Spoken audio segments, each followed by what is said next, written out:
WOR, New York. 7 o'clock by Longines, the world's most honored watch. A Longines Whitnor product.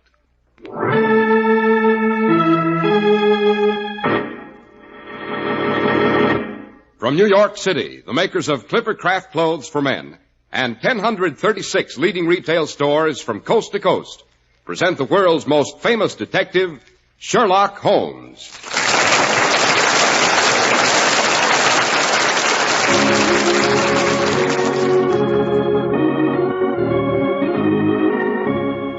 Tonight's adventure, the case of the very best butter. Well, here we are once again on the threshold of Dr. Watson's cheerful study. The lamplight streams over the handsome bindings of his library, and the fragrance of many bowls of hyacinths fills the room. The curtains move gently in a slight evening breeze. And I, for one, am glad to sit down and just listen, Doctor. Sounds like a bad case of spring fever, Mr. Harris.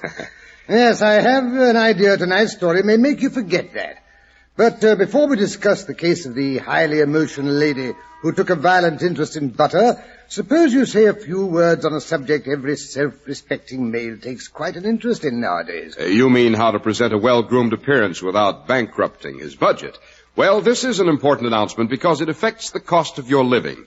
You know very well that the cost of many things you buy has risen considerably. Some costs are still rising. The reasons are many. Increased costs of material, increased labor costs, and so on. Now, it's true manufacturing costs are higher. However, in the face of sharply mounting costs, Clippercraft brings you superbly tailored suits at only $40 and $45. Beautifully made top coats, including fine coverts and worsted gabardines, at only $40 and $45, and sport jackets at only $26.50. Tropicals, too, at $33.75 to $40. Clippercraft offers these amazing values even today because of the unique Clippercraft plan, concentrating the buying power of 1,036 of the nation's finest stores from coast to coast, making possible steady year-round operation, effecting tremendous savings in manufacturing and distribution costs. Only comparison will prove what this means in money saved on your spring clothing budget. Yes, compare Clippercraft with clothes selling for many dollars more.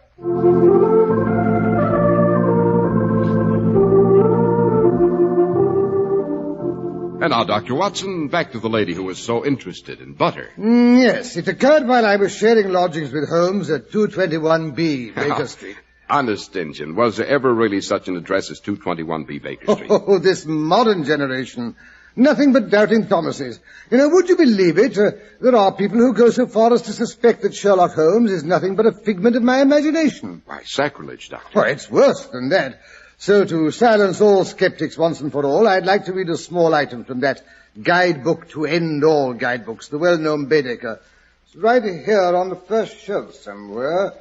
Yes, Baedeker's Paris, Baedeker's Rome. Oh, here we are, Baedeker's London and the environs. Don't tell me Baker Street is actually mentioned in Baedeker. Oh, it is indeed. Yes, I have the page marked somewhere. Yes, just Marylebone Road, Queen Charlotte's Maternity Hospital. No, that's not it. Baker Street Station. Yes, here we are. Baker Street. Chief thoroughfare between Oxford Street and Marylebone Road.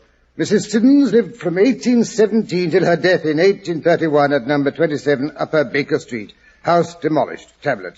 Lord Lytton, the novelist, was born at number 68 in 1803, tablet. And William Pitt lived in 1802-04 at number 120, tablet. Sherlock Holmes also had rooms there. Don't tell me there's no tablet at 221B, Doctor. Well, not yet. Give us time. After all, Holmes is still mortal. Tablets are for the immortals, Mr. Harris. Well, that certainly should settle any doubts about Mr. Sherlock Holmes' reality once and for all. I certainly hope so. Well, as I was saying, it was in the good old Baker Street days. It was rather latish of a gloomy afternoon. I'd remained indoors all day, for the weather had taken a sudden turn to rain, and my practice wasn't too thriving at the moment. With my body in one easy chair and my legs upon another, I listened with growing irritation to Holmes as he practiced interminable scales, roulades, glissandos, and what have you on his violin. At last, a particularly screeching dissonance was more than my frazzled nerves could bear. Holmes, must you do that? Calm yourself, my dear Watson. I was not responsible for that last bit of cacophony. It was caused by the scraping of a carriage wheel against our curb. Yes, we are about to receive a client. A rather portly lady of means, unless I'm very much mistaken. Oh, how can you possibly tell? You haven't even bothered to look out of the window. The outraged creak of the carriage springs as its passenger descended to the pavement indicates a person of substance. The tap of French heels on the pavement indicates the person's a lady. And the fact that the vehicle remained at the curb indicates that it's either a private carriage or a public conveyance that's been told to wait. Either eventuality indicates a person of means. I swear I heard nothing except the first scrape against the curb. I must say, Holmes, you have ears like a hawk. Your metaphor is a trifle mixed, my dear Watson, but I accept your tribute. Come in. Mr. Holmes? Mr. Holmes, Mr. Sherlock Holmes. Naturally. This is my friend and colleague, Dr. Watson. Oh, how do you do? Thank heavens you're at home. You must dine with me tonight, both of you. I may need a doctor as well as a detective. Interesting. I mean, what brings you to that rather startling conclusion? I am in grave danger, and you are the only person who can save me. How, madam? My husband wishes to be rid of me. I am being poisoned, systematically, cold-bloodedly poisoned. That is, I was, until I hired an old nurse of mine to do the cooking, and refused to eat anything that wasn't served to everybody in the house on a common plate, pot or tureen. So that if poison were present, all members of your household would be in equal danger. Exactly. I'm no fool. How many members of your household are there, Mrs. I am Madame de Pavane. My husband is Puvis de Pavane, the famous violinist. Oh, yes, I've heard him in concert. Remarkable technique. They tell me his trills compare favorably with Paganini. Oh, yes, Puvis is a great violinist. If you've heard him play, you have doubtless also seen my daughter, who plays his accompaniments.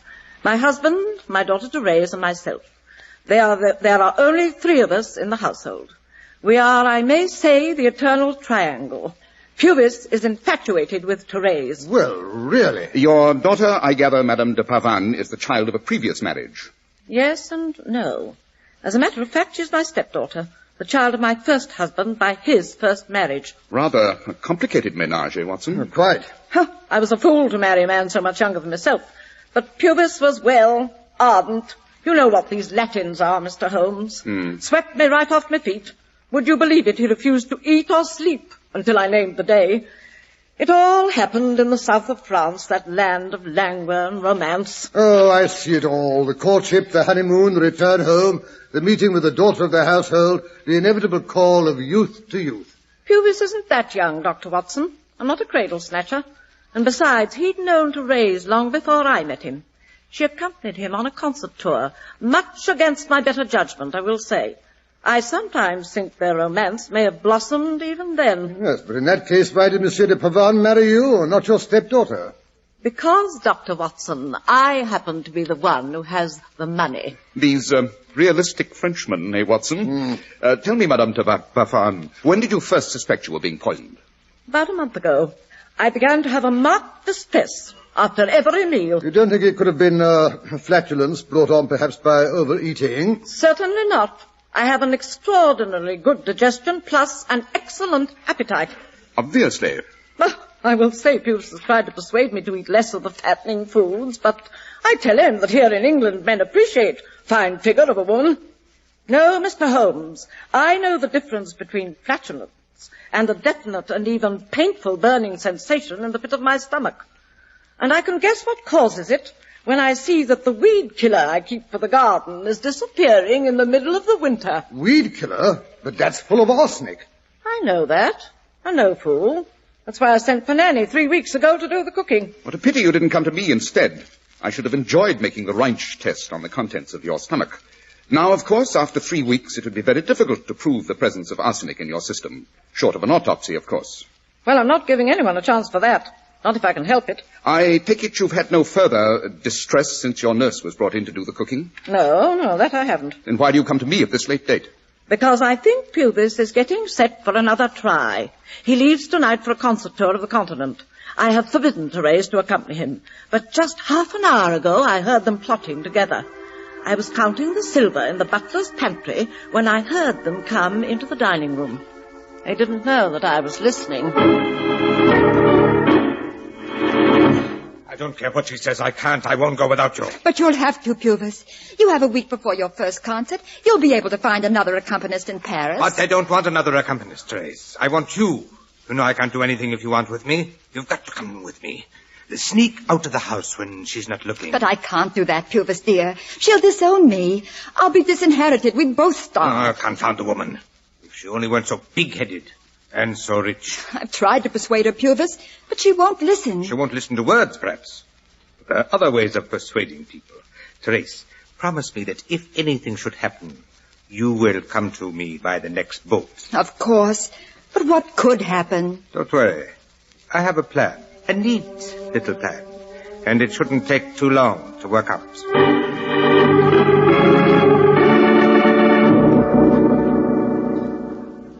A rather ambiguous conversation, if you'll permit me to say so, Madame de Pavane. What makes you so sure your husband will try to poison you at dinner tonight? First, because it's his last meal at home. The boat train leaves at 9:30. And second, because I found this bottle in the waste paper basket in his study. A pharmacist's bottle with the label partly torn off. The letters P-O-I-S still visible. P-O-I-S. Holmes, if you add O-N, that spells poison. Brilliant, my dear Watson. Positively scintillating. There seems to be a small bit of white crystalline powder still left at the bottom of the bottle. What do you make of it, Watson? Well, from the look and the smell, it might be Epsom salts. Holmes, what are you doing? Tasting it? What? Just the slightest suspicion of a taste, Watson. Yes, it's slightly acrid and metallic. That, too, might be Epsom salts. Want to try it, Watson? No, thanks. I'm not interested in tasting anything that comes in a bottle marked poison. Perhaps you're right. Yes, I think perhaps we should try some more extensive tests before we make up our minds about the contents of this bottle, madame. I don't care what you do, but don't be late for dinner. We dine at 7:30. The address is 49 Rathbone Place. You enter from Oxford Street. It's close to Tottenham Court Road. We shall be there, madame. On the dot.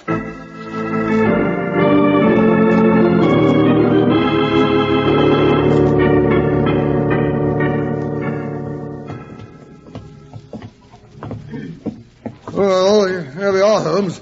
Rathbone Place. The name sounds vaguely familiar. Yes, you may have heard me mention it, Watson. The street is named after a distant, connection of mine. I say, just what did you find in the bottom of that bottle, Holmes? Antimony. Antimony? But that's deadly poison. Quite. It's also a constituent of many crack pills. Monsieur de Pavane may be dosing himself for anything from blood pressure to hangnails. Well, just the same, it doesn't improve my appetite to know we're dining at a house where there's poison about. What if he gets in the wrong person's soup? Perhaps we should have brought your stomach pump. Don't be indelicate, Holmes. Personally, I shall follow Madame de Pavane's example and eat or drink nothing that doesn't come from a community dish. Very sensible, Watson. Very sensible indeed. Yes, here we are. Number 49. Give the bell a pull, Watson. There's a good chap. Righto.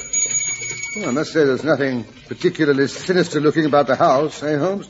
Nice, cheerful little ruffled curtains. Yes. The poisoners have been known to live in the most innocuous surroundings. Holmes, I do wish you'd refrain from indulging your sepulchral sense of humor. Yes, sir. That is, if Madame de Pavane lives here, I believe we're expected. But this is a great honor. Come in, gentlemen, come in. Who will believe me when I say I have the honor of entertaining the world's master detective and his ami, the good doctor? Oh, then you recognize us? Naturally. Who does not know the great Sherlock Holmes? Besides, my wife has taken great trouble to impress upon me just who it is she has invited to dinner. Oh, that's certainly forthright of her, eh, Holmes? Madame is a forthright person. She says what she thinks, even when she changes her mind. But will you not step into the parlor? We shall have a glass of sherry. Madame and her charming daughter will be down directly. Thank you, but, you know, I don't think that is... not before dinner. I mean, it might take away my appetite. Oh, come, Dr. Watson. It is such excellent sherry. Here, I pour from the decanter for you, for the great Mr. Sherlock Holmes, and for myself. Oh, well, in that case, eh, Holmes? Sunday, monsieur, to your continued good health. But what do you wait for? Bottoms up, as they say. I see. You wish to see if I drink first. Very well, so. You see, it is quite harmless. Well, that's a relief. May I say, monsieur, it is no secret to me why you are here. My poor wife thinks she is being poisoned, and she suspects me. Well, that's dashed frank of you, I must say. Why not be frank, monsieur docteur? I have nothing to hide. Yes, you are a medical man. You must realize that many women, particularly if they are well-bred, and shall we say, a bit high-strung, when they come to a certain age, they develop curious ideas. You do not know how quickly Madame Perrin recovers from her little eccentricities. You know how these things are, Dr. Watson? No, yes. I must say, if the lady is suffering from, an idée fixe, you're very wise to go away and give it a chance to blow over. You are planning to go alone, Monsieur de Parvan? But of course. What about an accompanist? Oh, you mean Therese. I think at this time it is best she stay with her mother. After all, I do not want to leave her entirely alone. She might develop a melancholia. Very understanding of you, Monsieur de Parvan. But I am a man of the world. I have traveled. You see, I know many women. I understand them better, perhaps, than you, Englishmen. Perhaps. And now, if you will excuse a moment, I must see if Madame needs my assistance. Her maid is not very strong, and since Madame has put on a few pounds, she needs a man to, what you call, hook her up the back. Please do pour yourself more sherry in my absence, now that you know it is safe. Au revoir, monsieur. Well, Watson, what do you make of our friend, the violinist? Well, you know, Holmes, he may be perfectly right. Madame de Parvan may be suffering from a slight form of female hysteria. Then in that case, why has he booked 2 passages to France?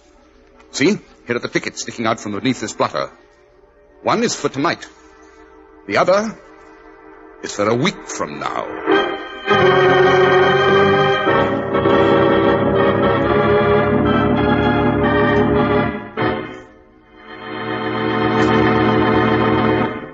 So, Sherlock Holmes didn't think Monsieur Pavin was as innocent as he pretended to be, Doctor. No, Mr. Harris. Don't ask me what Holmes thought. No one ever knew that, not even I, until afterwards. Well, pretty soon the maid announced... Here you are, sir. What's that? The sherry flips you ordered, Dr. Watson, for you and Mr. Harris. Oh, yes, thank you, Kitty. Right on cue. Well, Dr. Watson, this is what I call hospitality. Yes, I thought we might take a breather and drink a toast to our sponsor's continued success. Righto. Fine local independent stores in every community report increasing demand for Clippercraft. So every day, even more millions of men are becoming acquainted with unrivaled Clippercraft values. These values are the result of the Clippercraft plan, which is just about the best possible example of the true American way in production. The famous Clippercraft plan concentrates the buying power of 136 of the nation's finest stores from coast to coast. Perfectly amazing economies result, and here's the answer. You can secure truly fine Clippercraft suits this spring for only $40 and $45, and superb top coats in fine coverts and worsted gabardine at only $40 and $45, sport jackets for only $26.50, and tropicals at $33.75 to $40. See these remarkable values tomorrow. Yes, selling expensive clothes at inexpensive low prices at the nation's finest stores is the great big idea behind the Clippercraft plan. That's why men who know insist on Clippercraft clothes. So be sure to visit the Clippercraft store in your city. These leading stores in the metropolitan area are proud to add their names to Clippercraft in your suits, top coats, sport jackets, and tropicals. In Manhattan, Saks 34th, Broadway at 34th. John Wanamaker Men's Stores, Broadway at 8th and 67 Liberty Street. In Brooklyn, Abraham and Strauss. In Newark, New Jersey, Boulevard Men's Shop, Kresge Newark. And in Jamaica, the B&B Clothes Shop, 16408 Jamaica Avenue.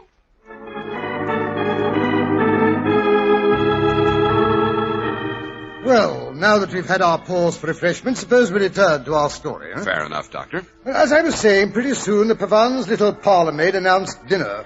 Holmes and I repaired to the dining room where we found Madame de Pavan and her stepdaughter, a rather toothy female, already seated at either end of the table. Monsieur Pavin stood in back of his chair at the far side. Madame, who was ladling soup out of a large tureen, her napkin tucked well over her bodice, turned and pointed imperiously to the 2 empty chairs at the near side. You sit here, Mr. Holmes, next to me. Dr. Watson, you sat there, next to Therese. Oh, delighted, I'm sure.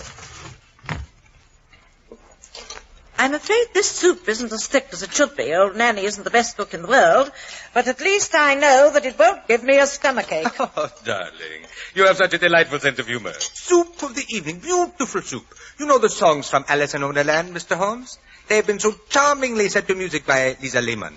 Never mind Alice in Wonderland, Pubis. You may pour out the claret. Certainly, my dear. No, not from that bottle. The one that's not been opened. with the cork still sealed. Perhaps Dr. Watson will do the honors. He looks like a person who could handle a bottle. What, sir? I confess quite freely that I have never been able to master that little object you call the corkscrew. Oh, of course, if you like. Here it is. Aha, a magnificent vintage, madame. My father laid down quite a respectable cellar before he died. Bravo, bravo. And now to add further to the festivity of this occasion, I have a special surprise for my dear little wife. Oh? What's that? Butter. You may not know it, Mr. Holmes, but ordinarily I do not approve of butter on the dinner table. Bread, I believe, should be eaten in the continental fashion, with just a pinch of salt. My wife, however, bless her dear little heart, has a weakness for butter, even though it is forbidden by the doctor. However, tonight, being my last meal at home, and to honor two such distinguished guests, I myself went out and bought a roll of butter. And here it is, in a beautiful silver butter dish. Oh, it is pretty.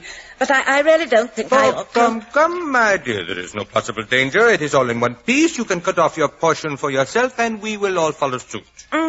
Does look so good. I assure you, my dear, it's the very best butter. That, too, is from Alice in Wonderland, Mr. Holmes. Oh, yes, that tea party. Another, shall we say, unusual meal? Ah, delightful, delightful. Allow me, my dear, I'll cut you a piece of butter from this end. No, thank you. I'll do it myself.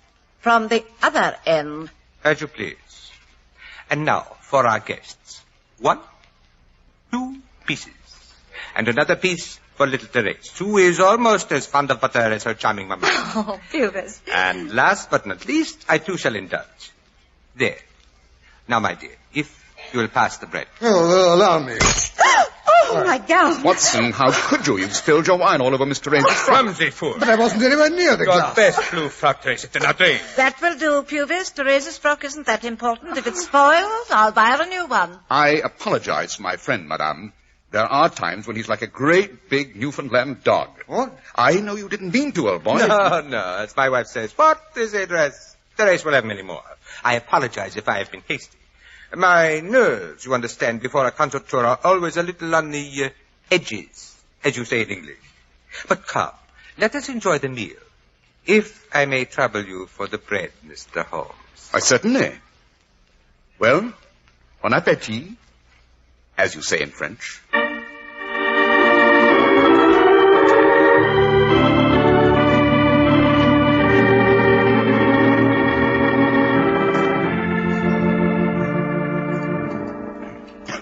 Another cup of coffee, Pubis? No, my dear. Many thanks. Excellent meal. I only hope I shall not regret crossing the channel. Let us hope that you will not regret many things crossing the channel. A very cryptic remark, Mr. Holmes. But if by any chance anything should occur, you are here to prove my conscience is clear, n'est-ce pas? Nothing like having the greatest of all detectives as a witness to one's innocence. You two may know what you're talking about, but I assure you it's gibberish to the rest of us. Beg pardon, madame. Yes, what is it? The master's carriage, the one he ordered to take him to the station, is waiting outside. Yes, I must not miss my train. Pardon my hasty departure, but you know how it is. My dear, did you pack my goggle? It's in your medicine case, Pubis, with your toothwash and your hair tonic and your bismuth and your eye wash. My husband, Mr. Holmes, is a veritable traveling chemist shop. I hope he carries the antidotes for all of his medicines. Antidotes? You speak in parables, Mr. Holmes. And why should I use an antidote? I have merely one of my wretched sore throats coming. Well. Au revoir, Dr. Watson. Au revoir, Mr. Sherlock Holmes. Bon voyage, Monsieur de Pavan.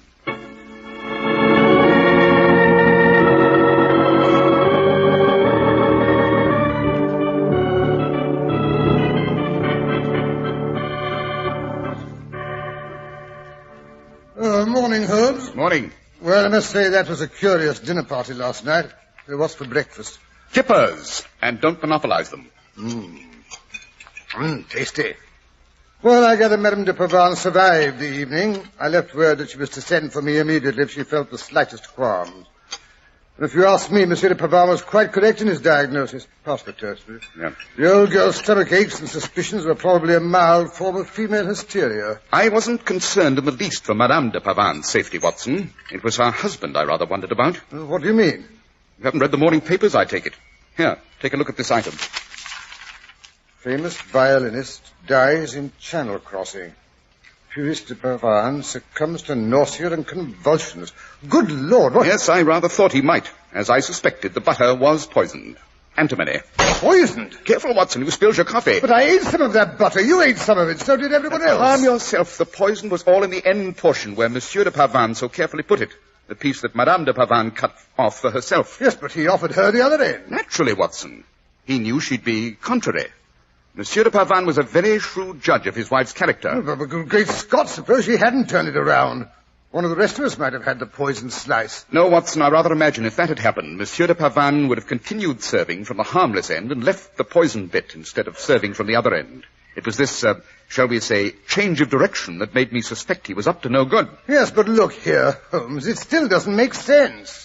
It wasn't Madame de Pavane who died, it was her husband. Naturally. Why do you think I upset that glass of claret over the daughter's dress? I might have known it was you. I did it in order to create a diversion, so I could shift Monsieur and Madame's butter plates without anyone being the wiser. Of course, even there was no proof that the butter was poisoned. I did it just in case. Then you didn't actually know the butter was poisoned until you read the morning's paper? Oh, no, Watson, but antimony, as you doubtless remember, is rather a slow-acting poison. One of the first symptoms, however, is a soreness of the throat. I suspected the little Frenchman had taken a dose of his own poison when he inquired about his gargle. That's why I advised him to use an antidote, remember? You think he understood that warning? Quite. Well, but then why didn't he take the antidote? He knew we were onto him, Watson. Rather than face the consequences of his crime, he decided to let nature take its course. Yes, spare me another kipper, Watson. If you can spare it.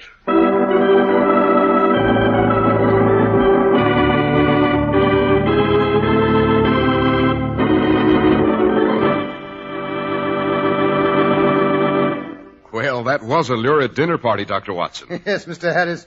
Meals with Sherlock Holmes were often rather rough on the nervous system. Oh, the doses of bicarbonate I used to consume. Well, that's neither here nor there.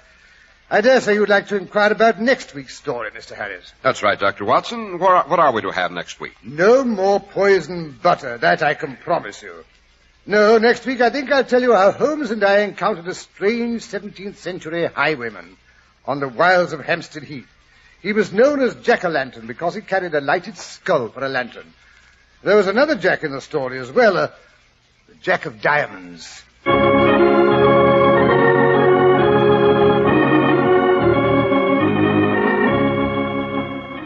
The makers of Clippercraft clothes and 1,036 leading stores from coast to coast have brought you another in the new series of broadcasts featuring the world's most famous detective, Sherlock Holmes.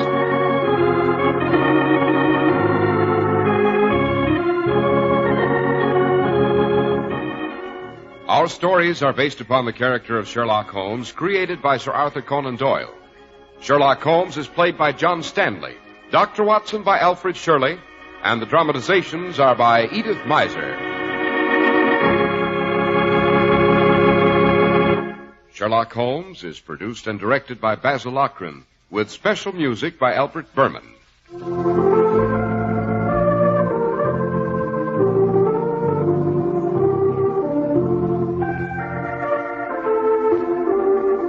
If you don't know your Clippercraft dealer, write Clippercraft, 200 Fifth Avenue, New York City.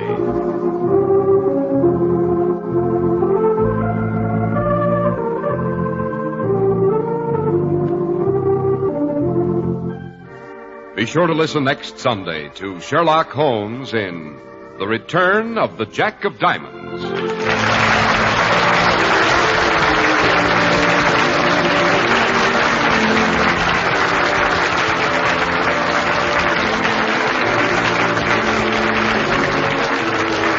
Cy Harris speaking for Clippercraft Clothes. This is the Mutual Broadcasting System.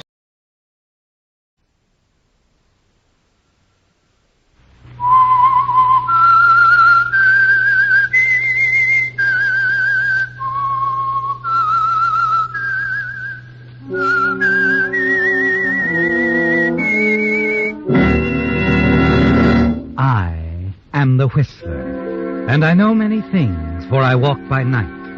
I know many strange tales hidden in the hearts of men and women who have stepped into the shadows. Yes, I know the nameless terrors of which they dare not speak. And now for the Whistler's strange story, Dark Island.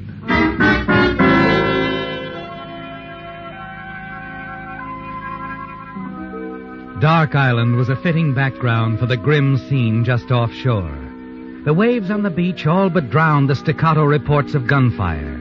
But the man crouched low in the tiny sailboat could see the stabbing bursts of flame with each shot, hear the bullets sting into the water around him. Yes, it was a very fitting background, because the tiny island had once been the sole property of an underworld boss named Sid Stauffer.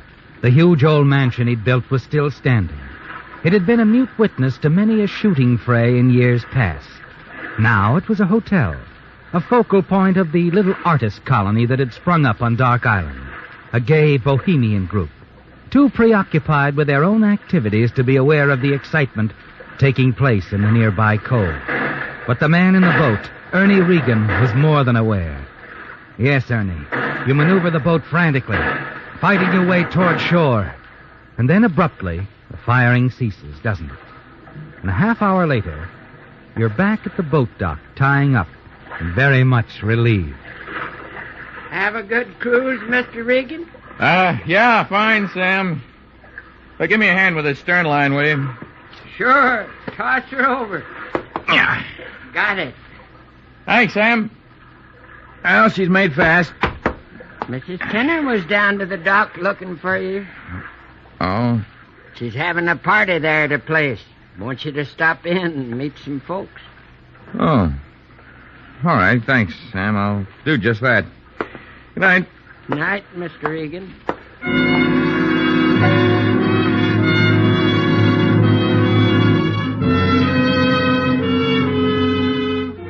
Strange, isn't it, Ernie? The contrast from those terrifying moments in the boat, with someone firing down at you, trying to kill you.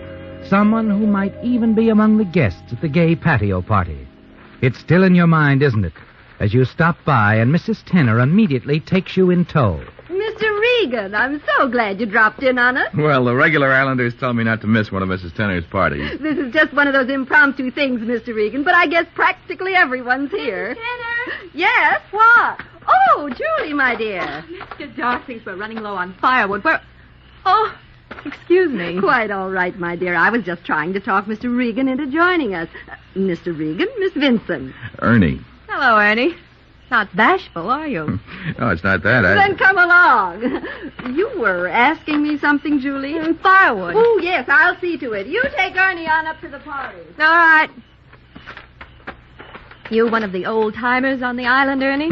Hardly. I got here day before yesterday. Vacation? Oh, sort of. You? Sort of.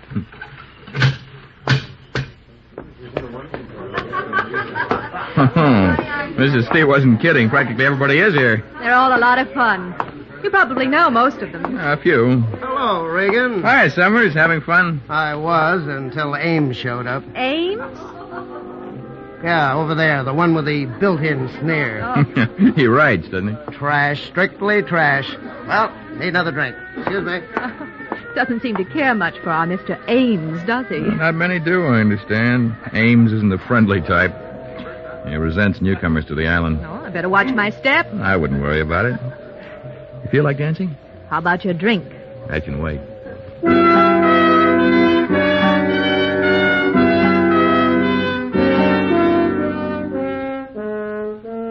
The incident at the cliffs isn't forgotten, is it, Ernie? But Julie helps to take your mind off it occasionally. And as the party progresses, you manage to meet some of the islanders. And you wonder if one of them was responsible for the attempt on your life. Later, you find yourself in a small group seated near the fire. Julie, Mrs. Tenner, Summers, and Winston Ames. The conversation suddenly veers to a subject of great interest to you. Yes, I knew Sid Stauffer. I saw the house up there being built back in 27, I think it was. What was he like, Mrs. Tenner? Not what you'd expect. Quiet, soft-spoken, cultured, interested in the arts. A pose, perhaps? A cover-up? No, I don't think so. Do you, Mr. Summers? No, he was genuinely interested, that's for sure. You knew Stauffer? Yes, I I was a newspaper man in the old days. Stauffer took a liking to me for some reason or other. I got to know him pretty well. That what your novel is about, Summers? No, Ames, it isn't about Stauffer. Oh, well, then what is it about? You wouldn't understand. And if you could, you wouldn't like it. Philosophical, huh? Perhaps deep. Not very commercial. Yes. So let's just let it go at that, huh? Mr. Summers, I've heard a story about Stauffer. Well, there have been a lot of them, Julie. Do you think it's true that he actually buried over $250,000 somewhere on this island? Malarkey. Ridiculous, I'd say. Why should he do that? What are banks for? Well, after all, a man in his position... Yeah, he'd be a little afraid of bank accounts. Checkup, income tax, rap. Our friend Mr. Regan has a point there, Summers. No, the story that there's $250,000 buried on this island is bunk. Just bunk.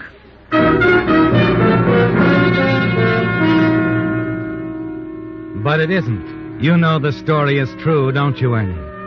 And you know where the money is buried. Yes, that's what brought you to the island. And someone else, apparently. That's someone who tried to kill you. It's almost 2 a.m. when you leave the party at Mrs. Tenner's, start up the path toward your cottage. And then you hear footsteps behind you. Ernie. Yeah?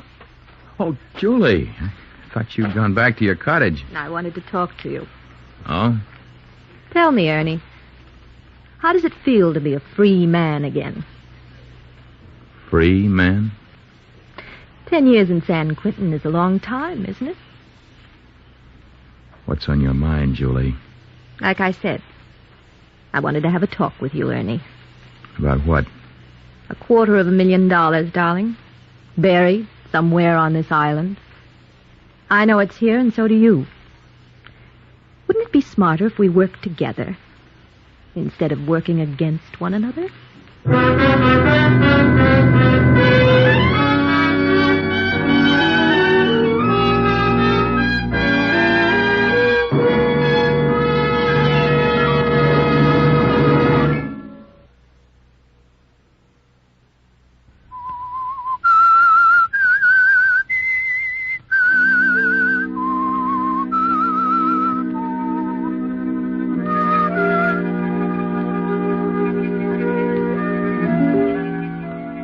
$250,000, Ernie. Yes, that's what brought you to Stauffer's Island, because you knew it was buried here. And now you learn that the attractive Julie Vinson is well aware of that fact, too. And you wonder if she's responsible for the attempt on your life earlier in the evening, as you cruised off the island in a small boat, searching out the cave where you're certain the money is hidden. Look, sweetheart, I don't follow this line of conversation. Don't you, Ernie? I had a boyfriend once. His name was Jim Corsi. Corsi? Your roommate at San Quentin. I used to visit him frequently. And then he died 6 weeks ago. Pneumonia, they said. Well, Jim Corsi was never what you might call robust. And prison finished him. He didn't have to take that rap, but he did. To save his old friend, Stauffer. They were very close. Were they? Very. That's how we know the money's buried on the island. Don't we, Ernie? Did Corsi say it was? He was pretty certain of it. Only he didn't know just where it was. But he had a few ideas. Ideas he might have passed on to you. You heard what Summers said. The yarn about the money being buried on the island is bunk. Just bunk. And what are you doing here? I told you. Vacation. Oh, sure. The funny thing, Jim Corsi never mentioned a girl named Julie to me. How about a girl named Agatha? Oh, yeah. Agatha, Julie, same girl. I sort of wanted to break off the old ties. Agatha Clark. Right? Right. So, here we are, Ernie. What's the next move? Is it up to me, sweetheart? It is.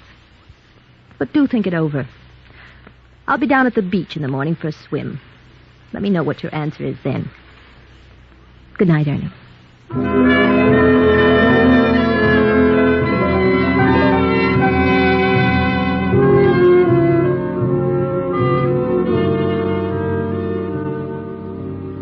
There it is, Ernie, the cards on the table. Julie Vinson suggesting a partnership, a 50-50 split of the money. An attractive, exciting girl, isn't she? But you're not ready to accept her offer because you feel you can't trust her. You're certain she's in league with someone, perhaps the someone who tried to kill you. Yes, it could be a double cross, couldn't it? Julie working with someone else, trying to find out what you know, what your plans are. You think it over very carefully that night and decide what you must do. The following morning, down at the beach. Well, hello, Ernie. Morning, Julie. Have a good night's rest? Fine. Slept like a log. Huh? Nothing on your mind? No problem? No. Well, maybe one. Oh? Someone tried to kill me last night, about half an hour before I got to Mrs. Tenner's. Where did it happen? Near the caves. Huh. So there's someone else on the island who knows about the money. Well, that rather complicates things, doesn't it? Yeah, sort of. You see, the cave can only be entered at low tide and only by an experienced swimmer. Our competition isn't an experienced swimmer. Neither am I, darling. That's why I need a partner. I don't. Is that your answer? No. I thought it over very carefully, Julie. I have decided we should team up. I'm glad to hear that, Ernie. Very glad to hear that. What are your plans? I'm going to get into that cave tonight. The tide will be at its lowest ebb around 8 o'clock. And Summers is giving a party. What's the party got to do with it? I've got a hunch our competition is going to be there. And that's where you come in. What am I supposed to do? Create a little diversion. You pull a feint. Feint? Me? Oh, really? It all happens a few minutes before 8 o'clock. It'll give me a chance to slip away unnoticed.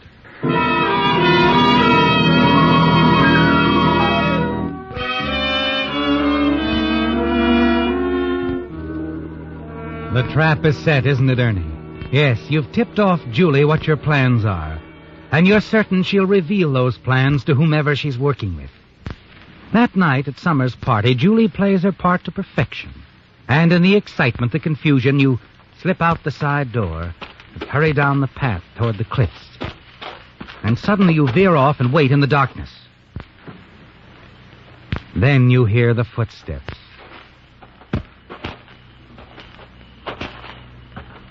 Hello, Ames. Oh. Mr. Regan. Seeking inspiration? Oh, no, the party got frightfully dull. I thought I'd go for a walk. Cigarette?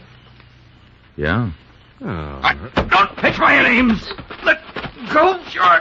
Let go as soon as I get this. That's better. Oh, 38, huh? Didn't know novelists went around carrying 38s. Seems I've been double-crossed, doesn't it? Well, never trust a woman, Regan. You mean Julie? Of course. I've made a few mistakes in my lifetime, Regan, but the biggest I ever made was trusting Julie. And she'll double-cross you, too. She will, I tell you. So look, Regan, why don't we play it smart? Meaning? We split the money 50-50. Leave Julie out of it. I intend to leave her out of it, Ames. Oh, good. And you, too. Hold on. Wait a minute. Regan, you wouldn't kill me in cold blood. How about those pot shots you took at me while I was out in that boat? No. Sorry, Ames. Wait.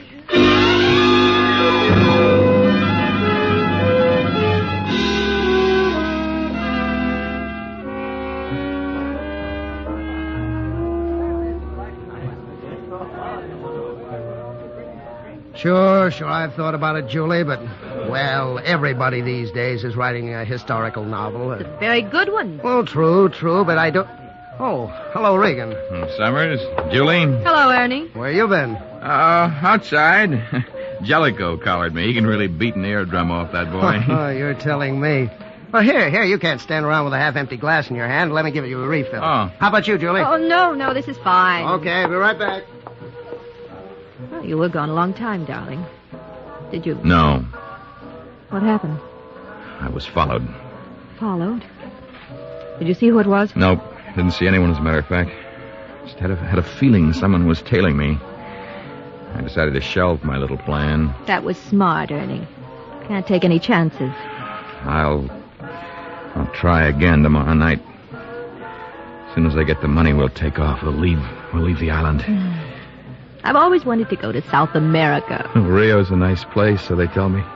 $250,000, darling. And just the two of us. You're not sorry we teamed up, are you? I'm not sorry at all, sweetheart. What time are you going to the cave tomorrow night? And what can I do to help? Around 8. You can rent a boat. Wait offshore. All right. We'll talk more about it in the morning, huh? Right now, feel like dancing. If you don't mind, Ernie, I think I'd better go back to my cottage. I've quite a headache. Excitement. Nervousness, I guess. Sure, Julie, sure.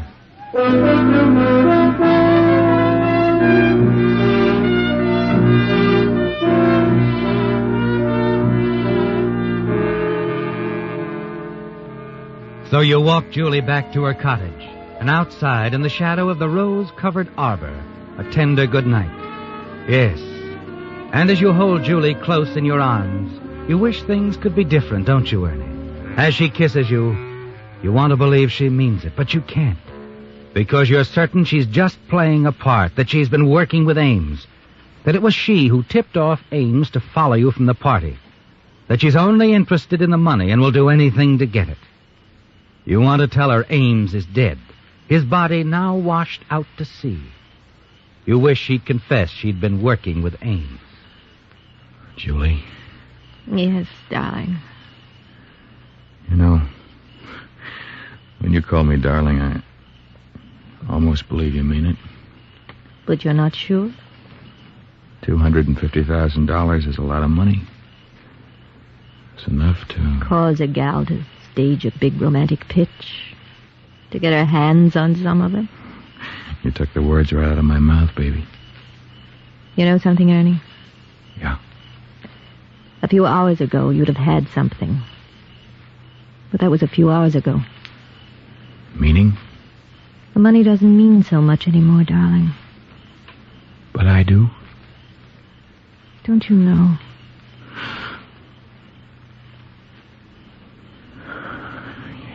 Yeah. I guess I do. Anything else you want to say, honey? There isn't anything else, darling. At least for now.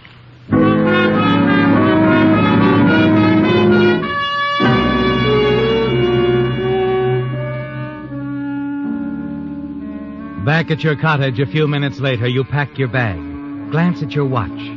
You still have several hours to wait before the dawn tide when you can get the money. You feel bad about Julie. Wish she'd told you about her working with Ames. Then you could believe in her, but she didn't. Not even when you gave her a perfect opportunity. And you're almost certain she intends to double-cross you when it serves her purpose. Then you realize you can find out, make certain whether Julie is really with you or merely playing a part. Julie doesn't know Ames is dead, his body washed out to sea. Quickly, you hurry outside and walk down the path toward Ames' cottage. Inside the cottage, you type a note to Julie on Ames' stationery and sign it with Ames' initials, W.A. In it, you say Ames is getting the hidden Stauffer money at dawn tide. Ask her to meet him at a secluded spot near the pier at 3:30 next morning. Be ready to leave the island with him. Then you hurry to Julie's cottage and slip the note under Julie's door. If she shows up, you'll know that all she wants is the Stauffer money. You'll decide then what to do about Julie. As you start back toward your cottage, you hear them close by. Recognize Mrs. Tenner's voice. Summers, his party guests. You look around for a place to hide, but you're too late. Regan, hello there. Why, it's Ernie. How nice. We're going out on Jellicoe's boat for a couple of hours. Why don't you come on along? Well, thanks. I was just on my way back to the cottage. I've got to catch a little sleep. Who wants to sleep? No, really, thanks. Some other time. I've got to get up early tomorrow. Well, okay.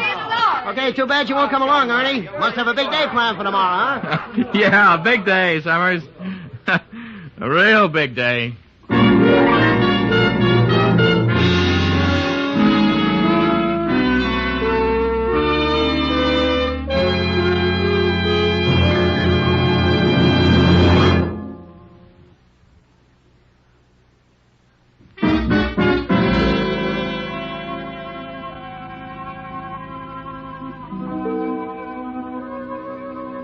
Stauffer's Island, usually quiet and peaceful, not at all a reflection of its early days as a gangster's hideaway, was now vibrant and alive with excitement. Its present-day residents clogged together, babbling nervously, wondering, talking in hushed tones about the boats arriving one after another from the mainland.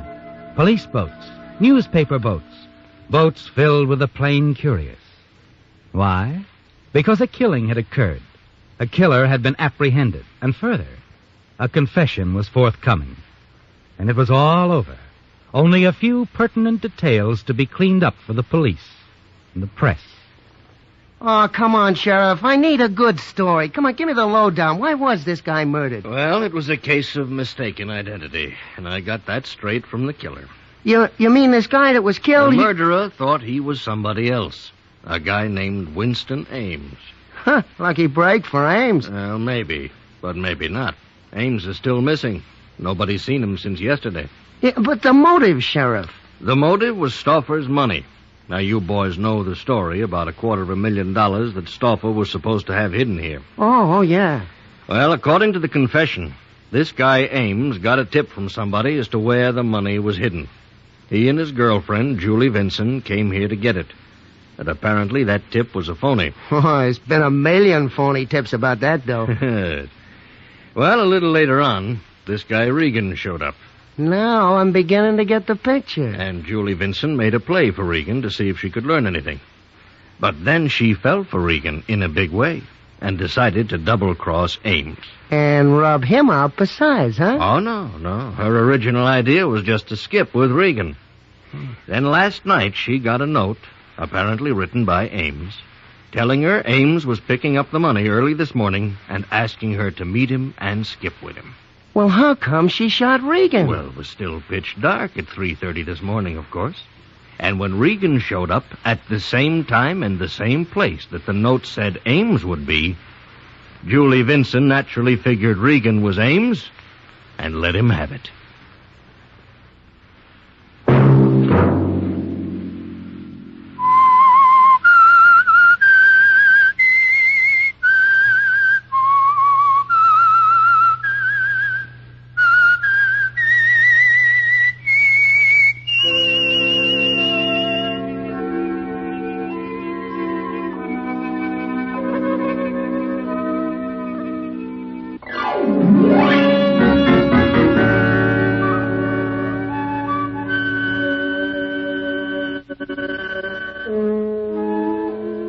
Featured in tonight's story were Bill Foreman as the Whistler, Lamont Johnson, Gene Bates, Tom Brown, Gloria Ann Simpson, Britt Wood, and Larry Dobkin. The Whistler was produced by George W. Allen, directed by Robert Hafter, with story by Adrian John Doe, music by Wilbur Hatch, and was transmitted overseas by the Armed Forces Radio Service.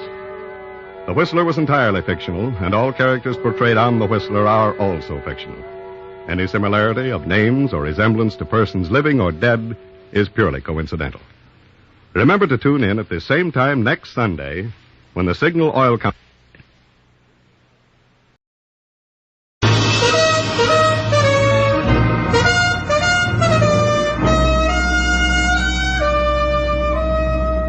Bold Venture.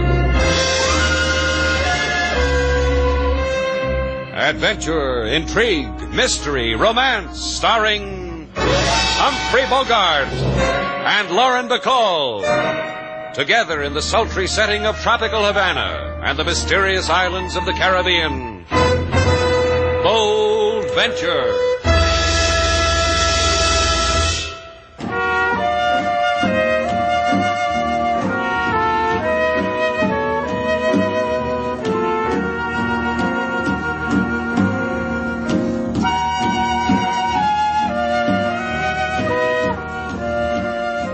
Once again, the magic names of Humphrey Bogart and Lauren Bacall bring you Bold Venture and a tale of mystery and intrigue.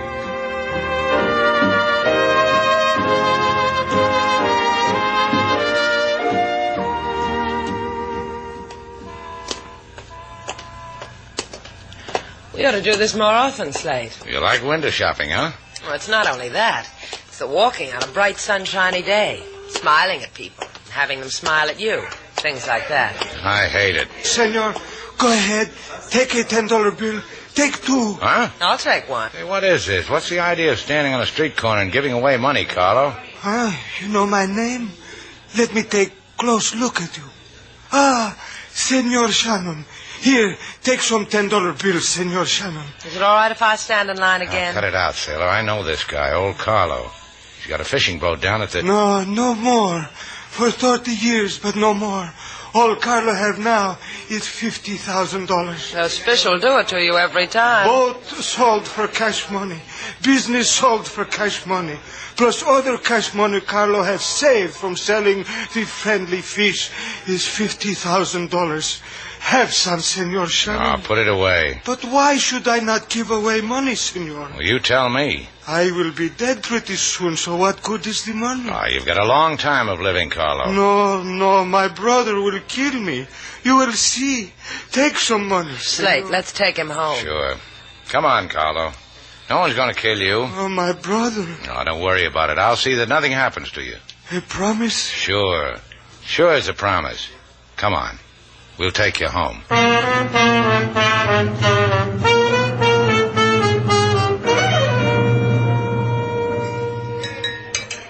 Set before me a banquet, senorita. Everything on the menu. I am rich, and I am going to die soon. Therefore, I wish to eat good before I die. You have many days to live, viejo old man. I will bring you the blue plate, huh? Bring many blue plates for everybody in the restaurant. Oh, yeah, listen, everyone. The blue plates are on me. Sit down. Sit down, stupido. You bring shame. You make a spectacle. I won. Brother, my blood. Brother who wishes to kill me. You are insane. You should be in a cage. Leave the viejo alone. He does no hurt to nobody. Go, senorita. He will not kill me here. He has not the courage with so many eyes on him. In a day you are changed, Carlo. You talk now with the mouth of a man who has no fear of death. Because I have a friend. Friend who will not permit you to commit death upon me. With $50,000, you have bought such a friend. Not bought. His friendship was given. Slate Shannon take my hand, promised. Shannon? I have heard the name. I have heard for money he will steal from a hungry dog. You lie. You are sick with evil, brother mine. He is my friend. For nothing he will... Shannon will not keep you from death, hermano Carlo. Brother Carlo. Nothing. No one will keep it from you. Because it is in my hand to offer it to you. At a place, at a moment of my choosing. Because I will give you none of my money? Because you are evil? I will take it from you, Carlo. All of it. Before you have given it away to street beggars. From your dead hands I will take it. Adios, hermano. Eat heartily.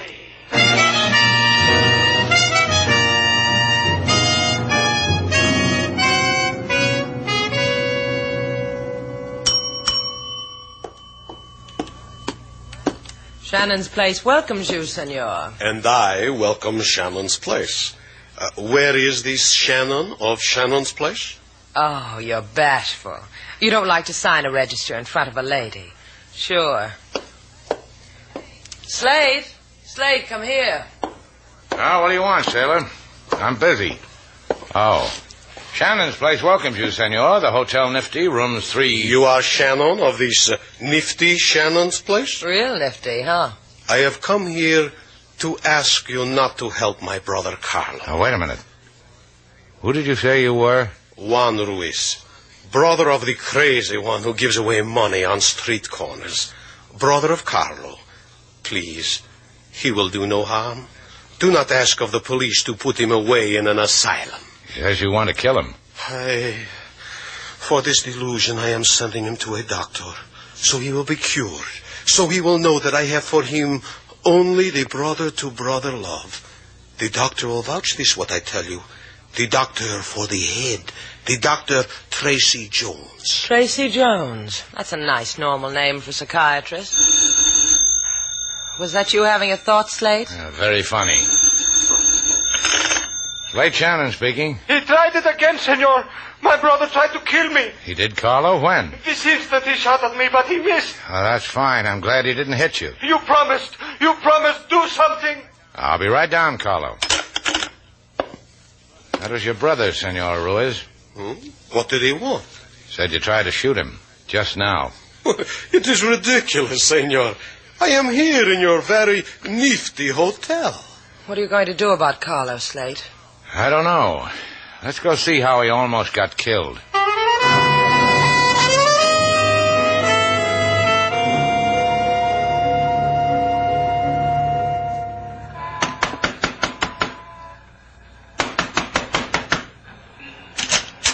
A gentle knock does it, Mac. You want to try again, Slate? Look, if you two got the time to play, you got nothing important to do here. Point yourself north, playmates. Who are you? Landlord. Croft, the landlord. What do you want? We want to see Carlo Ruiz. Oh, grabbers, huh? That's why you want to see Carlo. You're grabbers, part-time panhandle. You're his watchdog, huh? I'll give you a reading, landlord. Carlo called me a little while ago, said his brother tried to kill him. His brother was standing under my nose when Carlo told me that. He was, huh? That's where Brother Juan was. Well, what do you know about that? Now that we gave you the password, we can talk to Carlo? Sure, but he ain't here. Go find a street corner with a crowd. They'll be kissing his hand and making the local sign behind his back. You mean no one tried to kill him? He was making it up? Who said anything like that? Someone tried to kill him, all right. Come on, I'll prove it to you. Right down the hall here. Yeah. Now take a look. Whoever it was stood in the alley, shot through the window at him. And you can see the bullet hole in the glass. Hey, what's this sticking out from under the bed? Carlos' suitcase, where he keeps all his dough. Now don't put a finger to it. Don't even smell it. You won't mind a friendly look, huh, Croft? Sure you won't mind? Yeah. Trust you, don't he, landlord? I told you to... Easy, kid. You're among friends. Sailor, come here. What'd you find, Slate? Look. If someone shot at Carlo from the alley the way he said, the shattered glass would be inside the room, wouldn't it? Let me think about it a minute, Sure it would. But the glass is out there in the alley. That means no one shot at him from there. The shot came from inside. Hey, wait a minute. Yeah, like I thought. Gun under the mattress. Fired not too long ago. You're wonderful, Slate. You find guns, sniff them, and you're wonderful. Carlo staged the whole thing just to convince us he's... Go find him, Sailor. Go find him before someone puts him away. And you're going to stay here for a friendly game of rummy with Croft, the landlord. I would if I didn't feel so sick, Sailor. A sick fellow like me needs a doctor. You go find Carlo while I go get my head examined.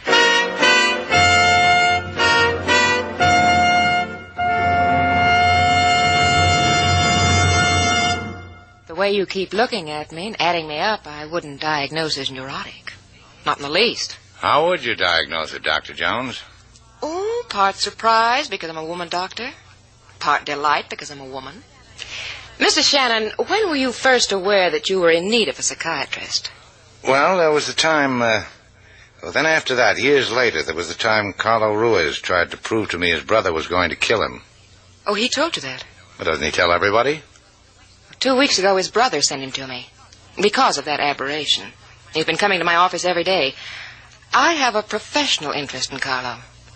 What's yours, Mr. Shannon? He's an old friend. I want to help him if I can. He does have a lot of money, doesn't he? And he gives it away. Ever have trouble with violent patients, Doctor? I only ask because I can feel it coming on. You would be a provocative one. Don't be angry. I find greed universal. I have it myself.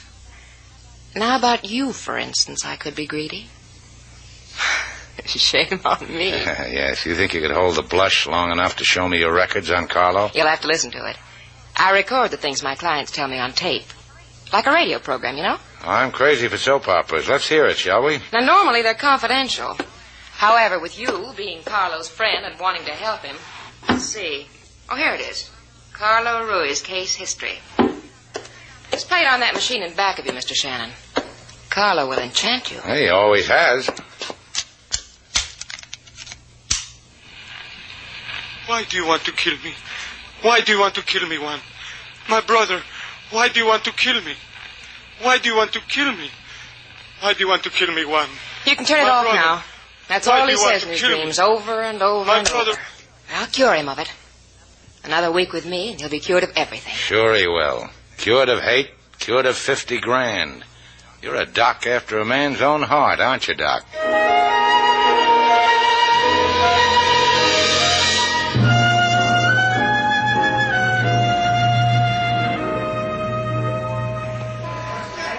And for you, senor, a $10 bill. See, little boy, you may have one too. For your mama and your papa. Take it. And you, senorita. I've been looking for you, Carlo. Take money. Carlo, listen to me. I have not much time, senorita. I must take... Come on, let's get out of here. Carlo, nothing's going to happen to you. No one's trying to kill you. I have said it. My brother, the evil brother of mine, I was in my room and he shot at me. No, he didn't. He saw, he shot. Senor, here, take money. It is for you. And you, senor, take. Carlo, what's the matter with you? What is it?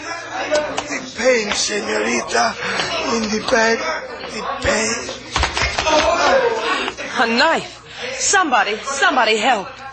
Did I not say it? Did I not say he would kill me, my brother? He killed me.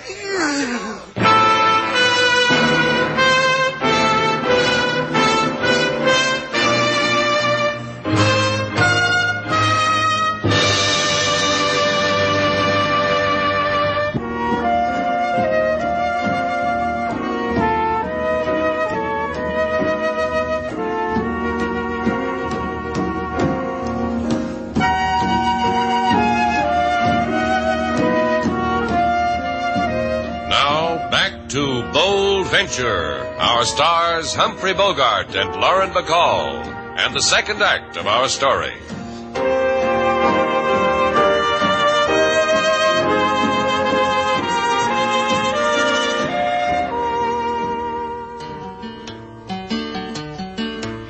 A fisherman stood on Havana Street, hand out money, his savings deplete.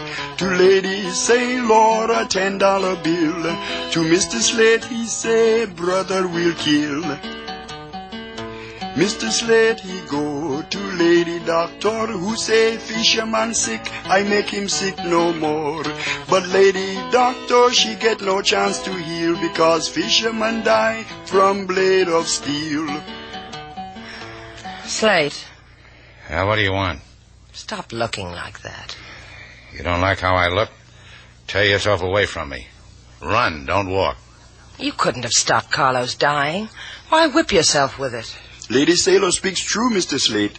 Death comes to a man in many ways. As he has wished it, as he has dreamed it, as he has sweated in terror over it, as he... That more of your Haitian hillbilly philosophy, King?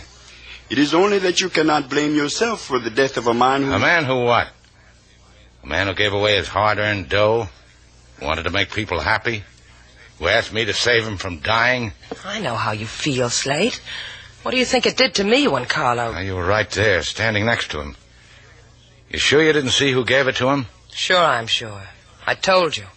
He turned away from me for a minute to hand someone more money. It wasn't his brother? It wasn't his brother. You told the cops? You told LaSalle? I told the cops. I told LaSalle. Well, let's go talk with him some more, sailor. Have you left out something I can fill in?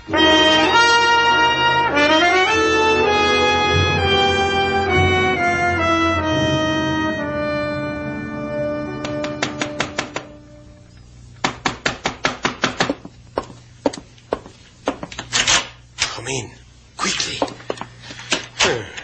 I am glad you have waited at least this long to come here, Senor Kennedy.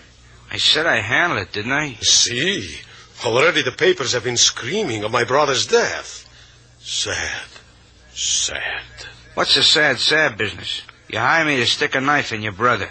Fresh off the boat of mine when you come dancing up to me. Now it's sad. Character talk. Now, of course, you wish payment. Uh-huh. Here, this envelope. Make it 2 more envelopes just like it. Por favor? On account of I've been roaming the barrio. Word come up that little brother of yours left a satchel of dough. So it ups the payment. Did you not get the suitcase, what was under his bed? Uh-uh. Crawled through the window like you said. No suitcase. You got it, huh? The suitcase. The money. What have you done with it? Again, the character talk, huh? Okay, character. You... See, a character. Because I feel this way, Senor Dead Man. Your dying means nothing. Nor that of my brother. Of the money? Sleep peacefully, senor. I will get it.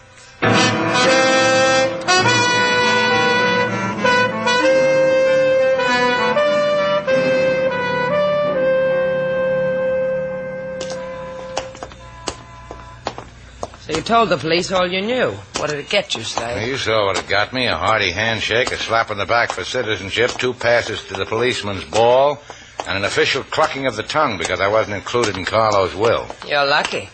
All I got was a fanfare from a rookie's police whistle when I turned my back. Go back and get his name, sailor. Who knows? You might overpark in a 10-minute zone someday. Go on. You don't want me to do that, Slade.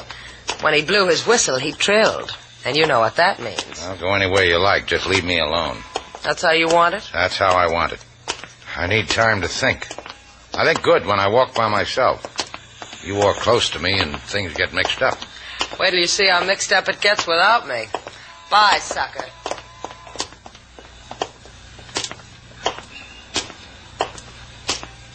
I'm delighted you got rid of her, Mr. Shannon. Huh?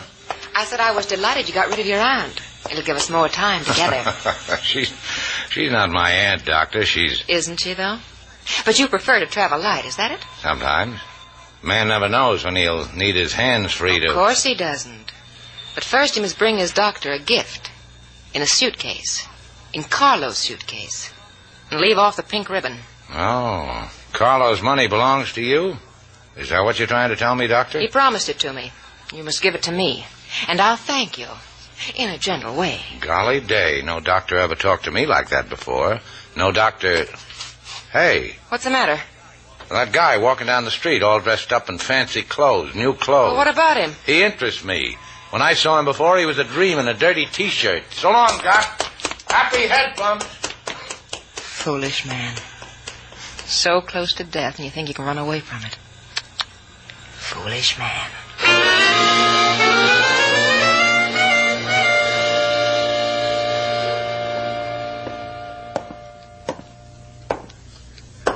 Can I help you? Where is Senor Shannon? On the sidewalks of Havana. At the present moment, he is not with us. He is... I must see him. I must see him. Find him for me, quickly, immediately. Bring him to me. Does Senor Ruiz want something, King? He wants me to produce Mr. Slade. Do you have the suitcase? Did he bring it here? What suitcase is he talking about, Lady Sailor? It's mine. I'm his only living relative. The money belongs to me. If you say so. And you have it. You or your Mr. Shannon. I want it. You have stolen it. It belongs to me. All that money. All your brother's money. Gone, huh? Would a suitable reward for its return interest you, senorita? Sure. How much? I know women such as you, senorita. Greedy. But for this money, my poor brother is dead. And of you too. Are you threatening us, Ruiz? Not a threat, senorita. Merely a morsel for your consideration. Death is for so long a time, senorita.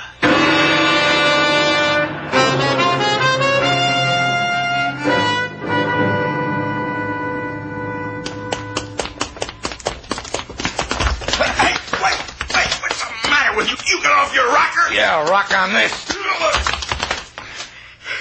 Get up, Croft. Your new suit will get dirty. How come a poor landlord like you blossoms forth with new clothes right after his prize tenant gets murdered? Carlo give me $100 before he got killed. 10 crisp sawbucks. Makes 100. So I bought clothes. Gave it to you, huh? Or did you slip that knife into him and suddenly get wealthy with $50,000? You know something? None of that what you said I could do. It's a weakness with me how I'm in love with good people like Carlo. All right. Carlo have any callers? Sure.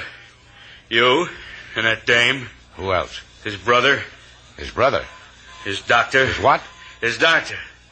A perfumed girl doctor. Called on him, huh? Like how often? Like practically every day. A beautiful lady doctor. Was a thing a man could look forward to. Where you going? I ain't finished with my confession yet.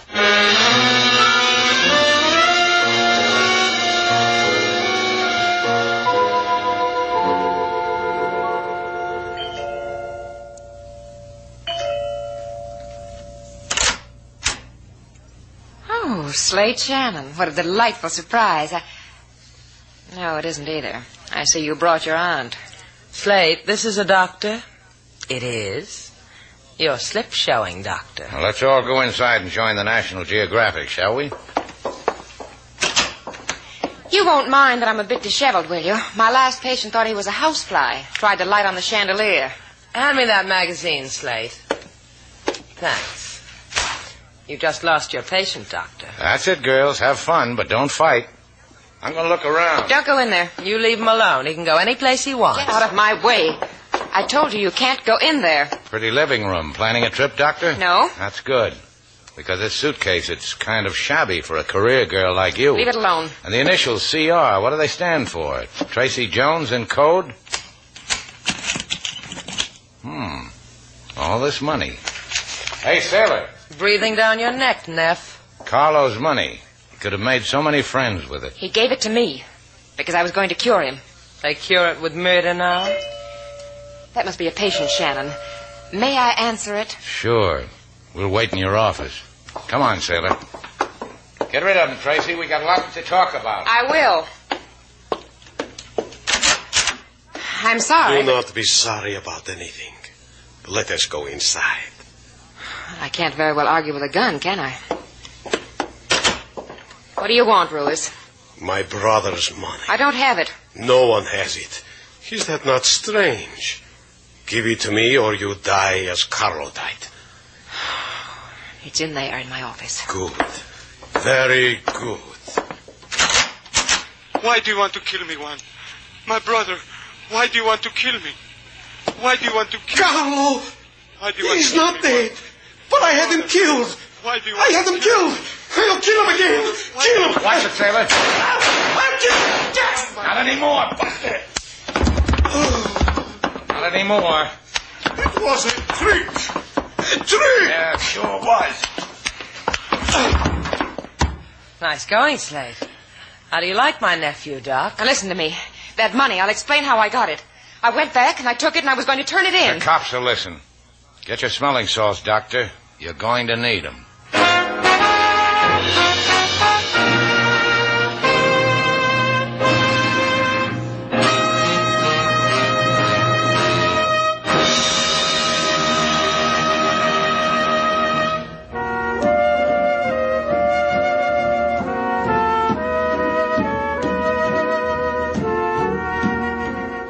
Did you have a good time, Slade? Well, if you've been to a policeman's ball like we have, you've been to a policeman's ball like we have.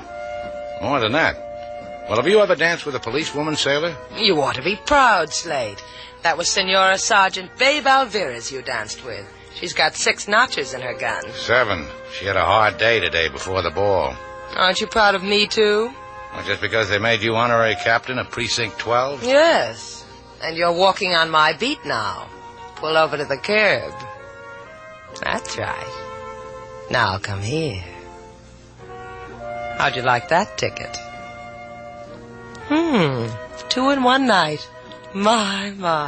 Get out the book, officer. There's going to be a crime wave tonight.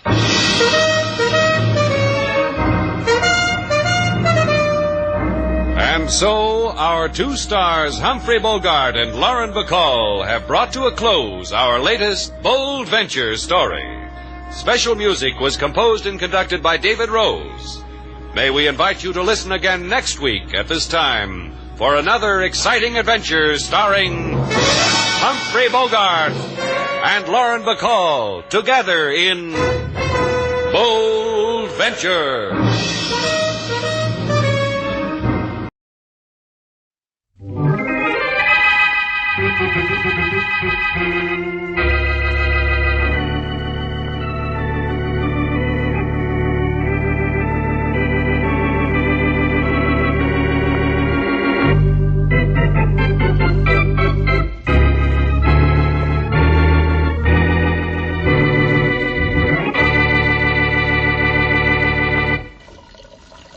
We got enough water in that tub, don't you think, huh, Frank?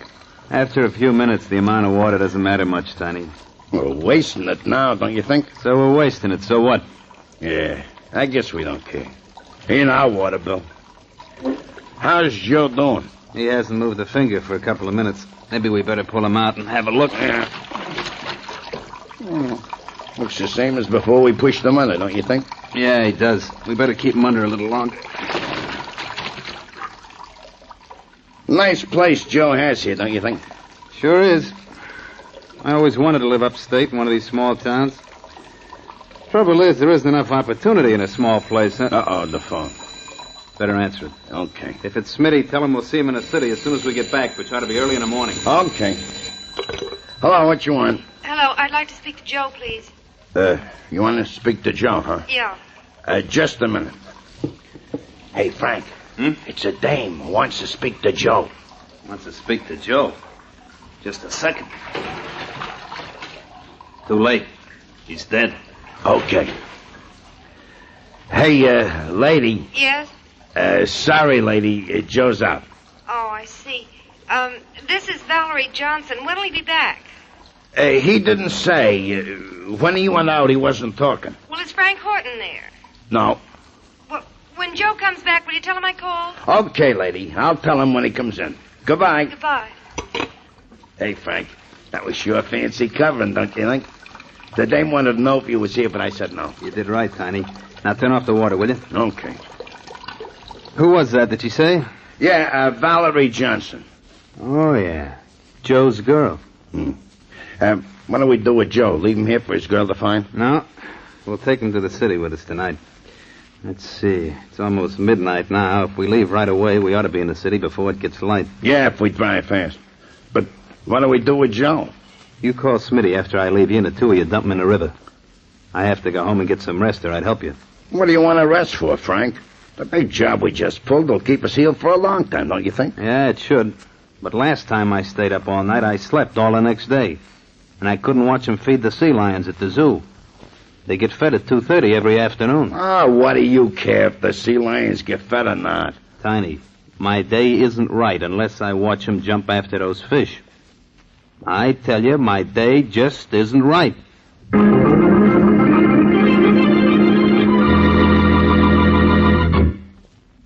And now, on to Dick Calmer as Boston Blackie. Enemy to those who make him an enemy. Friend to those who have no friend.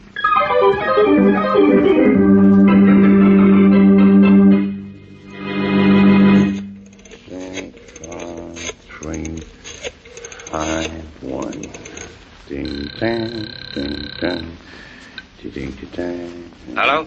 Hello, Smitty. This is Tiny. Oh, hiya. You and Frank back from Portic already? Yeah, we just got in a couple of minutes ago, and Frank went home to get some sleep. You got Joe with you? Frank says me and you were supposed to dump him in the river, and you'd know where. Why the river? Well, Joe's drowned. The river's a natural place for a drowned man to be, don't you think? The river's no good, Tiny. You never know when a guy's going to turn up and embarrass you. Yeah, that's right. How about the lake? No, that's not fair to sailors and their girls out in the boats. Maybe we ought to take them back out in the country and dump them down a well. Yeah, that's it, a well. Well, Frank says we ought to dump Joe somewhere in the city where nobody will know him. And when Frank Horton says something, we do it, don't you think? Sure, but let's not make it the river. Too many patrol boats these days, and they got cops watching the lake, too. Hey, wait a minute, Smitty. Huh? I got the perfect place to dump that body. Yeah, and what a joke that's going to be on Frank.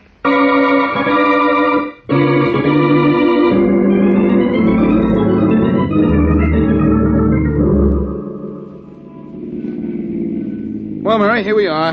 Last stop, all out. Thanks for taking me shopping, Blackie.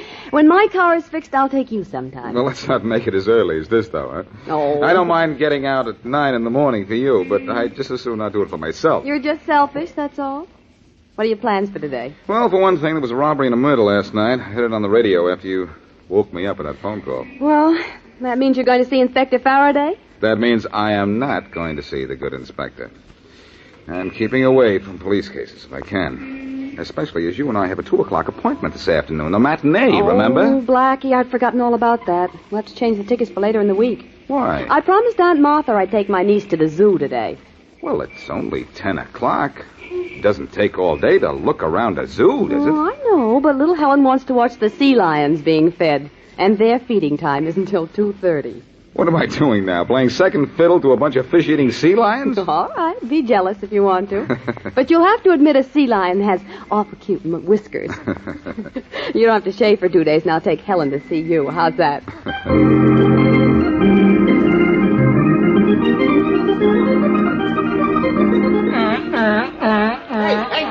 Don't you ever miss watching me toss fish to the sea lions, Mr. Horton? Wouldn't miss it for the world, Sam. Hey, Barco really had a jump for that one, didn't he? Nah, he didn't have to. Big Barco just likes to show off. Here, watch what happens when I throw him this one. He almost gobbled up little Junior going for that one. With sea lions, fish come first and children later. Watch Daisy go for this. Oh, bad throw. You made Daisy dive for that one. You think she doesn't love that? She got a big laugh from the crowd. I'm surprised she doesn't rear up and take a bow. Hey, the kids sure go for the sea lions, don't they? Yeah. Look at them all. Hey, there's an awfully cute little tot. The one with that pretty girl over there by the rail? That pretty girl is Mary Wesley. Know who she is? No, who? Boston Blackie's girl, that's who. The little doll's her niece. Brings her here every once in a while. Well, here's the last fish for the sea lions. Throw this one to Barco, but make him go a long way for it. Right. Here she goes. That's my boy Barco did that. Went halfway across the pool for that one and gave his fans a splashing, too. He's some performer, that Barco. If he's ever missing, I'll know where to find him. In your bathtub. Well, I guess the fun's over for today. Hey, what's the matter? I don't know. Hey, Mr. Horton, look at the edge of the pool there. Huh? There's a body floating in the water.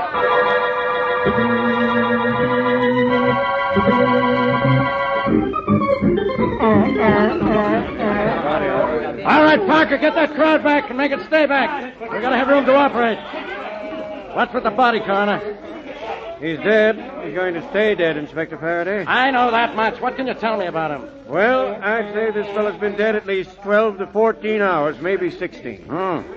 In that case, he died sometime between 10 last night and 2 this morning. Right. This zoo is locked up at 8 at night. It isn't open again till 8 the next morning.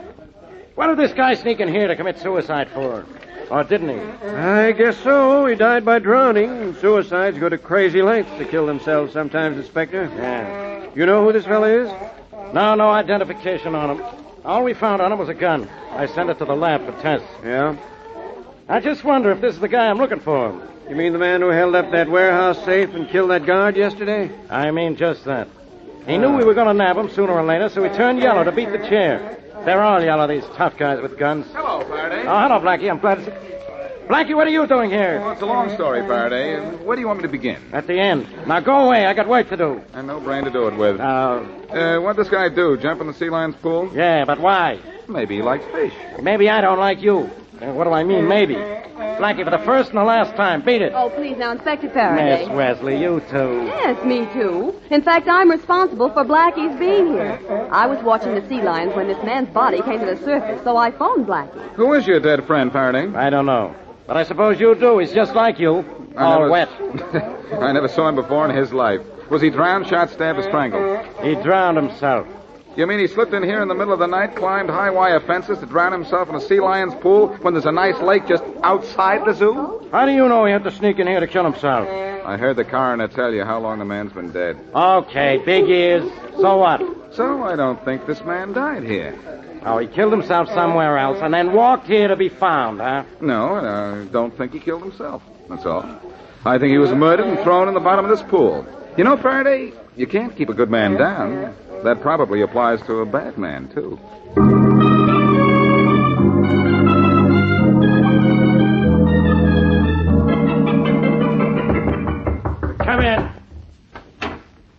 Here's the lab report on the body found in the sea lion pool, Inspector Faraday. I thought I'd bring it in myself. Good, Bob. Thanks. I've been waiting for this.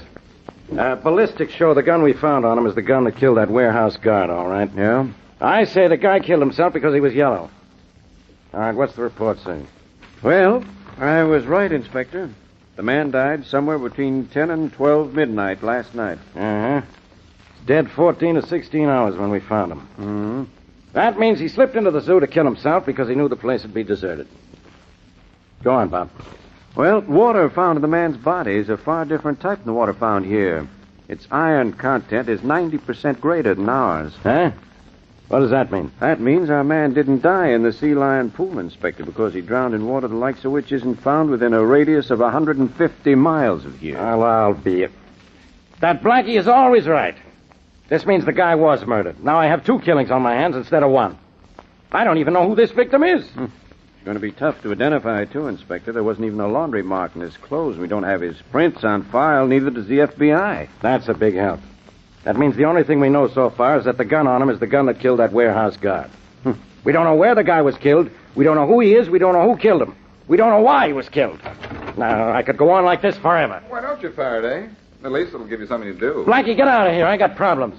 Well, tell them to me. I was a problem child. I suppose you're pretty proud of yourself because you knew that guy in the sea lion pool was murdered. No, it was only a guess, Faraday. Just didn't look like a good place for a guy to kill himself. You see, if I were going to commit suicide, I wouldn't pick a sea lion pool. Oh, you wouldn't. But I got news for you. Go pick any place you like to do it. It'll be okay with me. Faraday. Yeah? You've got an unsolved murder on your hands. I've got a few seconds on my hands. We'll put the two together and see if we can't come up with a handsome solution to this case.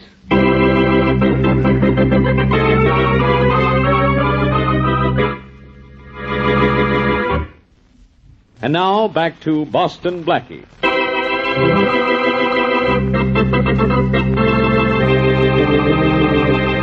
A man is killed by drowning in a bathtub in a small upstate town. His killers take his body to the city, where they dump it in the sea lion pool at the zoo. When the body is found, it looks like suicide, until laboratory tests prove what Boston Blackie suspected, that the man was murdered a long way from the zoo.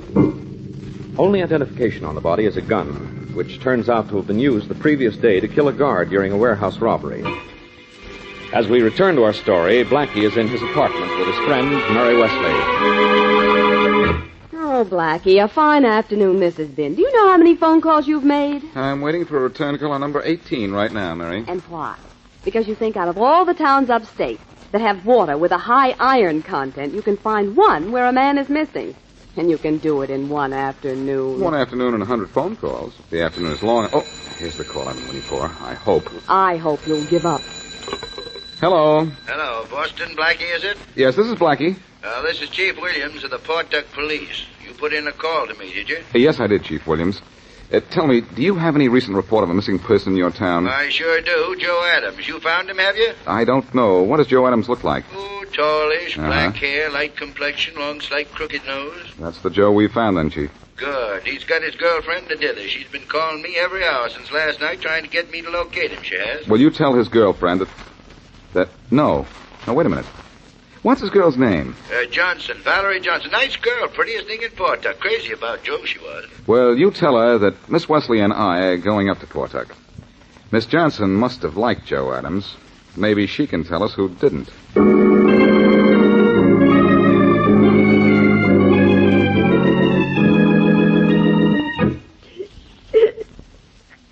I'm sorry Chief Williams went into such detail about your boyfriend's death, Miss Johnson. I was just going to tell you that he was killed. He didn't commit suicide, Blackie? No, Miss Johnson. Inspector Faraday told me that the test showed that the water in which he drowned was not the same as the water in the city, but was the kind of water you have in this section of the state. And he was killed here? Here and here. Do you know who could have killed him, Miss Johnson? No, I don't. Well, do you have any idea why he was dumped in the sea lion pool at the city zoo? No, not the slightest. Joe told me he was in trouble, but I had no idea it was as serious as this. Well, what did he say, Miss Johnson? Nothing that I could understand. I see. He said he'd fallen into bad company, but that it would be all right pretty soon. Oh, my handkerchief, I'm sorry. Oh, here, I'll pick it up. There you are. Thank you. You and Joe were going to be married soon? Yes. this week. Uh-huh. Well, Chief Williams told me Joe had no family. Do you want to come to the city with me and take charge of the body? I suppose someone ought to. Good. I'll wait outside with my friend Miss Wesley while you pack some things, and we'll drive you down. All right. I won't be long. Take your time. Poor girl. She must feel awful. Well, she sounds it, doesn't she, Mary? I could hear her out here, and she'll have to stop crying, Blackie, or she'll be exhausted. That girl wasn't crying. She was acting. Her handkerchief was completely dry when I picked it up. No tears? Not one. Mary, that girl is in this thing right up to her eyes.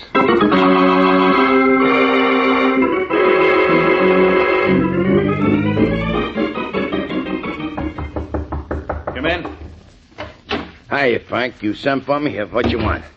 You know what I want, Tiny. Are you sore or something? Of course I'm sore. Of all the stupid places to dump Joe's body. Oh, that was a good joke, don't you think? It was a stupid joke because you don't think. Whose idea was that? Yours or Smitty's? Mine. Smitty said the river or lake was no good, Frank. Too many cars. Well, you could have taken him out in the country to dump him. I nearly had heart failure when he popped up in a sea lion pool. Well, look, Frank, what diff did it make where we dumped him? He popped up sooner or later, and he didn't talk when he dragged him out of the sea lion pool, did he? I suppose the gimmick worked all right. Last I heard, the police thought it was suicide because of the gun they found on him. Yeah. Good thing the gun you killed that guard with was a stolen gun. Now the cops thinks Joe stole the gun and killed himself because they were looking for him for murder, don't you think? Well, Tiny, I could kill you for tossing his body in a sea lion pool. Oh, that's talking sort of tough, don't you think? You know how I like it at the pool. And you were even hoping Joe's body would pop up while I was there, weren't you? Well, Smitty and I got a laugh out of it, Frank. We was there over by the monkey cage. You sure did jump. I don't like your sense of humor, Tiny. And maybe I'm getting so I don't like you. Now, look here, Frank. Tiny, I told you and Smitty to dump that body, not throw it in my face. You think I like to look at a man I just killed? Well, nobody asked you to kill him. I killed Joe because I had to, and for your sake as much as mine. He wanted to go to police after I killed that guard at the warehouse. Said he didn't bargain for murder when he went in on that job. None of us bargained for murder, Frank. You didn't have to kill that guard. You could have just slugged him. After he got a good look at me? Oh, no. Well, if he didn't see me or Smitty or Joe, we could have got away and saved your dough for you till you got out. You'd like it if I got a murder rap, wouldn't you, Tiny? Oh, you no. You and Smitty could divide the whole 100,000 just two little ways. Nah, Frank. Well, maybe I'm going to divide it one way. And make sure there's nobody who saw me kill that... What time is it? 10 minutes after 2. So what? So I can just make it to the zoo by 2:30. My day isn't right unless I see those sea lions fed. I tell you, my day just isn't right.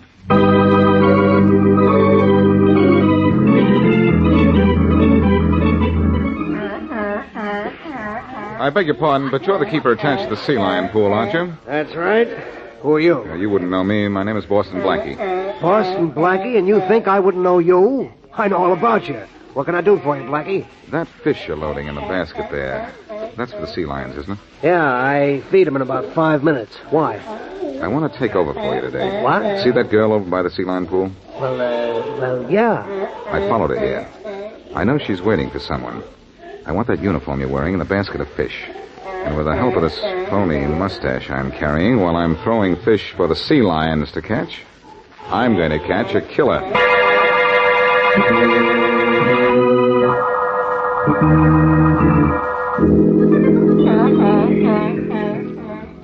I wonder where the keeper is. It's 2:30. Hello, Frank. Huh? Oh, Valerie. What are you doing here in town? Surprised to see me? Kinda. I didn't know where you lived, but I knew I'd find you here. Joe used to tell me how you always come down here every day. Oh, he did he? You want to know? Wait a minute. There's the guy who feeds the sea lions. I've been waiting for him. Hello there. Hey. Hey, you're not the regular keeper. No, that's right. He's sick. What about it? Nothing. I'm Frank Horton. He was going to let me help him feed Barco and the other sea lions. Not today, mister. He'll be back tomorrow. See him then. And don't bother me. I'm busy. Shout time, sea lions. Here. Catch. Frank, forget those sea lions for a minute. I want to talk to you. I know. You want to know where Joe is? Well, I haven't the slightest idea. He left after we split the dough for the warehouse job. Don't kid me, Frank. I know he's dead. And that you killed him. Keep your voice down, you fool. Oh, that keeper can't hear us. Even if he could, he wouldn't know what we were talking about. I'm not going to the police, Frank. About Joe, I mean. Go on. Joe was supposed to get $20,000 out of that job. I don't imagine he did. I imagine I will. If I don't, then I go to the police. Well? I think we can make a deal. You two are pretty stupid to talk murder when I'm around. Frank, he's no zookeeper. That's Boston Blackie with a phony mustache. Oh, really? Well, what do you know? And Blackie, what do you know about this? Come on, Valerie. Blackie's out. Now let you and I get out. Fast.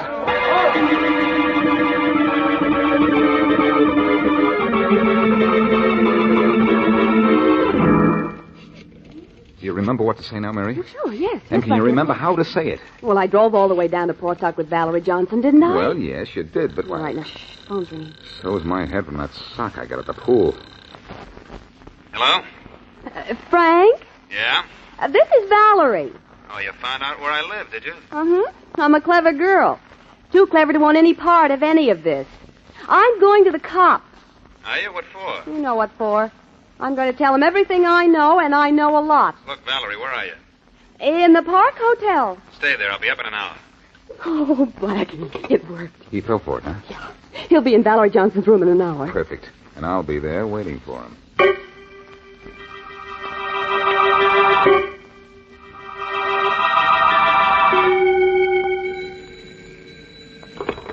Hello? Hello, Valerie. This is Frank. Oh, yes, Frank. Valerie, did you just phone me? No, I didn't. I didn't think so. I thought that was just one of Boston Blackie's tricks. What's up? Blackie is on his way up to your room. On his way up here? How do you know? Some girl phoned me just a minute ago pretending to be you and saying she was going to the police. I knew you wouldn't do that to me.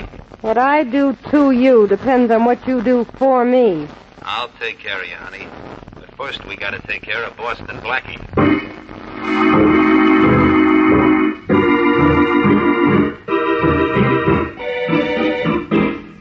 Porter, how soon can you get that trunk out of here? Practically right away, Miss Johnson. Practically right away.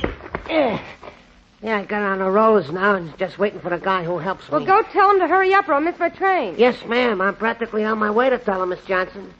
You mind if I leave the door open? No, that's all right, but hurry up, will you? I'm practically hurrying as fast as I can now, Miss Johnson. I'll be back in just a minute. See if I forgot, Miss... Porter, I thought you were... The porter didn't close the door, Miss Johnson. I did. Blackie. May I come in? I don't know why not. You're already in. And I see you're on your way out.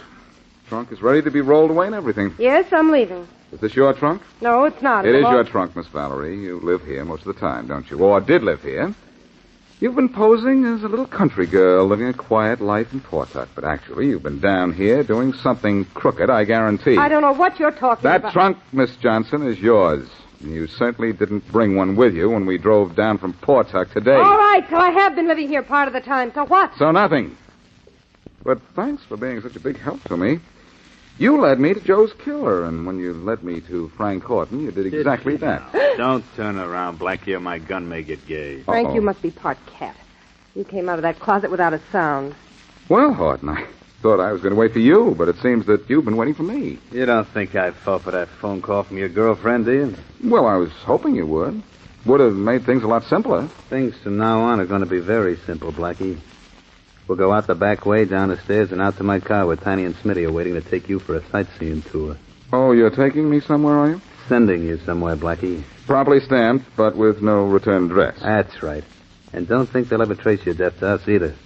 Miss Johnson's trunk is packed and ready to go. Only you're going first and like a nice boy. Look who's talking about being a nice boy. Nice boys don't point guns and kill people the way you killed a nice boy like Joe. Nice boys don't turn yellow and want to run to the police because a guard was killed. Oh, that's why you killed Joe, is it? He wanted to go to the police because you killed that guard. That's right. Now, Blackie, let's move. I'm not moving. That trunk is moving right at you. You can't shoot straight either, can you, Horton? Yes, I can. You don't get another chance. What you think? Open up in there, Blackie. Come on, open up. Come on in, Faraday. And Valerie, you better be a good girl and a quiet one. Okay, what's going on in here? Hey, you sound as if you expected me. After I left my apartment, I told Mary to phone you and tell you where I was. There's your killer, Faraday. The man who killed Joe and also that warehouse guard. His two boys are downstairs. We'll get them. So this guy spilled everything, huh? Yes, after he was spilled by this trunk. Nice going, Blackie. Hey, this trunk is on wheels. Yes. It was just about to be carried out. What do you say we do the honors with Horton here instead?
CBS Radio Mystery Theater presents...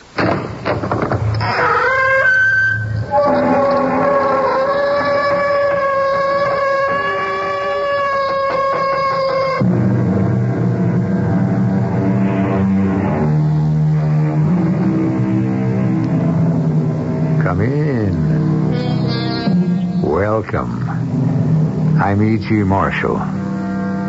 Psychiatrists have sought the answers to puzzling facets of human behavior for years. Today, we speak freely of phobias, unexplained psychotic experiences. But in the year 1793, a humane, enlightened physician of the infamous mental institution at La Bicêtre, a hellhole by any description, was brought to trial for daring to treat mental patients like human beings. He himself was called mad for, as the court put it, freeing the beasts from their chains. But as I said, times have changed. The story we're about to tell you about the horrors that took place in a similar institution is true. But it never really could have happened. Not here. Not yet. Not now. Stop it! Make them stop it, Doctor. That noise, please. It's just a summer night storm, Miss Agatha. You are safe here in the sanatorium. Yes. Nothing here can harm me. That's right. Now, go to sleep. I have to check on the other patients. Yes, Doctor. There are others here who need watching. The dangerous ones. They hate me. They all hate me. You must get some sleep. It's getting late. Yes, you're right, Doctor.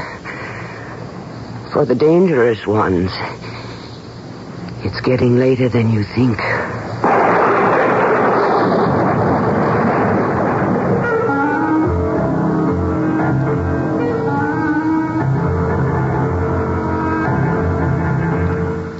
Our mystery drama, Free the Beast, was written especially for the Mystery Theater by Ralph Goodwin and stars Paul Hecht. It is sponsored in part by True Value Hardware Stores and Buick Motor Division. I'll be back shortly with Act One.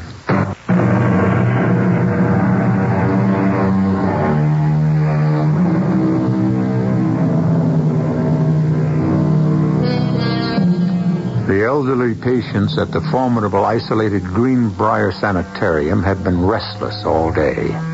And now that night is closing in and the intensity of the darkening clouds increase, the doctors and nurses double their rounds. The resident psychiatrist, Dr. Paul Thurman, has begun his nightly round of the 3rd floor. Patients on this floor, although completely harmless, do need his personal attention. Most are alone in the world, deserted by friends and family. He pauses a moment outside one of the doors because he hears an unfamiliar voice. Yes, I have watched them. Each night I have watched, listened. A strange voice, one he cannot identify, seems to be coming from Miss Agatha's room. But that is not possible. Miss Agatha has been at Briarwood for almost a year and has spoken to no one. Be calm, little sister. Nothing will harm you. I've always looked after you, and I shall continue to look after you as long as we both shall live. Miss Agatha. Yes, Doctor? Oh, you're alone. I thought... Yes, Doctor? I could have sworn I heard... Heard what? Well, I thought... Strange, there's no one here in the room with you, and yet... Yet what, Doctor? I distinctly heard a voice. Oh, not your voice, Miss Agatha, but an older voice. A woman 70 or 80. You must be mistaken, Doctor. She called you little sister. I have no sister. Yes, I know that. But I do have a puzzle for you. A puzzle? Brothers and sisters, I have none. But that woman's mother is my mother's daughter. Who am I? Miss Agatha... No, stop. Make them stop, Doctor. That noise. Just a summer night storm, Miss Agatha. You're safe here. Yes. Nothing here can harm me. That's right. Now, lie back. Close your eyes and go to sleep. I must check on the other patients. Yes, Doctor. They need watching. The dangerous ones. They hate me. They all hate me. You must get some sleep. It's very late. Yes. You're right, Doctor. It is very late. For the dangerous ones. It's later than you think.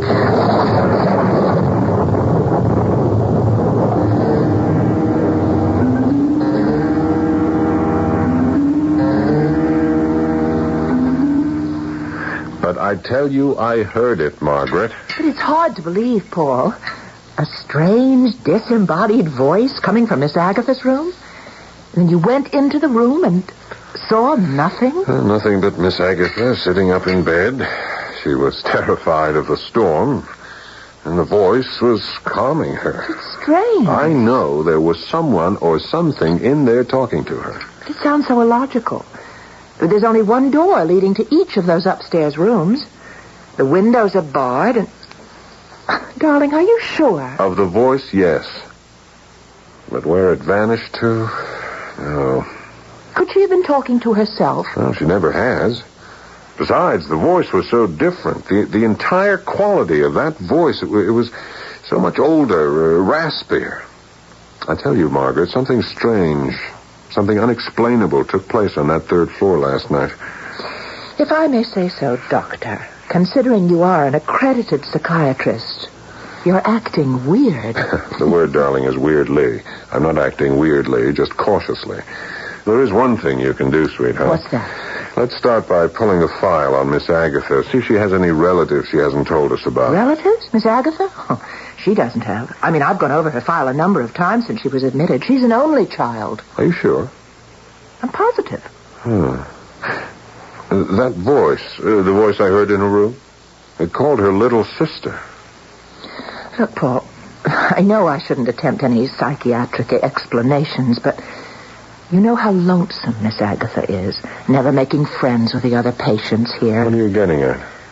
Well, it's a theory that's usually applied to children, but considering how far Miss Agatha has regressed, isn't it possible that she's invented a playmate, a protective playmate, an older sister? That was a good try, but just you concentrate on being beautiful. Let me concentrate on what I heard in that empty room last night. You still insist there was someone in there? Someone or something. I know that's, as you say, weird for an accredited psychiatrist to suggest. But go through Miss Agatha's file once more. And if she hasn't got an older sister, well, we'd better start looking for an 80-year-old patient in this institution who can walk through walls.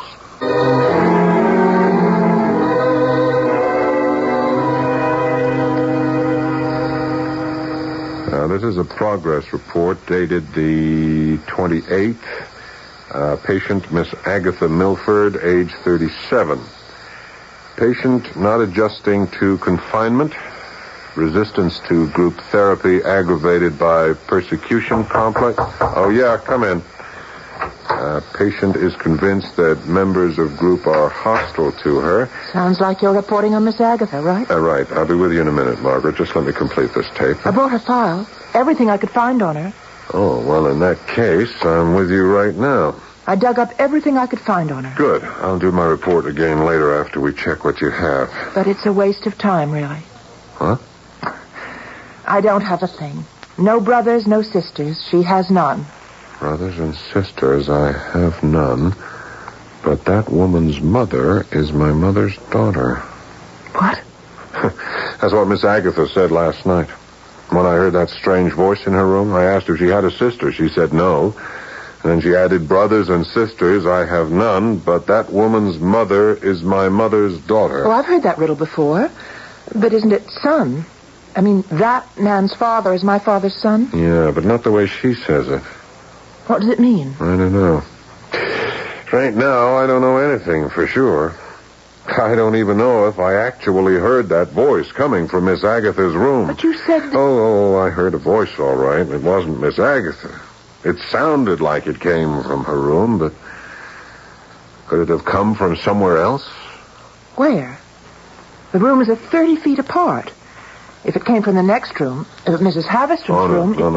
It couldn't have come from Haverstrom's room. I passed there. All was quiet. It came from the far end of the hall.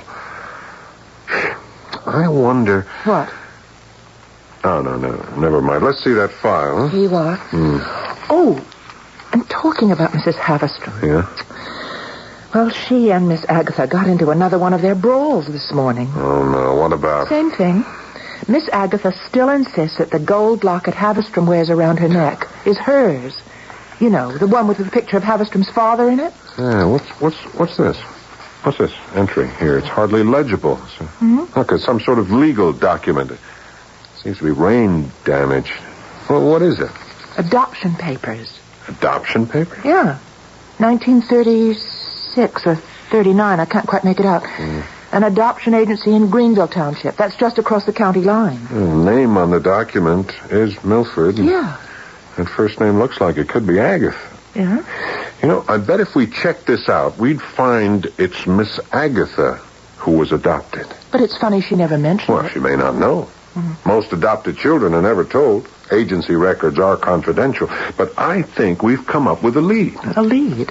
When she doesn't know she's adopted and agency records are top secret? What kind of a lead is that? That's a tough one, I'll admit. But with a little digging, we may find out more about our strange Miss Agatha. Now, what was that about the locket? The usual. Miss Agatha insists that the locket is hers. And this time she tried to tear it off Mrs. Haverstrom's neck. And, well, Haverstrom swung her cane at her. But fortunately she missed. That Haverstrom locket? It could be Agatha's, you know. Well, I don't see how. Agatha Milford came here less than a year ago. I mean, look at her record. Here's what she brought with her. Just a few personal belongings, items supplied by county hospital. Oh, no jewelry. I see.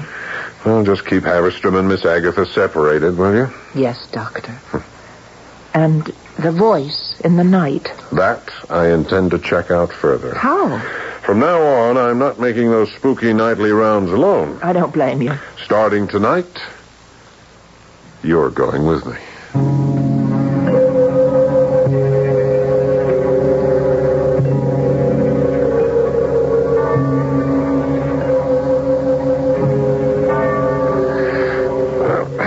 10 o'clock. Time to make the rounds. Someone covering for you down here? Yes, one of the matrons. All right, let's be off, shall we? Just a few more steps to the top. Oh, careful. Careful, the railing here is not too secure. Railing? This entire third floor is ancient. If you ask me, we ought to close down the whole building. At least this crumbling railing should be replaced. Paul, if you'd only talk to the correction board, they might be... What's that? I don't know. It's coming from the far end of the hall. Miss Agatha's room? Let's see, shall we? Yeah, those are the same sounds I heard last night. Don't cry, little one. There's no need to cry. I'm here with you always. That. The other voice. Did you hear it? I don't know. I heard the wind. You are not alone, little sister. You need fear nothing or no one. Do not cry. I will never leave you.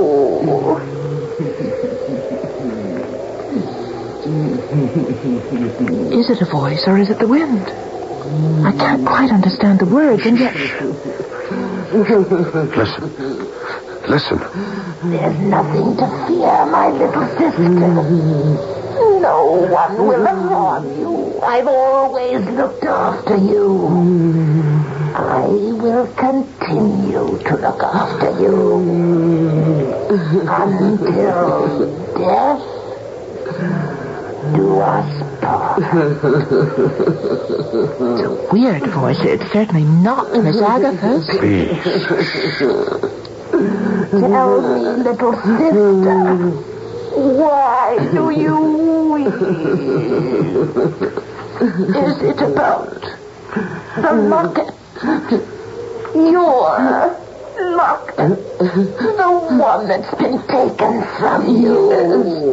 Yes, the locket. That Haverstrom woman still has it.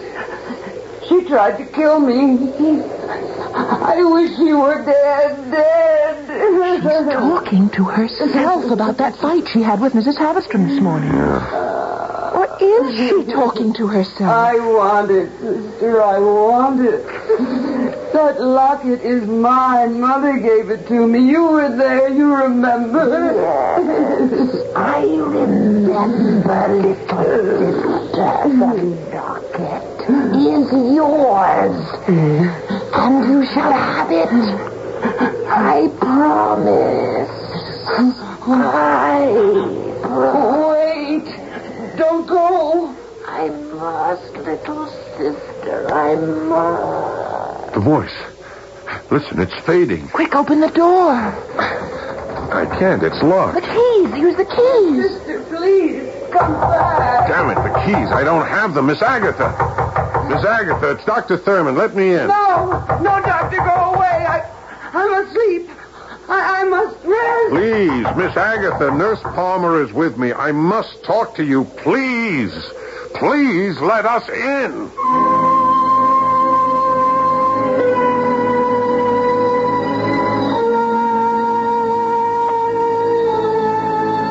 Well, what have we here?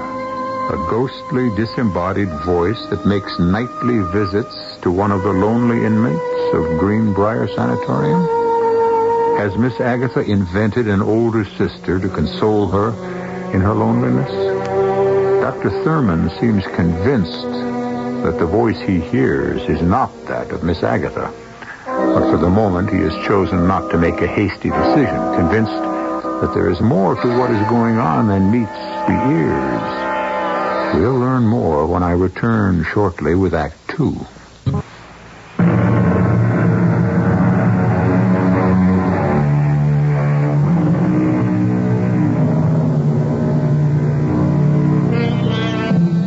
Over 600 years ago, back in the 15th century, two scholarly monks compiled a book of horrors called Malleus Maleficarum, a definitive study of mental illness that proved conclusively that the poor tortured souls chained in the snake pits were not ill, but unwillingly possessed by demons and witches. Two cures were suggested by these enlightened scholars: cleansing fire to be used against witches, and torture on the rack to discourage invading demons. It is recorded that both of these cures worked permanently, but that was yesterday.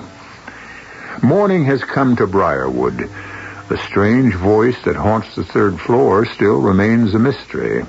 Dr. Thurman is seated in his office, recording the case history of the frightened, uncommunicative Miss Agatha Milford. The possibility of schizophrenia exists. Further testing is called for. Oh, yes, come in. Hey, good morning, Doc. How's it going? Oh, Connolly, I'm just taping more about that strange experience I've been telling you about. Hang on a minute, I'll shut off this tape recorder. You know, that's a great way to keep records. Yeah. I've been meaning to buy one of those gadgets for the agency. How's our suspect, Miss Agatha, doing? Oh, please, let's not refer to her as a suspect. She's a patient, one we know very little about. That's why I called you in.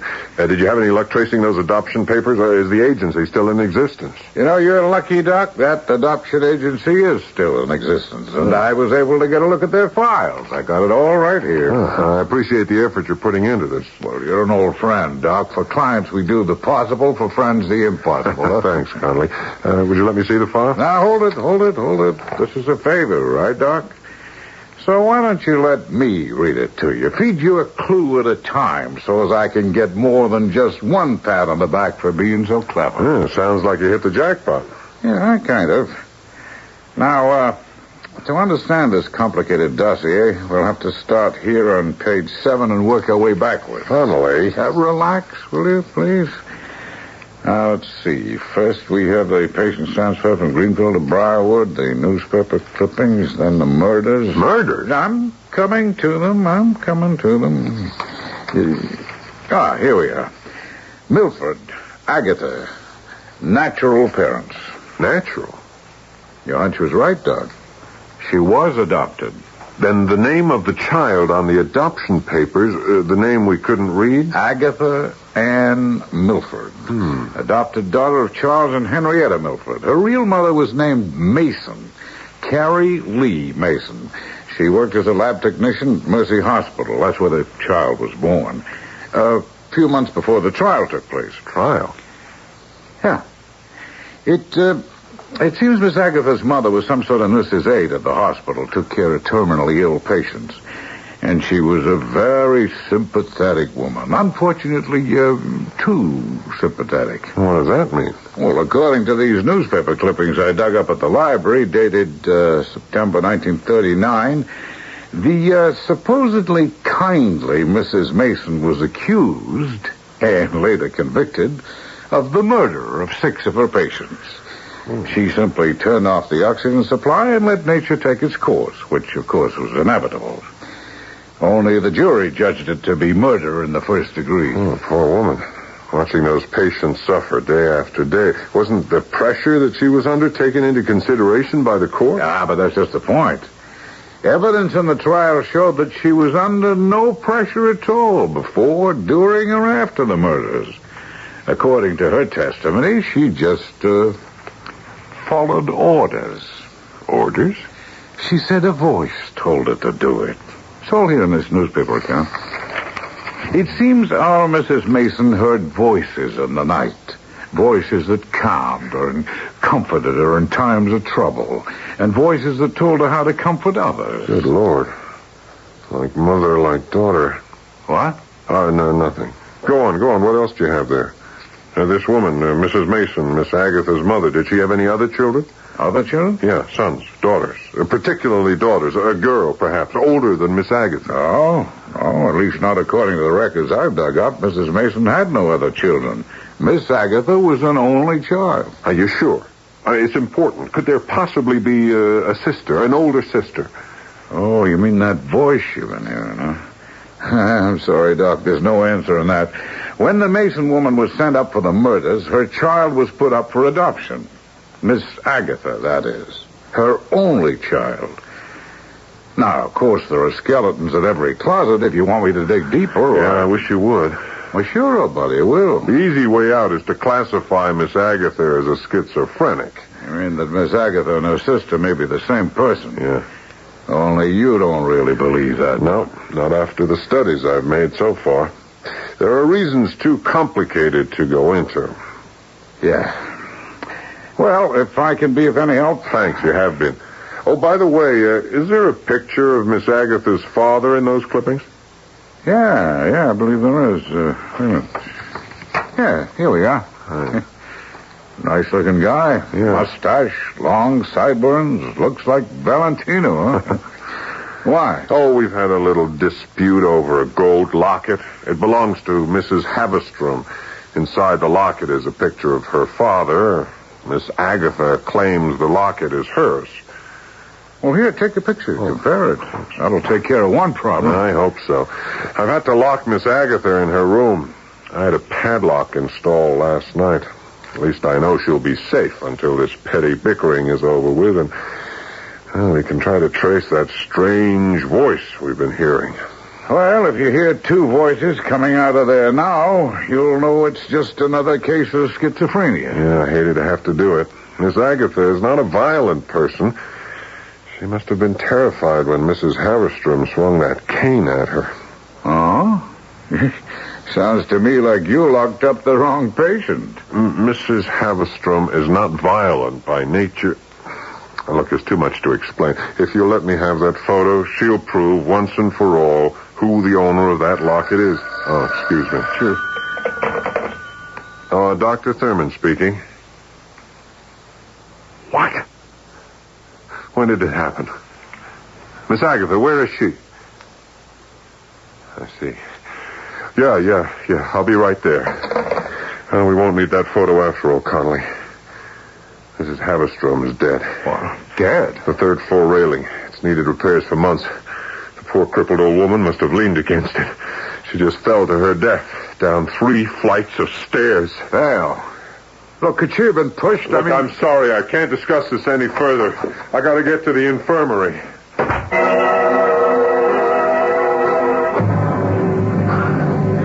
Slow down, Paul. I can't keep up with you. I'm sorry, Margaret. I'm anxious to check out Miss Agatha's room. I just don't understand how Mrs. Havestrom got out of her room and over to that shaky railing alone. Where was the third floor matron, huh? She was called away for a few moments. I've told you never to leave the third floor unattended. She was only gone for a short while. You heard me tell that to the police. They're taking the body away. When this gets out, Margaret, I just can't understand what happened. Oh, come on. Let's get to Miss Agatha's room. All right, Doctor. I'm sure you'll find everything in order. Door locked since last night, as per your instructions. Padlock on, also locked. I don't think so, Miss... Connolly, what are you doing up here? Just a little checking, Doc. What I found isn't too pleasant. Who is this man? I'm sorry, Margaret, this is Charles Connolly, detective.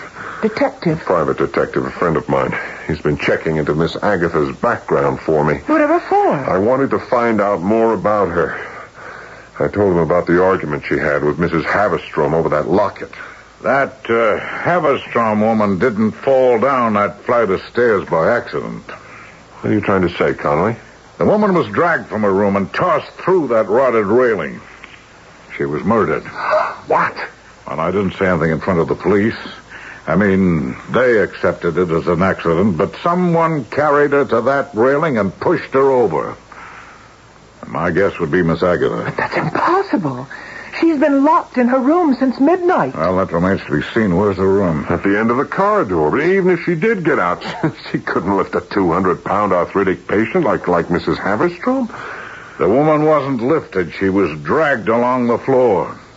I found black heel marks leading to the edge of the stairs and the end of the broken railing. Let's get to her room. Okay, right with you, Doc. How could Miss Agatha get out of her room? It was bolted from the outside, reinforced by a security lock. It just doesn't make any sense. Well, I'm afraid there's just no other answer. There's got to be another answer. Huh? Up ahead. You see that room in the far end of the hall? Huh? Well, that's Miss Agatha's room. And even from here you can see that the padlock is still on and it's still intact. Well, I'll be... Yeah, not a mark on it. It looks okay. It's solid, sturdy. Who has the key? I do. If you gentlemen will step aside,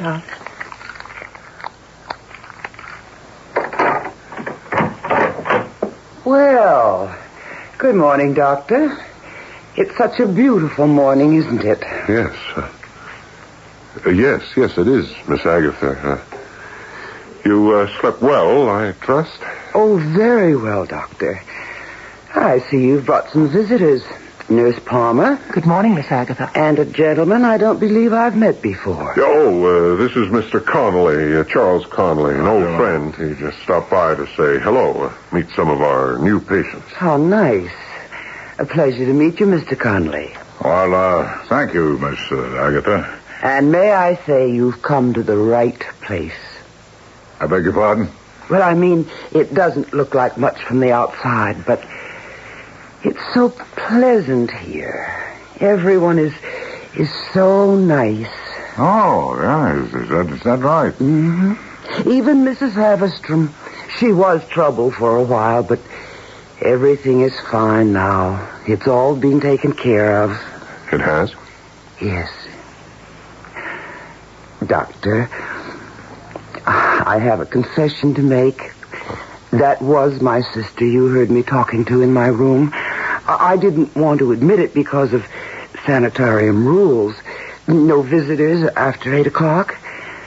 But since she won't be coming back anymore, I can admit that she's been here. Because everything is all right again.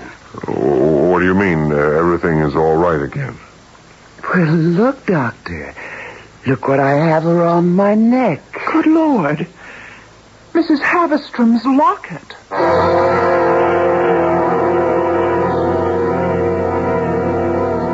Despite evidence to the contrary, Dr. Thurman still insists that his initial psychological diagnosis of Miss Agatha was correct. Convinced that this frail, frightened woman could not possibly be involved in anything as horrible as murder. Let's hope Paul Thurman is right. Because if he is not, he could be dead wrong. We'll learn more when I return shortly with Act 3.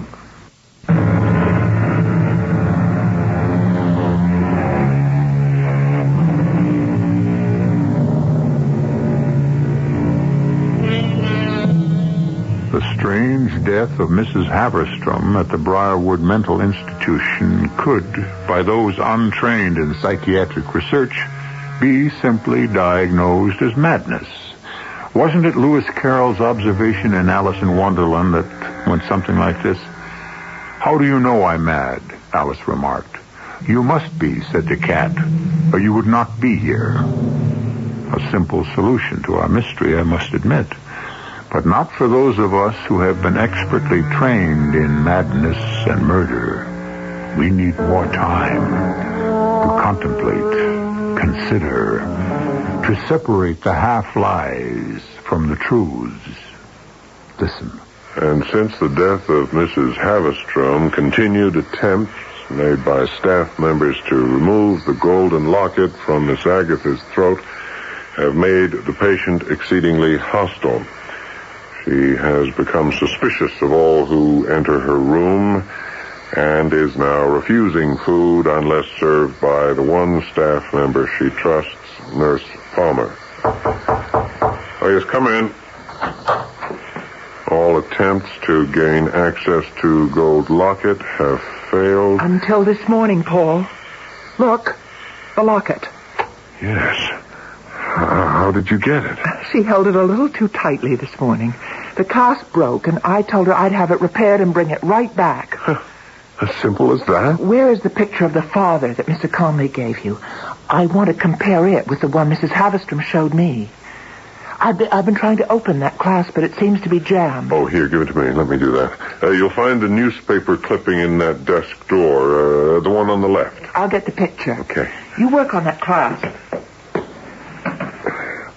Were these the clippings? Yeah. This clasp seems to be bent. I'll get it in a minute. Do you remember what the man in the locket looked like? Was he young, old? Young man, about 30. Oh, that sounds about right. Man in the newspaper clipping was about 30. Sort of plain looking, slightly balding. Plain looking? Balding? What's wrong? A mustache or long sideburns? No. Mrs. Haverstrom's father was clean-shaven. Heavy features. It was a tintype. I guess it must have been taken in the early 20s. Well, it's not the same man. It's not? No. Here, give me the clippings. I'll show you. See, there. That's Miss Agatha's father. There, young, dashing, handsome. Looks a lot like Valentino, huh? Oh, we darned. All this trouble for nothing. Yeah. I finally got this locket open. There, you see... Oh, no. What's the matter? Paul, what is it? The photo in the locket. It's neither the man you described nor the man in the clipping. It's a photo of a woman. An old woman in her 80s who looks exactly like Miss Agatha.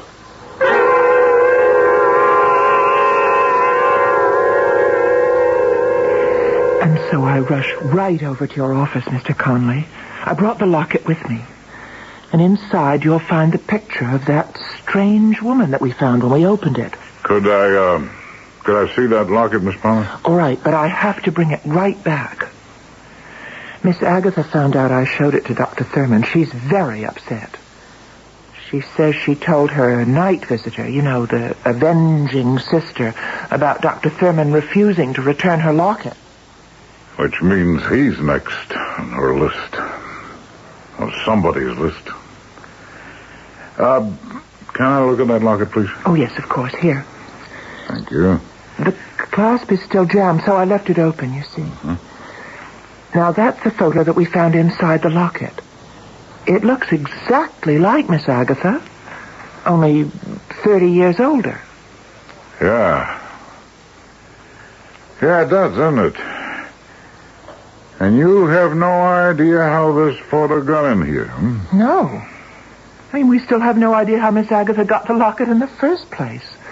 The last time I saw it, Mrs. Haverstrom was wearing it. Yeah, I know. And when Mrs. Haverstrom fell through the railing to her death down that flight of stairs, Miss Agatha was locked in her room.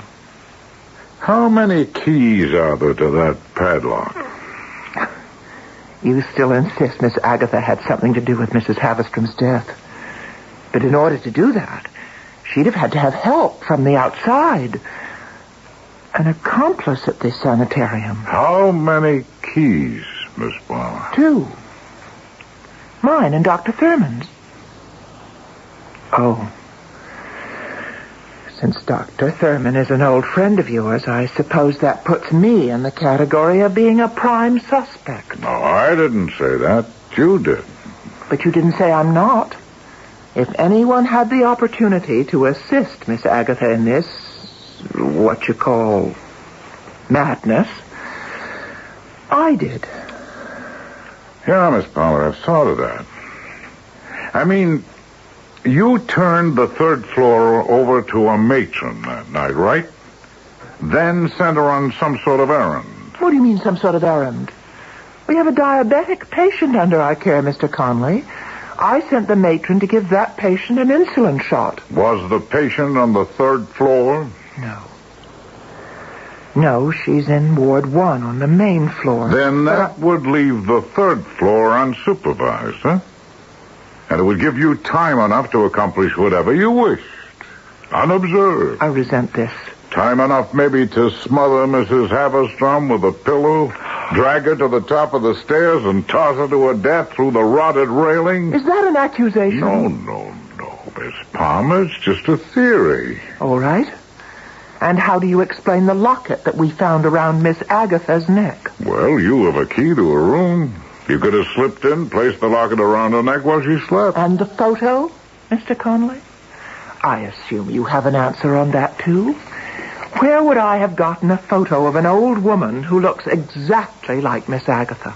From one of the newspaper clippings I left with Dr. Thurman. The Carrie Lee Mason file. A duplicate of the one I keep here in my desk drawer. Would you like to see the clipping, Miss Fowler? A recent clipping? Mr. Conley, I've been patient until Here now, is what Carrie Lee Mason looks like today.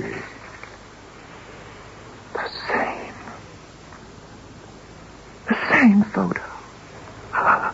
It's exactly the same as the one in the locket. Oh, not quite, Miss Palmer. You see, the prison guards have been cut away to make the photo fit in the locket frame. Easily enough done with, a pair of surgical scissors. I've had enough. I haven't. Now, I've checked out this sister theory Paul Thurman keeps insisting on, and so far I've come up with nothing. My partner Ross is out on it right now. You've had less than 48 hours.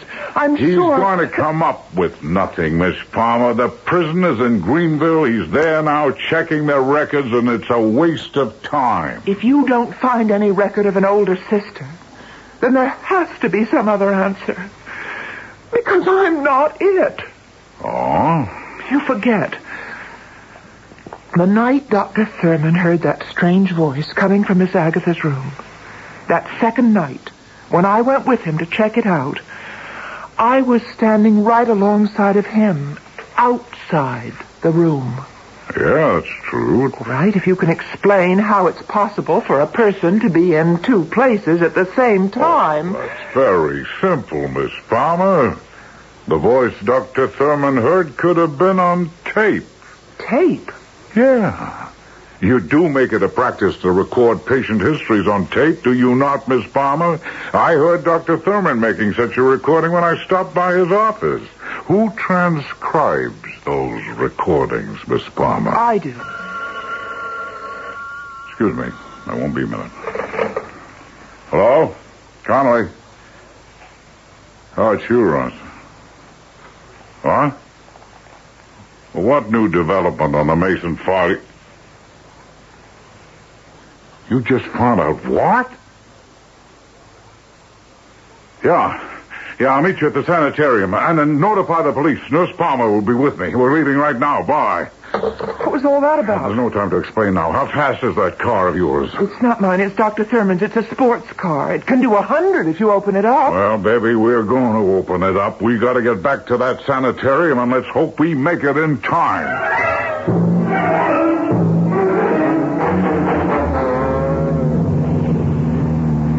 Conley, please slow down. Just hang on, Ben. Hang on. I've been hanging on for dear life. If anything happens to this car, I'll never hear the end of it from Dr. Thurman. I'm not worried about the car, Miss Palmer. I'm worried about Paul Thurman. Dr. Thurman, why? Look, you never told me what... There's a turn up ahead. Hang on. I was saying... You never told me what your partner Ross told you. Well, you'll know in a few minutes. I only hope Ross got to the police with the information he gave me over the phone.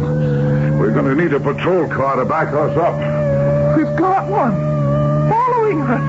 And at this speed, we'll probably pick up 3 more. Good. All right, there's the driveway to the sanitarium. Right up ahead. It's blocked by 2 police cars. Hang on, I'm going to stop. What's going on up there?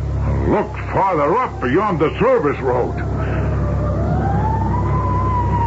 Fire engine? Oh, look at the smoke. Oh, my God. Briar was on fire. Come on. That building is a death trap. I've got to help the patient. Wait. Your patients are all right. They've all been evacuated. Look, over there in the clearing, the matron's got them out. Thank God. I don't see Paul. Dr. Thurman. Probably still in there. That's why Ross called. Oh, I'm so confused. Ross was calling from the prison. Mrs. Mason wasn't there. She'd been showing signs of violent behavior and was transferred to a hospital for psychiatric testing. Well, that was a few days ago, just before you started hearing that strange voice coming from Miss Agatha's room. You don't think It's the only answer to all this. Madness. Security at the hospital is not like security at the prison. Ross checked. They've been looking for her since Friday. I think she's here. Here? But how would she find out? I don't know, but somehow she did. Just look at the pattern, Miss Palmer. Patients warned, evacuated in time, everyone out, safe, but Paul Thurman. Now remember, Mrs. Mason considered herself a humanitarian. I believe she set that blaze to destroy Briarwood and the man who kept her daughter prisoner there. Hey, he's right, Margaret. I saw her. I saw the face in the locket. She burst into my office, smashed everything she could get her hands on. Within moments, everything was ablaze. Paul, are you all right? Yeah. I managed to get out somehow after I released Miss Agatha from her locked room. That poor, crazed woman is still in there. Last time I saw her, she was clawing her way up the blazing staircase, calling out, "Where are you, little sister? Don't be afraid. Mother is here." The place is an inferno. We've got to get her out of there. It's too late. The walls are starting to go. Oh, she's still in there. She's a goner.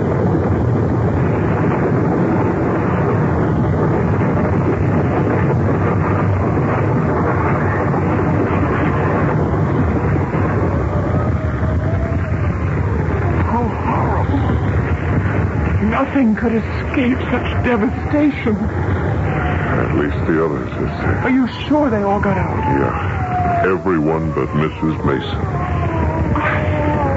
I don't understand. What made her do it? You know about these things, Paul. What brought that woman here? What drove her to such total destruction? She couldn't help herself, Margaret. Intellectually, she may not have known whether Miss Agatha was her daughter or her sister. But emotionally, instinctively, she knew. She was driven by one of the strongest forces in nature. Love.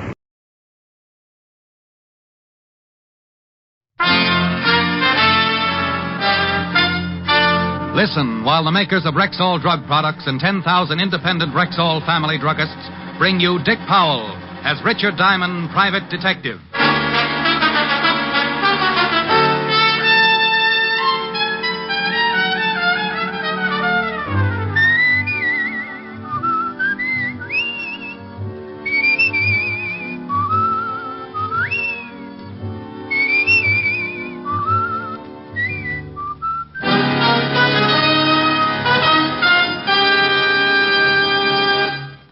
Good evening. This is your Rexall family druggist speaking to you for the 10,000 independent druggists who have made the word Rexall part of our own store names. We've done that because we recommend and sell the 2,000 or more drug products made by the Rexall Drug Company. Like Plenamins, for example, Rexall's famous multivitamin capsules. 2 Plenamins a day give you more than your daily minimum requirement of every vitamin for which such requirements have been established, plus valuable liver concentrate and iron. What's more, Plenamins cost you only pennies per day. Ask for Plenamins at Rexall drugstores everywhere. And remember, you can depend on any drug product that bears the name Rexall. Good health to all from Rexall. Now your Rexall family druggist brings you a transcribed half hour with Richard Diamond, private detective, starring Dick Powell.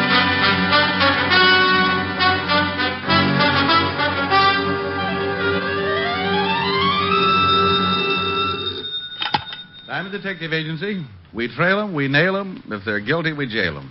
No charge for poetry. Oh, no. Edgar guessed with a shoulder holster. Hello, Helen, baby. Rick, guess what's in town? Unless I win something, I give up. The carnival.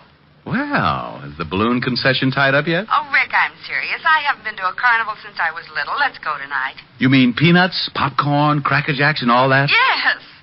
Sounds awful. Oh, now, Rick. Please. Okay, honey. I'll be around at 8. Shall I wear my knickers? Rick. Bye. That night, I picked up Helen and we went to the carnival.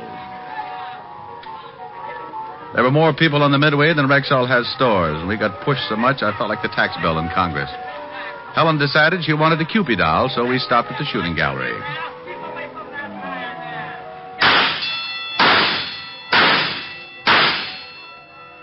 Hey, that's pretty good shooting. Think nothing of it. Just 3 more bullseyes and you win a doll. Well, here's your doll. Where'd you ever learn to shoot like that? At the skeet club. Would you like to try a shot, Rick? No thanks. Come on. Oh, Rick, isn't this doll cute? And now, for your amazement and proof of my statement, I'll ask him to step out here. And here he is, ladies and gentlemen, the one and only Samson, the strong man. Step right up, folks. He'll thrill you with his amazing feats of strength. Now, crowd right in. Don't be shy. There is no... Standing on the platform with the biggest collection of muscles I'd ever seen. Samson looked like an overgrown orangutan. And at least 3 tigers had contributed their all to the loincloth he wore around his middle. Samson, the great. And now, our sensational offer. $100 to any man who will step up here and defy the mighty Samson to put him to sleep by squeezing his chest. Now, it is harmless, my friends, and if any one of you daring gentlemen think the mighty one cannot put you to sleep with a mere squeeze, then step right up. If Samson fails, then $100 is yours. Well, Rick. Now, I tell you, friends... Well, Rick, what? Don't you want to show off? Not my insides. Rick, you mean you're afraid just to let him squeeze you? Honey, I'm afraid to let him breathe on me. Come on, let's go see that fortune teller.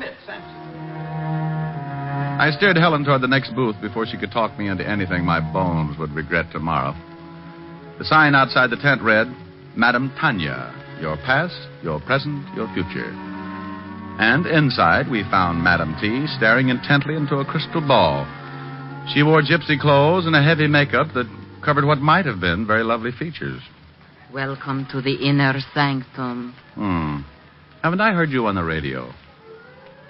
She didn't crack a smile, and I didn't exactly blame her.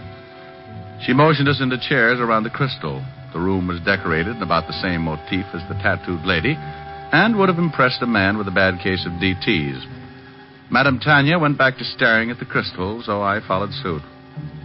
I couldn't see a thing in the glass ball, but then maybe she picked up television on clear night. The crystal grows dim. I can see that you are both very much in love. Well, go on. It is good. This man adores you. He worships you. He idolizes you. Wake me up when I propose. You are an unbeliever? Oh, let's be modern. I'm a cynic. The crystal does not lie. But to make certain, I will consult the cards. She picked up a deck that was too big for poker and too small for canasta. I should pay to watch a girl play solitaire. I nudged Helen, and we were about to leave when a tall, thin young man pushed back the canvas flap and walked in. Hey, Tony, I didn't know you were busy. Excuse me.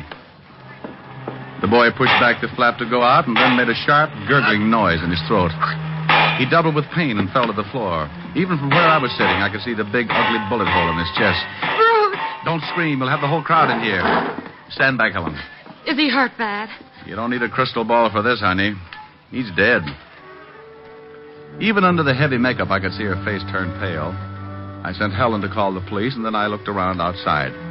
The killer had either used a silencer, or else the shot was not heard in the confusion. 20 minutes later, Lieutenant Max Talbert arrived, followed by Sergeant Otis wearing his Hopalong Cassidy badge. Hi, Rick. Well, hello, Max. Where's Walt Levinson? He's on vacation, Rick. I've taken over his cases. Also his problems, I see. Hello, Otis. Hi, Shamus. So there's been another murder, huh? And you just happened to be here. Sounds suspicious to me. Otis, why don't you stick your head through a piece of canvas and let people throw baseballs at it? And get my brains knocked out? Oh, no. Why not? You got nothing to lose. Rick, Miss Asher told me over the phone what happened. It sounds like we'll be looking for a needle in a haystack. You want to work on the case with us? Not particularly. I just happen to be here, that's all. Yeah.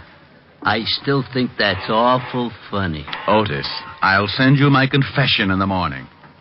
So long, Max. It's not that I wasn't interested in the case. I was. But in my business, you can't poke your head into murder on a gratis basis. So I took Helen home. The next morning, I went to my office as usual, and then around 10 o'clock, I had a visitor. Mr. Diamond, I need your help. Well, thank my lucky stars. Sit down. Thank you. She looked like a well-dressed Lady Godiva, minus horse. I stifled a drool as she sat down, and then I realized that I'd seen her before. This was Madame Tanya, minus the heavy makeup, gypsy garb, and the phony accent. It's about last night's murder. You see, it's not the first. 4 men have been killed within a year. And all because of me. Go on. My real name is Tony Lawrence. About a year ago, a boy I knew asked me for a date, and we went out. Next day, he was killed. There were 2 more after that who showed an interest in me. They both died, too. It's getting so every time a man looks at me twice, he's murdered. Well, it's a pleasant way to die. But what about this kid last night? Well, he'd asked me for a date at a small party we had after the show one night. He worked in the show, but I hardly even knew him. I see. Did you tell Lieutenant Talbot all this? Oh, yes. He says he'll have to make a systematic check on everyone on the show. That could take months. Yes, it could. Talbot's a good cop, though. Why'd you come to me? I want you to go back to the lot with me. I'll arrange to get you a job there. Honey, I got a job. I'm a private detective. Oh, I know. I'll pay you what you ask. Oh, well, that understanding will just continue. Well, maybe working undercover, you'll be able to find out who's behind all this. Well, Oh, I'm sure it'll work. I'll get you a job as Barker for the girl show. You know, I've always wanted to run away with the girl show. We drove back to the carnival, and I became Rick Diamond, boy Spieler. The kid who was murdered last night had asked Tony for a date at a small party. There were only 3 other people at that party, and it seemed logical that one of them was the killer. First on the party list was Chuckles, the clown. Tony took me over to his trailer. Here we are. I think you'll like Chuckles. He's got a great sense of humor. Well, Tony, come on in. Can't stay long, Chuckles. I want you to meet Rick Diamond. He's the new Barker on the girls' show, and the boss wants me to introduce him to everyone. Well, any friend of Tony's is a friend of mine. Glad to know you, Rick. How are you, Chuckles? Yeah, just fine. So you got the job at the Shakers, huh? You ever bark before? Only at pet shows. Oh, well, you'll do a good business over there. All the old fogies go to see Karen. She's the head shaker. Is that all she shakes? Hey, that's pretty good. Put some gags in your pitch. The crowd eats it up. We'd better go, Rick. You start to work soon. Yeah, well, drop around any time, huh? Number 2 on the suspect list was Sampson, the strong man. I remembered him from last night and took a last look at my fingers as we shook hands. Glad to meet you. Do you wrestle? No, but I'm a demon with jacks. Oh, I can't find no one around here to play with. Oh, you poor kid. Have you tried the lion cage? Rick's going to pitch the girl show, Sampson. Boy, that's no fun. Hey, look, kid, you work out with me, and someday you can be a strong man, too. Well, that's a tempting offer, but I'm afraid I'm just a natural-born sissy. Well, if you change your mind, come around and... And you'll change my posture, I know. Glad to have met you, Sampson. So long. Playful little character. He's really very nice. Hey, let's stop here for a hot dog. Good. My favorite meal. Give the man a cooked one, Maisie. Sure thing, Tony. Loaded with onions, honey. No date tonight. Aren't you hungry, Tony? I've got to change for my act soon. Tell me, how did a pretty girl like you get tied down to a crystal ball? Oh, I don't know. I grew up on shows. Mom and Dad were wire walkers. Well, I don't like high places, so I decided to be an actress. Well, after a few feeble stage attempts, I came back here. Now you do your acting in a tent. That's right. If these murders aren't solved soon, I'll be on the move again. Those 2 characters we just met, you think one of them might be the killer? Gee, I don't know. They've always been friendly with me, but... Well, they did overhear that boy ask me for the date. Karen was there, too. Oh, yes. The shaker, as Chuckles put it. You'll probably meet her later on. She's always quick to discover a new man. Well, I can hardly wait. Say, I'd better get back. I'll see you after the show tonight. You are, mister. It's got enough onions to keep you out of circulation for a week. Tony walked away, stopped, turned, and gave me a smile that made me feel warmer than the hot dog I began munching. She was a very pretty girl. Pretty enough for someone to kill any man she got interested in. And that someone was either a clown, a strong man, or a hula dancer. Yeah, it was quite a mess, and here I was in the middle of it. But as P.T. Barnum always said, there's a sucker born every minute.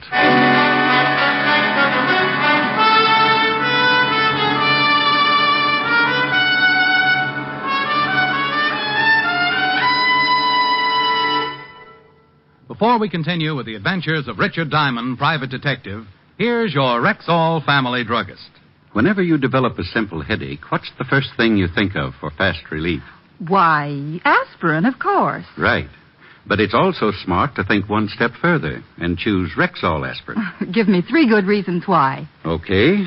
First, every Rexall aspirin tablet contains 5 full grains of pure aspirin. Second, there is no faster-acting aspirin made. What do you mean by that? I mean that when taken with water, a Rexall aspirin tablet is ready to go to work for you even before it reaches your stomach. Sounds swell so far. What's the third reason? Just this. In the economy-size 200-tablet bottle, Rexall aspirin costs you little more than 0.3 of a cent per tablet. That I'll remember. And remember this also. You can depend on any drug product that bears the name Rexall. And now back to tonight's adventure with Richard Diamond, private detective, starring Dick Powell.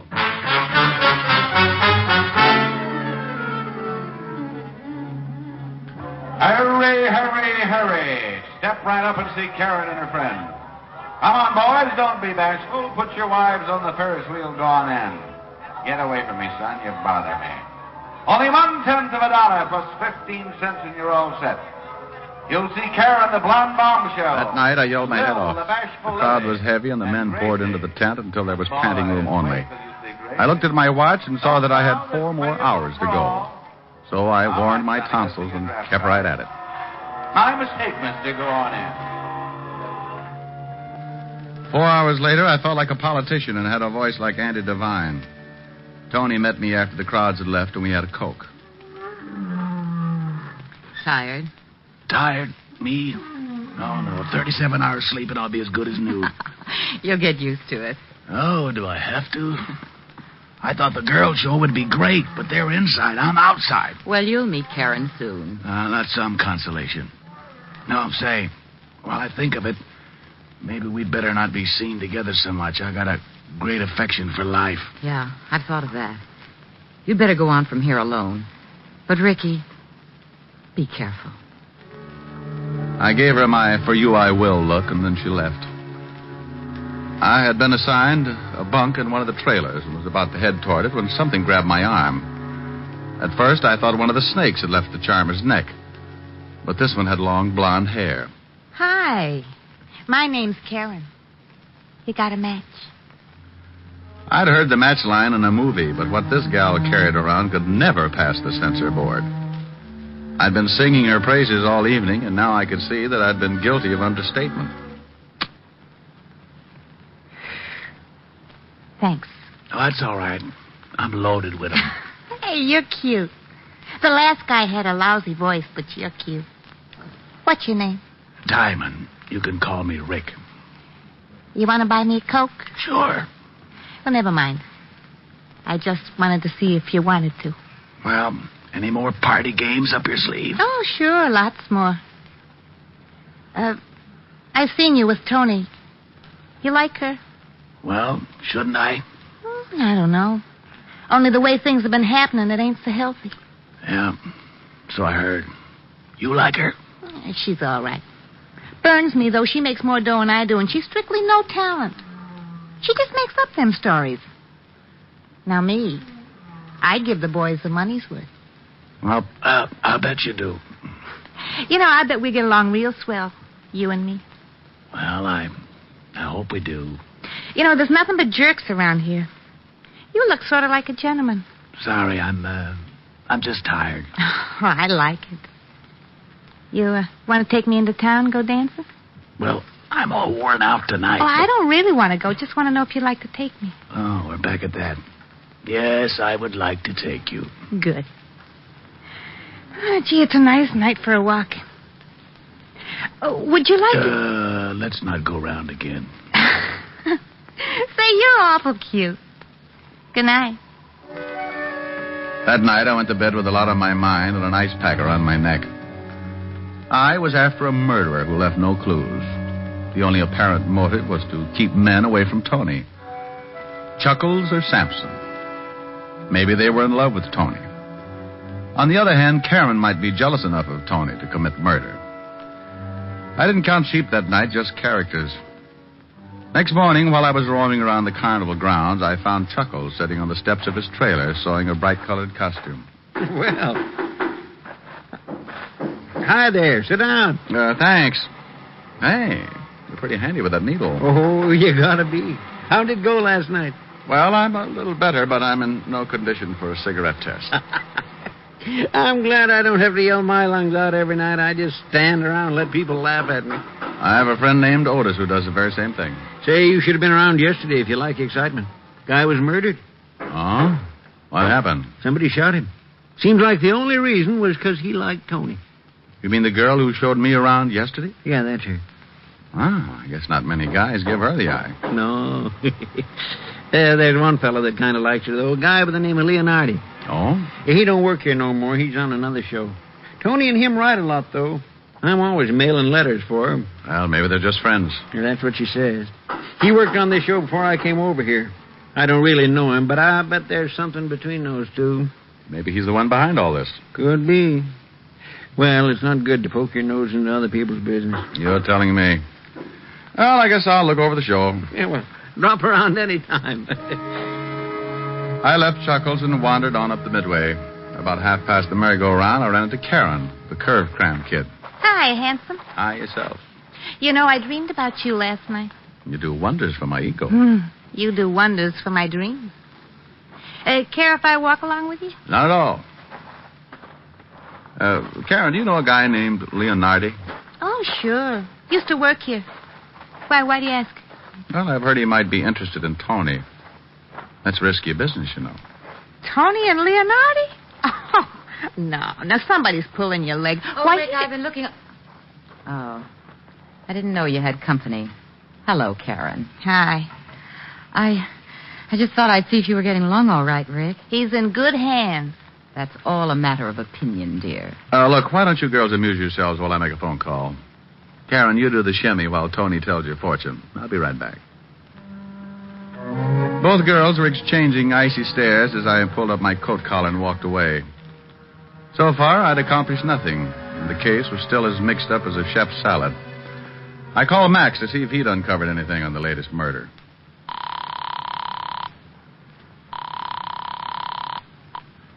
Homicide. Lieutenant Talbot speaking. Max, this is Rick. How you coming on that circus murder? Oh, Rick, what a headache. Gets screwier every minute. Yeah, I know. The fortune teller hired me. Oh, well, then you know almost as much as I do. There's one new development, though.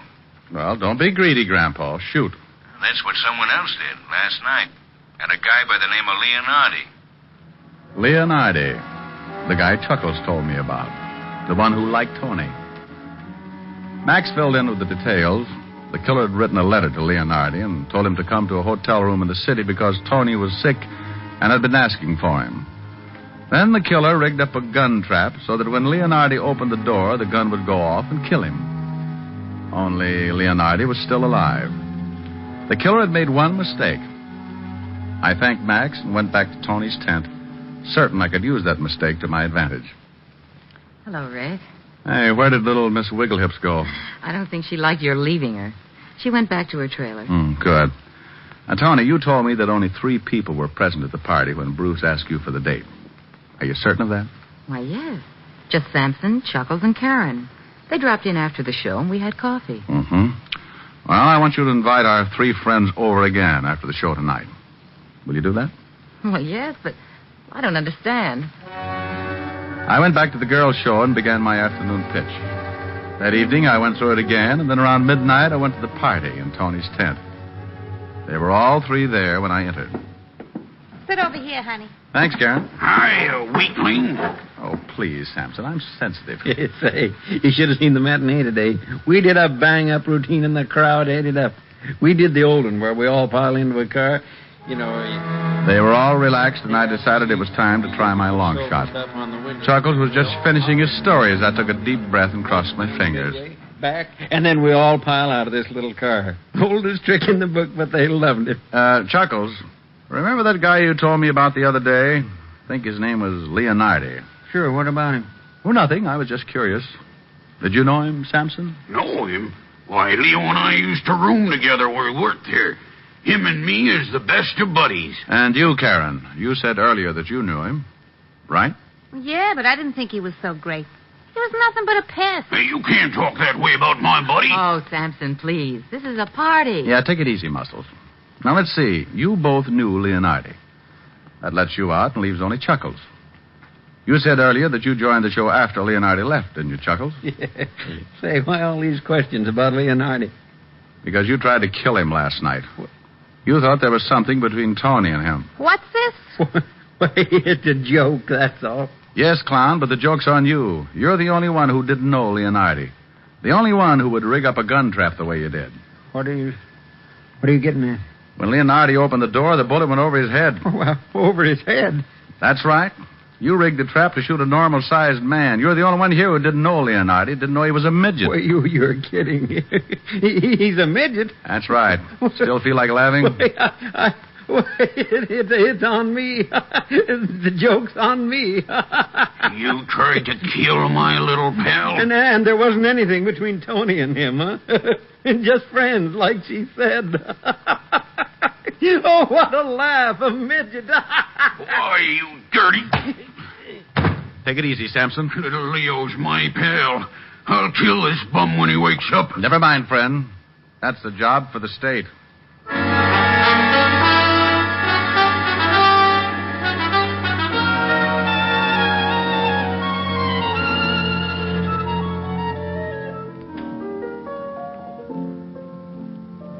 And so, dear Helen, my life at the carnival ended, and I have come back to you. Beaten, perhaps, but ready to continue my valiant fight against the forces of evil. Justice must prevail. Truth must march ahead to... Oh, Rick. Quiet, I'm auditioning for Portia Face's life. Rick. Was that Karen person pretty? Mm-hmm. What kind of a dance did she do? Well, she started by, and then she... Well... Oh. One of those. Mm-hmm. Only more so. Well, I hope you enjoyed yourself. Helen, you're so thoughtful. Rick. Yes, baby?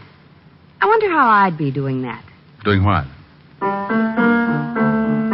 Helen, please. This is more your type.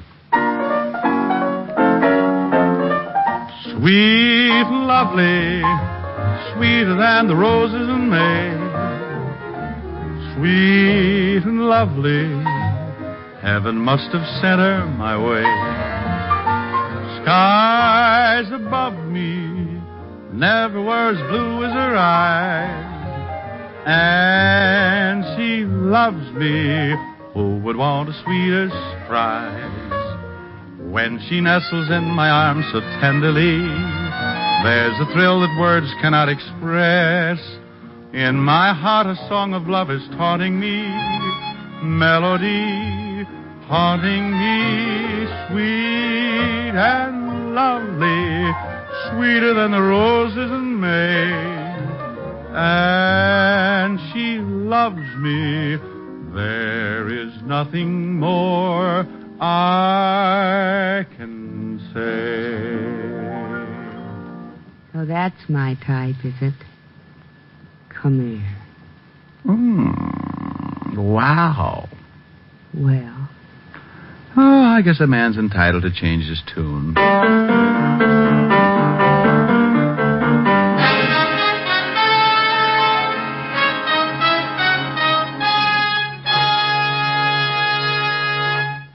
Again, here's your Rexall family druggist. Tonight, I'd like to say a special word to users of mineral oil. I know that what you search for is one with an extra heavy body. Well, Rexall mineral oil is refined by a special process to obtain just that. And because it's so exceptionally pure and bland, Rexall mineral oil is non-irritating and non-habit-forming. What's more, it's tasteless, odorless, colorless. Next time, try Rexall mineral oil. And remember, you can depend on any drug product that bears the name Rexall. Good health to all from Rexall.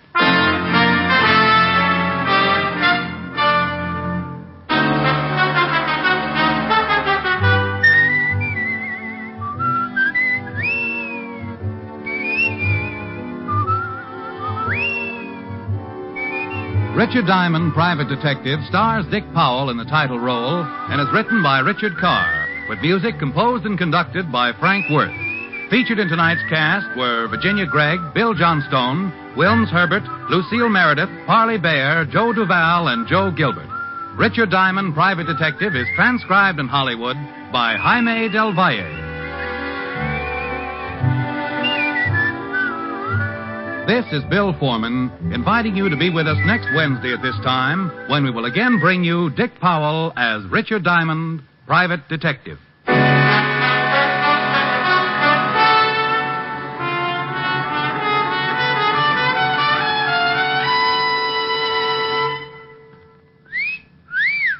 Hiya, beautiful. Get lost, Bristlepuss. You need a shave. But I have shaved. What else do you want me to do? Silly boy, she wants you to go Stag. Go Stag? But why? Because Stag is Rexall's exclusive line of men's good grooming aids, like Stag Brushless Shave Cream. No fuss, no massage, just smooth it on, and presto, you get a clean, close shave. Your face stays smooth and whiskerless all day long. I'll do it. I'll go Stag. That's it. Join the Stag line now at Rexall drugstores everywhere. Yes, to make girls care. Go Stag.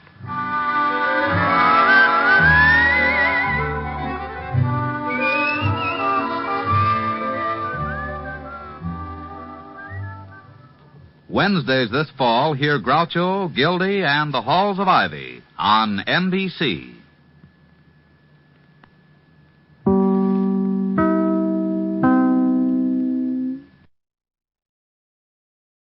Wheaties presents Dangerous Assignment.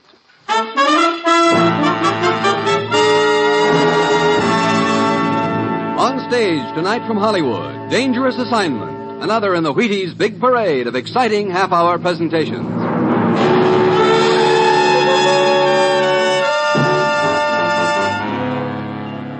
Dangerous Assignment, starring Brian Donlevy as Steve Mitchell.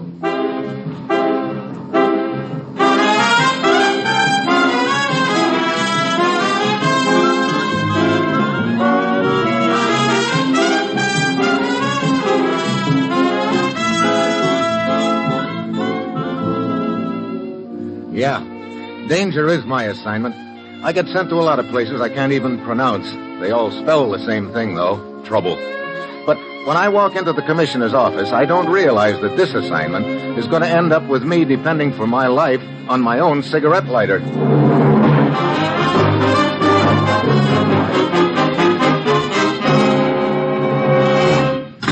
Morning, Commissioner. Get out your pith helmet, Steve. You're leaving for Arabia on the next plane. Arabia? Now, look. My days as a camel jockey are over. Don't worry. You won't be riding any camels unless you find some carrying oil in their humps. Oil? What's the deal? That's the deal. 100,000 barrels of it. Missing. Look, since when have we been playing nursemaid to oil companies? This is a lot bigger than any oil company, Steve. 3 days ago, the Sheik's inspector found a discrepancy in the figures of one of the oil companies, the 5-Star. Unless the matter is cleared up to the Sheik's satisfaction, we may lose the entire concession. Oh, who do I talk to over there? Mr. Williams, the field manager of 5-Star. Their headquarters are in Marani, near the Persian Gulf. Steve, get over there and find out what happened to that oil. Well, that's it. You've got your assignment. Good luck.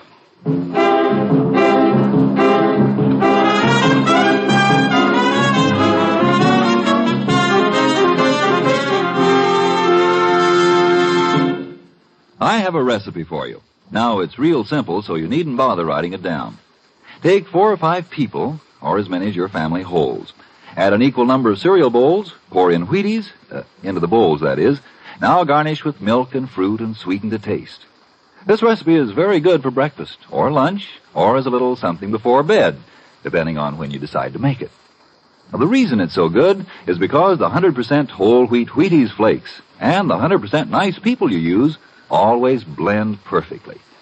I do hope you'll try my favorite recipe soon, But be sure you use genuine Wheaties and real people. Now, here is Dangerous Assignment, starring Brian Donlevy in the role of Steve Mitchell, colorful, two-fisted government agent.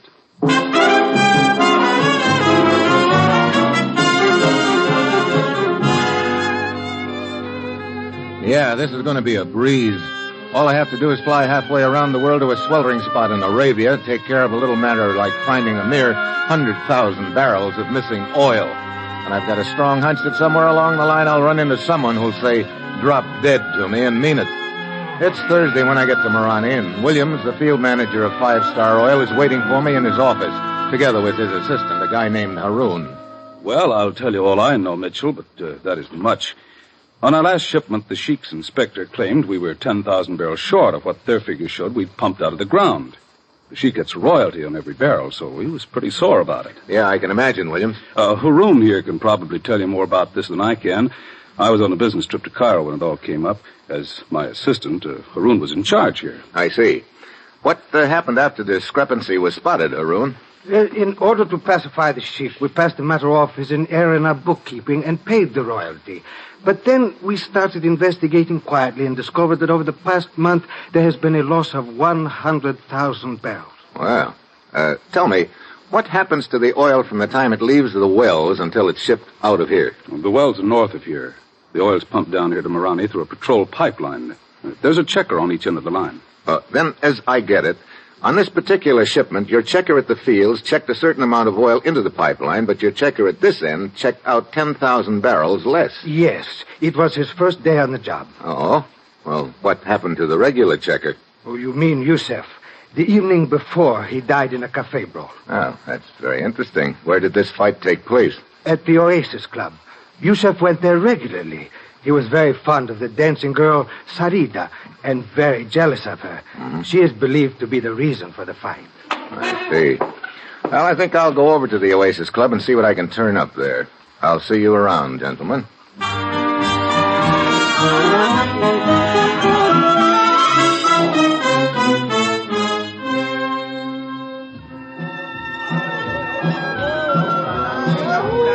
Good evening, Effendi. Welcome to the Oasis Club. You would like a table? That dancing girl out there, is her name Sarita? Oh, yes, that is Sarita. Is she not beautiful? Yeah. I guess she's not afraid of catching cold, either. I do not understand, Effendi. Oh, skip it. Will you tell her I'd like to talk to her when she's through with her dance? At once, Effendi. Her table is over in the corner. If you will wait there, I will send her to you. Thank you.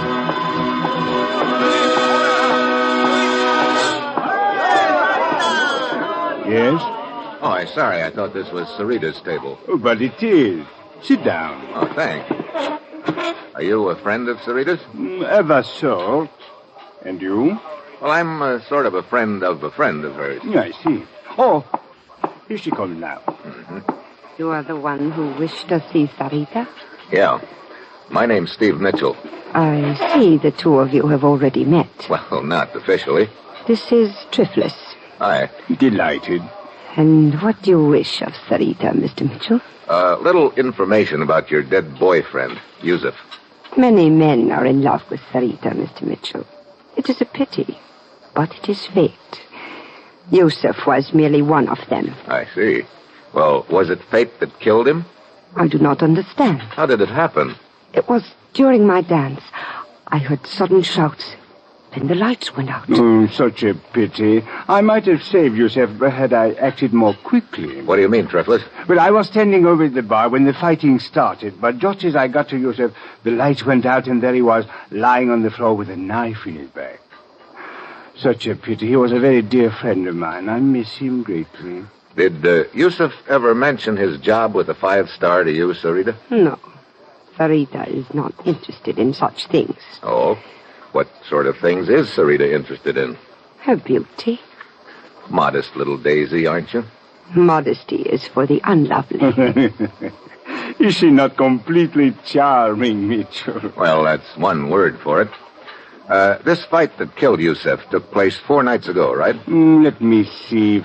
Yes, that is correct. I remember because the next morning I made a business trip to the coast. What kind of business you in, Triflet? No, several little enterprises. This trip involved one of them, a truck line which I operate. What do you haul? Oil. From here in Marani to the town of Qatif on the Persian Gulf. You don't haul for the 5-Star Oil Company by any chance, do you? Well, as a matter of fact, yes. They are one of my accounts. I see. Oh. Thanks for the conversation, Sarita. Triflis. It was very interesting.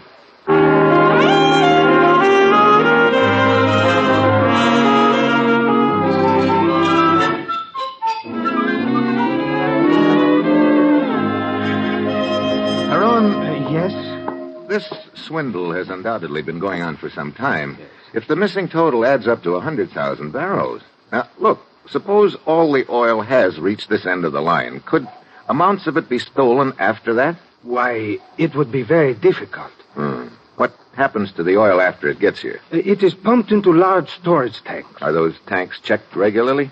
Fairly regularly. Well, then, after that, the oil is pumped into trucks and taken to the town of Qatif on the Persian Gulf. Why, yes.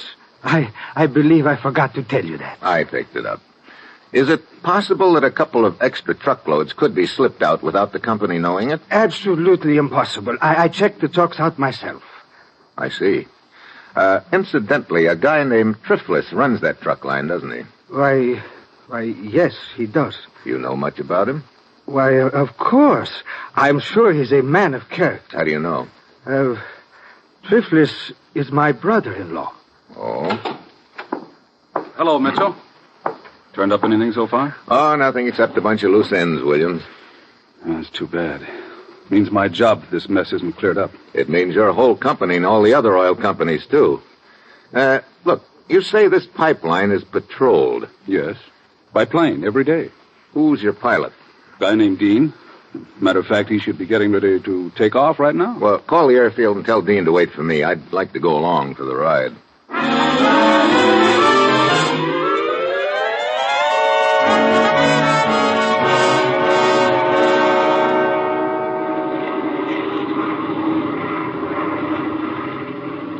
Lots of sand down there, Dean. You can say that again, Mitchell. A lot of sand and a lot of pipe.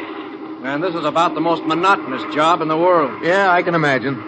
You keep this baby at a pretty low altitude, don't you? Have to, so I can spot leaks in the line. Look, could anyone tap into the pipeline without your spotting it? I don't see how. Even if they tried it at night, I fly so low I could spot the tire tracks the next day. And you can see yourself there's not a track in that sand for miles around. Yeah. Hey, getting kind of dark. I guess waiting for me made you later than usual, huh? Oh, a little, but that's okay. The water over there, is that the Persian Gulf? Yeah. How far from here is it? Oh, 8 to 10 miles. What are those ruins over there on the coast? That's what they call the lost city of Inzak. Several thousand years old. Great spot for archaeologists. Wait a minute. What's the matter? I thought I saw a light over there. Probably a reflection off the water. Nobody's been around there for at least 6 months. The last expedition was from London, I think. They still have their equipment stored in a warehouse over in Qatif down the coast. Oh, yeah? Hey, just a hunch, but I think I'll take a trip over to Qatif as soon as you get this buggy back home.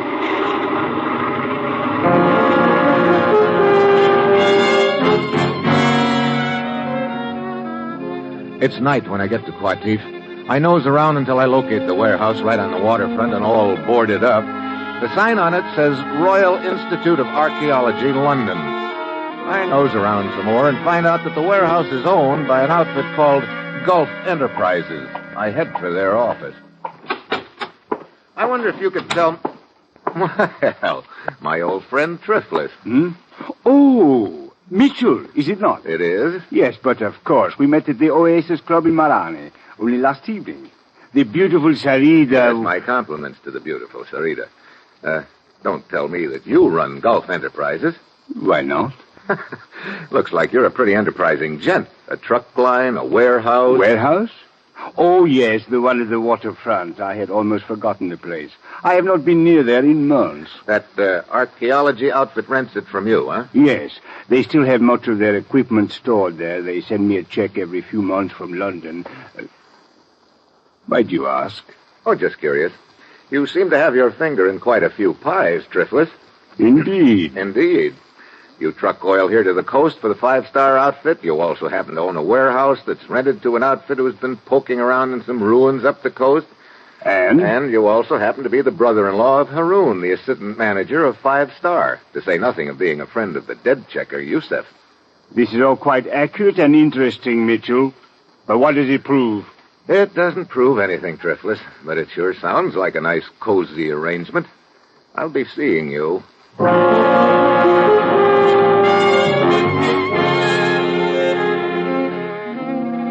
I head back to the warehouse and try to get in, but it's boarded up tight. I circle around it to the water. The back end of the building rests on a pier. Then I spot something under the pier, a good-sized barge.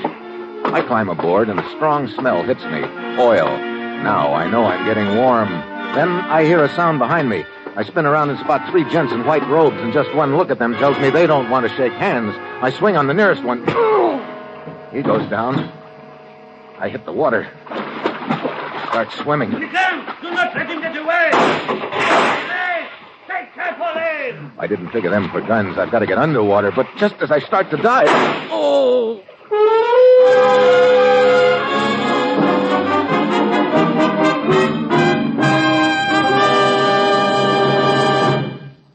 Now, here's something you'll be glad to hear. There aren't any rules. You can eat Wheaties any old way you happen to like them. It's all we could do. Every time we think up a nice, easy rule, like putting milk and fruit on Wheaties, some guy out in Seattle is caught using cream. If we decide on strawberries, sure as shooting, people start smuggling a banana to the table. One time we made a rule about Wheaties and peaches, and we found a Southern lady eating Wheaties right out of the box. We say Wheaties for breakfast, and women put them in their husbands' lunch pails. We say eat them at bedtime, you take them on picnics. You're wonderful. So, like I say, there aren't any rules. Well, maybe just 2. Eat Wheaties the way you like them, and buy them at your grocery anytime you need them.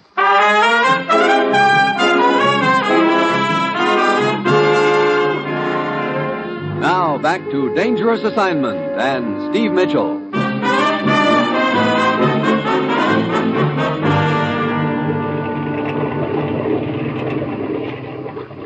There he is, floating in the water. Stop the launch. Abuda, Abdul, pull him out of the water. Easy, easy. So, put him down on deck. Oh, my head. Oh, he's still alive. You want to bet? You're lucky. This is lucky? It appears the bullet merely creased the skull. Well, if it's all the same to you, I like to part my hair on the other side. Hey, look, who are you? Lieutenant Samka of the police. We heard shots and came here in the launch to investigate. You were floating in the water, about to go under. Well, thanks for fishing me out. It's now my turn to ask questions. Who are you? Steve Mitchell. Steve Mitchell. Ah, yes, a government agent from the United States. You've got big ears, Lieutenant. It is my business.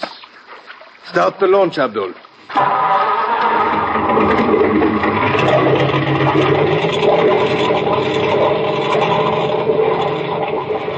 Yes, you are here to investigate the oil scandal. Or is the purpose of your visit rather to whitewash the company involved? That's a pretty bad guess, Samka. Hey, where are we going? Back to the dock.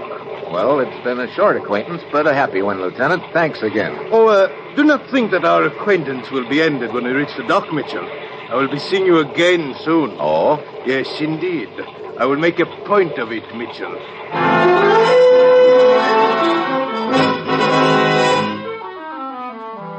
I go back to my hotel and change into dry clothes. My head's throbbing plenty, but I know I've still got a big night's work ahead of me.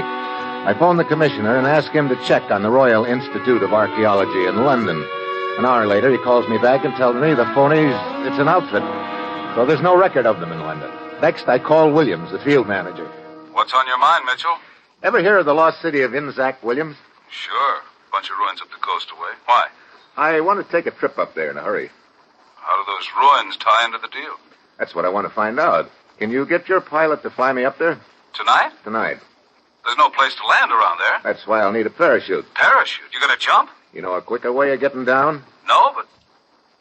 Well, okay, Mitchell. If you think it'll accomplish anything, go ahead. It's probably too late as far as I'm concerned, though. What do you mean? Just got a call from the president of the company. He wants me to meet him in Cairo. I got a strong hunch I'm going to get canned. So I guess you are on your own. But be careful, Mitchell. Yeah. How about the plane? I'll call Dean right now and tell him to get out the airfield and warm it up. He'll be ready for you in a couple of hours.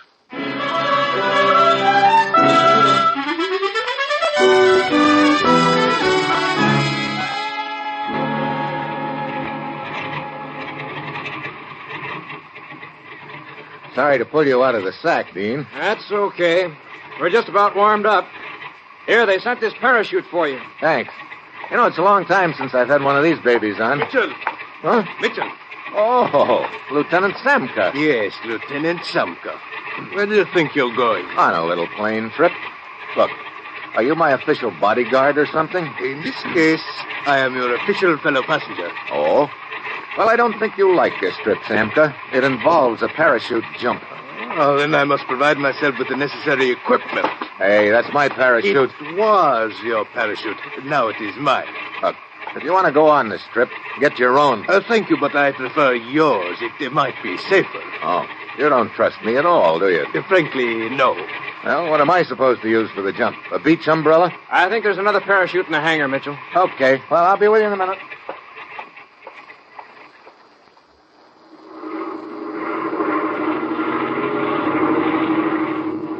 Well, as long as you two guys are determined to jump, you picked a good night for it. Look at that moon. Yeah. Aren't those the ruins just ahead? Uh-huh. We're a little to the windward of them. You should land pretty close. This about the right spot, Dean? Any time. Well, see you on the ground, Samka. Here goes. I bail out. The air rushes by me while I jerk at the ripcord. The chute streams out behind me. I start praying. And she snaps open and yanks me upright. I look down at the moonlit desert and then...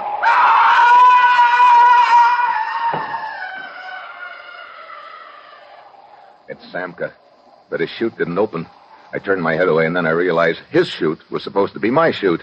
And I'm pretty sure that somebody has made sure it wouldn't open. A minute later, I'm on the ground right beside the ruins. There's nothing I can do for Samka. I find the building better preserved than the rest. There are tracks leading in and out. I go in, and the smell of oil hits me right in the face. There's a trap door in the floor. I start to open it. Then I freeze. Footsteps outside. I duck back into the shadows. Hold it right there. Let me get my light on you. Well, if it isn't Haroun. Mitchell, what are you doing here? I guess I don't need to ask you the same question, Haroun. But you do not understand. I was merely... Save it, Haroun. Open that trap door. Trap door? Right there in front of you. I don't think we're going to find down below what will surprise either one of us. Mitchell, you must listen to me. Open it. Very well. Short flight of stairs and more oil smell. Okay, you go first. And remember, I've got you covered. Hey, pretty large basement for an old ruined building, isn't it? Yes, it seems to be. Okay, stay put while I flash my light around. Yeah, there it is. A small pipeline? Yeah, a small pipeline underground heading straight west toward the 5-star pipeline. No wonder Dean couldn't spot anything from the air. Well, it was a pretty neat scheme, Haroun. Mitchell, I swear, even though he is my brother-in-law, I did not dream until now that he... What are you talking about? Why, my brother-in-law, Triflis. I realized that you suspected him, and it aroused my suspicions of him. I also found out he owned the warehouse that the expedition had rented. I came here to investigate. I realize now that your suspicions were justified. Look, as assistant field manager, you could have engineered the whole deal, and Triflis was in a good spot to help you. Now you're trying to pin the whole deal on him. No. It is not true. You must believe me, Mitchell. I have had nothing to do with it. Come on, I've seen enough here. I'm going back to town and tell him about this underground pipeline, and you're coming with me. It won't work, Mitchell. Mitchell, a flashlight. Now you're trying to ease out of a tight spot by pretending Haroun is the boy, but it won't work. Now, drop the gun, Mitchell. Williams. I said drop the gun. Okay. Now kick it over towards me. That's the boy. I kind of figured you'd be hanging around in the shadows here somewhere, Williams. As soon as that parachute failed to open, I knew you were my boy. So you weren't wearing that chute, Mitchell. How'd you get up here so fast? I got a 2-hour head start on a fast launch and waited here for you, just in case anything went wrong with my parachute gag. You know, I gotta hand it to you, Williams. You had a pretty good scheme cooked up here. You organized a fake expedition to come up to these ruins. They run an underground pipeline over to the main line and tap it, and then you cart the oil away on barges from here. Yeah. Too bad that checker of mine got himself killed in that fight when I was in Cairo. He's been covering for me. What's the matter, Williams? Wasn't 5-Star paying you enough salary? Sure, $15,000 a year. But 100,000 barrels of oil is worth $250,000, Mitchell. You figure it out. Oh, right now I'm trying to figure out what you're going to do with Haroun and me. I think you'll see the answer to that as soon as I get some stuff I've got upstairs. What stuff? Oh, just a couple of little items like rope and dynamite.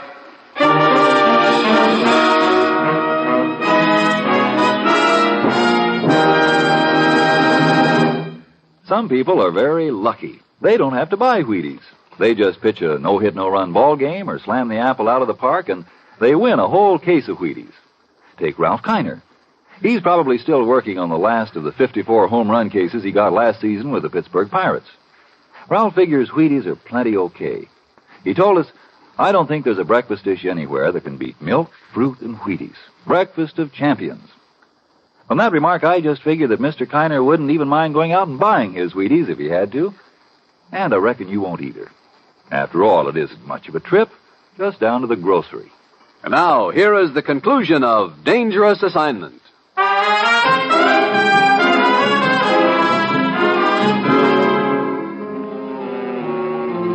Mitchell, what is he going to do? That's pretty obvious, Haroun. Wait. Hey, that valve in the pipe overhead. What? Here, give me a hand with it. We've got to get it open in a hurry. But I still don't understand. Help me open it. Williams is going to tie us up here and then blow the whole works up. There. It is opening. Yeah. Come on, get the valve wide open. There. But what good will it do to flood this basement with oil? Those fumes. The fumes and the oil are the only things that can save us, Haroun. Wait. Maybe we can follow the pipeline underground and escape that way. No soap. They filled in the tunnel all around that pipe. Mitchell, the oil is ankle deep already. Good. Now, where's that cigarette lighter of mine? Lighter? Wait, Mitchell, wait! Brother, you could cut these fumes with a knife. Okay, boys. Get over the beam of my flashlight. Here we are, William. Hey, wait a minute. Mitchell, what are you doing? Just giving the place a little oil bath, Williams. What have you got in your hand? Drop it. Oh, no, you drop that gun, Williams, right now. You crazy, I'll fill you so full of holes. Oh, no, you won't. This is a cigarette lighter. I'm holding it right next to this stream of oil. All I have to do is make a spark with it. This whole place will go up in flames so quick you'll never make it to that trap door. Cigarette lighters don't always light, Mitchell. Sorry, Buster. This is an Evans. It never misses. I'll give you just 3 seconds. I could kill you before you light it. Try it. 1. Talking like a madman. 2. Wait. No. Drop the gun. Okay. Now, come here. I want to use that rope you're carrying. Tie him up, Haroun. Look out, Mitchell, a knife. I'll take that lighter. Have a fist instead. My. Well, I guess there's one way of rubbing his nose in it. Well, come on, Haroun. Let's get him upstairs. He is covered with oil. Yeah. You got him? Yes. Up the steps with him. These fumes, Mitchell, one spark would have turned this place into an inferno. You're telling me. Well, here we are. Set him down on the floor. All right. Now, come on. Let's you and me get some fresh air before we keel over.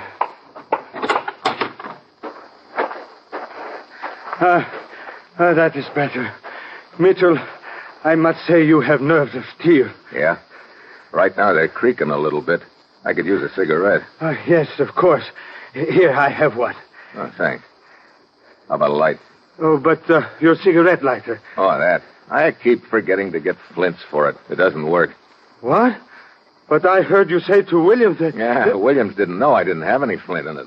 Mitchell, you were just bluffing. Look, when you've got no cards, you've got to bluff. But a bluff is the best poker hand in the world as long as the opposition doesn't call you. And Williams didn't call. Now, how about a match?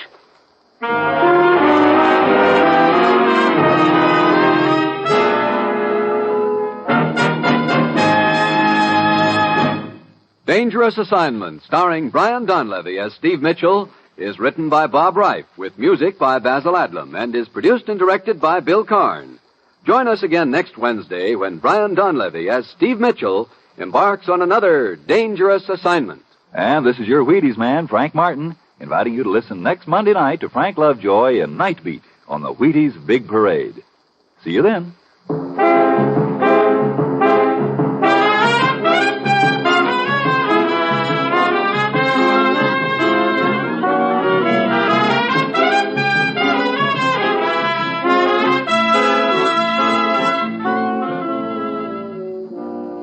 Going to bake a pie sometime soon? Make it with Crust Quick, the Betty Crocker pie crust mix. You know it's a tender, flaky crust that's at the bottom of every delicious pie, sure as you used Crust Quick. And so easy. Just add water to Crust Quick. And what pie crust. Tender crust, tasty crust, rich, short, lovely crust, just like Betty Crocker makes. And you can make it. Just add water to Crust Quick. Crust Quick, the Betty Crocker pie crust mix.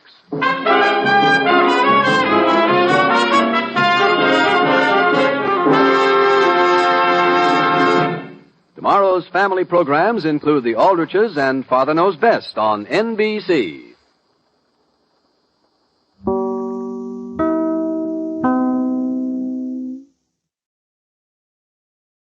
This episode from the life of Sherlock Holmes will be transmitted to our men and women overseas by shortwave and through the worldwide facilities of the Armed Forces Radio Service. Petri Wine brings you Basil Rathbone and Nigel Bruce in the new adventures of Sherlock Holmes.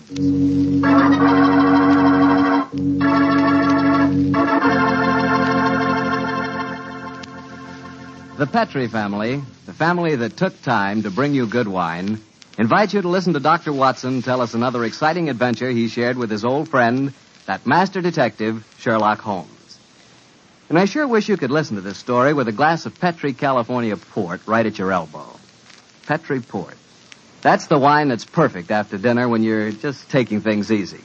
And say, if you've never tried Petri port, if you've never tasted that wonderful, rich red wine, well, this is the week to do it. I'll tell you why.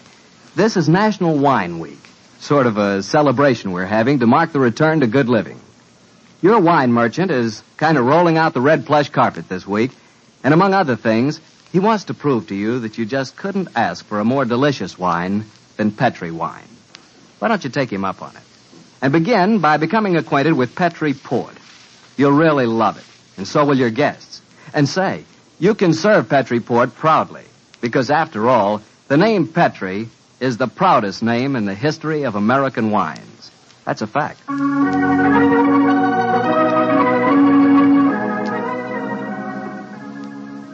Well, here's the patio of Dr. Watson's Northern California bungalow, but where's the doctor? Here I am, Mr. Bartell, out in the garden. Okay, I'll be right there. Oh, sitting by the fish pond, huh, Doctor? Yes, my boy, it's rather pleasant out here for a change. Has it ever occurred to you how stupid the expression of a goldfish is, Mr. Bartell? Well, I can't say I've ever given it much thought, Doctor. Why? You see this foolish little fellow here with his silly little mouth opening and closing as though he were constantly astonished? What is this? I thought you were a fish lover. Yes, I am. But as I was brooding over tonight's story, that goldfish seemed to be making faces at me as though it were trying to remind me of how my face must have looked on a certain June evening in 1890. It sounds to me as if you're going to tell a story against yourself, Doctor. I am, young fellow, my lad. What happened? One Sunday morning in 1890, I dropped round to visit my friend in Baker Street. Mrs. Hudson told me that he was out, but suggested that I wait in our old rooms for his return, and promised me a pot of strong tea and some buttered scones as an inducement. As I walked into the sitting room, I was astonished to see Holmes standing there, a bag in one hand and a coat in the other. My dear chap, how are you? I'm fine, Holmes. I'm surprised to see you, though. Mrs. Hudson told me that you were out. I have been, Watson, on a case. I just returned by my private entrance for some necessary apparatus. Oh, can I come with you? My wife's away, you know, but my practice is quite slack at the moment. Not even my trusty old friend Watson can accompany me on this case. It's a ticklish business. The fate of 2 nations hangs in the balance. I must work alone. Sorry to leave you like this, old fellow. Goodbye. Oh, wait a minute. Mrs. Hudson's making me some tea and some buttered scones. Can't you wait and share them with me? Huh? Good old Watson. You're the one fixed point in a changing age. Empires are tottering, and you talk of tea and buttered scones. Oh, I'm sorry, I must be off. Goodbye, old fellow. Oh, don't look so sad, old fellow. When the time is ripe, I'll tell you all about the case, and you can write it up in your memoirs. Goodbye, old boy.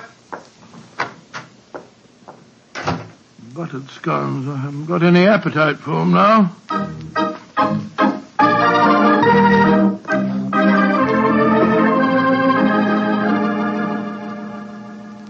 Did you enjoy the scones, Dr. Watson? Oh, I'm afraid my appetite disappeared when Mr. Holmes left. It did it?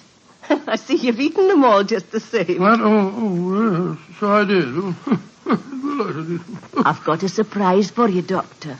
Inspector Lestrade is downstairs. Oh, is he? He came to see Mr. Holmes, but when I told him he was out, the inspector said he'd like to see you. Oh, he did? Oh, splendid. I'll ask him to come up, please, will you, Mrs. Hudson? Aye, sir. Will you come up, please, Inspector? Thank you, Mrs. Hudson. Can I butter you up a few more scones, No, Doctor? thank you. I really couldn't eat them. I'll just go and make some more the same. He'll eat them if I fix them, Doctor. No, really, thank you. There you are, Lestrade. Hello, Dr. Watson. Here's a pretty kettle of fish and no mistake. Huh? What's the trouble? Well, I want Mr. Holmes' help on a most important case. Where's he gone? Well, he's out on a very, secret matter. You know where he is, Doctor? Well, naturally I know where he is, Lestrade. My old friend never keeps me in the dark, but I'm not at liberty to tell you. Perhaps I could help you a bit. After all, I'm not exactly unfamiliar with my friend's methods. That's true, but just the same... Oh, well, Doctor, 2 heads are always better than one, even if one is a sheep's head, as my old mother used to say. Are you suggesting that I'm a sheep's head? No, I'm not suggesting anything, Doctor. I'm just telling you what my old mother used to say. I'm really not very interested in what your old mother used to say. Oh. And now, Lestrade, your problem, please. Well, it's simple enough, Doctor. A German diplomat, Graf Otto von Heldenstein is his name, is in England on a very secret mission. Graf Otto von Heldenstein? Huh. Yes, I've heard of him. Pray continue. Well, this von Heldenstein staying at the Manor House at Hampton-Wick, not far out of London. Now, this morning, somebody slipped past his guards and threw a bomb into his study. His secretary was killed, and he would have been too, if it hadn't been that he'd left the room a few minutes earlier. Well, these second-hand investigations are very little use, Lestrade. We must both go down to the Manor House at Hampton-Wick and examine the situation on the spot. All right. Get out the timetable and look up the next train, will you? Yeah. And while you're doing that, I'll go and tell Mrs. Hudson where I'm going. All right, you are, Doctor.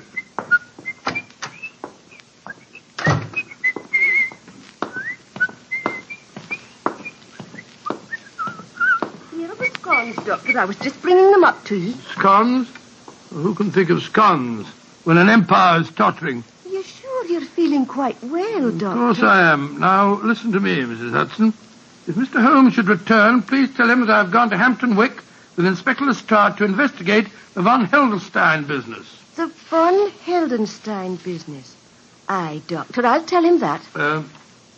Mr. Holmes didn't tell you where he was going, did he? No, Doctor, he didn't. Oh, I see. All right. Well, thank you, Mrs. Hudson. Thank you. Are you sure you don't want the scones, Doctor? I might as well take him along. I dare say Lestrade could eat him. Aye, you're the one, Doctor.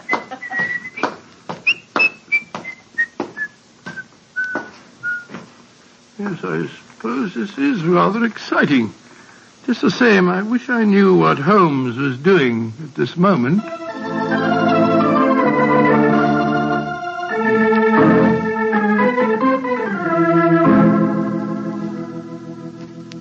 You are Herr Sherlock Holmes? Yes, I presume Graf Otto von Heldenstein is expecting me? Ja, Herr Holmes.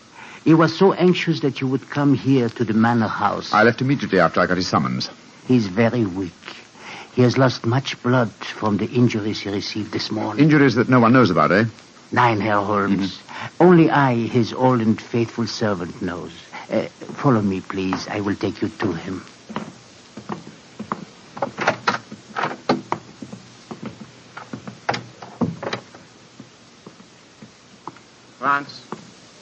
Franz, is that you, Franz? Ja, Herr Graf. And with me is Herr Sherlock Holmes. Oh. Thank heaven you are here, Holmes. I hope I can be of service to you, sir. You can. You can be of great service. Sit close to my bed, Holmes. I have not much strength to speak. I'm listening, Herr Graf. You must impersonate me. Yes, so I gathered when I received your message. I am in England on a most delicate and important mission for the German government. Within a few weeks, your government and mine will conclude a treaty outlining the German and British spheres of interest in Africa. I see. Obviously, that bomb was thrown this morning by someone who does not wish the treaty to be concluded. Yeah, exactly, Herr Holmes. That is why you must impersonate me. In 24 hours' time, I shall be well enough to resume my work. In the meanwhile, you can keep the secret of my injuries and also have the opportunity of finding the assassin. I'm quite prepared to undertake the impersonation, sir, but how can I possibly hope to deceive the members of your personal staff? With the exception of Franz here and poor Fräulein Ullmeyer, who was killed in the explosion that injured me, my staff is new. They have joined me here from the German consulate in London.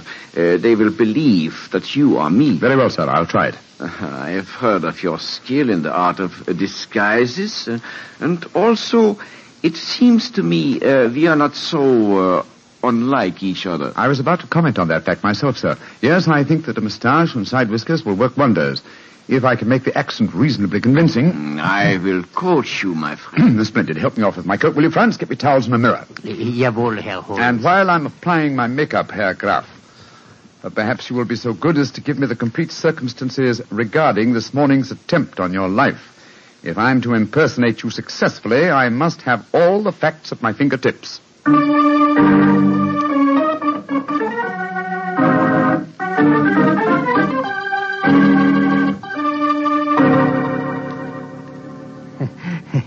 Wunderbar. It is amazing, Herr Holmes. Even I can hardly tell you from my master. Yes, I think it's the wig that puts the finishing touch to my disguise. How did it look to you, Herr Graf? Mm-hmm. Colossal. I feel as if I were looking into a mirror. And my accent, you find it reasonably convincing? Oh, yeah. Extremely so. Try it once again, Herr Holmes. Ja, Herr Graf. It gives me the greatest pleasure to do what you ask of me. Prächtig, splendid, Herr Holmes, splendid. A cab is drawn up at the gate. 2 men are getting out. You can see them from the window here. Oh, it's the police possibly, or... Great Scott! It's Watson and Lestrade. Friends of yours, Herr Holmes? One of them is my close colleague, and the other is a detective inspector from Scotland Yard. Oh, you must keep up the deception, even with your friends. As a matter of fact, my friend's investigations will prove an excellent mask for my own search for the assassin. But, well, this is a delicious situation. I hope they won't recognize me.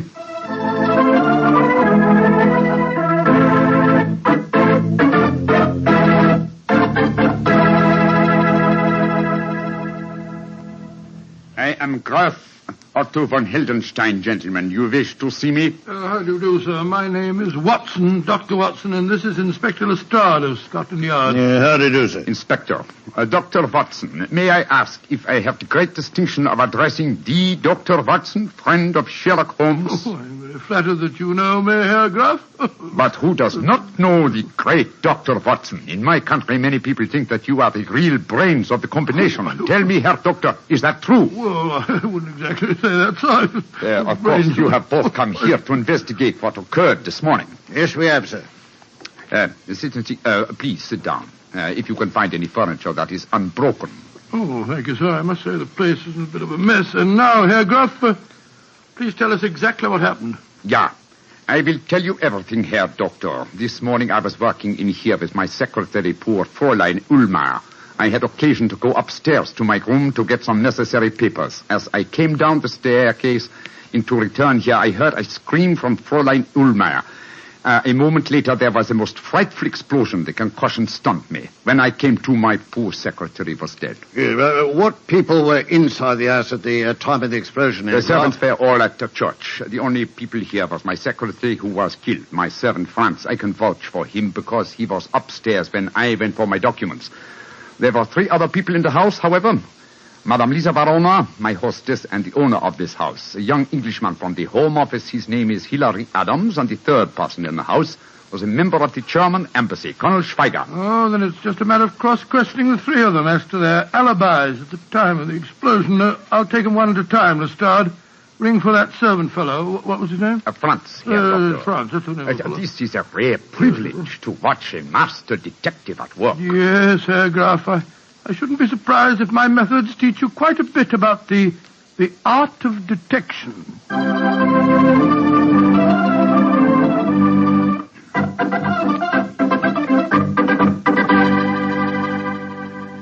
Herr Dr. Watson, this is Colonel Schweiger of the German embassy. Where were you, Colonel Schweiger, when the explosion occurred this morning? I was discussing the military tactics of Clausewitz with one of the guards near the front gates. Yeah, well, what was the name of the guard, sir? Carter. Mr. Arthur Carter. Yeah, I'll check on that. Thank you, Colonel Schweiger. Please ask Madame Lisa Verona to come in with her.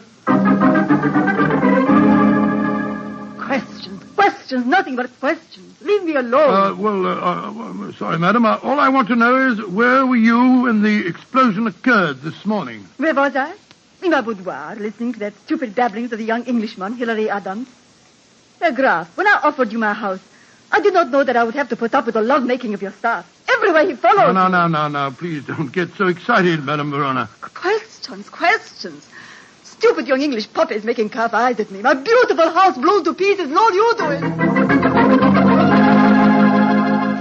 Mr. Adams, where were you when the explosion occurred? In Madame Verona's suite. You swear to that? Of course I do. You may ask her. I've already done so, sir. Thank you, Mr. Adams. Thank you. That's all. You may go.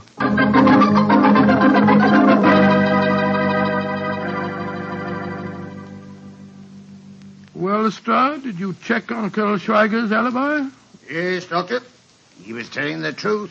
He was talking to the Colonel when the explosion happened. Dear me, Herr Doctor, your examination has not been very successful, has it, sir? Everyone has an alibi. Yes, but the alibis of Madame Verona and the young Englishman, Hilary Adams, depend on each other's words. They might be lying. When you've been dealing with criminals as long as I have, Herr Graf, you learn to look far deeper than the obvious. Yes, Lestrade and I shall return to London now and make some inquiries. You will hear from me, sir, before the day is over.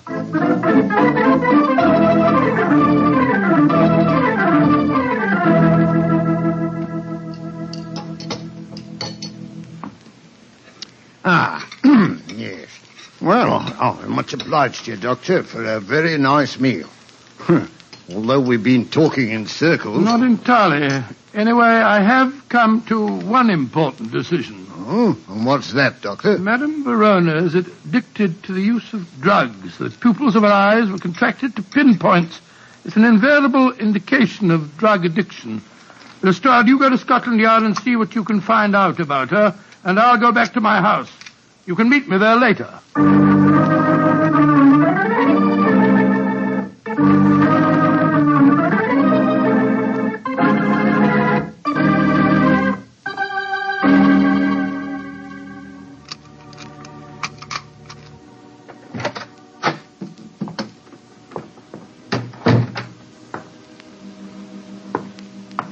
I wish Mary wasn't away. It's the cook's night out, confounded. I can't see a thing. I'll strike a match. That's better. Hello? Who's that in the drawing room? Who is it? Watson! I thought you'd never come. Holmes, where on earth do you spring from? Never mind that, old chap. I've come to warn you. Keep out of the von Heldenstein business if you value your life. Well, how did you know that I was working on the case? I haven't time to tell you now, but I implore you. Keep out of it. There are dangerous forces at work. Forces that would snuff out your life without a thought. Please believe me, old chap. And do as I... Quick, Watson! Under the dining room! Bomb, Watson! There's a bomb!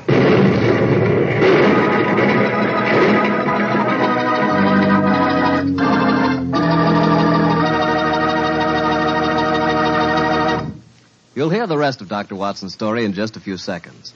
All the time I need to remind you that, what with this being National Wine Week, if you want to take a gift to a young lady, why not take her a bottle of Petri California Muscatel? Petri Muscatel is the kind of wine you'd serve a queen. That Petri Muscatel has the flavor of plump, sun-ripened Muscat grapes, and is it ever good? You couldn't ask for a more delicious after-dinner wine, or a more delicious wine to serve when company comes. Remember, it's Muscatel, but the important thing is, it's Petri. Petri Muscatel.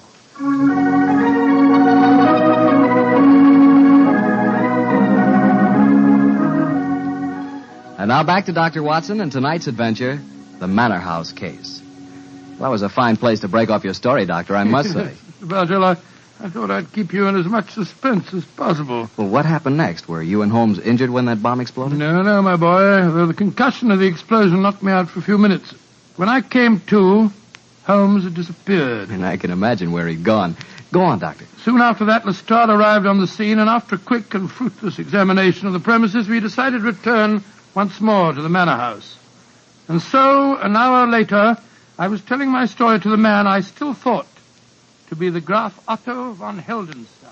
But this is dreadful, Herr Doctor. The bomb might easily have killed you. Oh, I was ready for it, sir. Quick thinking and presence of mind are my stock in trade, you know. When I heard the ghastly crash, I flung myself under the dining room table. I'm most distressed that you yourself should be exposed to such danger. Not at all, Herr Graf. As a matter of fact, I exposed myself deliberately to the attack. It's an old army trick, you know, what we call drawing the enemy's fire. Calm now, Doctor. You don't mean to tell us that you expected to have that bomb chucked through the window at you? Of course I did, Lestrade. The assassin knew that I was working on the case. He followed me to London and fell into my trap, just as I intended him to, by showing his hand. Well, I don't see what he's got you, Doctor. I myself must admit I cannot see that you are any nearer to finding the murderer. On the contrary, sir, the case is nearly solved. Well, I don't see how you figured that one out, Doctor. Elementary, my dear Lestrade, elementary. One of the three people under suspicion followed me to my house tonight. The second bomb was thrown at approximately 7 o'clock. Now, it's only a question of finding which one of the three cannot account for his movements at that time. Then we shall know the murderer. You want to cross-examine them again, Doctor? Yes, Lestrade. Bring them in, please. One at a time.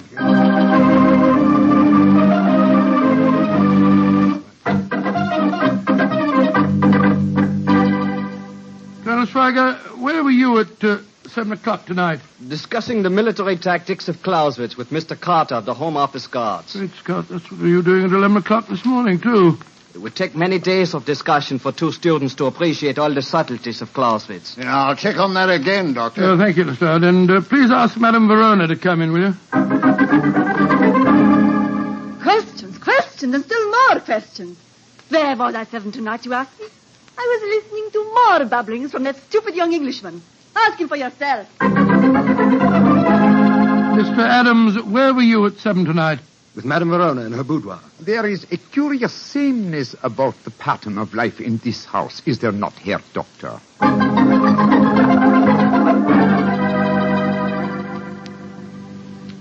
Well, I checked on Colonel Schweiger's statement. It was true. He was talking to Carter at 7 o'clock, all right.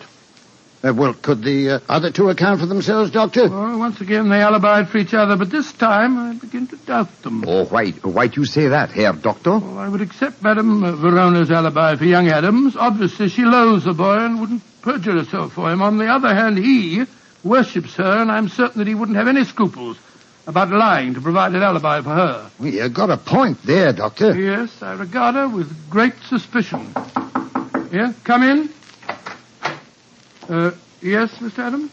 Dr. Watson, I've been worrying about Madame Verona. I was afraid you wouldn't believe my alibi for her. Indeed? I have another, an unbiased witness who can testify that Madame Verona was in this house at 7 tonight. Come in, Franz. Jawohl, gnädiger Herr. Franz, did you see Madame Verona at 7 tonight? Yeah. I take up 2 glasses of sherry to her. It was a few minutes before 7. Thank you, Franz. Thank you, Mr. Adams. I appreciate your concern. You may go. Yeah. Seems to me we're still traveling in circles, Doctor. On the contrary, my dear Lestrade, the case is solved. Indeed. You astonish me, Herr Doctor. Who is the guilty party? You'll know in a minute, sir. Lestrade, bring the 3 suspects in here, please. Right, sir. When they are assembled, I will give you the solution to the mystery.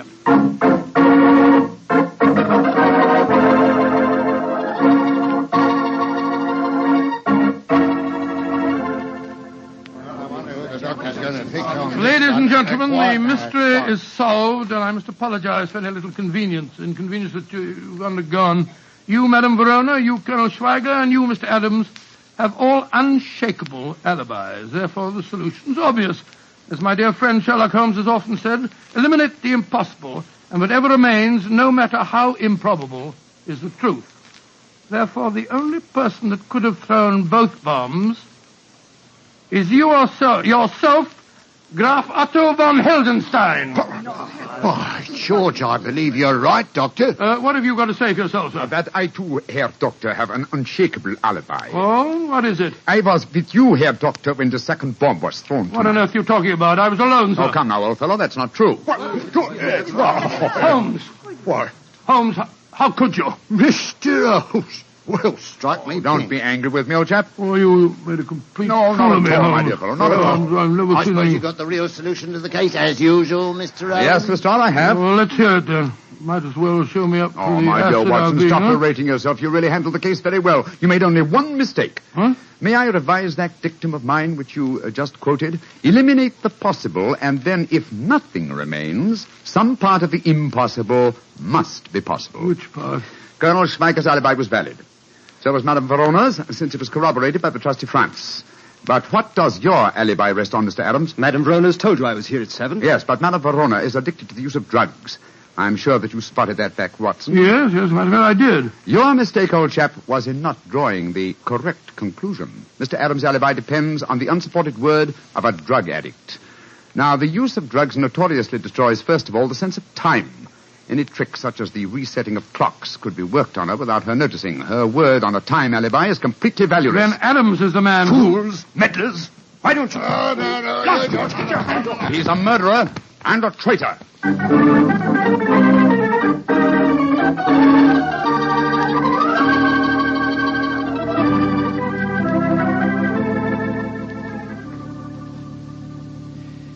Well, now that we're back in Baker Street, Watson, I may as well tell you that I had my suspicions of Adams from the first. You did? Why? Well, my brother Mycroft had told me that he was suspected of being a traitor at heart.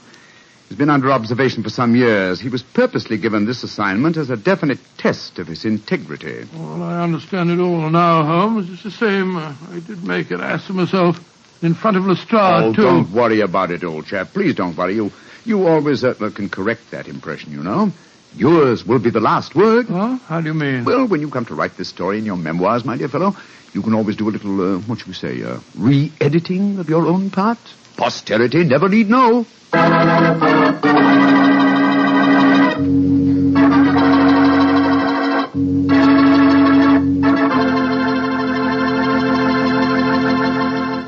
Doctor, that was really a swell story. I'm glad you liked it. Sort of made me out of a bit of a fool, though. Oh, nothing of the kind, Doctor. I agree with Holmes. You did a splendid job. Oh, you really think I did? After all, you did line up his suspects for him, didn't you? Well, come to think of it, yes, of course I did. And you did make the point that Madame Verona was a drug addict. Yes, by Jove, so I did. And you did say that Mr. Adams' alibi could be a lie. By Jove, you're right. I did solve that case for Holmes after all. Mr. Bartell, did anyone ever tell you that you're really a very smart young man? I wish you and I could work on a case together. We can. Starting tonight. No. Really? Sure. In celebration of National Wine Week, I brought you a case of Petri wine. And I suggest we start on it right now with a glass of port. What a fellow. What a wine. Petri wine.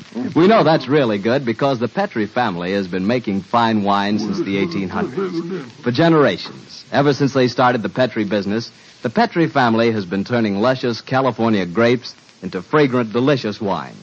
And during all that time, they've been handing on down from father to son, all their skill and knowledge and experience.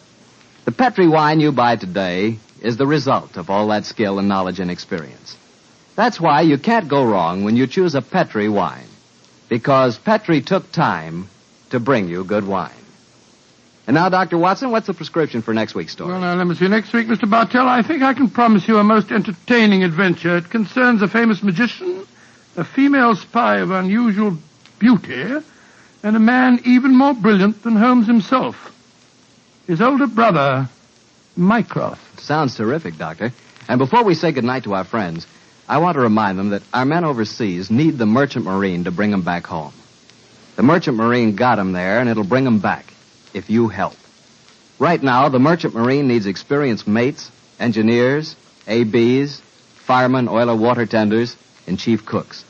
If you qualify, write or wire collect at once to Merchant Marine, Washington 25, D.C. Bring the boys home.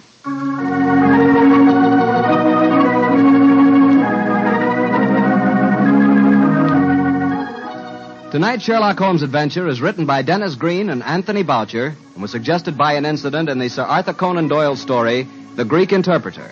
Mr. Rathbone appears through the courtesy of Metro-Goldwyn-Mayer and Mr. Bruce through the courtesy of Universal Pictures, where they are now starring in the Sherlock Holmes series.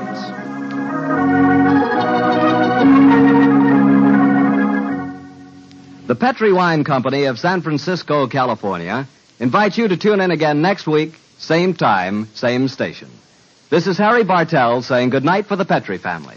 Sherlock Holmes comes to you from our Hollywood studios. This is the Mutual Broadcasting System.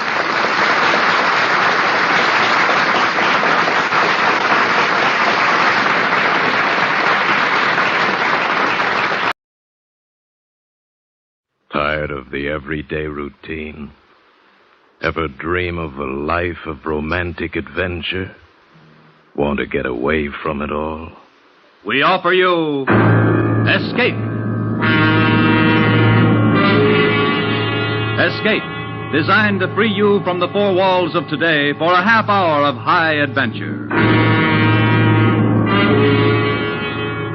Tonight, we escape to a train headed for Calcutta and an exciting tale of the most sought-after emerald in the world, as Richard Sale tells it in his famous story, Figure a Dame.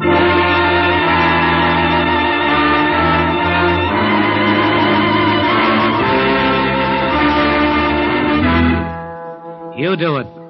You figure a dame. Take this Mrs. Arthur Bankner, whose body I'm hired to guard. A widow woman who wanted a piece of greenite so bad she came halfway across the world to this Raj Johor, this whistle stop in the middle of India. And then to the winter palace of a character named Samurai Dal. Him in his English jodhpurs, jeweled silk turban, his eyes like hard pennies. Him I didn't like. The star of Kilimanjaro. It has finally brought you to me. What, Mrs. Bankner? Oh, yes, Samurai Dal. Is that how I call you, or is it Mr. Dal? However you call me, madame, will be satisfactory when you pay me the $150,000 we agreed upon. American dollars. Give him the money, Joe. I can't wait any longer. Oh, I think I've lived my life for this moment. First we look at the emerald, huh, Mrs. B? But Mr. Dahl wouldn't... Oh, Joe, it's not done that way. This is India. Different customs, different manners. How true, Mrs. Bankner. First we look at it. An old Brooklyn custom. Huh, Sam? Of course.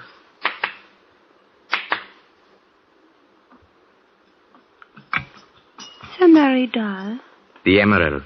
The star of Kilimanjaro. Fetch it, girl. At once, Samurai Dal. Goes good with you, huh, Sam? Dancing girls with bells on their toes? It's only adequate.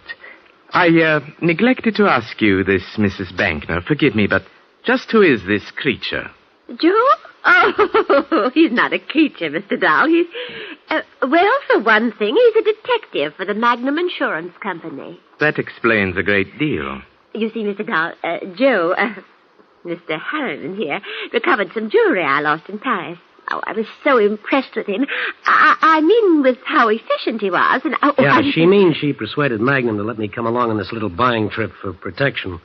Magnum thought it was a good idea, too. Now you know who the creature is. Now everything's gay, huh, Sam? Samurai Dal. Thank you. You may go back, girl, to whatever child's game you are playing. I could weep at having to part with this. Here, the star of Kilimanjaro. Oh, Joe, look at it, look. Oh, all my life, many, many jewels, but, none like this. Yeah. It's something. It'll do. Oh. You are satisfied, Joe? Yeah. And you, Mrs. Bankner, it satisfies you? Oh, yes. Then it remains only for me to be satisfied. Give him the money, Joe. Give it to him. Yeah, okay. Okay, here, Sam. You can count it if you want to. I want to. Oh, exquisite money. Good. Oh, Mrs. Bankner. Yes. If, by some grave misfortune, you should lose the Star of Kilimanjaro, or, more exactly, it be stolen from you, then please to refer the thief to me. I shall be happy to buy it back from him at a good price.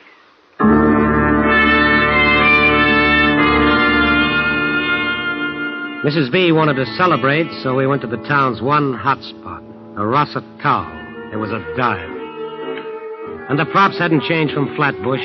Smoke, Oriental cigarette type, bartender, Oriental type, dames, any type. Complete with Lend-Lease jazz band, the joint was a shore-leave paradise with one great big advantage.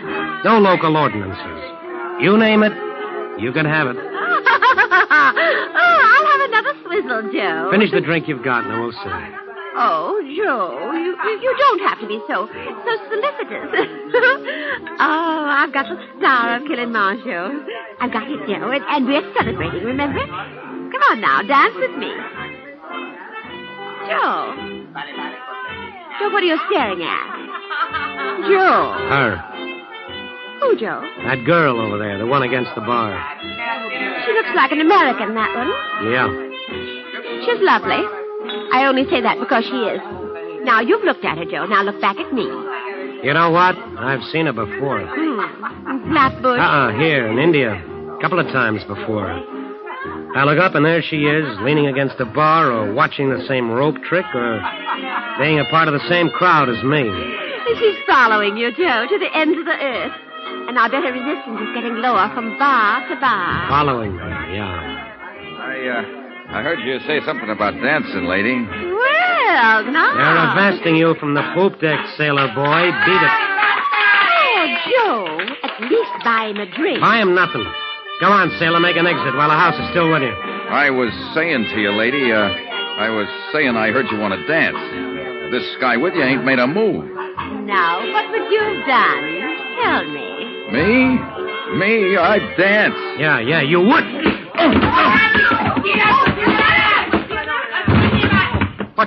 What has happened here? The Jolly Tar, he happened. Get him out of here. Oh, yes, I mean, Johan, this man on the floor. Out! You shouldn't have hit him, but... Joe, I liked watching you do it. And I'm of the same mind. It was a beautiful thing. Oh, you too, mister? You want to play too? No, my boy, no. I know an Irish right cross when I see one, so I brought you both drinks. My pleasure. Why, thank you. I am not Irish. You may not know it, son, but you are. You know, someplace on your tree there's an Irishman.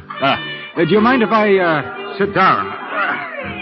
Who are you? What's the A man like you, son. I can tell it by the turn of your lips. A seeker, you might say.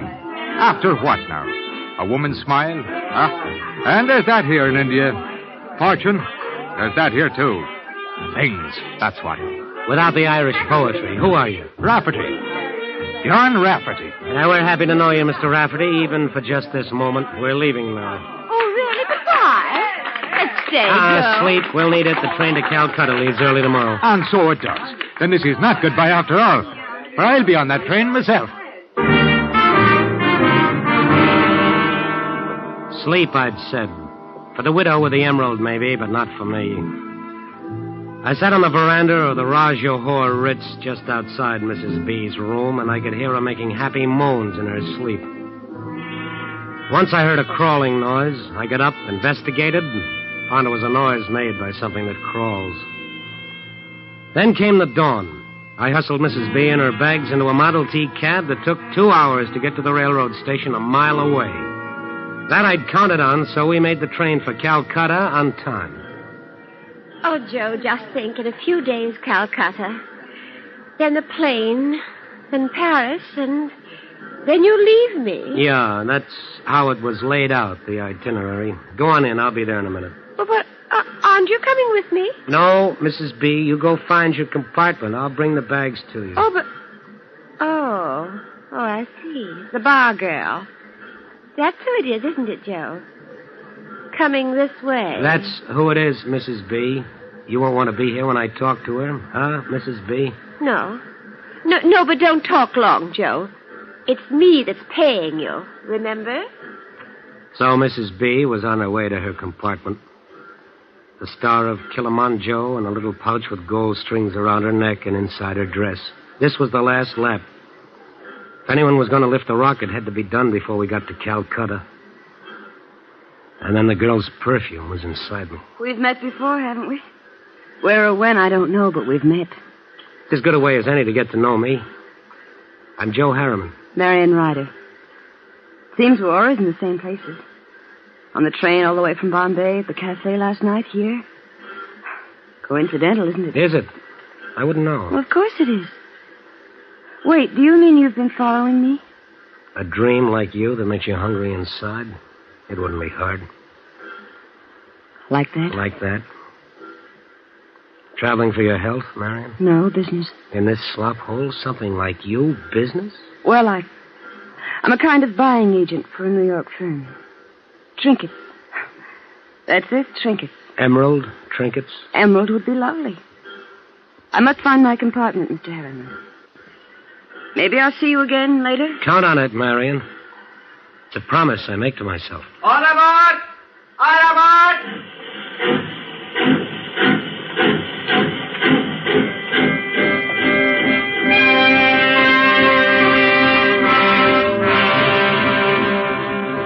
I didn't see her again until later.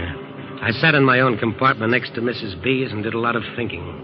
Important thinking, and I didn't want it mixed up with her perfume. Maybe she was an out-and-out jewel thief, and that bothered me. She was a cinch to get caught if she tried to lift that stone. And you can't make that good time with a girl who's behind bars. I did my thinking like that for a long time. Had a couple of meals in between, and read, and did some more thinking. When I got finished with it, I was looking out of a window and seeing it was a night without moon. A night for company. I walked down to the club car and found what I was looking for. Hello, Miss... Oh, don't be frightened. It's me. That, kind of night out there get you down? No. I was just toying with my memory. Sit down, Joe. Oh, thank you. Toy with your memory some more. It wears wonderful on you. And then tell me about it. All right. Now shall I tell you about it? Uh-huh. Out there, Joe, the night, the black hills, the strange little lights that flicker and swirl past you. It's like I wasn't on this train at all, but out there and part of it. Like something I've known and remembered for a long, long time. Is that all? That, Joe. This? Joe. Don't say we shouldn't have done it, because we should have. I know, but what must you think of me? What? I'll tell you. Because I level with women who level with me. I think you're interested in me. And? And trinkets. Expensive trinkets. Like the star of Kilimanjaro. I don't understand you. Mr. Harriman, please come, hurry. Mrs. Bankner. What's the matter with her? She is very upset. I think something is wrong. She says you come right away. She's crying. Excuse me, Marion. I gotta go to work. Come on, you. Yes.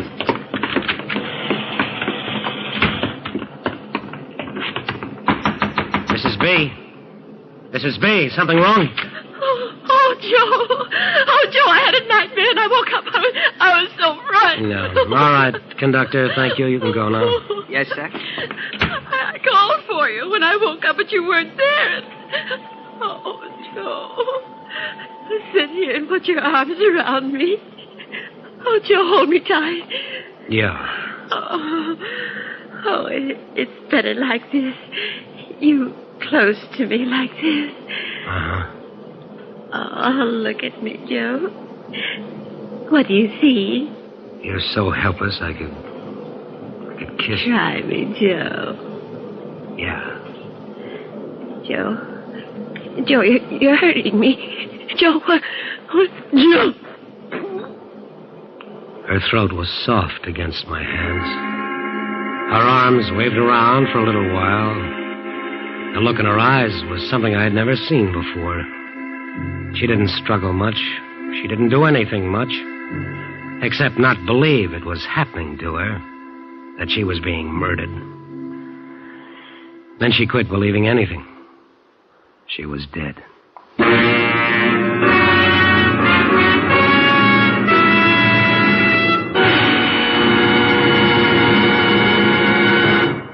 In just a moment, we will continue with Escape.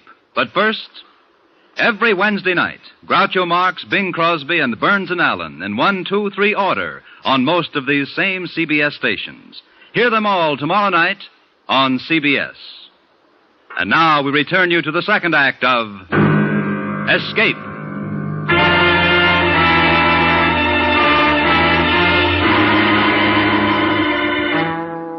There wasn't much trouble falling asleep after that. After I was sure Mrs. B was dead, and after I'd stashed the emerald where it couldn't be found. Wasn't much trouble falling asleep at all. Like being out with a beautiful dame, and she liked you. And you went home and put your arms behind your head and smiled to yourself. And you slept the best kind of sleep of all. It got to be 8 o'clock in the morning, and that was all right, too. Because there I was having breakfast in the diner with another promise I'd made to myself. Her name was Marion Ryder. And she poured my coffee for me. I've been thinking, Joe. Uh-huh. I've been thinking it was wrong what we did last night. I'll tell you why it wasn't, Marion. You want to hear? Just don't lie to me. I'm crazy about you. See, I don't even have to look down into my coffee cup when I say it, like you're doing. I'm sorry. Just that... Wait a minute, honey. Conductor. Hey, come here a minute, you. Yes? What is it you wish, sir? I wish this. I wish that you would go down to Mrs. Bankner's compartment and wake her up. Tell her this mush you waiters serve for breakfast is lousy, but tell her she's got to get some food in her. Yes, sir. But don't just stand there. I wish it, so do it. Yes, sir. Right away, sir. Joe. What are we saying, honey? Don't call me honey. Why not? It's a word I don't care for. Just don't do it. Yeah. No class, huh? Sure, wait till we get to Calcutta. I'll find the words that'll fit. Joe. Leave me alone now. But... Calcutta is only a few hours away, Joe. Sure. I know about dames, Marion. They need thinking time to make everything right with themselves. Sure. I'll see you later. Morning, my boy. Morning to you. Morning. Oh, hello, Mr. Rafferty. Have you had your breakfast yet? Yes, don't remind me of it. Oh, you come along and have a coffee with me, then. Thank you, but, no. Oh, by the way, my boy, Mrs. Bankner. What about her? Well, nothing about her, but I'm in the next compartment to hers, and I heard the conductor knocking on a compartment door just now, and she doesn't seem to answer. Oh, she sleeps heavy. Oh, well, she's lucky. Well, I'll see you later. Yeah. Mrs. Bankner? Breakfast, Mrs. Bankner. What's the matter, conductor? She doesn't answer. I've been knocking. Oh, yes, sometimes she does that. Have you got a key to the door? Yes, but... Open it. Very well. Holy. Something is... Yes, something is, all right. Come on in. Close that door. Look at her, will you? Something is... You said that. She's dead. I'll tell you something else. The lady's been murdered. You said... I said murdered. Look at the marks on her throat. Strangled. Sir, her hand. Please, she is holding something in her hand. Oh, yeah.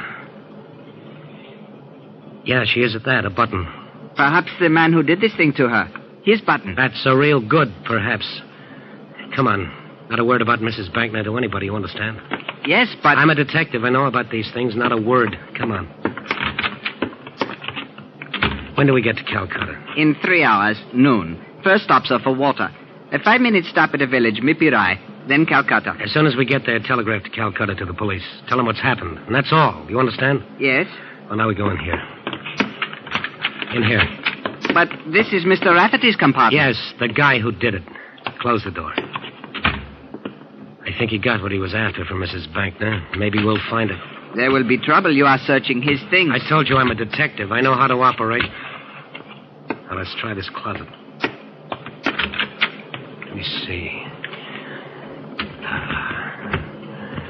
Nothing here. But the button... I'll give it to you.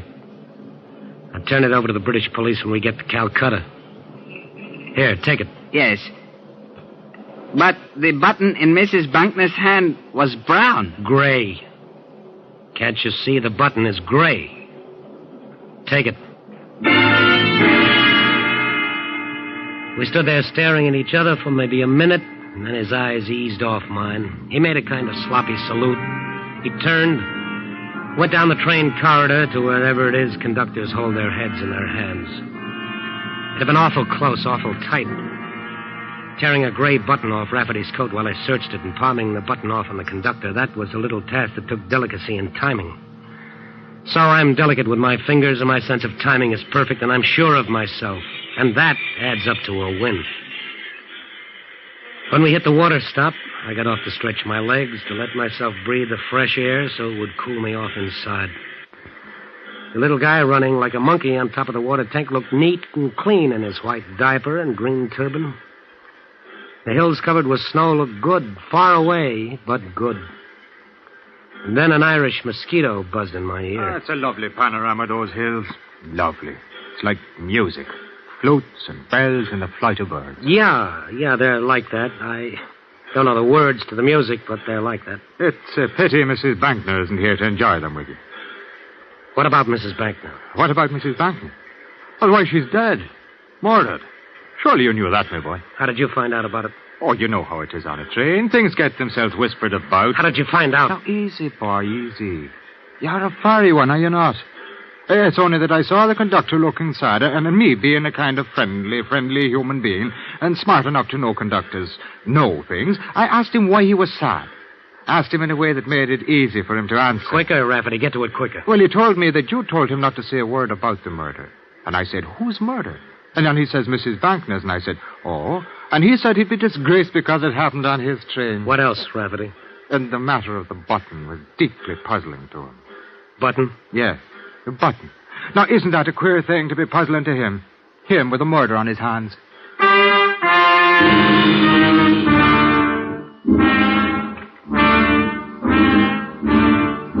The train got going after that. Me too, my brain, that is. Things going around in my brain. Everything got mixed up with that crummy little button and that crummy little conductor. Imagine a guy so scared he had to shoot his mouth off like that, and shoot it off to Rafferty, of all people. Conductor needed a little talking to, a finger waved under his nose. The way it happened, I was standing on the observation platform by myself, and he came right up to me. Mr. Harriman? I beg your pardon, Mr. Harriman. Yeah? I beg your pardon, Mr. Harriman, but lunch is being served in the diner. An early lunch. We shall be in Calcutta in an hour. Come here, you. I beg your pardon. I said come here. You wish it? Uh-huh. You know something? You look worried. Because I am. Why? This whole affair. The murder and the... Button? That, sir. And the other thing. You say Mr. Rafferty is the murderer. I told you not to talk to him. I told him hardly anything. I didn't tell him he was suspect. Oh, it's good you didn't. Real good for you didn't. Just let Rafferty coast, you understand? Then when we get to Calcutta, the police will arrest him because you've got the evidence. The button. I've got it. Only... Only what? Only I thought it was brown. You did, huh? It was brown. You're sure of it? It was brown. When it was in Mrs. Bankner's hand, it was brown. When you gave it to me in Mr. Rafferty's compartment, it was gray. See, I have it here. It is gray. Yeah, I'll take it. Sir? Give it to me. Thank you. Now, you know what? It was brown. Yeah, it was. But I'm saying something. I'm saying, you know what? Sir? I'm saying you've got to go. You really got to go. Sir, what are you doing? Right now, you got to go. Sir, it was gray. No, no, no!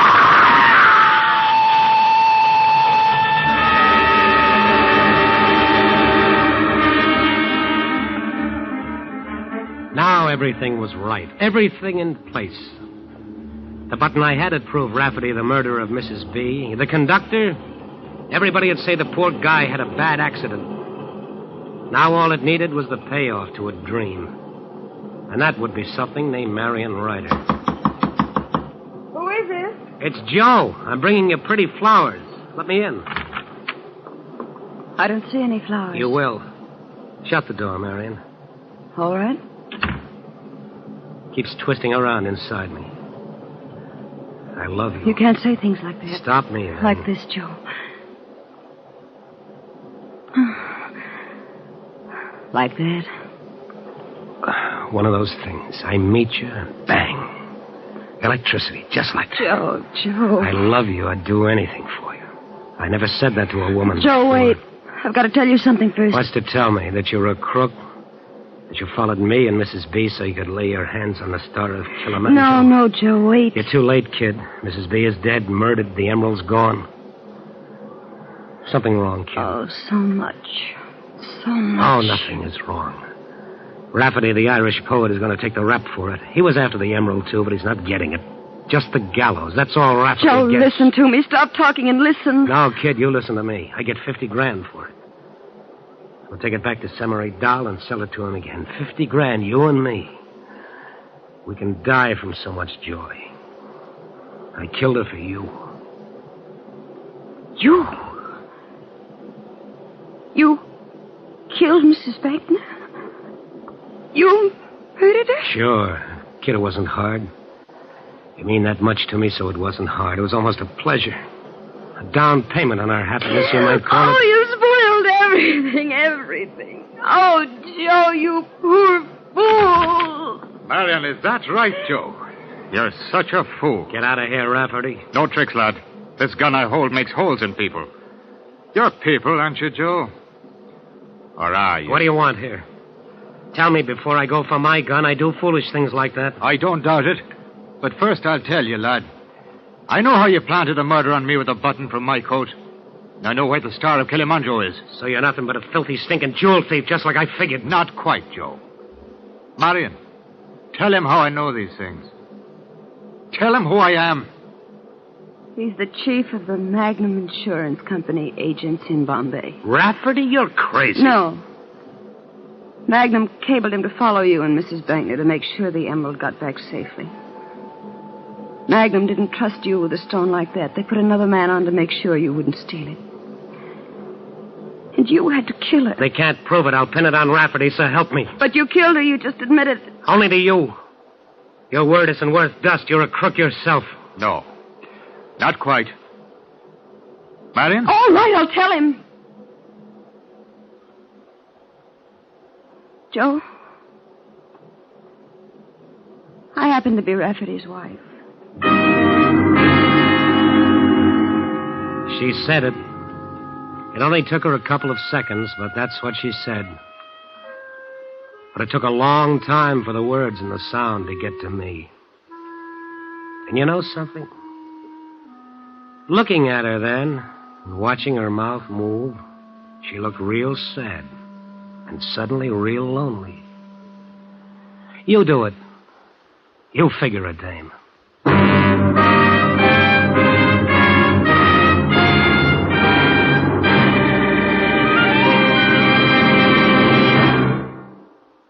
Escape is produced and directed by William N. Robeson. Tonight we have presented Figure a Dame by Richard Sale, adapted for radio by Morton Fine and David Friedkin. Featured in the cast were Frank Lovejoy as Joe, Joan Banks as Marion, Sarah Selby as Mrs. Bankner, and Van Wright as Rafferty. Also heard were Paul Frees, Harry Bartell, and Gary Merrill. Special music was arranged and conducted by Del Castillo. Next week. You were on a small ship off the coast of Borneo. In the waters beneath you lies a fortune in pearls, and at your side stands a man from whose murderous greed there is no escape.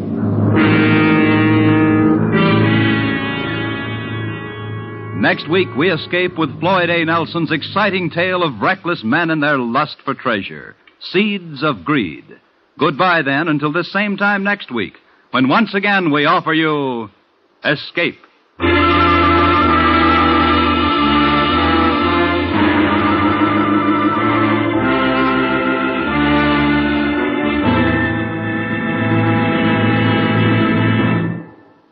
It's Christmas time. Lots of mistletoe, lots of packages, lots of carols being sung.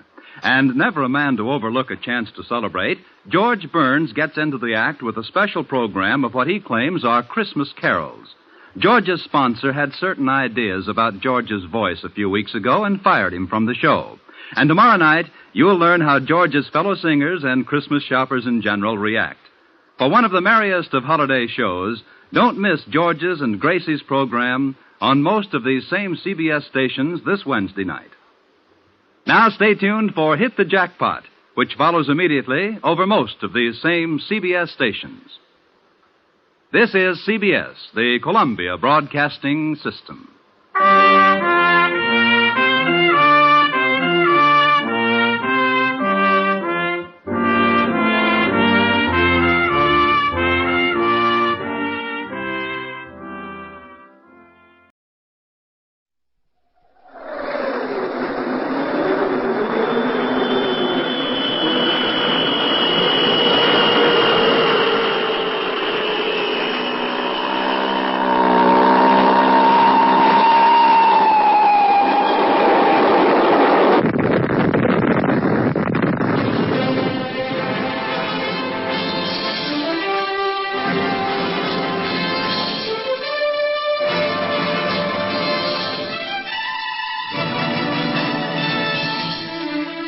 High Adventure.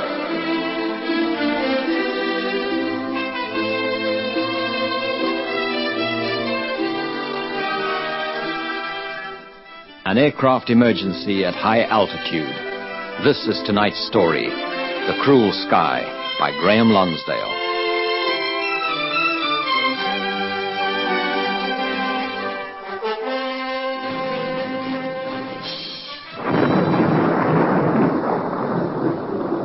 Looks like we're in for a bad storm. You can say that again.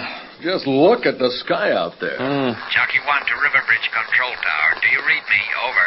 That's the call we're expecting from those two jets from Brown Hill Air Force Base. Have you got them on the scope?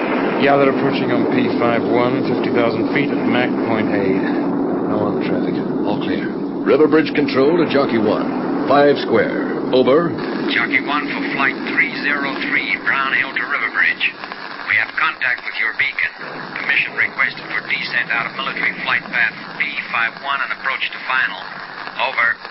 Riverbridge Control to Jockey 1. You're cleared for descent and landing on runway 2. Wind speed at ground level is force 1. Hardly moving the sock. I think we're having the lull before the storm hits us. How's the weather up there? Over. We're experiencing tremendous turbulence. Heavy lightning. We could sure do with some coffee when we get down. Roger, Jockey 1. Riverbridge Control out. Jockey 1. I'll bet they could do with some coffee. They'll be sure glad to get out of the turbulence up there. You know, a few years back, I was flying in a trainer through a bad storm. One moment, we were going along normally, and the next we were upside down. The weather was tossing us around like a cork in a rough sea. Yes, I know what it's like. It can be pretty hairy. Yeah. Well, in a few minutes, those two will start descending, and they'll be home and dry. Jockey 2 calling Riverbridge Control. Over. Well, now what? That's Jockey 1's partner. Riverbridge Control to Jockey 2. Over. I've just been in a collision with Jockey 1. What? Collision? There's massive turbulence up here. I have control of my aircraft, but Jockey 1 is going down. Oh, wow. We can't reach him on the radio. Riverbridge to Jockey 1. Do you read me? Over. On the radar, there's a bleep going straight down. Yeah. He's in a dive. Jockey 2 is straight and level on P51. Are you receiving me, Jockey 1? Riverbridge Control to Jockey 1. Over. Jockey 2 here. There was an explosion straight after the collision. I think he's going down out of control. Did you see him eject from the aircraft? Are you kidding? We're at 50,000 feet. And Jockey 1 isn't wearing a pressure suit. If he ejects immediately, he's dead. Can you make it all right to Riverbridge? Yeah, I think so. My instruments are reading normal. I'll start an alert. Stand by for runway emergency. This is not an exercise. Repeat, this is not an exercise. Emergency landing on runway 2. Emergency landing on runway 2.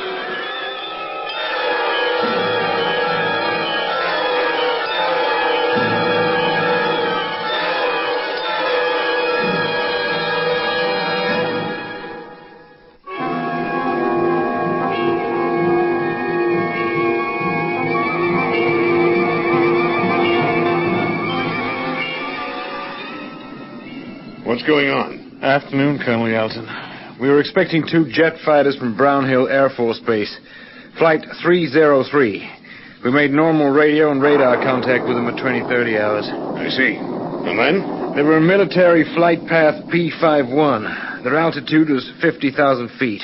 Speed, Mach .8. We cleared them for approach and landing. And then what happened? Well, it seems the turbulence in the storm caused them to collide. What? Holy Moses. Their codes are Jockey 1 and Jockey 2. Jockey 2 has retained control of his aircraft and is making his final now. And the other aircraft has crashed, went straight down. Well, did the collision take place at 50,000 feet? Yes, sir. Jockey 2 thinks there was an explosion aboard the other machine immediately after the collision. Well, did Jockey 1 eject? We don't know yet, sir, but it appears he wasn't wearing a pressure suit. Who says so? Jockey 2. Well, as soon as he's landed, I want to talk to him, yes, provided he's not a hospital case. Yes, sir. Have you got a fix on where the other aircraft has come down? It went into open country west of here. A helicopter is on its way there now. If the pilot survived the collision, but if his aircraft was out of control at 50,000 feet, if he have to eject, and he's not wearing a pressure suit... His chances of surviving aren't too good. No, they aren't. And he's falling through a raging storm. How you feeling, son? I'm all right, thank you, sir. Just a bit shaken. The doctor checked me over. He says I'll do. Now, you said Jockey 1 started falling out of control. Well, the whole thing happened in an instant. There seemed to be, an explosion as our aircraft touched. I think his motor blew. I saw pieces of wreckage fly off his center fuselage. Now, if his motor went inoperative, he'd have had no hydraulic or electric power. For a start, he wouldn't be able to move the aircraft's control column. It looked to me like he was falling out of control, sir. How long is it since the collision? 3/4 of an hour, sir. If Jockey 1 ejected at high altitude, he'd be in free fall until 10,000 feet, when his parachute would open automatically. Well, his body's rate of descent in free fall would be about 10,000 feet per minute. Yes, sir. And after the parachute opened, he'd be reduced to about 1,000 feet per minute. By now, he'd be on the ground somewhere. If he ejected very soon after the collision, the chances are that the high altitude may have killed him. All he was wearing was a light flying suit, gloves, shoes, and a helmet. The outside temperature at 50,000 feet today would be around 70 degrees below freezing. Yeah, and he'd start suffering from frostbite straight away. Plus the problem of sudden decompression. He was 10 miles up. Maybe he was injured in the collision and didn't eject. If he rode the aircraft down, he's dead. For the moment, let's presume he ejected. And he'd probably have done so very soon after he realized his aircraft was out of control. You know, as he ejected from that aircraft, he'd be hurtling through the freezing air at 500 miles per hour. He'd lose consciousness. Well, maybe not. Even if he lost consciousness, his parachute would open automatically at 10,000 feet and break his fall. Yeah, but if he started his fall at 50,000 feet, he'd need oxygen.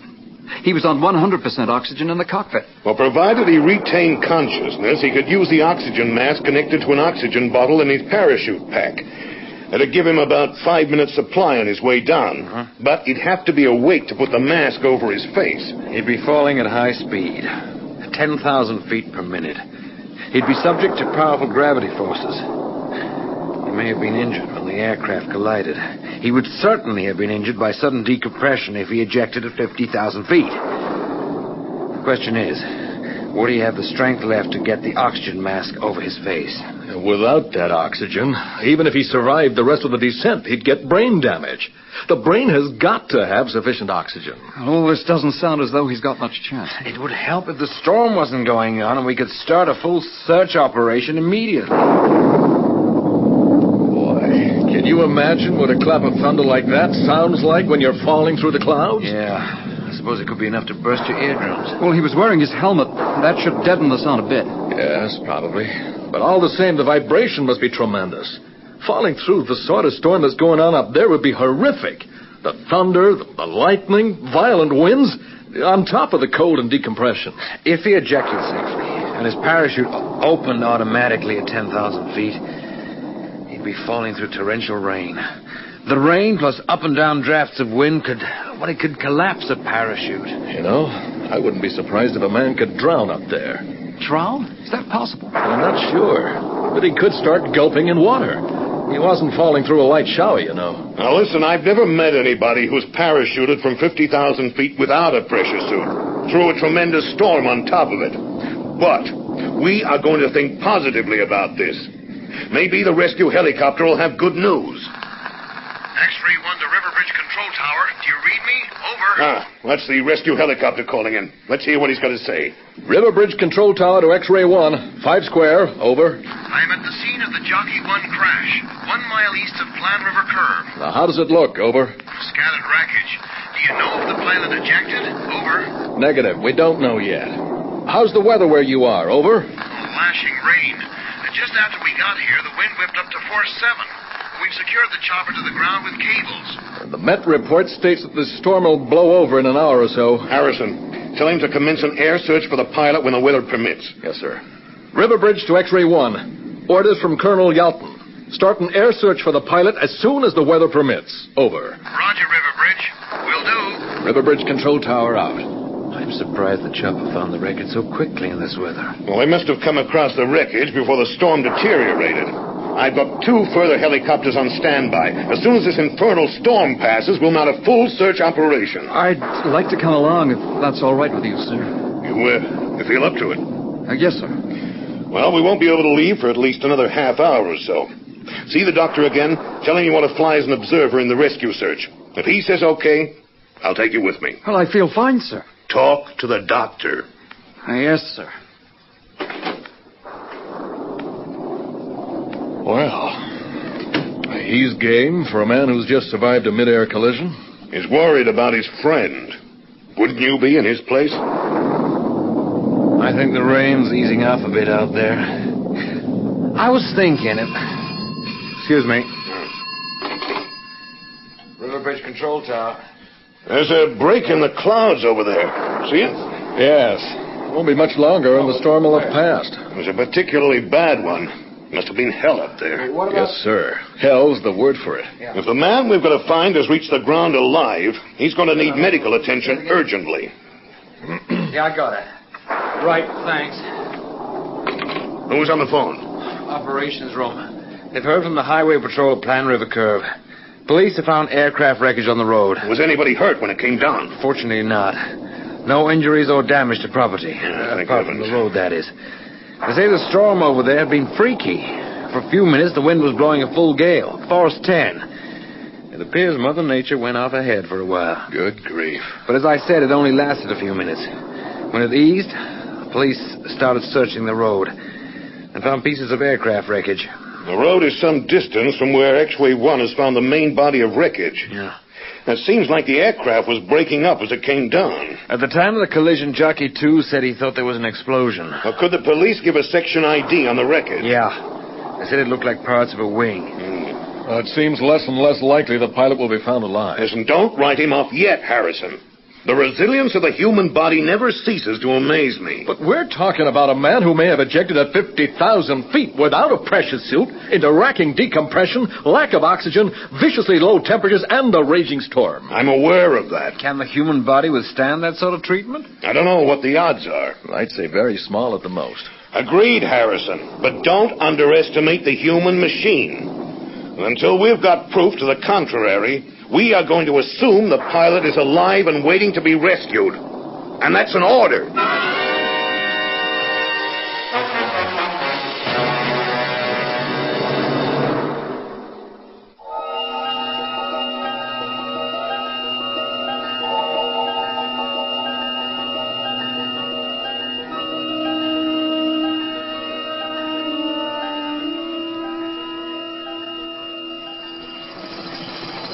X-ray 2 calling River Bridge Control Tower. Do you read me? Over. River Bridge Control Tower to X-ray 1. 5 square, over.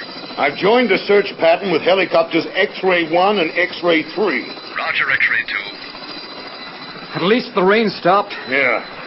Visibility's pretty good now. Keep your eyes peeled. Well, he may have spread his parachute on the ground as a marker. Unless he came down in a tree. Well, let's hope not. With the wind carrying him along, He could hit the tree at 50 miles per hour. Fortunately, there aren't many trees around here. I hope this is the area where he came down. The storm may have carried him miles away, 20 or 30 miles, or well, even more. Who knows? It's like looking for a needle in a haystack. But even a needle in a haystack will be found if you look carefully enough. And provided we're looking in the right haystack. We'll soon be up against another problem, too. Well, what's that, sir? It's going to be nightfall soon. If we don't find him in the next hour or so, we'll have to call off the search until daylight tomorrow. Yeah, but if he's still alive, he'll be in need of hospital attention as quickly as possible. I know. To think that he may have survived that terrible descent. Just to die alone out there in the wild somewhere during the night. We've got to find him. Now keep swinging those binoculars.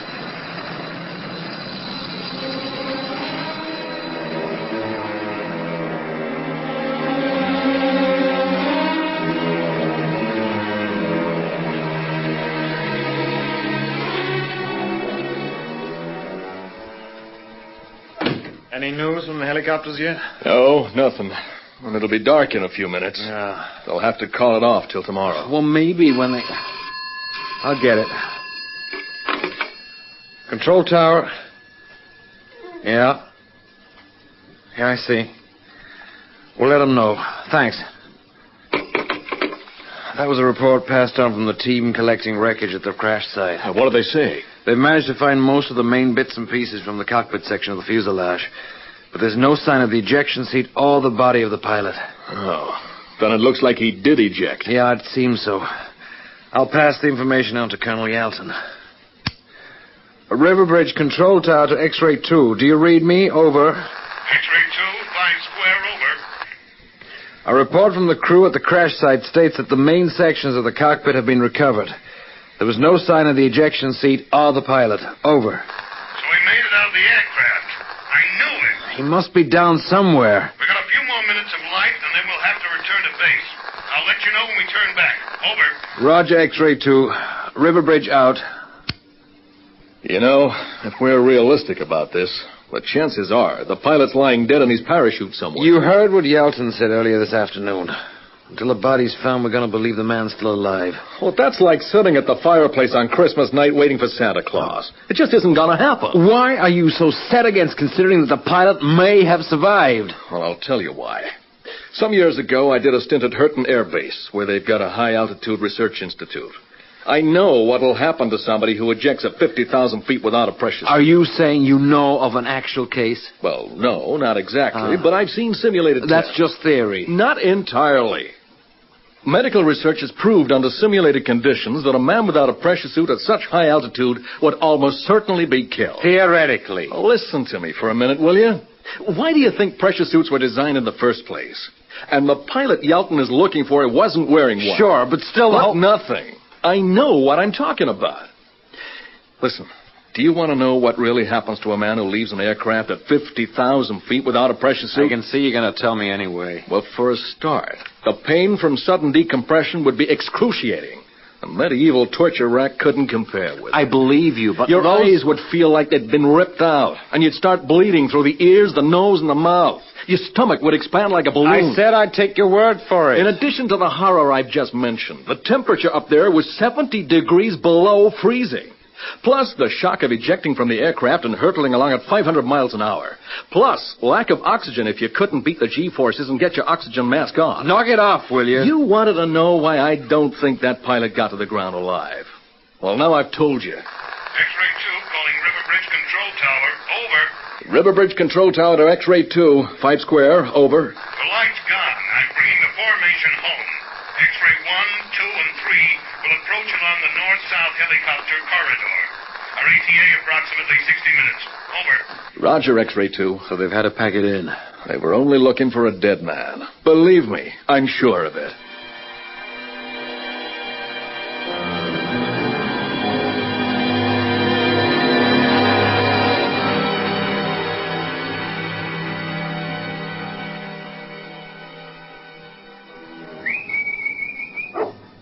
Come here, boy. Now, that was quite a storm we just had. I never known anything like it around here. I guess we were lucky to keep the roof on the place. I better check over the place to make sure. Yes, sir, that guttering looks like it needs some fixing. Let's take a look around the side of the house. Come on, boy. Now, what are you barking at? There's nothing out there in the dark, stupid dog. Come here, will you? That's one thing I can't abide by, and that's a dog barking at nothing.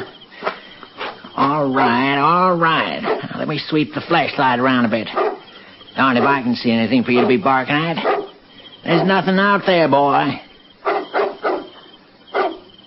Seems like you're barking at something up that tree. There's no cats around here. Well, let's take a closer look, shall we? Maybe you've seen a snake in the tree, huh? Well, you just keep away from it. You mind your business, and the snake will mind his.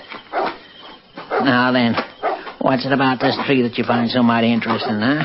Oh, help me. What was that? Up here in the tree. Oh, bless my soul. There's a voice calling from the tree. Up here, overhead. Hey, let me get my flashlight settled on you, feller. Land sakes. It's a man dangling by one of them parachute contraptions. Help me. I heard something on the radio about a plane crash. Was that your plane, feller? I'm hurt. Please, get me out of this tree. I'm sorry, fella. I'm too old to be climbing up trees, and anyway, I don't have a ladder that'll reach you. I'll phone for the sheriff at Snake Rock now. Now, you hold on up there.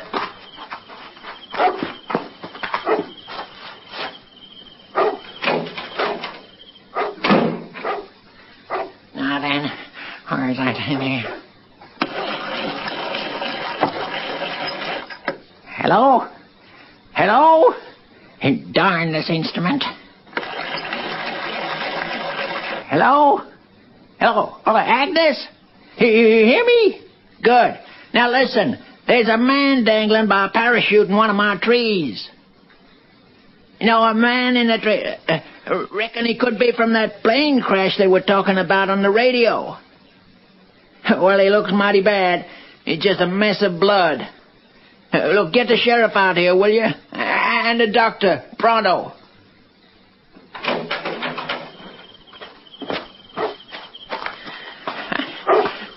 Hey, fella, you hear me? Yes, I hear you. The sheriff will be here. Should take him about 10 minutes now. Now, you hold on there. You hear me? Do you hear me, fella? The sheriff's on his way out here.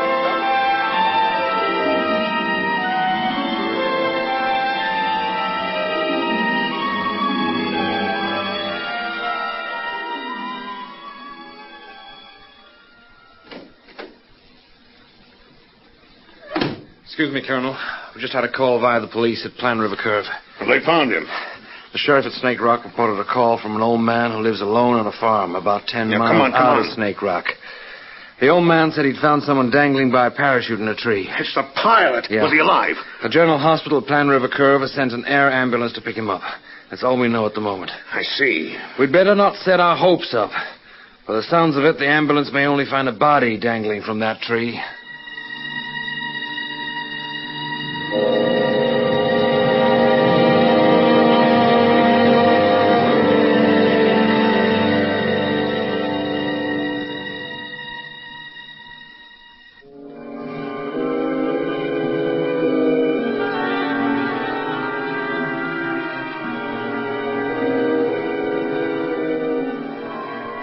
They found him over at Snake Rock. Yeah, that's right.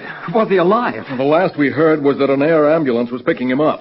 He'll be flown to the General Hospital at Plan River Curve. It's the closest. Well, when was he found? About half an hour ago.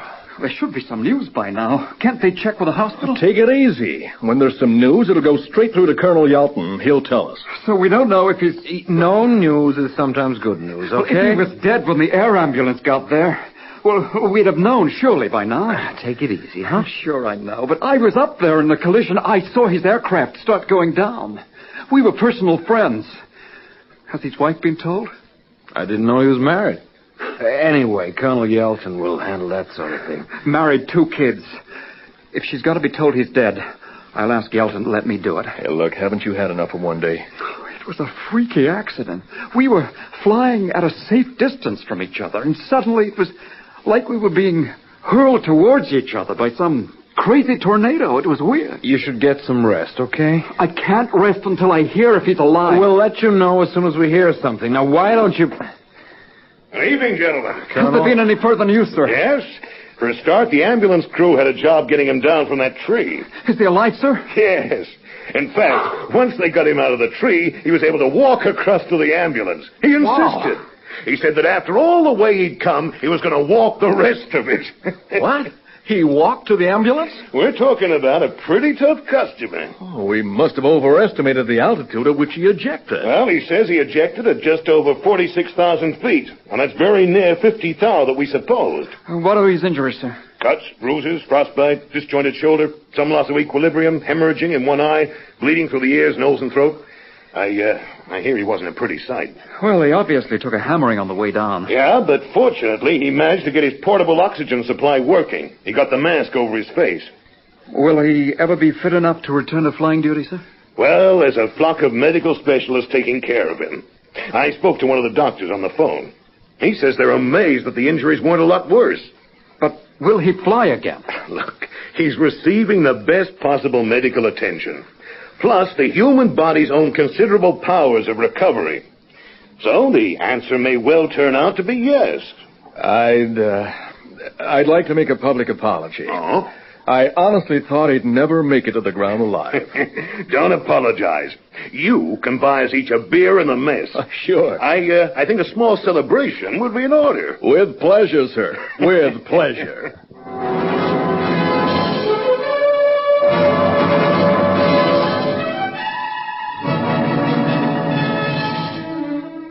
High Adventure is produced by Henry Diffenthal.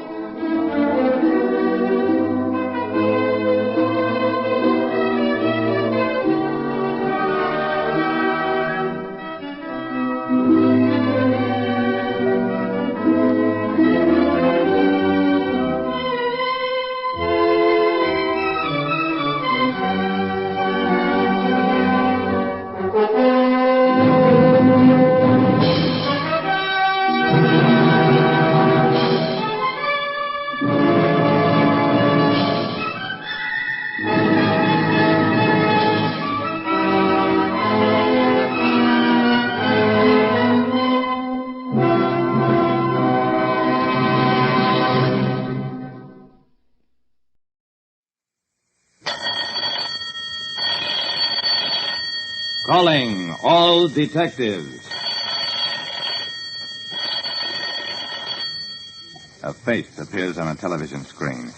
One face among thousands. As you watch the television screen, that face suddenly assumes the mask of death. That is the situation on this page from my casebook. The casebook of Jerry Browning, private detective. A private detective like me, Jerry Browning, learns to be a close observer, even of things happening 20 miles away. When I'm very busy, I generally grab a bite to eat at whatever place is handiest, which generally turns out to be a bar and grill. These days, one thing that every bar and grill seems to have is... And here they come out for the third round. The bruiser looks weak. Look at him swaying there. Yeah? Television. That evening, I was watching what looked like a one-sided massacre with the bruiser on the receiving end. At the end of that round, the camera swung around on the fans at ringside. Right in front, there was a heavy-set, red-faced character who promptly made faces at the camera and waggled his fingers. I saw him only for a moment because the camera returned to the ring. 1 minute later, the bruiser suddenly came back to life and knocked his opponent kicking. The next night, in another bar and grill, I watched some harness races coming from a different station. Between races, the camera picked up the crowd. And there, right in front, was the same red-faced character, still making faces and waggling his fingers. But as I watched, his eyes glazed over and his mouth sagged open. In that moment, I was seeing a man who had been shot to death at a track 20 miles away. 2 nights running, I saw the picture of a man mugging into a television camera. And on the second night, for a brief instant, I saw death slip over his face.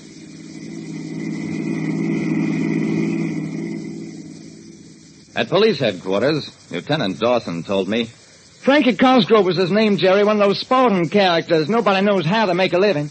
What's your interest in the case? I saw him die. Dawson looked shocked. You were there? Saw a man killed and kept quiet about it until now? I shook my head. Don't get excited, Dawson. I saw it on a television screen. The camera was on Cosgrove at the moment he was killed. What's more, I saw him on a different television screen the night before. Dawson stared at me. Jerry, let's talk to the people who work those television cameras.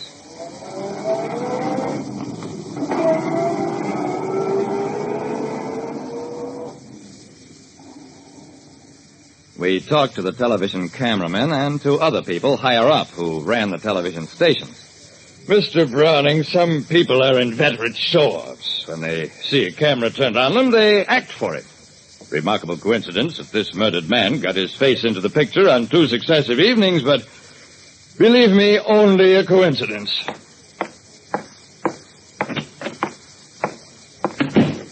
I haven't made a living as a private detective for 10 years by taking anybody's word for it that what he can't explain is just a coincidence.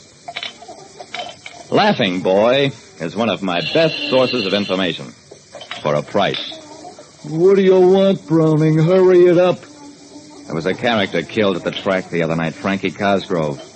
Laughing Boy barely moved his lips. I don't know who killed him. I didn't think you would. What I want to know is, how did Frankie get by? What was his racket? $20 buys that. I held the money cupped in my hand. Laughing Boy's fingers closed avidly over the 20. Gambling. Cosgrove was a percentage boy. Never with his own money.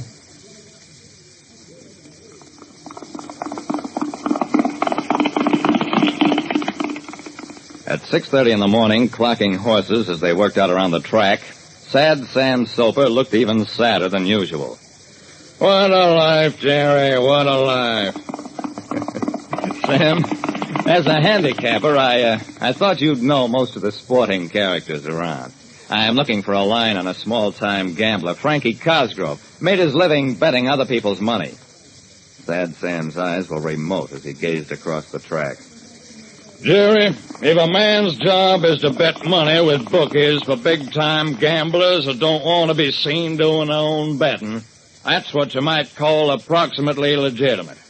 But if he figures out an angle on how to give the boys he's working for an extra point or two, then you understand, the bookies might get very, very annoyed with him.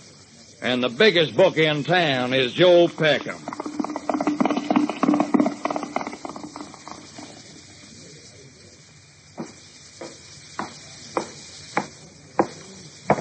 Joe Peckham's bookie parlor was one of the best equipped in town. It served free drinks to customers.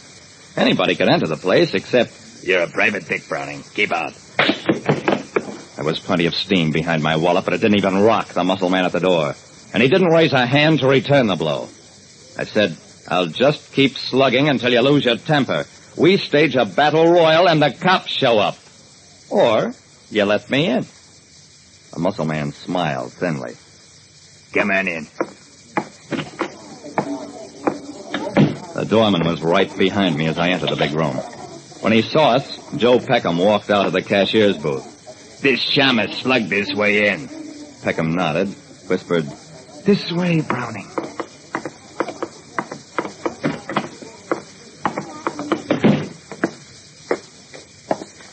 Peckham sat down at a small desk, waved a negligent hand at me. Talk to me, Browning. Give me one reason why Tommy shouldn't kick your teeth in. I grinned at him. Well, I know who killed Frankie Cosgrove and why. How's that for a reason? Peckham was amused. Why should I want to kill a mosquito like Cosgrove? Because he had a system. Because he went to fights and to the track and picked up information that would change betting odds. And then he worked his way up to where he'd get picked up by a television camera and wigwagged his information to somebody on the outside. It didn't work for him every night, most likely, but if it worked just once in a while, what a shellacking a big-time bookie like you would take. And did take. Peckham wasn't amused anymore. You chump. To come here with stuff like that and expect to get out alive. I glanced around the room. The muscle man. He didn't look happy. Then I turned back to Peckham. Something's bothering your boy, Mr. Peckham. Maybe he's even thinking. As, for example, how did I find out? They made a film from that telecast. It showed Cosgrove getting killed, and it showed who killed him. If your mug here starts anything with me, he'll wind up where you're going, which is a chair wired for voltage. Peckham whispered, "Take him, Tommy." Nothing happened. The guard just stood there. After a moment, I got up. "Come on, Peckham. Let's go."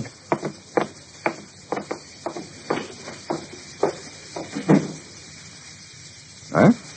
Peckham was the killer. He'd done his own dirty work. The stuff about a film of the telecast was nonsense, of course. But it was real enough to Peckham so that he started talking and talked himself into a life sentence. Like I said, a murderer always has plenty to worry about. And these days, he's even got to be careful about television. Listen next time to Calling All Detectives. Mystery drama, mystery quiz, and a chance for you to match wits with yours truly, Jerry Browning, Private Detective.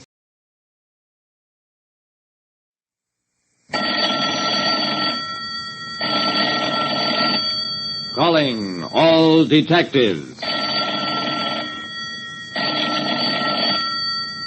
One thief at a time is bad enough. But when a detective finds himself at a convention of criminals, then he's really in trouble. That is the situation on this page from my casebook. The casebook of Jerry Browning, Private Detective. The most important thing a private detective like me, Jerry Browning, learns is to be in control of any situation. I was in one of the convention rooms of the Fowler Hotel because an hour earlier, somebody who didn't tell me his name phoned and hired me to keep a protective eye on the people attending the Flour Millers Convention. Pardon me, sir. Is this your watch? I glanced at the watch a benevolent-looking gray-haired man was holding out. It certainly was my watch. Yeah, thanks. I took the watch, shoved it back into my pocket, and melted into the crowd. Fine thing. A detective hired to protect a convention and getting his own pocket picked. Excuse me, did you lose this? I blinked as another man offered my watch to me. Yeah, I guess I did lose it. Where'd you find it? The man smiled, patted my shoulder. Don't give it a thought, my friend. I grinned ruefully, took the watch. This time put it carefully into my trouser pocket. No two ways about it, I had to find somebody in charge. I stopped a portly little man ambling by. Can you point out to me who's in charge of this convention? Sorry, son. I just got here myself. He started to walk off, then turned back to me. By the way, isn't this your wallet? I snatched the wallet, closed my fingers over his wrist. Yes, it is. And what's more, I think you just lifted it. Why, of course I did. And if I may say so, I don't think you have much future in the profession. He shook off my hand and stalked off. I leaned against the wall and mopped my brow. Obviously, I'd come to the wrong meeting room and stumbled on a convention of pickpockets. Hired to guard a convention, I entered the wrong meeting room and found myself in the midst of 50 pickpockets. My first impulse was to get out of there and yell for cops. Then I thought better of it. These men weren't bothering anybody. The cops could have no reason for arresting them. But even if there was nothing I could do about it, I did have the chance of a lifetime to watch pickpockets practice on each other. Just then, a soberly dressed man came up to me. Pardon me, I'm Arthur Warner. Astralis is my society name. Do you know where I might find the house detective? I gave him a suspicious look. The house, Dick? What for? I hesitate to say this, but I'm afraid there's a thief among our number. I'm a diamond dealer. A packet of stones has been taken from my pocket. Very funny. Very, very funny, Mr. Astralis. But don't think you can distract my attention. Go work on somebody else. I leered at him, turned him around, and pushed him back into the crowd. Then I took my watch and my keys, put them into my inside jacket pocket along with my wallet, and started across the room. A tall, bearded man clutched at my sleeve. May I give you a demonstration of a new device that is absolutely detection-proof? You certainly can. The bearded man took a handkerchief from his pocket. Now watch this. Notice that my fingers are wide apart and motionless. He held the handkerchief lightly between thumb and forefinger. No! Couldn't believe my eyes. The handkerchief had vanished into thin air. The bearded man pulled up his coat sleeves. Not up my sleeves, you notice. This device makes use of none of the usual methods. I'll sell it to you for $100. I glanced up, noticed that a group of men had surrounded us. One of them was Arthur Warner, who'd given me the line about being a jeweler. He stepped forward and pointed at me. That's the man. I looked around at the circle of angry faces. One private detective among 50 pickpockets. Not so good. An elderly man stepped forward. Sir, nobody here knows you. If you are one of us, a recent member perhaps, kindly tell us your society name. I glanced in the direction of the door, a good 30 feet off. The door is locked, young man. I jammed my hand under my jacket and grabbed for the revolver I always carry in my arm holster. Behind me, a voice said, "I have your gun." I shrugged, dropped my hand. Okay, so you got me. But the room clerk downstairs knows me. He saw me come in. And if he doesn't get a report from me pretty soon, he'll figure out I'm in trouble, and you know what that means. The old man looked perplexed. You work with the room clerk? I saw that I was getting control of the situation. Not only the room clerk, but the house stick as well. Warner looked shocked, then incredulous. This is preposterous. The man is a thief and a liar. And I suggest we call the police at once. I couldn't believe my ears. The police? You're going to call the police? Certainly. Why shouldn't we call them? But you're all pickpockets. How dare you? Certainly our members demonstrate manual dexterity by extracting small objects from one another's pockets, but they return them instantly.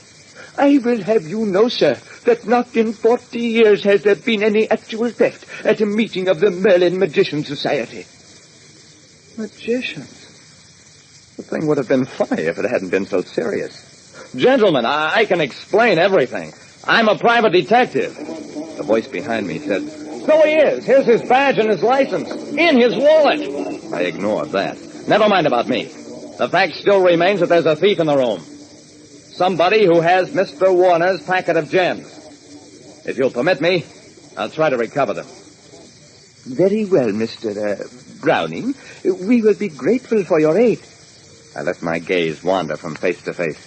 No two ways about it. I was in command of the situation. But what was I going to do about it? Is there any other stranger in this room? The old man shook his head. Only you, Mr. Browning? I nodded. Fine. And Mr. Warner's jewels are still in the room, because the thief wouldn't risk calling attention to himself by leaving. Not if he's a society member. Nobody has left the room, Mr. Browning. I did some of the fastest thinking of my life. The thief, whoever he was, would be prepared for a general search, and was not worried about it. These men were all magicians. They knew tricks. They had devices. Of course, it had to be that. I suddenly turned and grabbed the bearded man. You offered to sell me a disappearing gimmick. You called attention to it because everybody here must know you've been working on it. Would think it funny if you didn't demonstrate it. I say Mr. Warner's missing jewels are hidden in this whatever it is. Trot it out and show it to us. There was a long pause. Then the bearded man slowly unbuttoned his jacket, folded back the lining to reveal a leather-lined pocket, and an arrangement of wires, and a small packet. I only took them for a dramatic opportunity to demonstrate my wonderful illusion. Mr. Warner, your jewels. Well, that was his story, and he stuck to it. Maybe it was the truth. Maybe not. I've got my own opinion on the subject. Anyway, they let him go rather than expose the Merlin Society to scandal. As for me, I got $50 as a reward from Arthur Warner, plus a life membership in the Merlin Magician Society. Brownie is my society name, in case you're interested. Like I said, it's important for a detective to be in control of the situation. But when he's working with magicians, he's got to be careful he doesn't wind up losing everything else. Listen next time to Calling All Detectives, mystery drama, mystery quiz, and a chance for you to match wits with yours truly, Jerry Browning, private detective.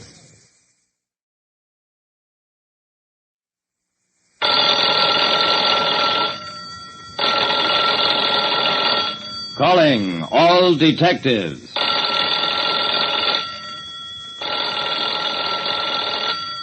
When crooked gamblers invade a carnival, when mob violence is ready to break out, could you halt it? That is the problem on this page from my casebook. The casebook of Jerry Browning, private detective. I, Jerry Browning, private detective, can recognize 100 con game tricks. But new ones are invented every day.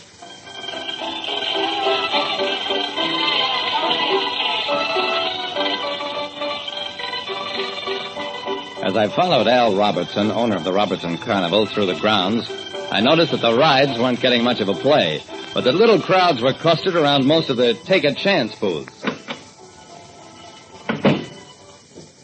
In the truck that served as his executive office, Robertson said, Browning, I'm worried. In fact, I'm scared stiff. My nose tells me that crowd out there is loaded for bear. If it is, it's your fault, Mr. Robertson.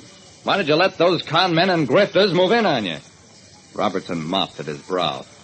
I had no choice. I had to get money or close down, so when Cowell made me an advance payment offer for the games concession, I grabbed it. Now I'm stuck. You've been here 6 days without any serious trouble. Maybe a concessionaire isn't operating as crooked as you think. Robertson shook his head. This is our last night, Browning. That's when trouble always comes. When the people have been fleeced, realize you're moving on, and there's no more chance to get even. Robertson shivered. Hear that? It's a mob in the making. Browning, I don't know how you can do it, but if you don't head it off, there's going to be killing. A carnival owner who had permitted crooked gamblers to move in on him pleaded with me to head off mob revenge.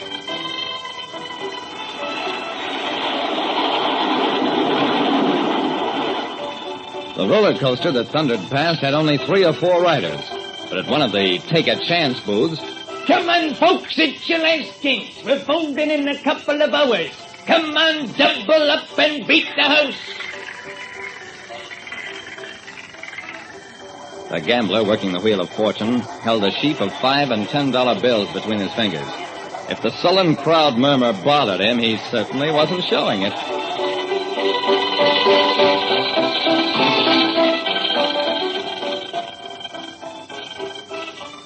I walked down through the grounds to the trailer where Jim Cowell, the game concession boss, had his headquarters. I had to identify myself to a pair of tough mugs before I could get to see Cowell, a pudgy, bland-faced spider of a man. Nothing to worry about, Browning, not a thing. If Robertson has milk in his veins, I'll take full responsibility for getting the wagons out of here. That's fine. Will you also take full responsibility for the people who get killed if a riot starts? Cowell's face darkened. There'll be no killing. Couple of heads cracked, maybe. Nothing I can't square with a few bunks. Now get out of here.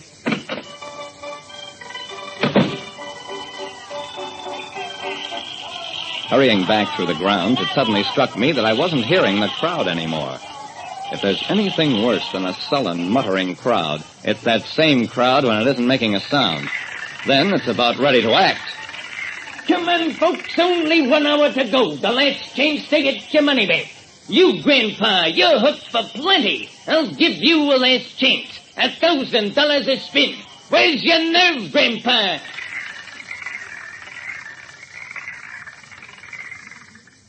The old man the gambler was picking on moved in, and as he did, the crowd moved with him. A moment later... As though the shot were a signal, the crowd suddenly dissolved and fled. I caught one glimpse of the old man disappearing among some wagons. In his booth, the Wheel of Fortune man was slumped over his counter, slowly slid to the ground out of sight. From all over the grounds, carnival workers streamed to the booth. Cowell, the concession boss, and his bodyguards picked up the shot gambler who hung limp and dead in their arms. I shouted, "Where are you taking that man?" Don't bunny and Browning, I'll take care of my own people.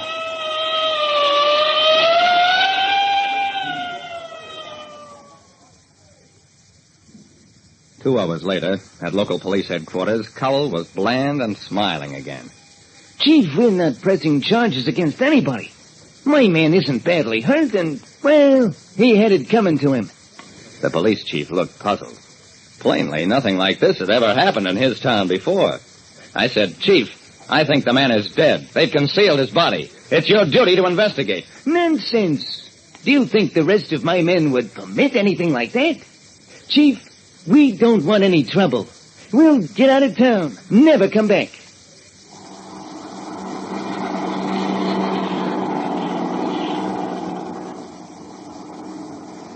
That's how it was. The police chief was so anxious to be rid of the carnival that he let them pack up and leave. And in Robertson's truck, a few hours later... Browning, maybe the man isn't dead. I shook my head. It was point-blank range. The killer couldn't have missed. If somehow he had missed, that mob would have torn the gambler to bits. Robertson's head sagged. Well, close down the carnival. If I don't, it'll be the same thing all over again at our next stand. Yeah? I guess you're right. A sudden thought struck me. The same thing all over again. I turned to Robertson. I've got an idea. Pull the truck out of line, over to the side.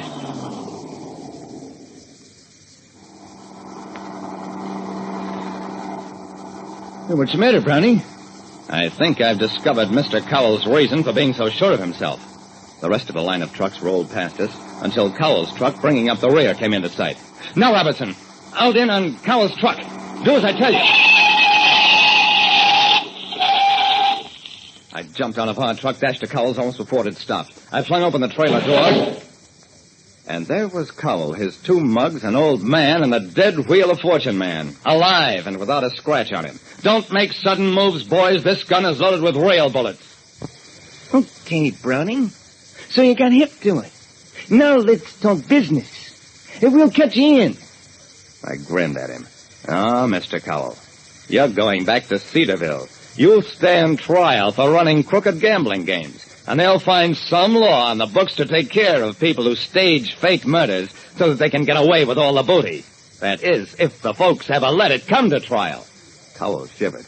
Okay, you win. What's the price? I made the price steep. Forced him to surrender his concession with the carnival and to give up the amount he'd gouged at the last stand from the citizenry. There was no way of returning that money to the individual losers, so it was paid to the local community chest. Like I said, you'll never learn con games as fast as people will think them up. It's a lot easier and smarter to keep away from them in the first place. Listen next time to Calling All Detectives. Mystery drama, mystery quiz, and a chance for you to match wits with yours truly, Jerry Browning, Private Detective. Personal notice changes my stock and trade. If the job's too tough for you to handle, you got a job for me, George Valentine. Write full details.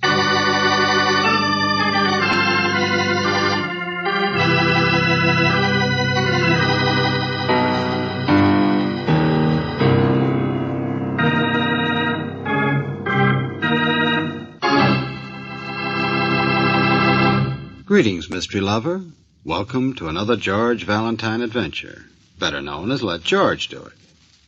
I think we have a real George story for you, even though the title may do nothing for your goosebumps. It's called The Sedan from the City, which I must admit is kind of mild. However, it all takes place on Halloween, which is something at least. And even though it might not be Halloween where you are, I think this story with its goblins and its witches and stuff should kind of scare 'em your harem.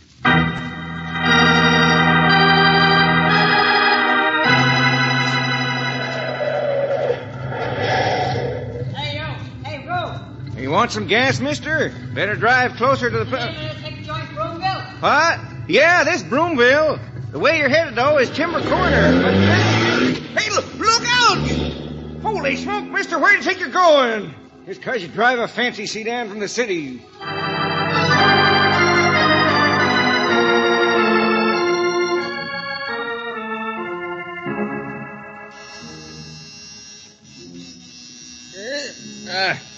Yeah, I know. I heard your car.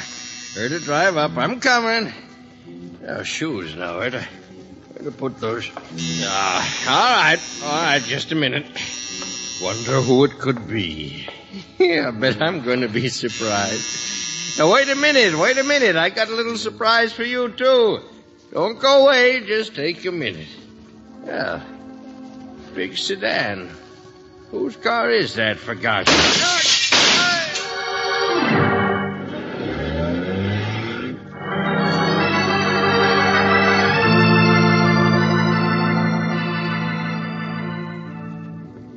Mervyn Brewster, huh?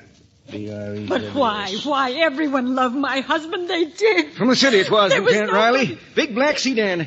Didn't catch the license, but it was the same car they saw drive away from the house here. Didn't they, Fred? They loved Mervyn. Everyone did. Now, Dora, wait a second till I tell him. Take hold of yourself, Dora. The lieutenant has But, to. Mac, I just came home, and there he was, lying there dead by the door. I'd been out visiting. I wanted him to go with me. It's such a beautiful night. But when I Mrs. came Brewster, home... please, we've got to work fast. Several people spotted the strange car, and Fred, in the service station, couldn't you see what the man looked like? Well, a dark hat, Lieutenant. An overcoat pulled up, he's sort of a fish-colored face. I remember that. Little skinny shrimp, I'd guess, and he had a funny eye, sort of pushed out of place. Scarred, I guess. What? Merv didn't know anyone Well, like we'll that. radio the highway patrol. They're setting up roadblocks. There's never been anyone like that in Broomville. That's right, Lieutenant. People love Merv. He was the nicest man in the world. Yes. Why would anyone like that from the city just come out and shoot him? Now, Mrs. Brewster, Here, Lieutenant, please. I'll take care of it. Yeah, thanks, sister. Huh? Miss Brooks? What in the name of heaven are you... Come on, Mrs. Brewster, we'll go. Wait a minute, what are you doing here? Well, I came with George, naturally. But what? Who sent for him? Come on, what's going on here tonight? Who sent for Valentine?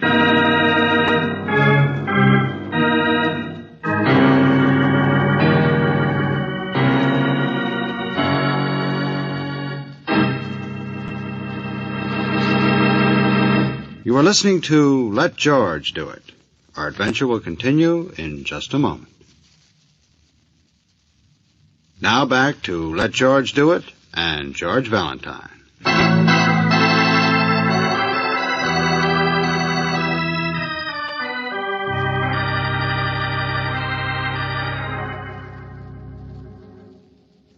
Everybody loved him, Mr. Valentine. That's why I called you so quick.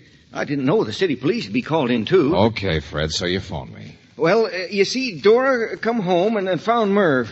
Went to the nearest neighbor, first place down the other road from Timber Corner. Only that's old Fonville. He wouldn't help his dying mother. So she called Mackenzie. Wait a minute. Let me get these people straight. Mackenzie, he's in there in the other room. You saw him. Merv Brewster's assistant down at the factory.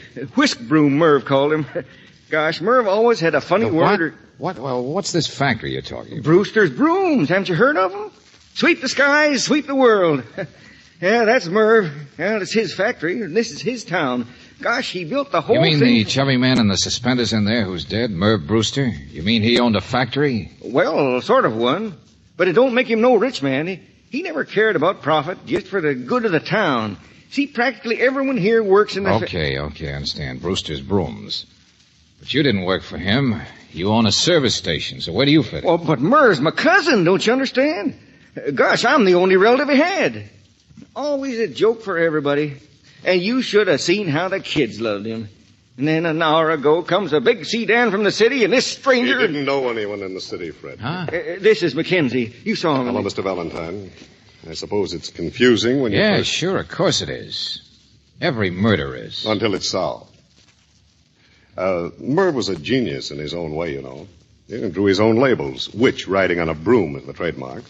Made up his own slogans. Rebuilt a barn for a factory all by himself. Sort of a rustic one-man band. Okay, I get the idea. Now, that's the real mystery, isn't it? The town Santa Claus gets murdered.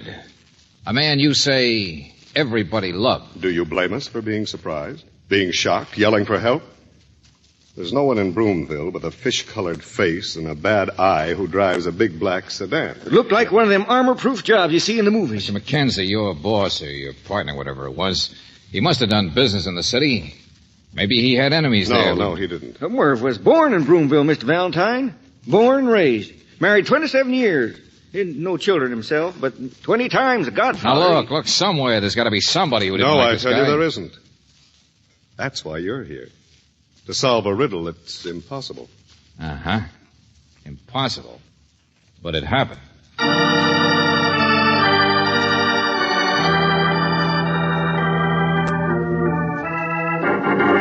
Valentine, forget the sedan. Just think about Brewster.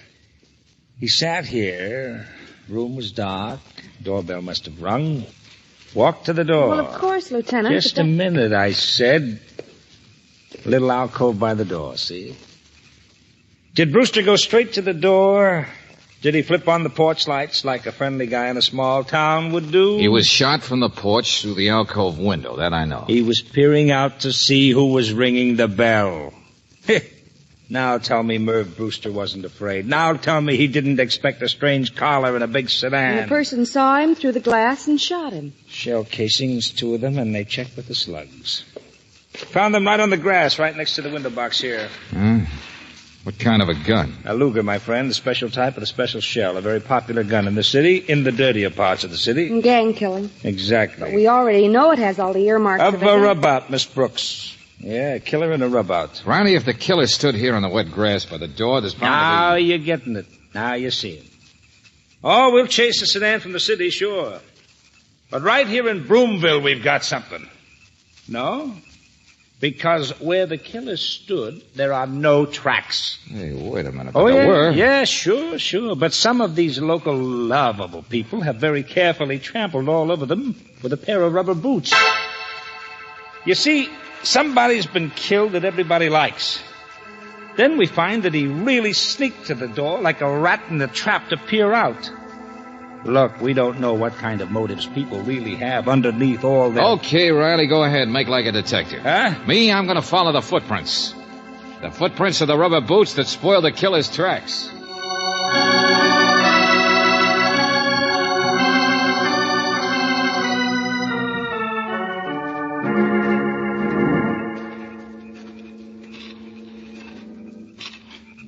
Here, George. They turn in here. Yeah, across the road. Broomville, so innocent, so shocked. A sedan from the city, and to them it's like a man from Mars.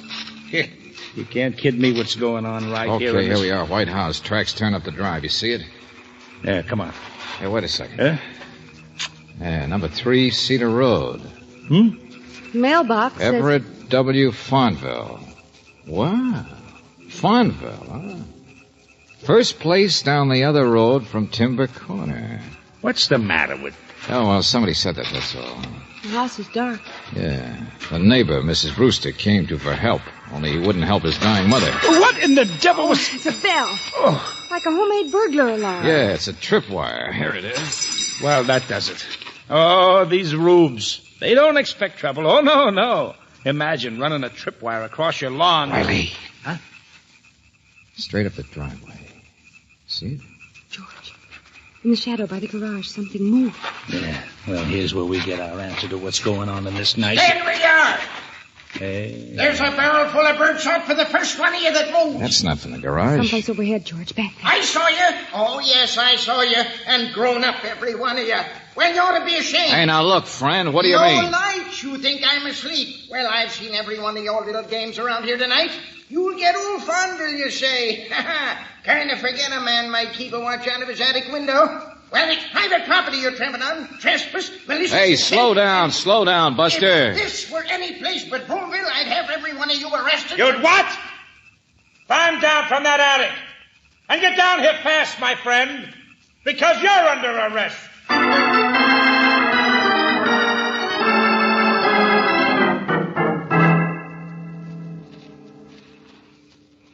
So Mervyn Brewster was murdered. Huh. That's too bad. But I don't know anything about it.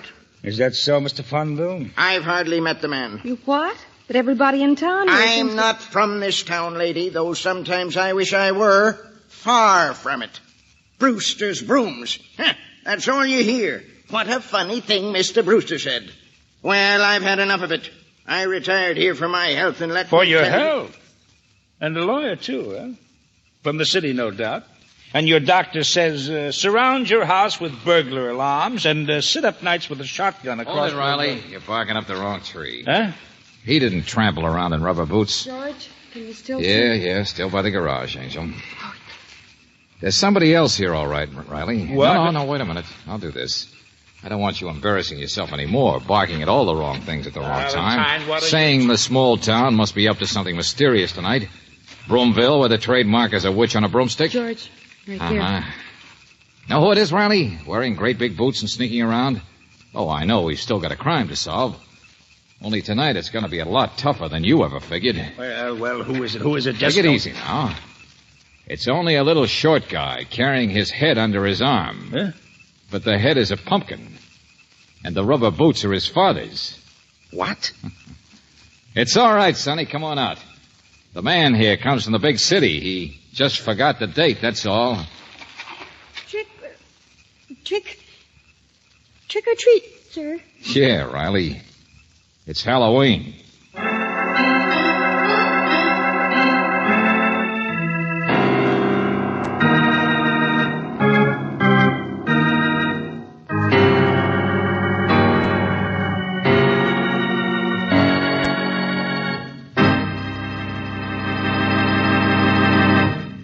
You are listening to Let George Do It. Our adventure will continue in just a moment.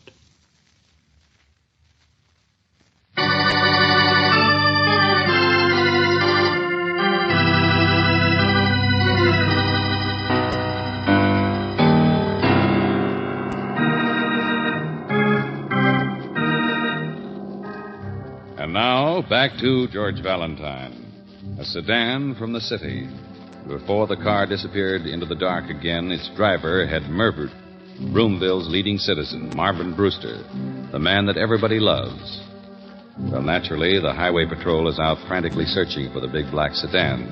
But if your name is George Valentine, your problem is right here. Your problem is why. Why would anyone even think of killing a jovial man like Brewster? And needless to say, Lieutenant Riley is not so jovial when he is reminded that tonight, whatever clues there are, may only be the work of goblins or witches. That tonight is Halloween. All right, Mrs. Brewster, so none of it makes sense. Well, this part does, Riley. Donuts. What? Oh, yes, those. I fried them myself just this afternoon. Donuts. Now, look. There was cider, too, on the little table, see? Poor Mervyn always liked to have something ready for the kids. It was sort of his day, you know, Halloween. We built this factory out of a witch's broom. He was so full of fun himself, you know. He wouldn't let anyone interfere, the police or anyone on Halloween. No, sure. Big joker. Only Valentine... Look, the donuts mean this, Riley. He wasn't sneaking to the door when he was shot into the alcove to peer out. He was just reaching for some donuts to give to the kids. That's what he must have thought the doorbell was, a trick or treat. So he wasn't scared. He didn't expect a stranger from the city tonight. Oh, brother, the man that nobody hated. So maybe it's true that... What? No, everybody loved him. That's what I told you. Until I heard about the telegram, I still don't believe... What's this telegram? Well, didn't Mr. Mackenzie tell you?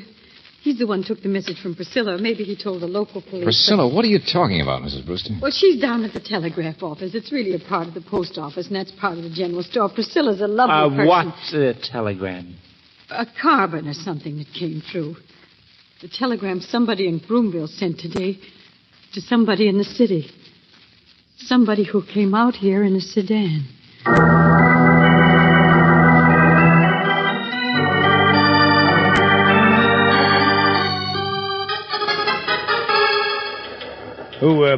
Who sent this? In a little place like this, you must have a record. But they just write them out and leave the money. I'm so busy at the other window, you see. Riley, listen. It says, you don't something... Anyway, don't get paid until he's gone. Paid until he's gone. Dead. There, you see what I mean? The guy in the sedan was a killer from the city. And somebody right here in Broomville hired him. Oh, yeah? Well, that's not the way I figure it, Riley. Come on, I'll show you.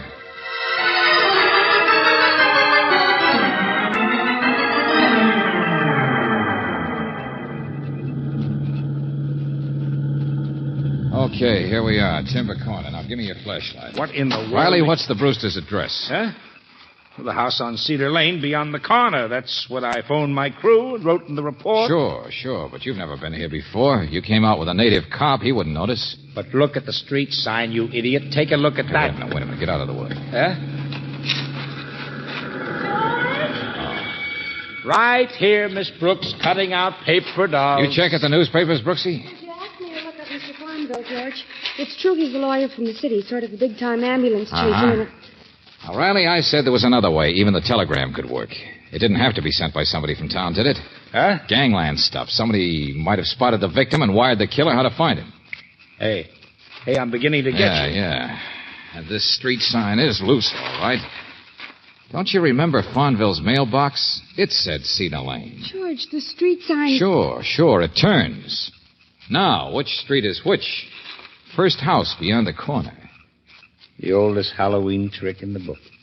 Changing street signs. So maybe Merv Brewster didn't have any enemies. Just a big, loud, lovable guy who was so crazy about Halloween that by some kid's prank he died for it. Fonville. He was the one they meant to kill. Come on!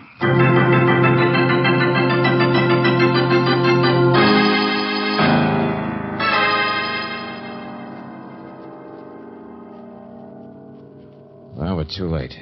He's dead. That was the same gun. Same empty shells. It all must have been the same.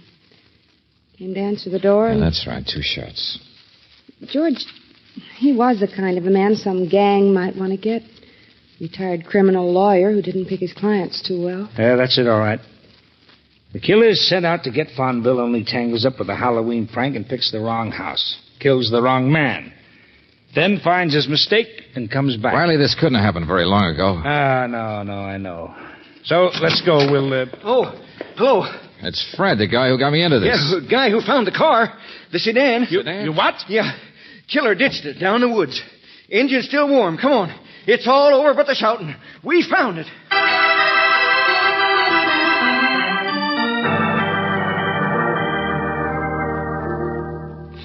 Not surprising you ditched it, sir. We got 100 patrol cars out on the highways, roadblocks set up at every crossing. It's the same sedan. I'm sure of that. I'm positive. Not going to be easy to trace, neither. No registration. The driver will be easy to find. Little fish-faced guy with his eye all scarred up. How many men have you got, officer? Oh, plenty, and everybody in Broomville will be only too glad to Wait help a minute, us. don't touch that. What? There won't be any fingerprints, Valentine. We know he was wearing a hat, an overcoat, and probably gloves. Yeah. Well, I was looking for something else, but I can't find it. Oh, now, don't you start playing detective. We'll get him. This is Broomville. And we're going to sweep the woods for a killer. All right. But remember, it's still Halloween.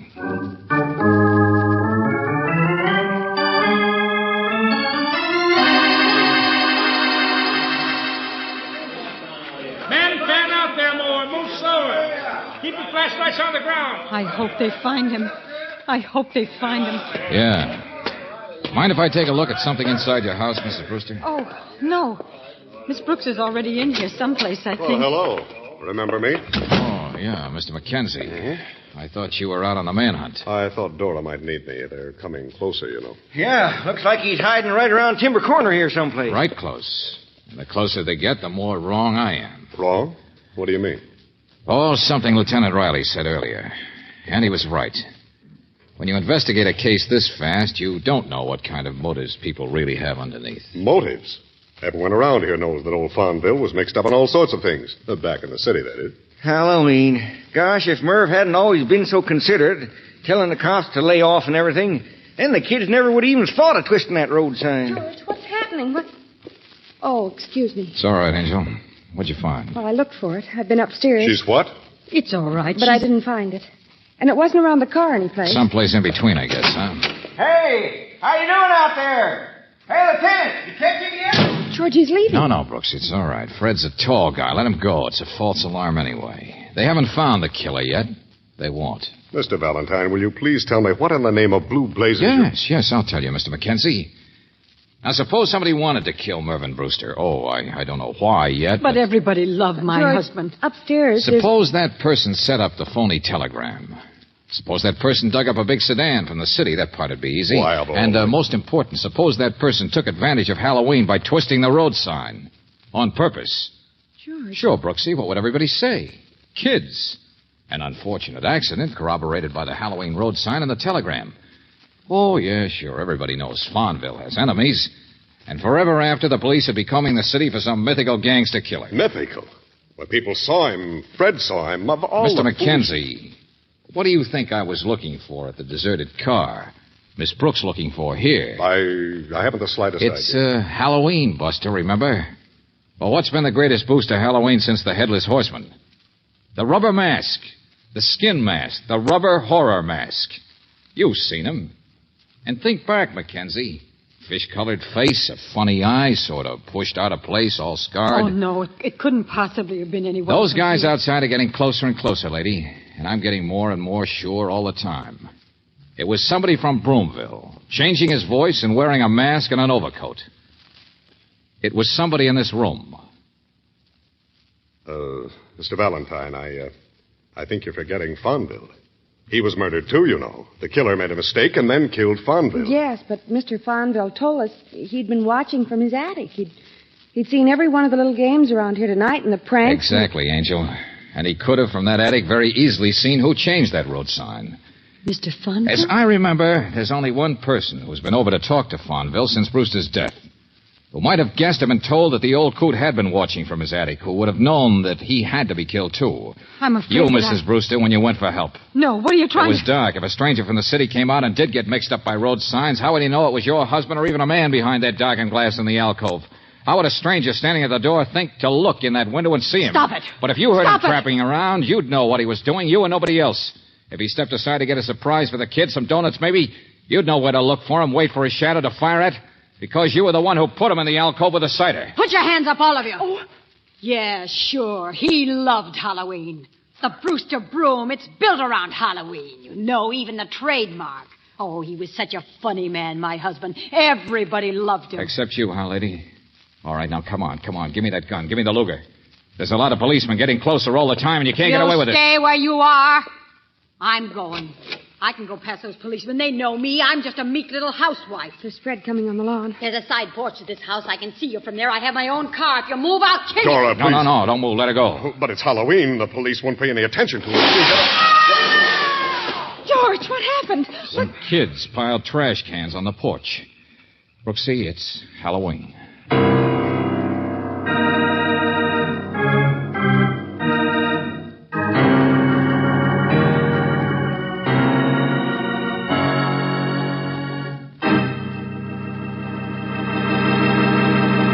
Back to the conclusion of our Let George Do It adventure in just a moment.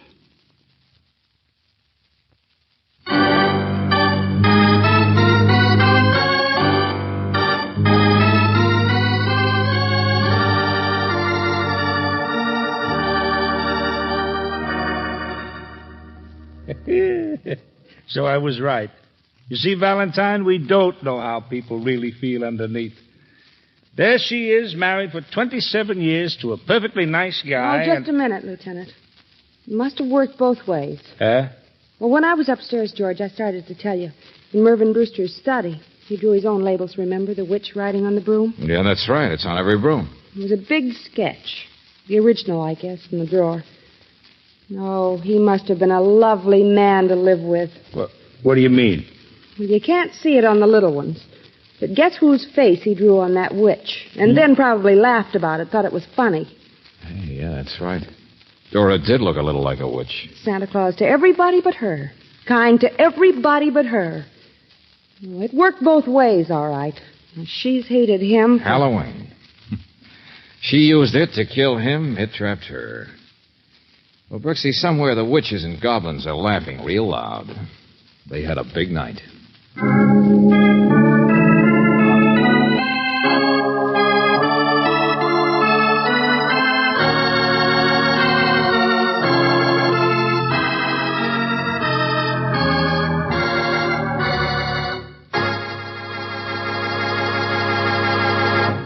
You have just heard The Sedan from the City, another Let George Do It adventure. Robert Bailey was starred as George Valentine, with Virginia Gregg as Brooksy.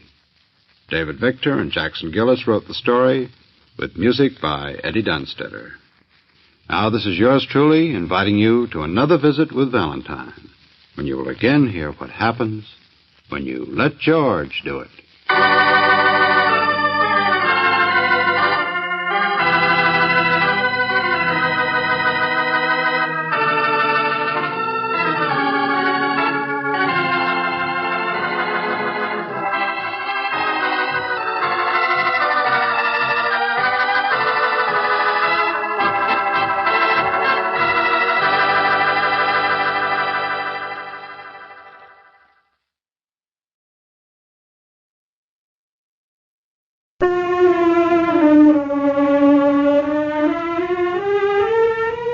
From the records of Scotland Yard, London, 1885. Name, Alice Alquist. Address, 9 Thornton Square. Cause of death, strangulation by person or persons unknown. After exhaustive investigation, the commissioner reluctantly orders the case closed, pending the possible disclosure of new evidence.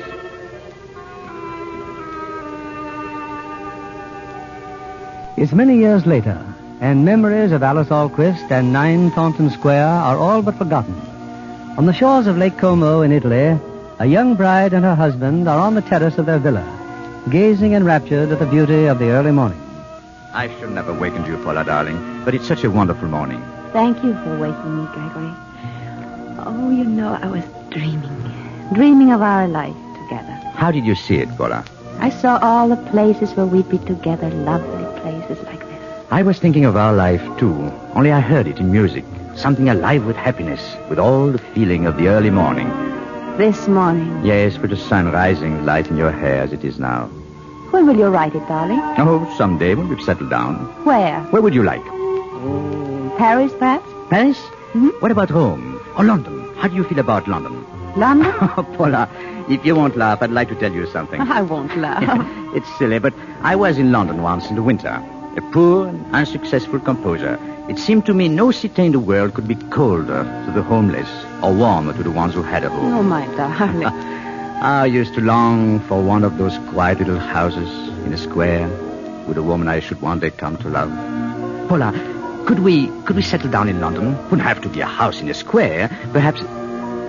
Paula, why do you look like that? There is a house in a square. What house? 9 Thornton Square.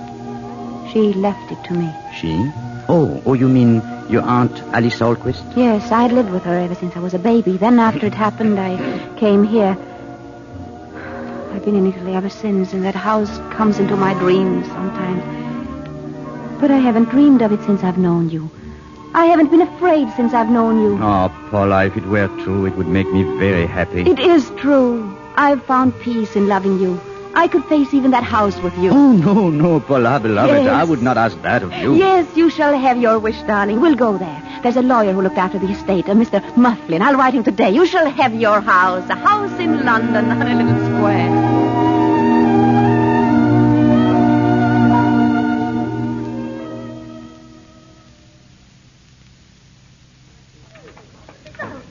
Yes? You don't remember me. I'm Mrs. Swift.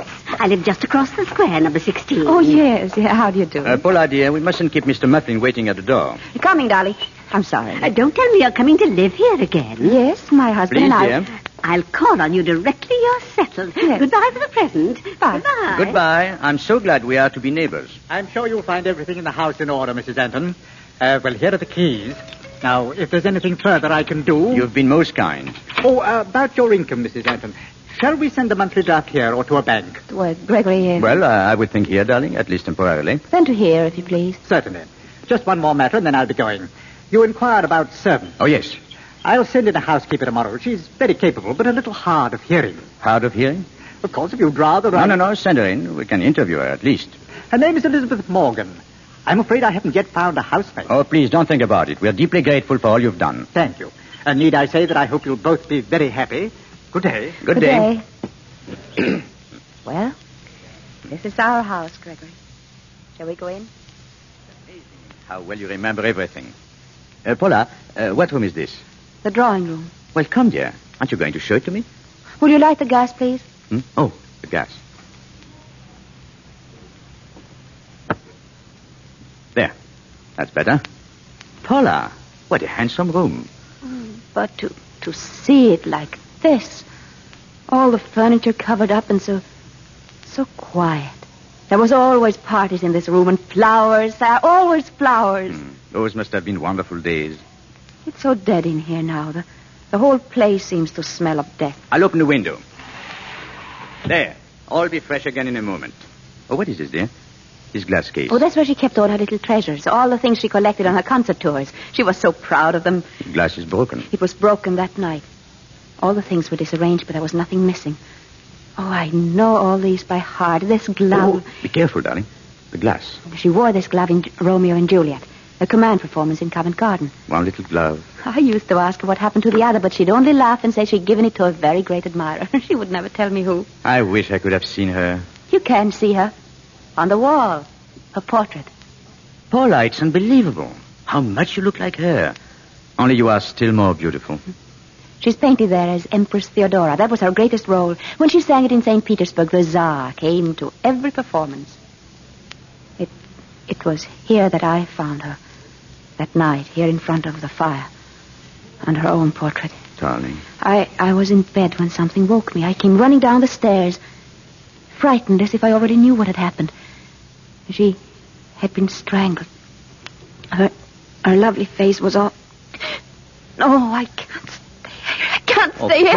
Paula, that's all past. It's long ago. You must forget about it. Gregory, your arms, so strong and safe. All those things that remind you so of her, we will put them away. Yes. We'll make it a new house with beautiful new things for a beautiful new life. Yes, darling, yes. And then later we'll have people here and parties again. Wouldn't you like that? Oh, of course, dear. But later. First, let us have another honeymoon here by ourselves, just for a little while. Oh, yes, I only Now, thought... where do you suppose all this could be stored away? Oh, there is an attic under the roof. Her trunks are there and all her costumes. Well, then that's where it shall go. And then we'll board it up. Board it up? So you'll yeah? never have to see them again. Oh, a piano. This too must be. Fine instrument. The action needs regulating, but the tone is still quite good. That song. Why are you playing that song? Why not? That was her song. It was always her last encore at every concert. She said it... Oh, look, Gregory, here's an old letter. Letter? I beg of you to see me just once more. I followed you to London. Oh, the date. It was written just 2 days before she was murdered 10 years ago. Where did you find that? It was here among this music, Nancy. It's from someone called Sergius Bauer. Give it to me. Gregory. I'm sorry. I didn't mean to snatch it. It's just that... But why should a letter upset you so? It isn't that. I'm upset for you, darling. All these things reminding you of her. Oh, my dearest. While you're afraid of anything, there cannot be any real happiness for us. You must forget her. No. Not her, Gregory. Only what happened to her. Of course, darling. Of course.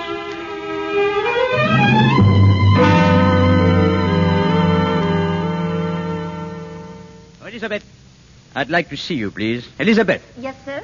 Elizabeth, you've been with Mrs. Anton and me now for 2 months. Are you happy here? Oh, indeed, sir. Good. You've been to market? Yes, Mr. Anton. While you were gone, I've been interviewing a housemaid. Is she hired, sir? I'm not through talking to her. She's in the kitchen. You may tell her to come in now. Yes, sir. Now, wait a moment. Outside just now, didn't I see you talking to our neighbor, Miss Thwaites? Oh, yes, sir. She seemed so anxious to call here, sir. What did you tell her? You told me that seeing people is not good for Mrs. Anton. I asked you a question. Of course, sir. I told Miss Thwaites that the mistress hadn't been feeling too well lately and perhaps she should wait. Thank you, Elizabeth. You may send the girl in now.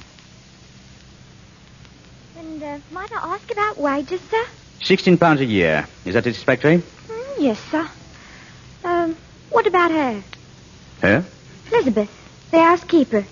She looks strict like. Did you see the way she looked at me? Well, perhaps it's the dress you're wearing. It is a little, shall we say, loud. I hope you're not a flighty girl, Nancy. I don't think so, sir. Do I have to share a room with her? No, if you prefer, you may have a room downstairs. Now, remember, your mistress is very particular about everything being correct. Is she, sir? Oh, Paula, dear, this is Nancy, our new housemaid. Yes, how do you do? You may go now, Nancy. Very good, sir. Well, she seems a nice girl, Paula. Yes, I'm sure she'll do. Are you ready, dear? All ready.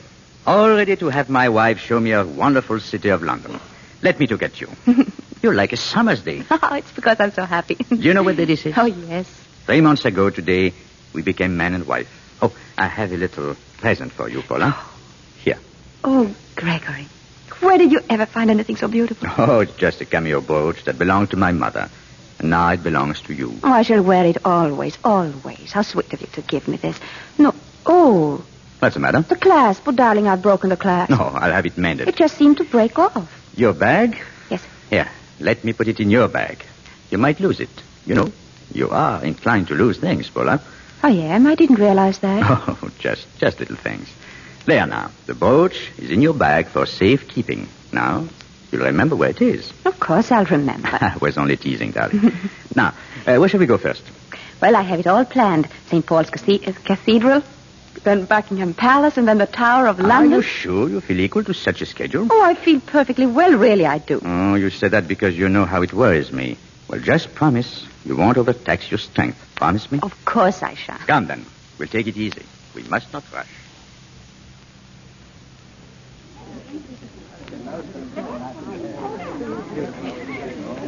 Do you mind terribly, Gregory? But I just had to get out in the fresh air again. All those horrible things in there in the tower, the torture chambers, the beheading block. Are you sure that's why you wanted to leave? Oh, yes. That yes. young man back there, he nodded to you. Who was he, Paula? Oh, I don't know. He seemed to know me, but Do you usually bow to people you don't know? No, I suppose I'd met him somewhere. Are you telling me the truth? Of course. Why should I lie? You smiled at him. I wonder why. Oh, I did it without thinking, Gregory. I don't know why I did it. Like the other things. What other things? Oh, nothing, darling. Only I've been noticing you're quite forgetful lately. Forgetful? Well, losing things and... Oh, now, please, don't look so concerned, dear. It's nothing. You get too tired and... Yes, that's probably what it is. I get tired. I'm tired now. Gregory, can we go home now? Oh, we still haven't seen the crown jewels. They're in that building up there. They are? How do you know? What did you say? I said, how do you know? You haven't been here before. The guide told us inside. But are you becoming suspicious, Paula, as well as absent-minded? No, of course not, Gregory. After we see the jewels, we'll go home. Oh, jewels are wonderful things, Paula. Yes, a man could sell his soul for jewels and find that he has made not too bad a bargain.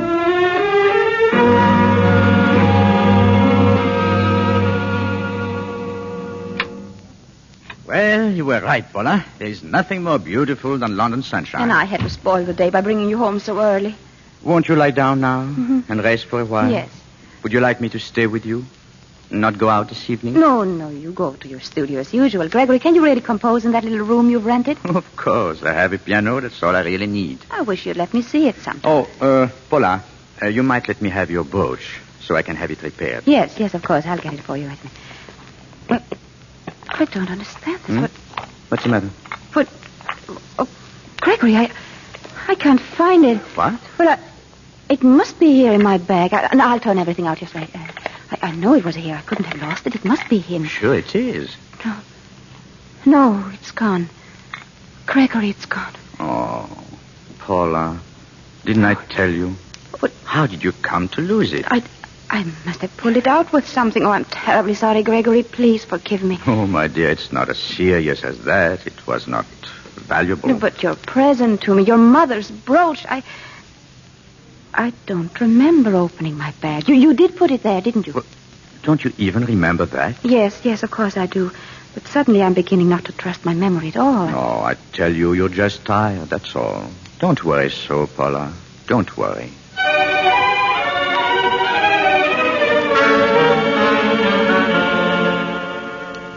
You rang for me, ma'am. What time is it, Elizabeth? Close to 9 o'clock, ma'am. How do you feel? I'm all right.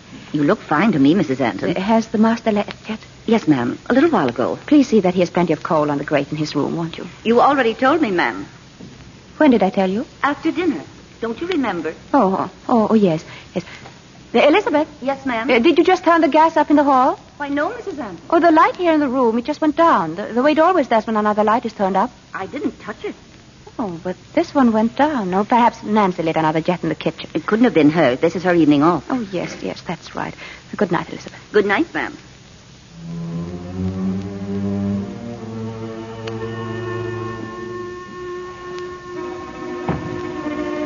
Elizabeth? Yes, ma'am? What's that? That noise. Listen.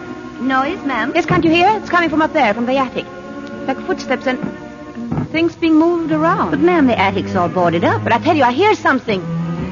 Elizabeth! My hearing, ma'am, it's not too good, you know. Oh, you hear very well when I speak to you? Yes, ma'am. I've gotten so I can tell from a person's lips what they're saying. It's stopped now. Yes, it's gone. Well, You may go, Elizabeth. I'm very sorry. Please, ma'am, is there anything I can do? No, nothing. Good night. Good night. I hope you rest, ma'am. What is happening to me? I must be ill. I must be... Oh, no.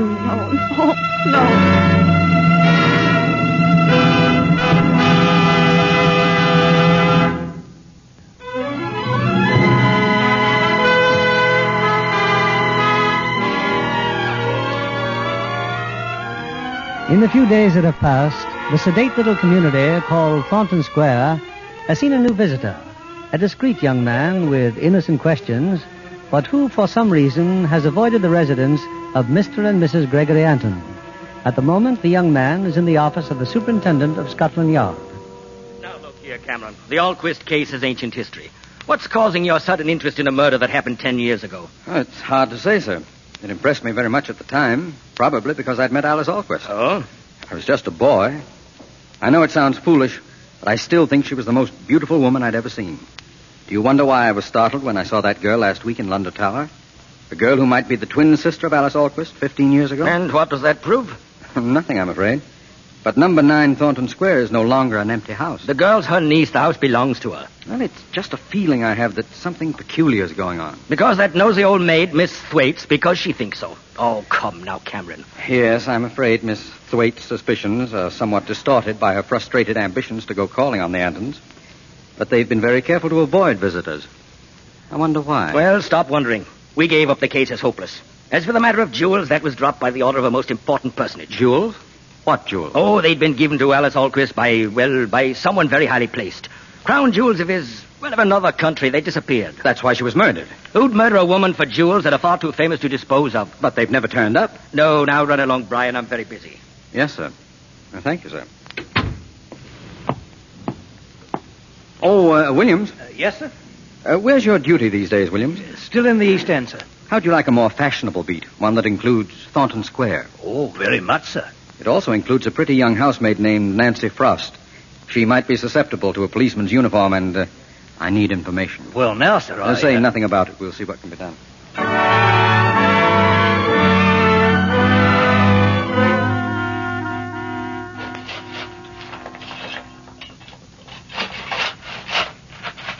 If you want coal on the fire, Paula, why don't you ring for the maid? Oh, I'm sorry, Gregory. I didn't mean to wake you. Oh, well, now that you have interrupted my nap, we may as well be comfortable.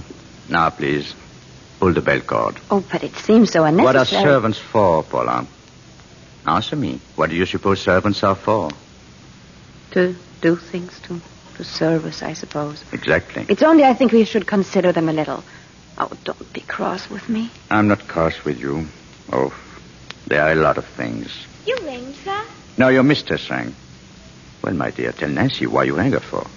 A little coal on the fire, please, Nancy. Yes. Well, Nancy, tonight is your night out, isn't it? That's right, sir. Whom are you seeing tonight, Nancy? They have changed the policeman on the beat.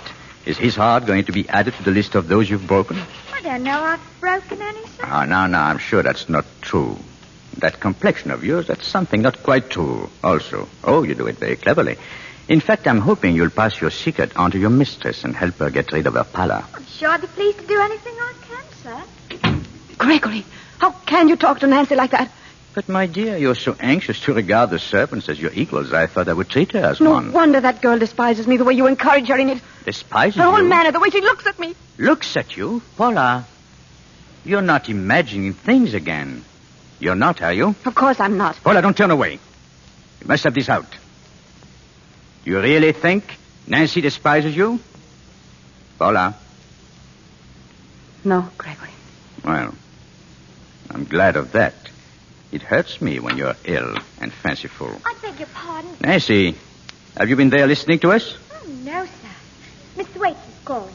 She wants to know if the mistress is at home. Oh, that old busybody again? She has her nephew with her, and Mr. Cameron. Tell them Mrs. Anton is not at home. Gregory, really, she's been Oh, so if you let her in once, you'll always have to have her. And I do not want people all over this house.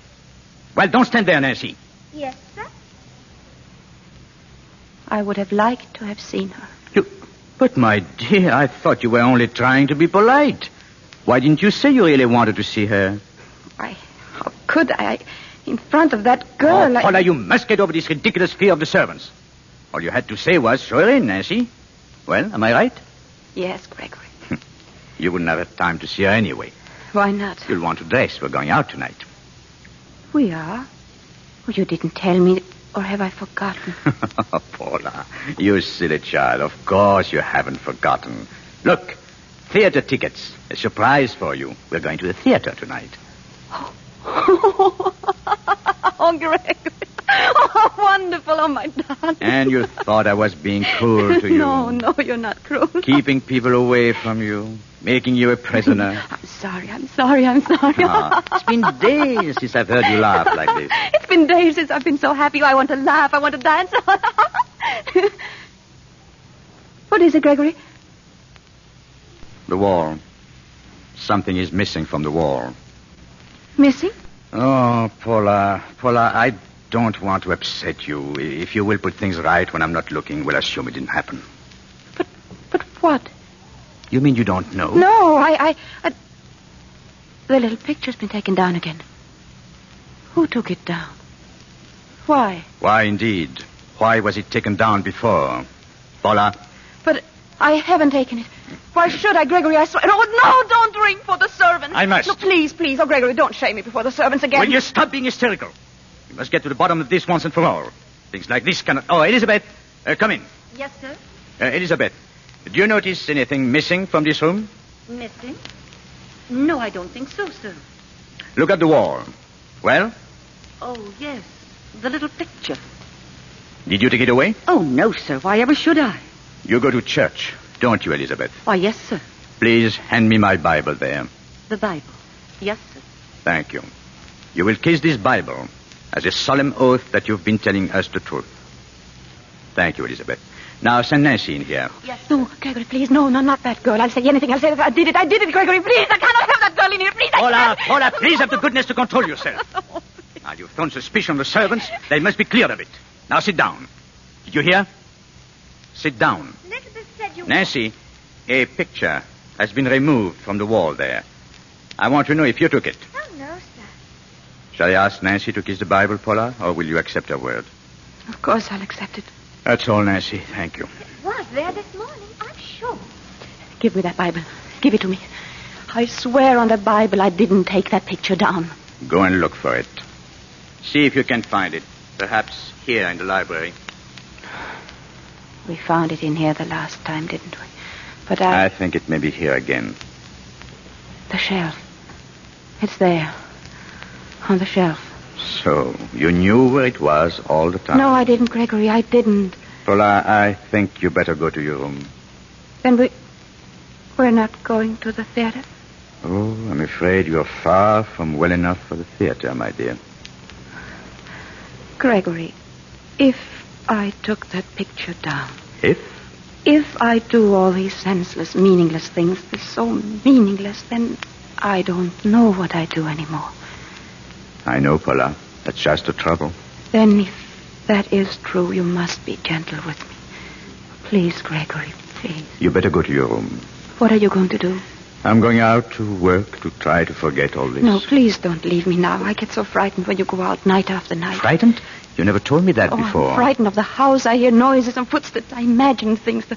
The light in my room, the light dims. I'm frightened of myself. No, Gregory, please take me in your arms. Please, take me in your arms. Good night, Paula. I hope to find you much better in the morning. Gregory.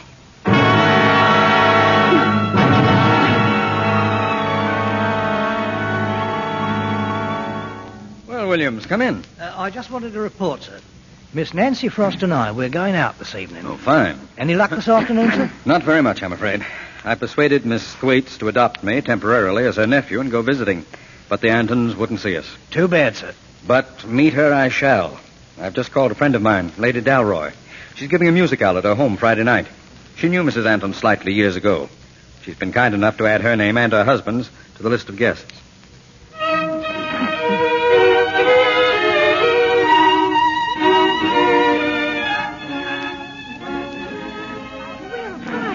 I hope you're properly ashamed, arriving so late. Covered with remorse, Lady Dalroy. Business at Scotland Yard, I suppose. Oh, my lady, not so loud. Tonight I'm just another guest.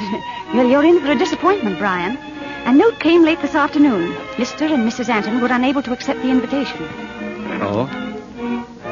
Oh, I see. She's apparently ill. Very tiresome of her. Did she send the note? No, her husband. Brian, who is this Mr. Anton? What does he do? Where does he come from? I was hoping to find that out tonight. Oh, don't look so glum. Come into the music room. Saretsky is going to play for us. You still enjoy the piano, don't you? Brian? Oh, sorry. I'm afraid my mind was miles away.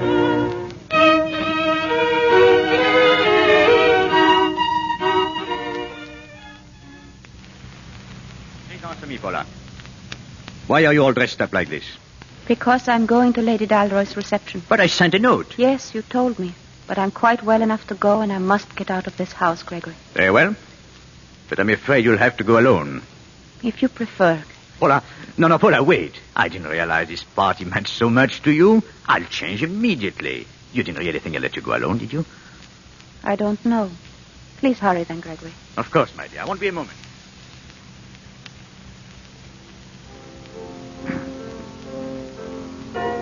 Why, this is a wonderful surprise, Mrs. Anton. I'm so glad you could come. Thank you, Lady Dalroy. May I introduce my husband? How do you do? I hope you will forgive all the confusion, Lady Delroy, but Paula suddenly felt much better, and we were so anxious to attend. But of course. Now, if you'll come in, Saratsky's playing. You'll find some seats over there.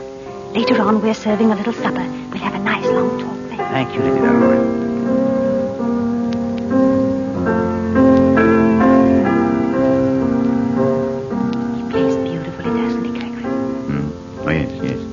Something wrong? Wrong? You keep turning. No, it's nothing. I thought I saw a man I knew, that's all. Imagine being able to play like that. Yes, I heard Siratsky once in... Paula? Yes. Paula? Yes. My watch is gone. No. Gregory, no, I didn't. What are you doing? Your handbag. Oh, please. I can feel it in your handbag. My watch is in your handbag. Open it up. I didn't put it there. Oh, you see? I was right. You took it. I didn't put it there. I swear I didn't put it there. Quiet, please. Paula, you must control yourself. Paula, making a scene like this in public. Come. We must get out of here immediately. Come along, Paula, come.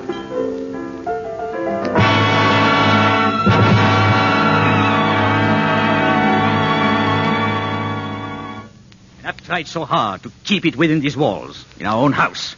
Now, because you would go out tonight, the whole of London knows it. If I could only understand what makes you do these crazy, twisted things. Gregory, are you trying to tell me that I'm insane? That's what I'm trying not to tell myself. But that's what you think, isn't it? That's what you've been hinting for months now, ever since... Well, ever since what? Since the day I lost your mother's brooch. No, before that. The first day in this house when I found that letter. What letter? From that man called Bauer, Sergius Bauer, I remember. Yes, you're right. I can see you still, standing there and saying, look at this letter, and staring at nothing. What? You had nothing in your hand. Oh, Gregory! I was staggered, but I didn't know then how much reason I had to be. What reason? I didn't know then about your mother. What about my mother? Your mother was mad.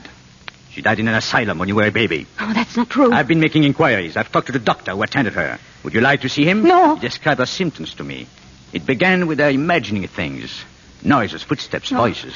And then the voices began to speak to her. And in the end, she died with no mind at all. Stop it, no. Perhaps you will understand why I cannot let you meet people. No. Oh, by the way, he must have been rather disappointed that you left Lady Dalroy's home tonight before he could talk to you. Who? Who? The man who was sitting behind us. You went there only because you knew he was going to be there. But Gregory, who? The same man who bowed to you that day in the tower. Who is he? Someone from the past, perhaps? Some disappointed shooter? I never met him. I have no idea who he is. Why'd you lie to me? I never lied to you. No, I'm sorry. I know. You never lied to me. It's worse than lying. You've forgotten. You've forgotten him as you forget everything. Oh, but I'm wrong to try to handle this myself. Paula, we shall have visitors here, and shortly. A doctor? 2. Yes, I believe 2 is the required number. Good night, Paula. I'm going out.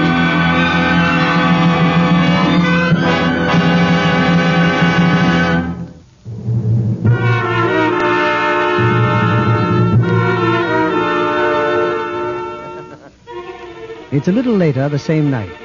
Gregory has just left, and alone in her room, Paula crouches in terror, staring up at the petals of flame that burn evenly in the chandelier. Then, from the attic above, she hears footsteps and the muffled thud of unknown objects moved by an unknown hand. And the light in her room grows dimmer. No. Oh, no, I can't stand it. I can't stand it. No.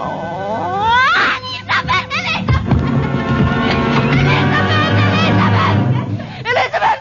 Yes, ma'am, I'm coming. Oh, help wanted to help me, so did I. Why, of course, Mrs. Anton. Elizabeth, did you turn on the gas anywhere just now? I know, ma'am. I thought it went down in here as if... It's just that the gas comes in pipes, ma'am, and I expect they get more gas in the pipes sometimes than they do at other times. Yes, I suppose that could explain it. Now let me get your shoes off. Elizabeth, do you hear anything? Mrs. Anton? Those sounds, those noises up there. Oh, no, ma'am. Like someone moving about. Oh, Elizabeth, listen, please. You know what my hearing is, ma'am. But there just couldn't be anyone up there. The whole floor's boarded up. You know it is, ma'am. I hear it, Elizabeth. I hear it. Now, there, ma'am. I'll go and get you some nice hot... No, please, don't leave me. Don't leave me.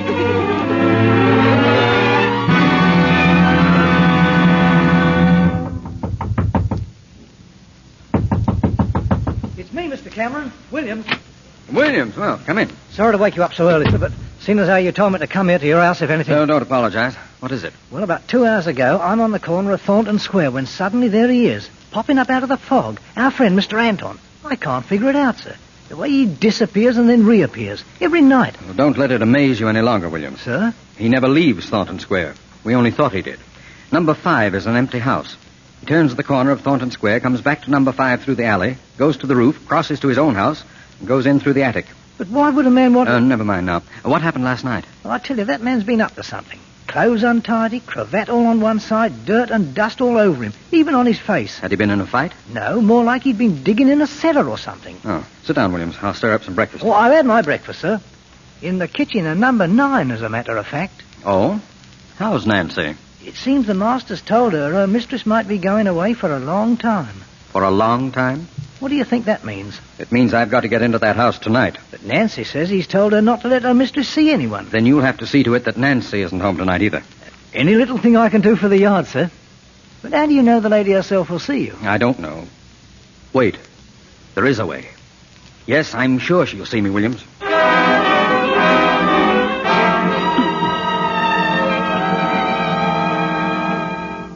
Go away. I can't see anyone. I'm ill. Elizabeth, stop him. I must see you, Mrs. Anton. I couldn't stop him, ma'am. He pushed his way right in. Mrs. Anton, my name is Brian Cameron. You mustn't be here. Go away. Not until I've given you this. A glove? It's a glove. Years ago, Alice Alquist gave me this glove. I was a little boy overcome with admiration. Will you trust me now? She gave it to you. The great admirer she used to make such a mystery of. That little boy. Mrs. Anton, are you planning to leave here? Leave? Oh, I have nowhere to go.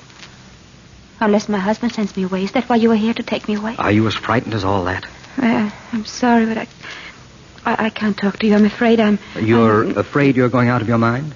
Well, I'm here to prove that you're not. Now, please. Where's your husband now? Where has he gone? He's taken a studio where he can work. At his composing, he says he can't work in this house. Is there anyone else here now except us and Elizabeth? No. Why? Because the gaslight just dimmed a little. You saw that? Of course. Oh, then it really happens. I thought I imagined. It means that someone has turned a light on somewhere in this house. No. I've thought that too. But every night I've been all over the house and there's never been another light turned on. Oh, at last I can tell this to someone. Every night when my husband goes out. The gaslight goes down? Yes. And then what?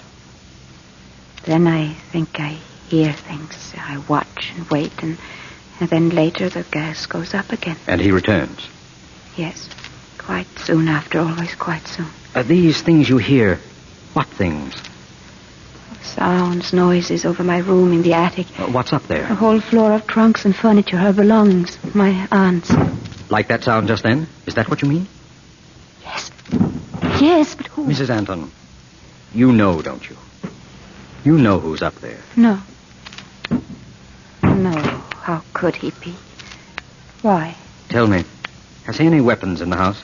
He has a revolver. Where is it? There, I think he has it in his desk there. Locked. I'll have to force it open. This letter opener will do it. No, you mustn't. Whoever you are, you have no right to. He'll think that I... No, what shall I say to you? You won't have to say anything. Well, a gun case without a gun.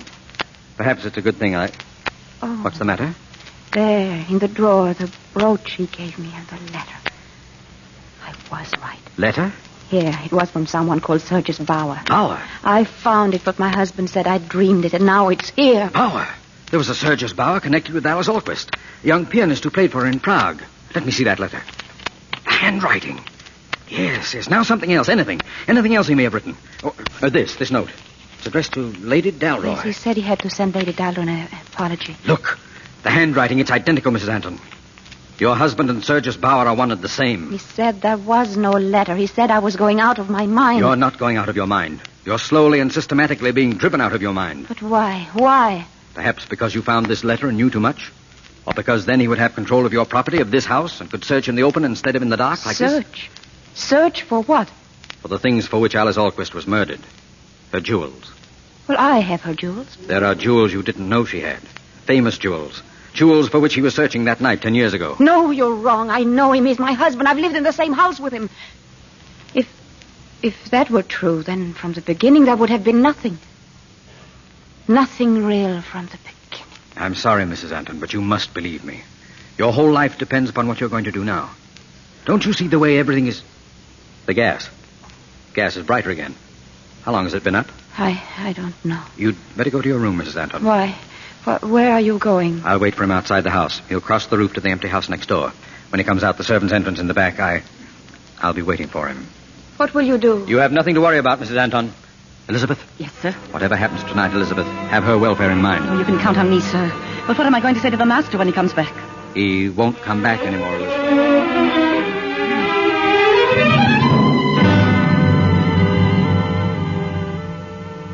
Paula? Gregory. What are you doing here, Paula? I was lying down. In the drawing room? Why? I don't know. You don't know. Do you know anything about anything you do? Oh, you startled me. I didn't hear you come in the door. I didn't come in the door. I came down the stairs. I've been in the attic, Paula. The attic is boarded up. You couldn't have... It's no longer boarded up. I have found what I've been looking for. Did you ever see jewels like these, Paula? Did you? Jewels. Her jewels. Do you know what you remind me of as you walk across the room? Like a girl walking in her sleep. But you're not asleep. You're awake. Fully awake. Or you would not have broken open my desk. I didn't open it. Why did you do it, Paula? No, I didn't. It was he. He opened it. He? What are you talking about? A man who came to see me. Who let him in? Elizabeth. Elizabeth, come here. Elizabeth. Did Mr. Ant? Come in here, Elizabeth. Who was the man who came here while I was out? A man? What man, sir? Come, Elizabeth. You must have answered the door. No one was here, sir. No one. Elizabeth, you saw him. You opened the door yourself. No, ma'am. I didn't see anyone at all. But he was here. I know it. I saw him. You see how it is, Elizabeth? Yes, sir. I see just how it is. But I couldn't have dreamed it. I couldn't have... No, did I dream? Did I really dream? Yes, Paula. You dream all day long. All that happened? All that did not happen. Oh, then it is true. My mind is going. Haven't I told you, Paula? Take me away now. I can't fight it anymore. Yes, Paula, I will. Take me away. Take me away. And was I any part of this curious dream of yours, Mrs. Anton? You? Perhaps my presence may help you recall your dream. Who the devil are you? Only a figment of your wife's imagination. How did you get into this house? Down the attic stairs, Mr. Anton. The same way you did. Mrs. Anton, don't you think you'd better go to your room? You must be very tired. Don't you think you better explain your business? As a mere ghost existing only in your wife's mind, I could hardly be said to have any business. Paula, go to your room. No. Please, Mrs. Anton. All right, I'll go. Those jewels, I see you found them after all, Sergius Bauer. I'm afraid I don't know your name. Cameron, shall I tell you my business address also? No, I think I can guess it. So we've both ended our search tonight. Where were the jewels? Sold in one of her costumes. The dress she wore in the Opera Theodora. How clever she was to conceal them there. 4 priceless jewels among a lot of paste imitations. How does it feel, Bauer, to have planned and killed and tortured for something, then to find it's all been for nothing? For nothing? Oh, no. I don't think so. Not for nothing. Put down that gun!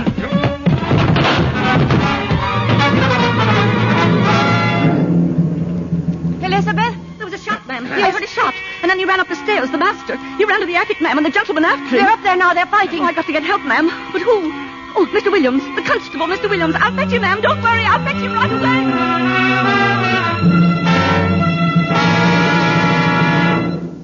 You sure you're all right, Mr. Cameron, sir? I'll feel a little better as soon as I finish tying Mr. Bauer to this chair. There. Gregory, Mrs. Anton, you shouldn't have come up here. I want to speak to my husband. Do you believe me now? Please, I want to speak to him alone. I assure you I'm quite helpless, Mr. Cameron. Please. Come, Williams. We'll be waiting on the stairs.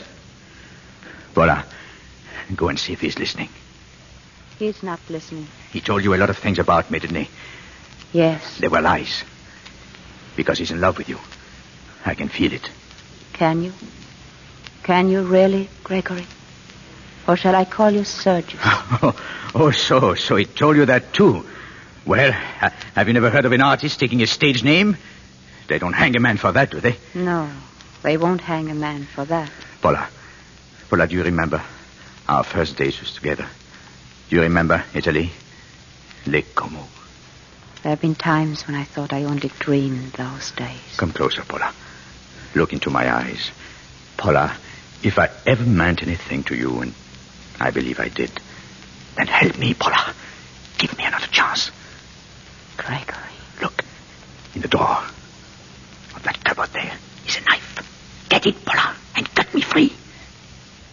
Here? Yes. The first door. I'll find it, Gregory. Oh, be quick, Paula. Hurry. But there's no knife here. Huh? Yes. I put it there tonight. Yes, that's it. Now bring it here. I have no knife, Gregory. What? You must have dreamed you put it there. Put it? Are you suggesting this is a knife in my hand? Huh? Have you gone mad, my husband? Paula. Or is it I who am mad? I'm always losing things, hiding things. Oh, that was a knife, wasn't it? And I threw it on the floor. I have lost. Paula, it is there. Pick it up. I must look for it, mustn't I? If I don't find it, you'll put me in the madhouse. No. Now, where could it be now? Behind this trunk? No, perhaps over here. I'm trying to help you, aren't I? Trying to help you to escape. But how can a mad woman help her husband to escape? Paula, you're not mad. You're not. Yes, I am, as my mother was mad. No, Paula, that wasn't true. Pick up the knife. Please help me. If I were not mad, I could have helped you. Whatever you had done, I could have pitied you and protected you. But because I'm mad, I hate you. Because I'm mad, I betray you. And because I'm mad, I'm rejoicing in my heart without a shred of pity, without a shred of regret. Come, Mr. Cameron, take this man away. You're ready, Bauer? Quite ready. Untie his feet, Williams. I don't ask you to understand me, Paula. Between us all the time were the Jews, like a fire in my brain that separated us. Those Jews which I wanted all my life. I don't know why. The cab is coming, Mr. Cameron. Goodbye, Paula. Goodbye, Gregory. I'll be down in a minute, Williams. Oh, this will be a long night. But it will end. In the morning when the sun rises, sometimes it's hard to believe there ever was a night. You'll find that, too. I shall try.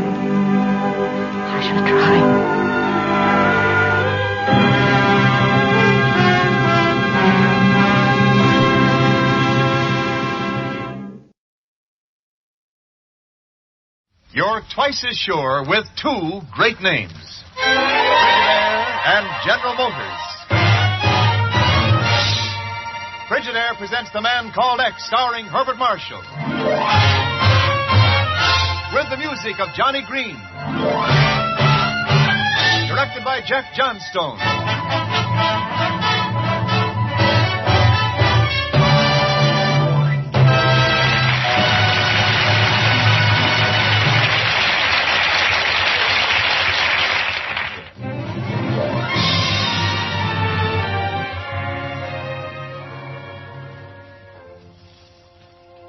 And now Frigidaire presents Herbert Marshall as The Man Called X, international troubleshooter who flies the ocean at the drop of a hat, who charms the ladies, but is death on crooks. Herbert Marshall as The Man Called X.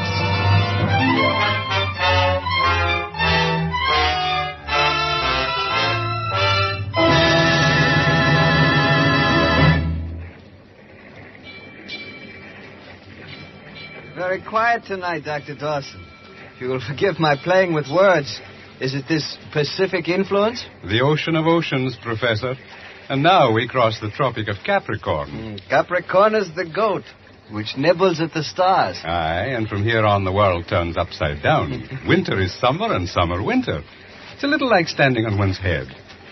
But there's still the moon in its proper course. The moon is scowling, Dr. Dawson. Doesn't like that cloud. And you seem depressed. Professor, I must ask you a question. Yes? You were invited on this expedition to the Antarctic for the same reason we all were. Field research. An exciting project, isn't it? I have reason to believe that it's not research that interests you, but conquest. The clouds don't like the moon's face, Professor. The moon is blotted out. It shall be as dark for you. Oh, no, you wouldn't.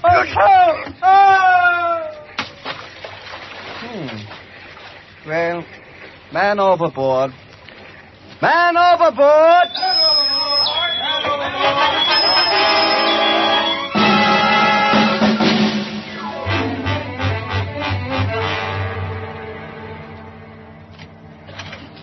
Oh, Chief. Well, stranger. Ken Thurston. Nice to see you back again, Mr. X. Glad to be back, Chief. Sorry I can't stay longer. Well, I see you haven't changed any. How quickly can you get me on a plane for Santiago, Chile? On the first one out, if it's important enough. Chief, I've developed a compelling interest in science. Oh, yeah? In fact, I'd like to confirm a theory with those distinguished gentlemen aboard the SS Archimedes. Oh, that expedition. Since when have you become interested in meteorology? Since Dr. Stuart Dawson of the University of Edinburgh was, lost at sea. I read that report. Dawson was a geologist, wasn't he? He was also one of the world's leading authorities on uranium deposits. Uh-oh. That make it important enough? Important? At the moment, I can't think of anything more important to us. Ellis, get passage on the first plane out for South America for Ken Thurston. Where are you going to pick him up, Ken? The Archimedes has put in at Valparaiso to take on supplies. They'll be at least a couple of weeks in Chile. Well, remember, Ken, one of the largest foundations in this country has subsidized that expedition. It's on the level. They're just a bunch of stargazers checking up on a new world in Antarctica. A new world with the power to blow up the old one.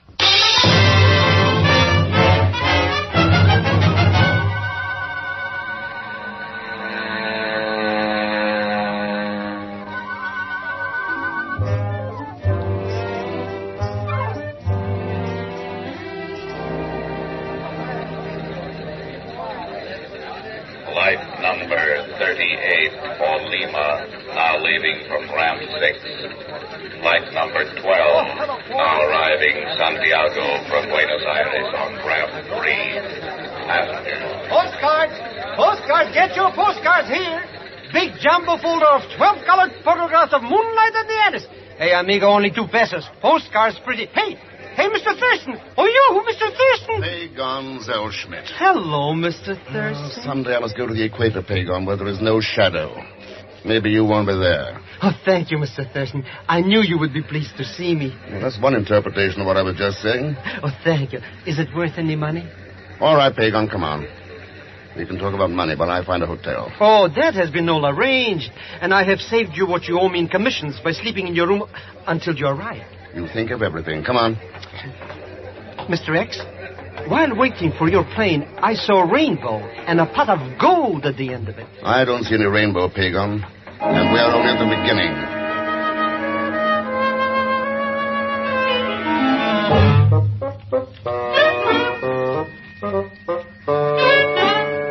You see, Mr. X, it's as plain as mud. Those scientific professors are really looking for gold. Of course, they've taken you into their confidence, Pagon. Well, the waterfront at Valparaiso is full of gossips. And some friends of mine, riffraff, but strictly high class, are working on their ship. So you've taken advantage of your international subterranean connections. Well, Mr. Thurston... Okay, what have you really found out, Pagon? Well, I wanted to speak to you about that, Mr. X. You see, I followed the professors from the harbor to their hotel in Santiago. But when I presented my credentials, the door was slammed in my foot. Unbelievers. Oh, don't worry. I have other plans. You see, a fancy reception for them is being given tomorrow night by a rich old woman, the Senora Margarita Avila. Avila? Well, that must be the wife of Professor Avila. Someone I should know? A lot of money. Oh, go on. Very successful scientist. Yes, he interests me. Too late, Pagon. He died 5 years ago. Oh. But the old lady still has the money. Now, there is something I could work on. Pagan, would you like to do me a favor? Mr. X, your slightest command is my wish. Good. Then, let me work on it.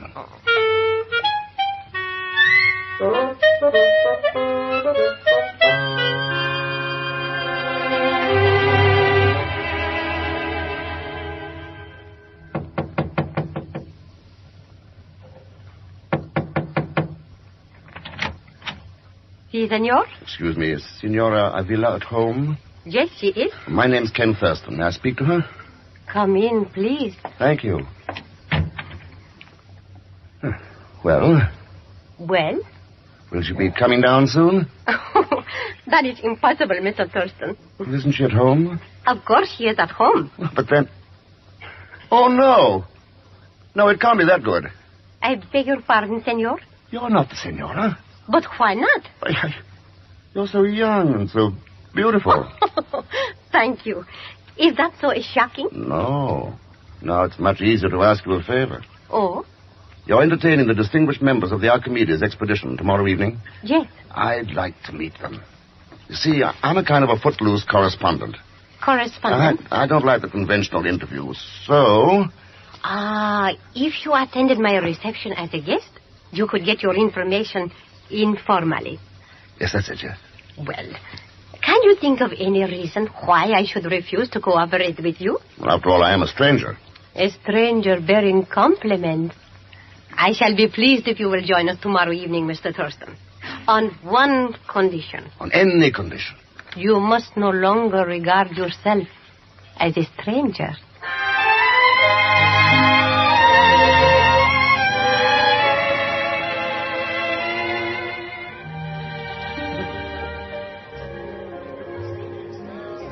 Of course, Mr. Thurston, the vast majority of laymen think of the Antarctic as a wasteland, of no consequence whatever. But, Dr. Florio, haven't a lot of people read of Admiral Byrd's discoveries? Oh, yes, indeed, but to them it's merely an adventure story. They have no idea of the vast resources of this immense continent. I've heard rumors about gold.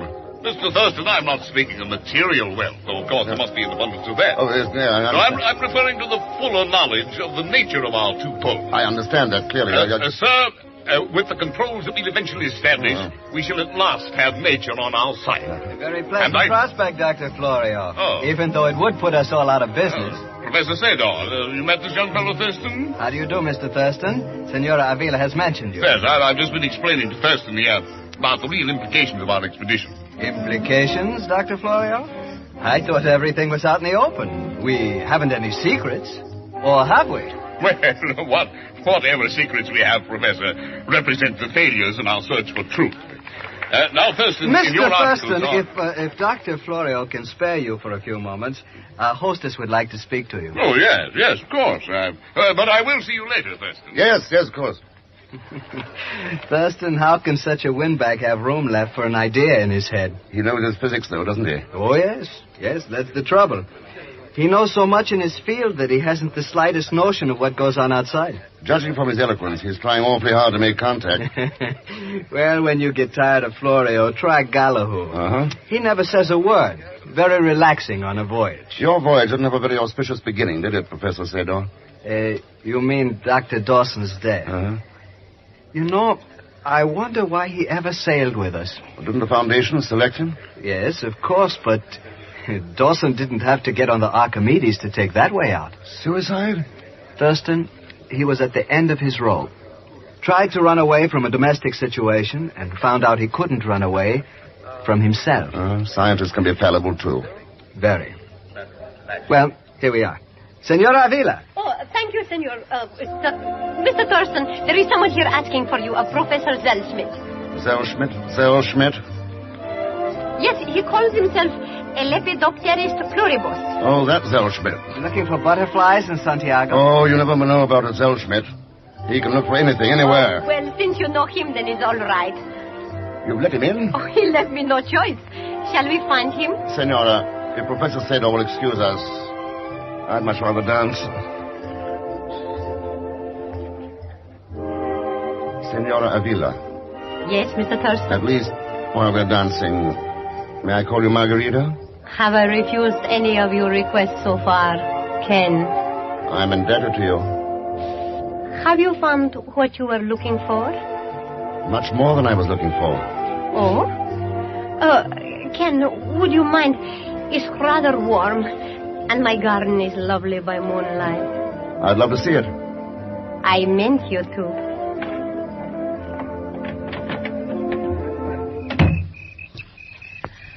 I noticed that Dr. Florio was monopolizing your time.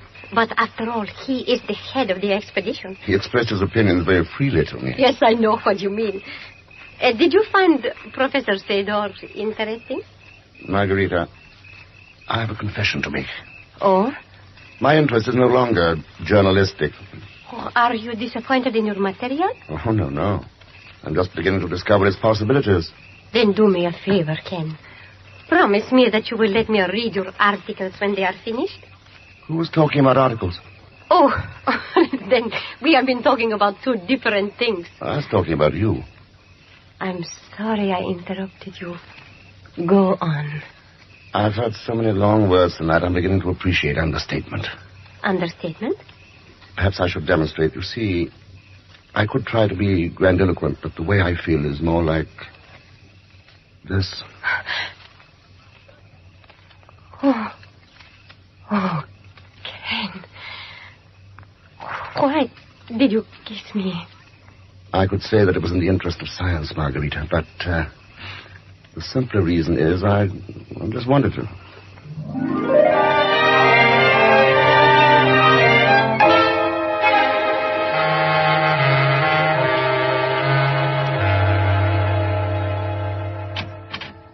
Margarita. See? Your party was a great success.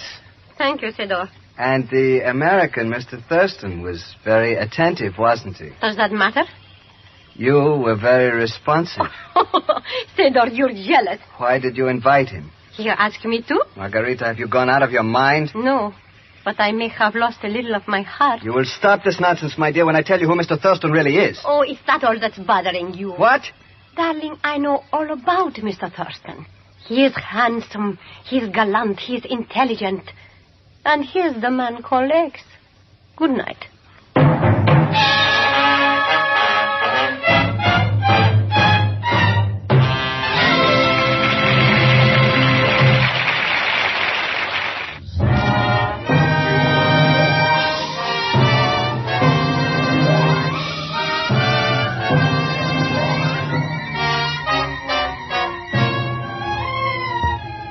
Now to return to Frigidaire's Man Called X, starring Herbert Marshall.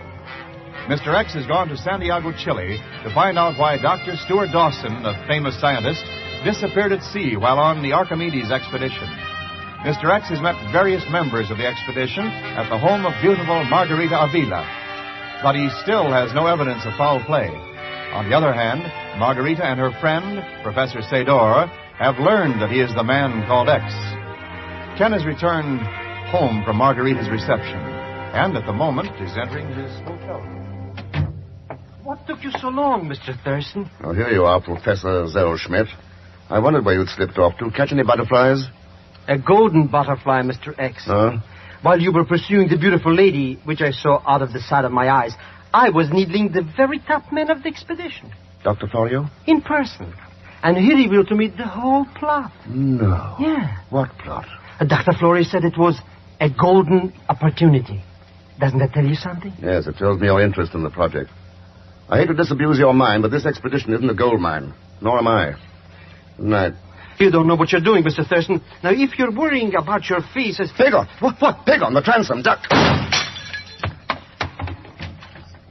What was that? Mr. X.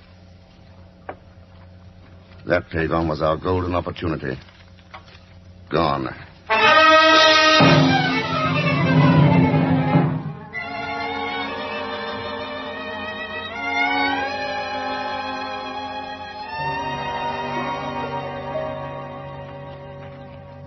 It is no longer as fashionable to promenade in Santiago as it used to be. But, Ken, I did want you to see Park Forestall. Lovely, Margarita. Practically in the center of the city, but you'll feel as though you were miles away. Isn't that what parks are for? To get away? Margarita, your reception for the scientists, are you really interested, or is it your devotion to the memory of your husband? Both, Ken. That was why I married my husband. Oh, not for science alone. You see, a woman is denied the adventurous life. She must live vicariously by keeping in contact with people who find adventure. Adventure in laboratories? Laboratories can lead to expeditions. Oh, why were you not honest with me, Mr. X? Oh? Where did that come from? Your butterfly professor offers all kinds of bargains. You'd think Pagan was a publicity agent of mine. If you'll be frank with me now, maybe I can help you. Just what are you looking for? A reason for murder, and probably something even more important. Murder? Why would a man, worrying about family difficulties, commit suicide somewhere in the Pacific Ocean when he had no family? You are speaking of poor Dr. Dawson. Did you know him? No, but I cannot believe it. This learned gentleman on the Archimedes, why would they want to get rid of him? That, Margarita, is what is even more important.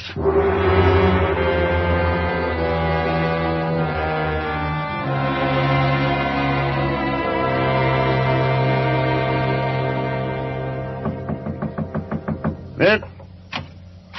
Oh, hello, Professor. Good afternoon, Mr. Thurston. Come in. I'd like to, but I have a lot of details to attend to in connection with the expedition. But you wanted to see me? That is one of the more important details. Oh. I have talked this over with my colleagues, Mr. Thurston, and we all feel that we should have with us, shall we say, a scribe to keep a chronicle of our voyage. Mm-hmm. How would you like that? Well, who could refuse such a tempting office? It's a golden opportunity. And you'll come? Yes. Good. But we sail in the morning. Can you be ready by then? Ready now. Splendid. We'll all be very happy to have you with us. And now, goodbye, Mr. Thurston. Goodbye, Professor. Mr. Thurston, you didn't even mention me. While you're going off to the South Pole, what am I supposed to do? Pagan, you try the North Pole.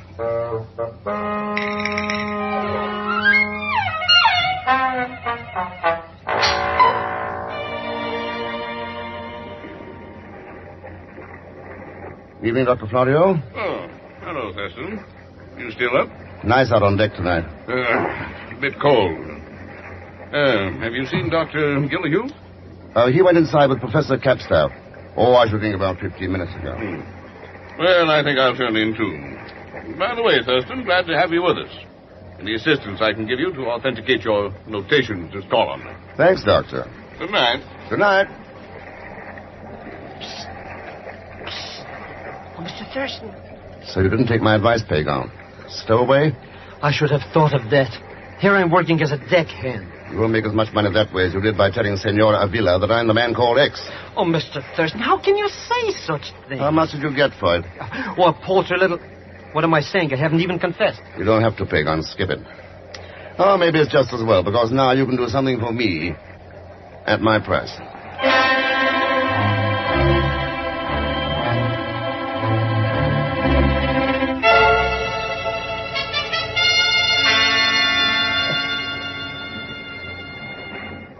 Oh, congratulations, Margarita. Oh, it's you, Ken. I was going to surprise you at the captain's table in the morning. So now it's no more vicarious living for you. It's real adventure, is that it? Why not? Why should I stay at home and dream? This trip may not be a picnic, Margarita. I know. But after all, I suggested you the Sedor. I got you into this, Ken. Oh? So I want to share it with you. Don't you think adventure and romance should go together? Well, it's much more pleasant that way. It'll make a long voyage shorter. Much shorter. Oh, do you mind if I go in now? I'm not used to the sea air. I'll take you to your cabin. Oh, don't bother. Just kiss me good night, Ken. Margarita. Oh, now I shall sleep well. Good night, darling. Good night. Still up, Thurston? Well, Seda. Mind if I join you? Not a bit. Have you begun the log of our voyage yet? I don't know quite how to start. Why not begin with our leaving Valparaiso? That would be the easy way. But I have a feeling the story really begins with Dr. Dawson's death.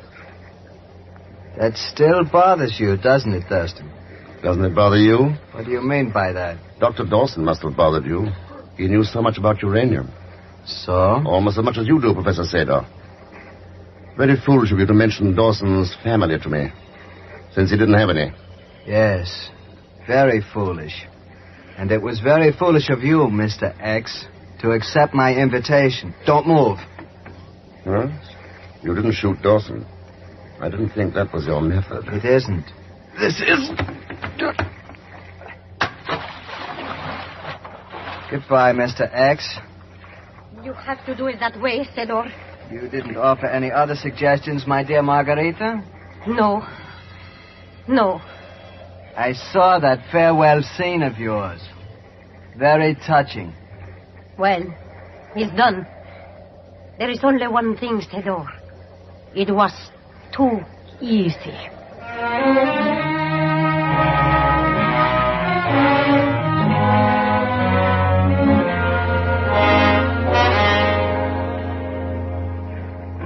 Hold on to the rope, Mr. Thurston. You're so heavy to pull up. Like pulling up a whale. There. Oh. Hold me, Mr. Thurston. I think I'm going to faint. Pagon, remember this moment. It'll never happen again. You've chiseled, you've double-crossed me. You've lied to me, but right now, you're a great man. You saved my life. Oh, I only did what you told me to, Mr. X. It wasn't anything. But you might tell me why you let somebody throw you overboard just so I could save you. Later, Pagon. Right now, I'd like some sleep. I have an appointment at the captain's table for breakfast tomorrow.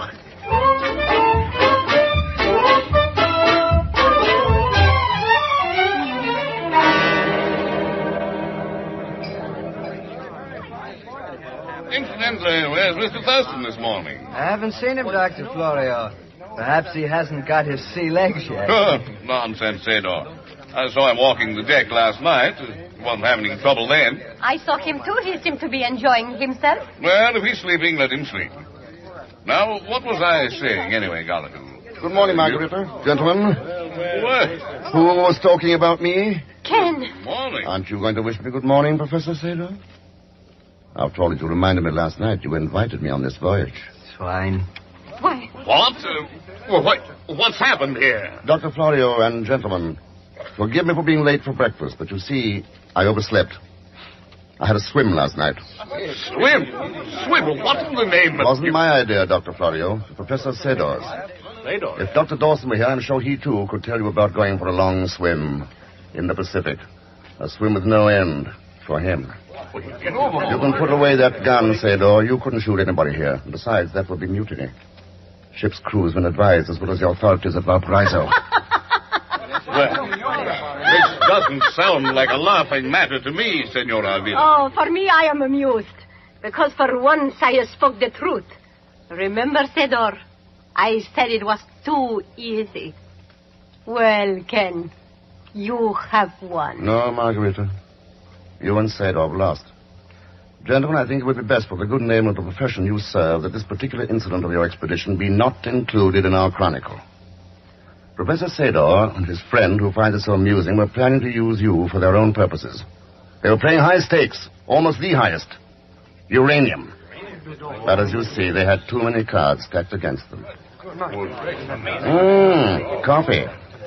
Well, perhaps a good cup of coffee will brighten this day on the cruise of the SS Archimedes.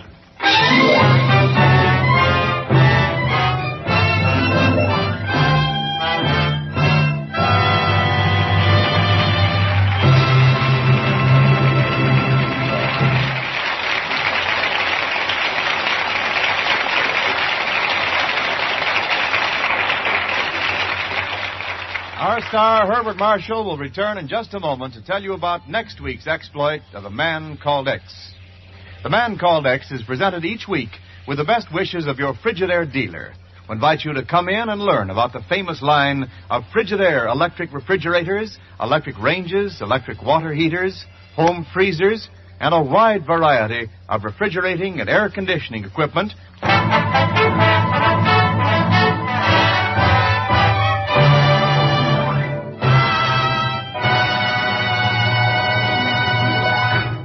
And now, Frigidaire star, Herbert Marshall.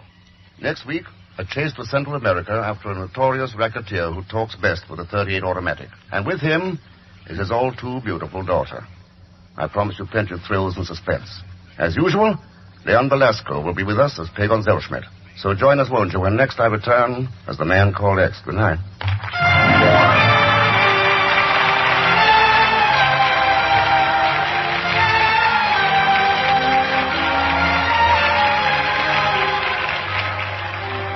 Frigidaire's Man Called X for tonight was written by Milton Merlin.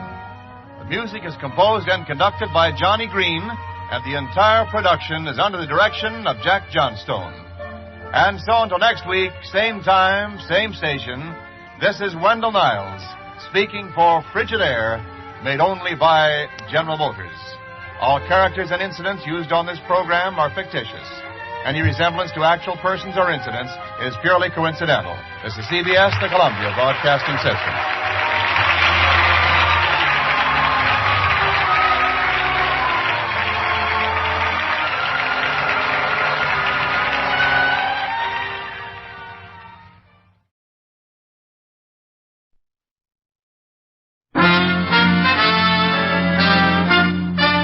Listen while the makers of Rexall drug products and 10,000 independent Rexall family druggists bring you Dick Powell as Richard Diamond, private detective.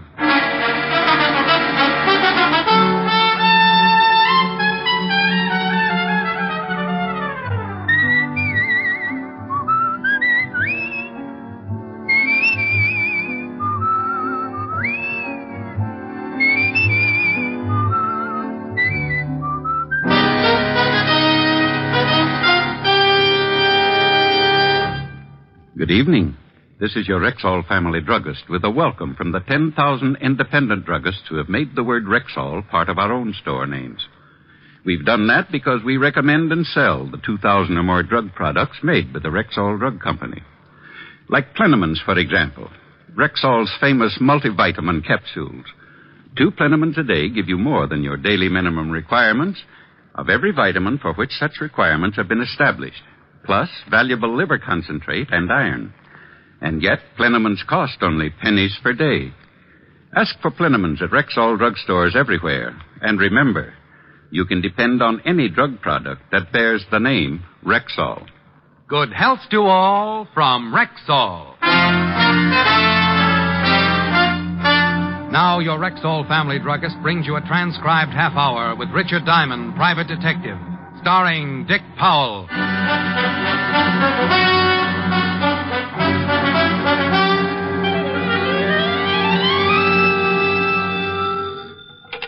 Diamond Detective Agency.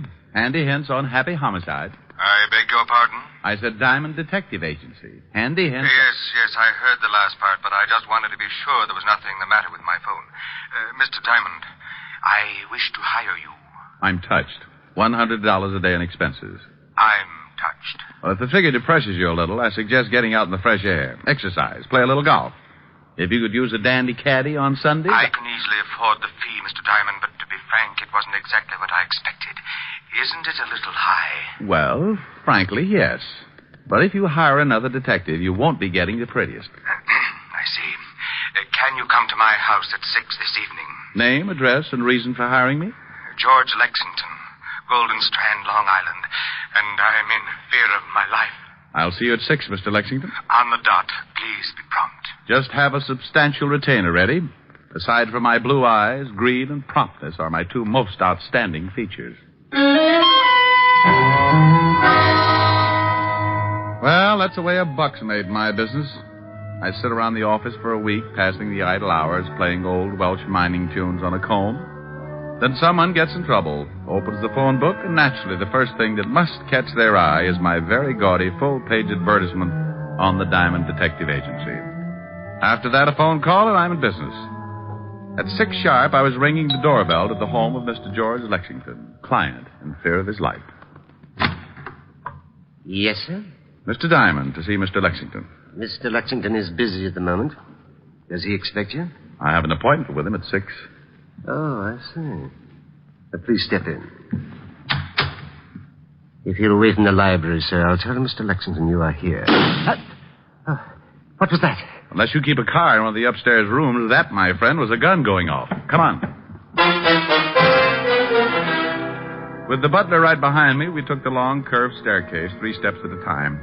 The butler managed to pant out that Mr. Lexington was in the study at the head of the stairs, so that was the door we went through, only to be stopped cold on the other side.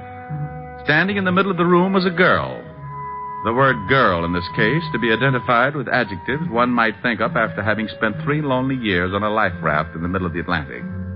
The only thing that kept my eyes from melting and running down on my shirt was the .32 revolver she held in her gloved hand. Miss Morris, no! Give her the gun, honey. No. No. Drop it, honey. You just scorched my money belt. She dropped it, and we all went to pieces. I helped her to a seat and let her cry it out. The gun I could have passed off as a whim or too many Hopalong Cassidy adventures, but the man sprawled across his desk on the other side of the room changed the whole picture. I called the 5th Precinct Police Station and got Lieutenant Walter Levinson started for Long Island. The police? You shot a man, didn't you? Yes. You tried to kill yourself, didn't you? Well, they're both against the law. Want to tell me about it? He deserved it. Mr. Diamond? Yes? I just found something rather strange. Well, don't scratch it.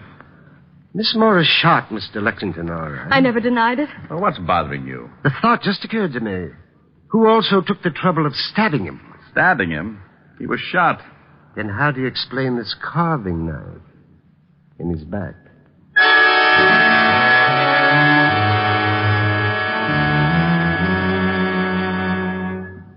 Oh, now, Diamond, you stop that. But it's true, Walt. Sure is, Lieutenant. Been shot in the chest and got a knife in his back. Oh, how do I get in on these things? This is Miss Morris, Walt, the girl who shot him. How do you do? Oh, you shot him, huh? Yes, Lieutenant. Well, who stabbed him? Have no idea. Swell. Miss Morris, why did you shoot this, what's his name? Lexington, George. Why did you shoot him? I refused to answer. Okay, suit yourself. Where's the coroner, Walt? Should be here any minute. I didn't stab him, Mr. Diamond. When you came in, did you talk with Lexington? I just opened the door, saw him sitting at the desk, and I shot him. Did you talk to him? Oh, sure, Walt. She played 20 questions with him while he was trying to paw the knife out of his back. I was just trying to trap her. Why? Why? Because if she said she'd talk to him, it would have been an admission that, She'd talk to him. No, that he was still alive before she shot him. Okay, who stabbed him? How do I know? Well, if he was still alive before she shot him, she talked to him, then she must have seen who stabbed him, right? Yeah. Well, if she saw who stabbed him, she couldn't have done it, right? Right. And no one would have stabbed Lexington if he'd already been shot, right? No one would have stabbed Lexington if he'd already... Yeah, of course. You think I'm stupid? Lieutenant... You shut up. So if they stabbed him, he hadn't been shot and he was alive. Of course. Then if he was alive and they stabbed him, the girl didn't do it to confuse you. Huh? So if she didn't do it, she can go home. Go on home, Miss Morris. But, Mr. Diamond... You heard him. Go on. That's what I was trying to tell you, Lieutenant. Diamond's at it again. Otis. Yeah, Lieutenant? Take the girl, the butler, and Diamond down to the car. And when the coroner gets here, we'll all take a little drive down to the station, understand? Yes, Lieutenant. What are you yelling at? I don't know. I don't know.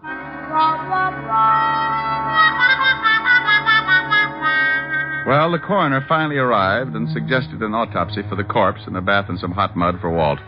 Then we all climbed into the squad car and headed for downtown New York and the 5th Precinct Police Station. On the way, I told Walt about my phone call from Lexington about 3:45 that afternoon and the few details leading up to finding June Morris with a smoking gun and the dead Mr. Lexington. At the station, we continued to question the girl as to her motive for the killing, but she refused to say anything. The butler could add nothing, so they were taken out to await further questioning. She was allowed to call her lawyer, and we all settled down to wait for the coroner's report on the autopsy. Yeah? The dame's lawyer is here. Wants to see you first. Okay. Girl's lawyer. Mr. Farnsworth, Lieutenant. Hello, Lieutenant. What is this all about? Mr. Diamond, Mr. Farnsworth. How do you do? How are you? I just got a call from Miss Morris. Lieutenant. Pardon me a minute. Well, what do you want, Hammerhead? I got the girl's personal effects. Well, give them to me. Okay. Gee, what did I do? Nothing, Sergeant, but your family sure botched things up. Oh, there you are, Lieutenant. Thank you. Gee, I don't know. Am I to understand that Miss Morris is being held here on a murder charge? That's right. Just whom is Miss Morris supposed to have killed? You know a Mr. George Lexington? Why, yes. He's the boy. Maybe you can tell us why she would want to kill him. I suggest you question the witness, Mr. Diamond. But let me warn you beforehand. My advice to my client will be to say nothing until I can find out more about this thing for myself. Now, about Miss Morris. She stays put. Lieutenant, I have a great deal of influence. Then get her rich. She stays put. What about this George Lexington's background, Mr. Farnsworth? Let me give you one more suggestion before I leave. Find these things out for yourself. I have a fair reputation in the legal profession. Good evening, Mr. Farnsworth. I'll have that writ, Lieutenant. Oh, go to blazes. Nice fella. A doll. Well, let's see if there's anything in these personal effects here. Take a look through the purse. Okay. Otis. Yeah, Lieutenant. Bring in the butler. Right. Here's something, Walt. What is it? A typewritten note in the bottom of her purse. What's that? Meet me at the house at 5:15 this evening. Bring $15,000 and be prompt or you will regret it for the rest of your life. Signed, George. George Lexington. Well, bully for you. Diamond, I swear. Arthur the butler, Lieutenant. Come in. Sit down. Well, thanks. My face... Not you, melonhead. Get out of here. Oh, well, okay. I just thought... Otis. Yeah? When the coroner's report comes in, bring it right in and bring the girl along with it. Yeah, Lieutenant. How do you feel, Arthur? A little upset, sir. This has been quite a strain. Last name Cameron? Yes, sir. How long have you worked for George Lexington? About 4 years, sir. Ever since Mr. Lexington came east. Did you know him before that? No, sir. You ever mention where he was from? California, I think. Had a lot of money? I presume so. I was paid regularly. He maintained a good-sized house and entertained frequently. To my knowledge, he never had any debts that weren't paid immediately. How long have you known Miss Morris? She and Mr. Lexington were engaged 2 years ago. It only lasted a few months. But they still saw each other occasionally. Did you know Miss Morris was expected tonight? Yes, sir. She called and said she would be there at 5:45. You sure about the time? Yes, sir. But you didn't expect me at 6. No, sir. Mr. Lexington said nothing about it. Is there another way into that study? Yes, sir. A back door leading down to the garden. Did Lexington have any other visitors during the day? No, sir. Was he in from 3 to 5? Yes, sir. I got the coroner's report and Miss Morris, Lieutenant. Okay, that's all, Arthur. We'll have to hold you until this thing straightens itself out. You go along with Sergeant Loveloon. Yes, sir. Oh, Arthur. Yes, sir. Does Mr. Lexington own a typewriter? No, sir. All right. Come in, Miss Morris. Sit down. Here's the report and the bullet taken out of Lexington and the knife. Take the butler downstairs. Right. Let's go, Arthur. Yes. When did you receive this note, Miss Morris? Where? We found it in your purse. When you become a murder suspect, I'm afraid nothing's very private. This morning. It's from George Lexington? Yes. He have something on you? Okay, you're just hurting yourself. Miss Morris, did you know a man named Jack Short? No. Who's Jack Short, Walt? Just read this report. Here's what it says about the late Mr. George Lexington. Fingerprints check one Jack Short, arrested 1936, 38, 39, petty theft, suspicion of robbery, suspicion of possessing narcotics, 3 arrests, 1 conviction. Did a year and a day in Alcatraz. When did he have time to do his laundry? He was arrested again in 1942 for manslaughter. Went to trial, case dismissed for lack of evidence. Lovely boy. You mean George Lexington? Was really Jack Short a criminal with a record? But his house, servants, the money he spent. That's something we're going to find out about. What does the coroner's report say, Walt? The knife did kill him, not the bullet. And the knife has got your fingerprints all over it, Miss Morris. What? It's got what? That's right. Ever see it before, Miss Morris? I don't know. It's a carving knife. One that might belong to a set. Something wrong? That's my carving knife. I missed it this morning. Sure. When was the last time you used it? Last night. I gave a small dinner party. Do you own a typewriter, Miss Morris? Yes, I do. Hello, June. You'd better come along with me. Mr. Farnsworth. Just a minute. What's the idea of busting in here like this, Farnsworth? I tried to stop him, You Lieutenant. should have stuck out one of your big feet. Those things could trip a tank. I told you I would be back with the writ. Well, I'm here, and there's the writ. Come, June. She stays right here. Lieutenant, you don't seem to understand. No, you don't seem to understand, Mr. Farnsworth. You got that written and was sustained because I was nice enough not to issue a formal complaint. Also, there's a little matter of influence. You're darn right, and I'm going to show you how it works. I'm making a formal complaint right now, and the charge is murder. And if you don't think I can make it stick, I won't even bother to throw you out of my office. I'll let the commissioner do it for me. Now get out of here. Gee, you're wonderful, Lieutenant. You shut up!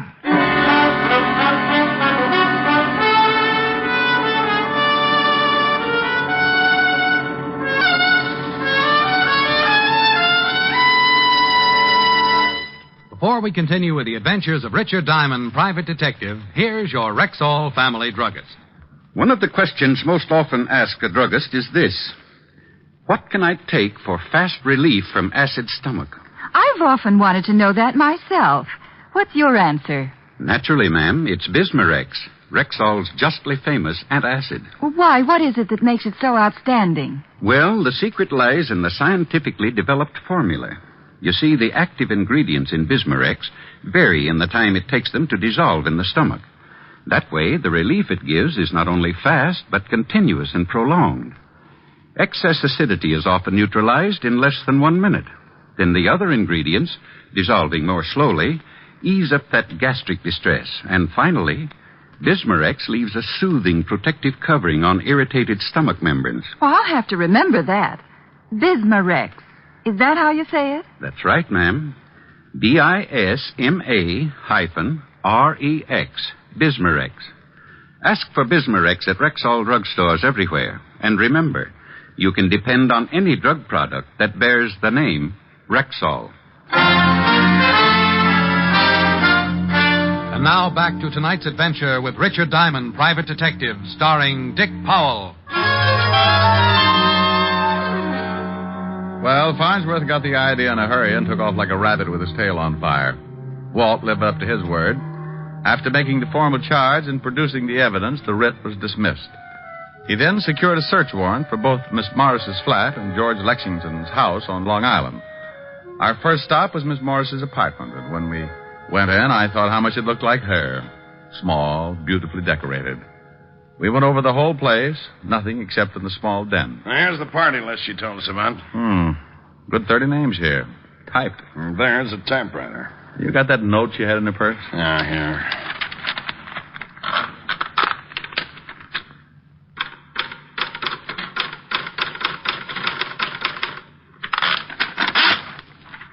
Top of the E is blocked out like on the note. Same machine. No. Bring the typewriter, Otis. Right, Lieutenant. You going over to Lexington's home? Yeah, aren't you coming along? No, I got an idea. Do me a favor, will you, Walt? Well, sure, why? When you get over there, besides checking that back door to the study, put in a call to the phone company and see if a call was made around 3:45 this afternoon to El Dorado 1234. It's a toll call from there, and they'd have a record. Now, let me write that down. El Dorado 1234. Yeah. I'll call you at Lexington's in about an hour. If that number wasn't called from there, check every name on that party list. Well, there are 30 names there. You want me to check each one to see whether a call was made to El... What's the matter? El Dorado 1234. That's your office number. Walt. Huh? Bye. I left Walt turning that awful green and headed for the Times building. It was a little late when I got there, but an old friend at the morgue noticed the $5 bill I was wearing in my lapel and agreed to take care of it for me while I looked through the newspaper files. I dug up everything on Jack Short and his alias George Lexington. The stuff on Short wasn't much, except the trial for manslaughter had made the front page. The items on George Lexington could all be found in the society columns. From what I could gather, he'd started his social whirl in 1944. He'd been engaged several times, and each time to a wealthy woman. I even came across a picture of June Morris on the evening they had announced their engagement. Well, having all the information I could get, and with one little item dated California, June 26, 1942, tucked away in my pocket, I put in a fast call to Walt, who was at the home of the late George Lexington. Yeah? What did you find out? Well, someone could have gotten in the back door. There were some blurred footprints outside in the garden, but they won't help. If you had a key, you could let yourself in and walk right up the study. What about the phone call? There was no call made from here to your office, but one of the names on the list paid off. Mrs. Julia Wright out on Long Island. Now, would you mind telling me what this is all about? You stay right there, Walt. I'm going out to see Mrs. Julia Wright. Well, if she called your office today at 3:45, you certainly must have talked to her. George Lexington called my office today at 3:45. But he couldn't have. The butler said Lexington wasn't out of the house and the call wasn't made from here. Well, someone called. Maybe it was the right day. Maybe she got a low voice and told you she was Lexington. Walt. No? Oh, forget it. You wouldn't like it anyway.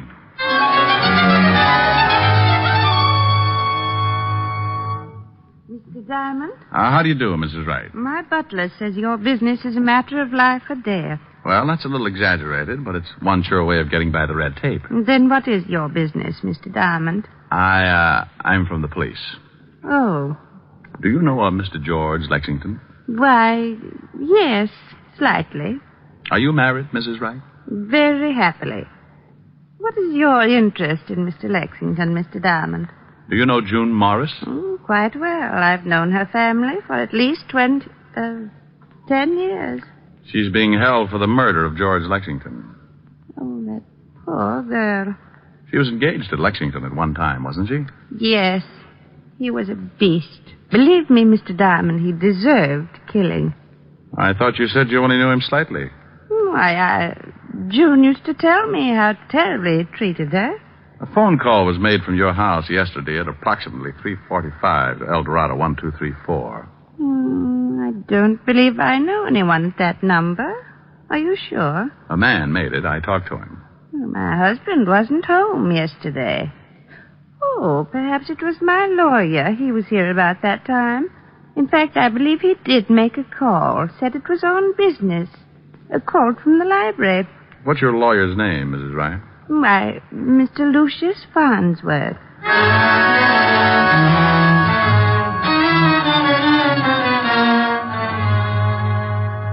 I don't believe it. I just don't believe it. I certainly don't like the guy, but his reputation's been spotless. It's just got to be, Walt. Here's the girl, Lieutenant. Come in, Miss Morris. Thank you, Lieutenant. Hello, Mr. Diamond. June, the note you received was written on the typewriter in your den. What? Lab just sent up a report. You think I sent that note to myself? No. But can you remember anyone using the typewriter in the last 2 days? No. No one has used it but myself. What about the night of the party? Who uses a typewriter at a party? Anyone go in the den and maybe lock the door? What? Why, yes. As a matter of fact, Mr. Farnsworth said he had to make some business calls. He went in and closed. You don't think that... That Farnsworth did it? It's absurd. He's been with my family for years. Did he introduce you to George Lexington? Yes, it was at a party at Julia Wright's. Did Mr. Farnsworth know that you owned a gun? No one knew it. Were you actually using that knife the night of the party? Yes, I sliced some turkey. You remember what kind of a suit Mr. Farnsworth was wearing that night? He was wearing a dinner jacket. Lexington was blackmailing you, wasn't he? I can't answer that. Oh, honey, believe me, if you don't trust us and it comes out anyway, we'll have no way of stopping it. All right, it was blackmail. I was going to marry George. There were some letters, a picture. He broke off the engagement and began demanding money. Last week he mentioned something about leaving town, and I received the note. I couldn't afford that kind of money, and I was just tired of paying month after month. I decided to kill him, and I was going to kill myself. I guess I lost my nerve. Let's go see Mr. Luke Farnsworth, Rick. June, you sit right here until we get back. Be careful. You can make book on it. I'm going to drive you home.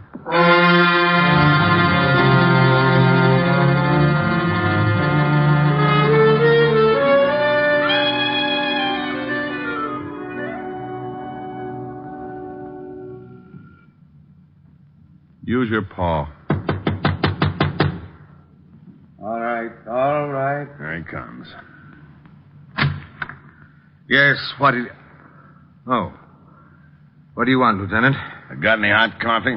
If this is your idea of some kind of a joke... Mind if we come in? I most certainly do. Thanks. How dare you break in here like this? I can cause you a great deal of trouble, Lieutenant. How well did you say you knew George Lexington? Only slightly. Hey, get a load of these fancy ashtrays, Walt. Yeah, but I don't go much for modern. Pretty drapes, though. Oh, the policemen are being casual. You only knew Lexington slightly, huh? Yes, and this is the third time I've said it. You must make a lot of money. I have wealthy clients. How much did Jack Short pay you to get him out of that manslaughter charge? What? You remember him. Sensational case. Made you quite a reputation. Of course I remember it. This Short was sure a handsome fella. Did he change his name later? I don't know. That was a long time ago. Didn't he change it to Lexington? George Lexington? What is this all about? Mind if we look around the place? I most certainly do. Is that your bedroom? You have no right to go in there. Where's your warrant? Nice bedroom. Get out. Get out. I'll call the commissioner. Why don't you do that? These your keys? Put those down. Take it easy. I wonder if one of these fits a back door to George Lexington's study. Don't be ridiculous. I've only been to Mr. Lexington's house twice in my life. Arthur, the butler, will verify to that. You mean you've only been there twice but the front way? I mean exactly that. What are you doing in that closet? Nice wardrobe. This your dinner jacket? Lieutenant, I warn you. No, I'm going to warn you, Farnsworth, officially. Anything that you may say will be held against you. I'm charging you with the murder of George Lexington.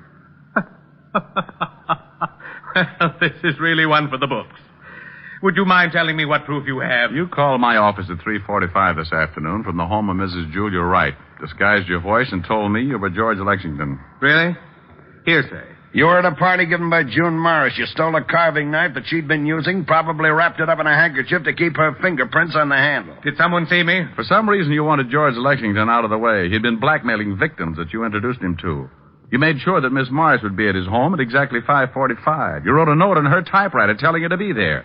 You called me to be sure that someone would catch her. Interesting theory. You went up the back way into the study, probably with one of these keys. You stabbed Lexington and got out just before the girl came up. You made one mistake. You didn't figure that the girl might try to kill Lexington. What? Yeah, she shot him. But she shot a dead man. She shot him? After he was dead. You don't know it, Buster, but you just missed the perfect crime. Now prove it. The girl said you were wearing a dinner jacket the night of her party. This the coat? Yes. Well, to get the knife out, you had to put it in a pocket or someplace on you. She had been carving turkey. Ever hear of a spectrograph? Of course. Sure. Have the pockets analyzed, and if we find traces of turkey, we'll know you swiped the knife. And if the key to Lexington's back door is on this ring, it'll cinch it. I'm afraid not, gentlemen. Come back here, Farnsworth. He's going for the window. Farnsworth, stop. Let me go. Let me go. Not on your life. Not on your life. You don't take it the easy way. Get hold of his hair. No. Got him. No. Why didn't you let me jump? What difference would it have made? Well, it sure would have saved the state some money. But a quick trip to the sidewalk doesn't make up for a killing. That's the easy way, Farnsworth. You forget when you commit murder, there's a little thing called society. And if you can't live with people, they'll decide what to do with you. Oh, that last mile is a lulu.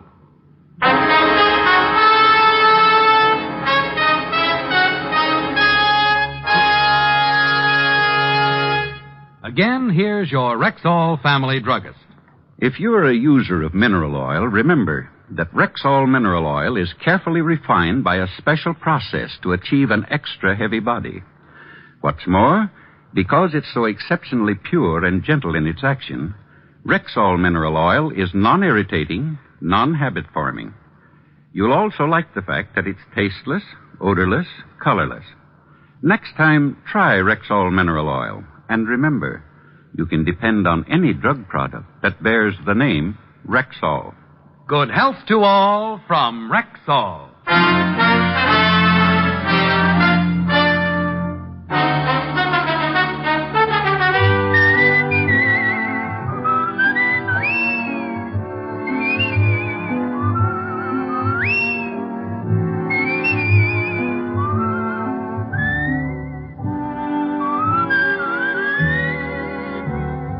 Richard Diamond, Private Detective, stars Dick Powell in the title role and is written by Blake Edwards with music composed and conducted by Frank Worth.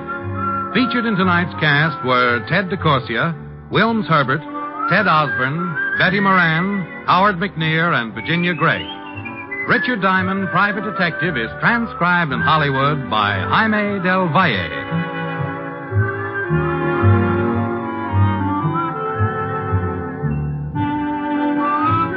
This is Bill Foreman inviting you to be with us next Wednesday at this time when we will again bring you Dick Powell as Richard Diamond, Private Detective.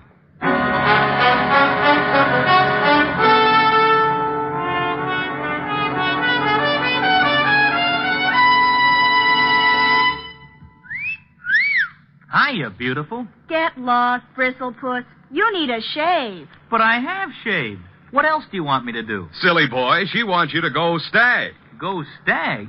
But why? Because Stag is Rexall's exclusive line of men's good grooming aids, like Stag Brushless Shave Cream. No fuss, no massage, just smooth it on, and presto, you get a clean, close shave. Your face stays smooth and whiskerless all day long. I'll do it. I'll go Stag. That's it. Join the Stag line now at Rexall drugstores everywhere. Yeah. This is NBC, the National Broadcasting Company.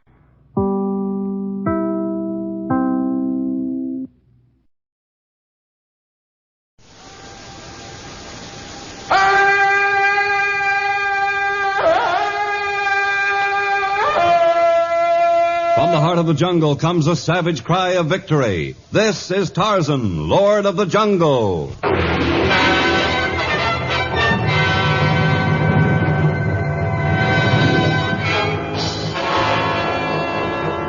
From the black core of dark Africa, land of enchantment, mystery, and violence, comes one of the most colorful figures of all time, transcribed from the immortal pen of Edgar Rice Burroughs.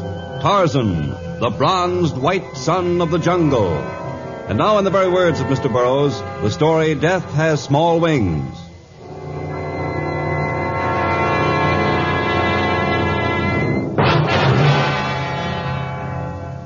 Tarzan had been spearfishing near his cabin when from the lagoon's babbling inlet came the roar of an animal and a girl's frantic scream. Tarzan clambered up the lagoon's bank, scrambled over rocks, and then streaked to the small inlet.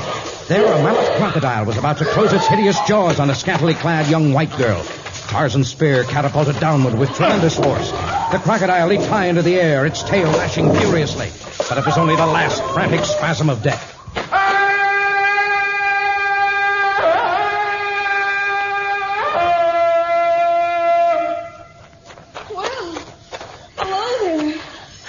Just like in the storybooks, the hero arrives in the nick of time. Are you hurt? Oh, only my new bathing suit and my dignity. He clawed at both. There isn't much left of the bathing suit. Oh, there wasn't much of it to begin with. It's a bikini bathing suit. Do you like it? Where is the safari you were traveling with this morning? How did you know about our safari? I caught the scent of white men many hours ago. I followed it until I discovered your camp and made up my mind that the men in your party did not come here to start trouble. But I might mean to start some. I've never seen a man like you before. You didn't tell me what had become of your safari. Why did you leave it? Oh, I wanted to swim, and Father got stuffy and impossible, so I just sneaked off when no one was looking. They'll come back for me when they find I'm missing. If I hadn't been fishing near here, they might have returned to find nothing left of you but the fragments of your bathing suit. I doubt that Gimla would have eaten that. You know, you're cute. Do you live near here? The entire jungle is my home. I am Tarzan. Some call me the Lord of the Jungle. I'm Gail Stevens, and I haven't got a title. But I'm open to suggestion. Maybe I'd like to be your Duchess, or is a lord's wife called a countess? A lord's wife is called a lady, and it's plain that you'll never be called that. Why, you insulting savage, I'll... Stop pummeling my chest, you little spitfire. I'll teach you to call me names. Stop it! Never try to strike me again. You're hurting my wrist. Will you behave if I let you go? No, I won't. And I'll have to put you over my shoulder and find the trail your safari's taken. You wouldn't dare force me to... Tarzan, put me down. Tarzan. I'll put you down when I've reached your camp and turned you over to your father. Together with a recommendation for a good spanking.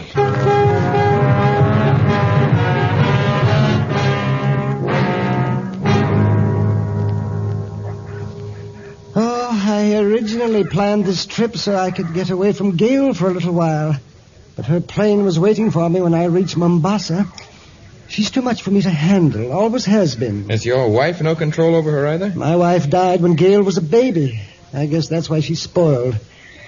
Oh, I suppose now we'll have to wait hours until she gets dressed before we can push on. The terrific heat of this part of the jungle makes traveling by day almost impossible. You would do well to camp here and then resume your journey later by torchlight. Our head man suggested traveling by night, but Gail wouldn't hear of it. Do you let this young daughter of yours dictate everything you do? I don't let her. She just, well, there's no sense trying to cross Gail. Oh, I've got enough troubles without that. Business worries, my digestion. I do not believe in spanking children, but if Gail were my daughter, I might make an exception in her case. I tried it once, when she was 3. She bit my hand. Anyone who can spank Gail will win my admiration and my respect, as well as my pity. Hi, Dad. Hi, Tarzan. See, it didn't take me long to change. How do you like the way I look now, Jungle Lord? A white riding outfit is hardly suitable for the jungle. Oh, you're a wet blanket. Come on, Dad. Tell the porters we're ready to start again. We're ready to start, men. And you'd better tell them to move faster or we'll never get to Kol Hadeni. To Kol Hadeni? But you mustn't go there. Oh, why don't you mind your own business? Well, this is my business, for I've decided to travel with you until you've passed beyond the jungle. Oh, maybe my charms are beginning to work. To me, you're only a spoiled child, but I have determined that your safari is too small for a trek through the jungle. At best, this is no land for a white woman. Oh, see, you admit it, I'm a woman. Maybe by the time we've reached Kol Hadeni, you'll realize Kol Hadeni is in the heart of the Dudu country. The Dudu country? It sounds cute. Dudu. It is the natives' word for the tsetse fly, whose sting causes sleeping sickness. I'm not afraid of a few tiny flies. Perhaps you have not the intelligence to be afraid of anything. A few tiny flies. In the land near Kol Hadeni, the natives say that death has small wings.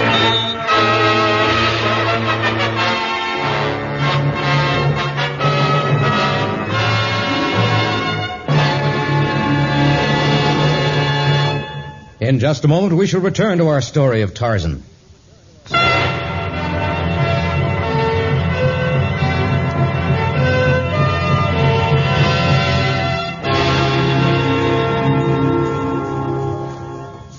Day after day, the small safari cut its way deep into the jungle, ever in the direction of Kol Hadeni, in the Dudu country. And as they approached this land of the living dead, the native porters began to desert the party, scurrying into the tangled undergrowth, as though they had already seen the specter of the Grim Reaper. Tell me, Gail, what makes you so determined to reach Kol Hadeni?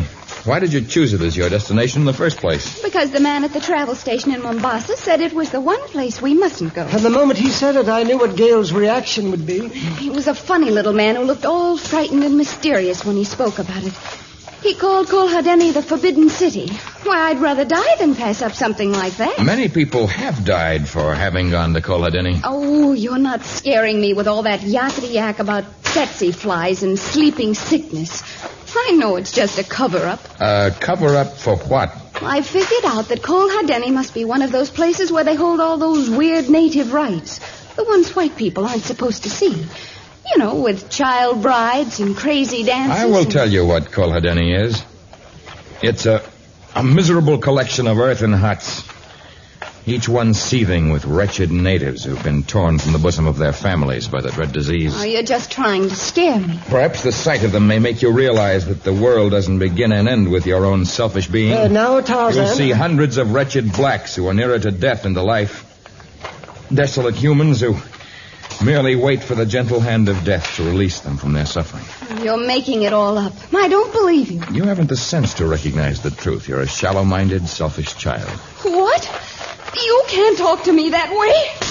Why, Gail. When we first met, I told you never to strike me again. But it was just a playful slap. She didn't mean it. Oh, yes, I did. And I mean this one, and this, and this. It's time someone taught you a lesson. Let me go. Take your hands off me, Tarzan. Dad. Tarzan, perhaps. What do you think you're going to do? I'm going to give you the spanking you've had coming for a long, long time. No, Tarzan. No, please, I'll never... Of course this hurts me more than it does you. I hate you. I'll get even with you. I'll pay you back for this. Oh!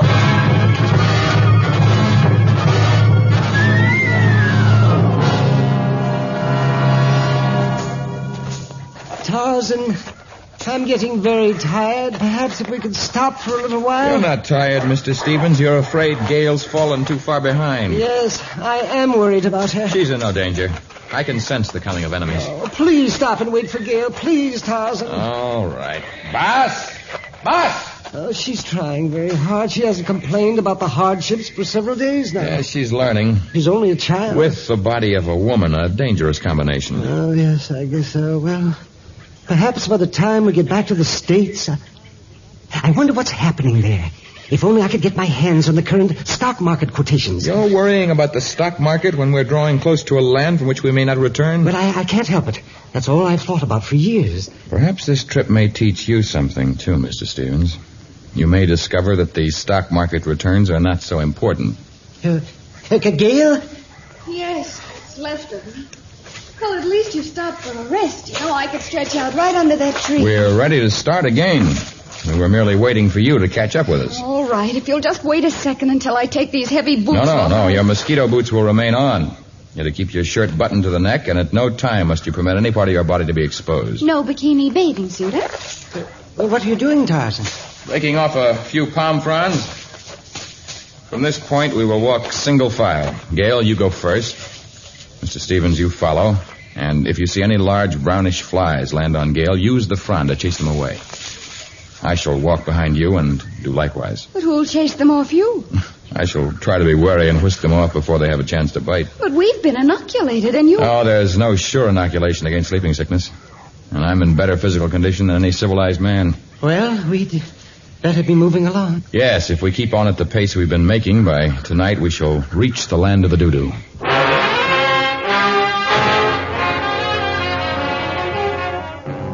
Darkness had already painted the village of Kolhadene in somber tones by the time the white travelers had reached there. Before them stretched endless irregular rows of huts made of hard-baked clay. From every doorway, frightened eyes peered out at them. Mangy-looking dogs sniffed at their heels, and ill-fed goats bleated at them from behind piles of unsightly rubble. A few humans, if they could be called that, leaned against broken fences and watched the advance of the strangers as they made their way toward what looked like the principal building of the Death Colony. Well, Gail, are you satisfied now that I told the truth about Kolhadene? It's very interesting. I'm glad we reached here. Why, the people are nothing but skin and bones.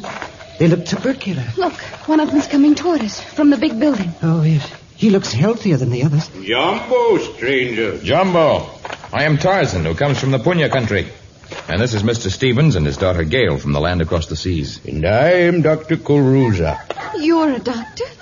Why, you look like a jungle savage? I am, but I left my people for many years. I studied medicine in the white man's country and have returned here to help them. Why have you come to our land? Well, we'd like to help, too. We came for various reasons, Dr. Kulruza. The young lady because of childish curiosity. Mr. Stevens because he is too weak to deny his daughter her slightest whim. And I because of a perhaps mistaken idea that I might teach this spoiled child a lesson. You have chosen a bad time. The season is both hot and moist, and despite everything I've tried to do, the tsetse flies are multiplying alarmingly. Oh, look at that tiny child. Almost completely wasted away. She is but one of many. I suggest that you do not remain here more than a few moments. The elephant path leading north from here... I'm afraid it's quite impossible to continue traveling tonight. Mr. Stevens is exhausted. Gail has only now begun to see the things I hope will make her grow into a woman. And I have not closed my eyes for many nights. Well, I'll give you my own hut. It's reasonably clean, and there are a few pieces of mosquito netting about, but you're taking a great risk. Tarzan isn't afraid of risks. He's the lord of the jungle. You're very kind, Dr. Kulruza. We'll take advantage of your offer, and in the morning we'll move on.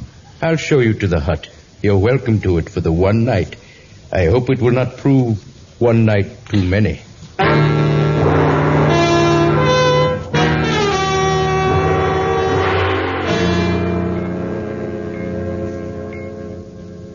Are you all right, Gail? I'm practically asleep. For all your talk, this isn't so bad.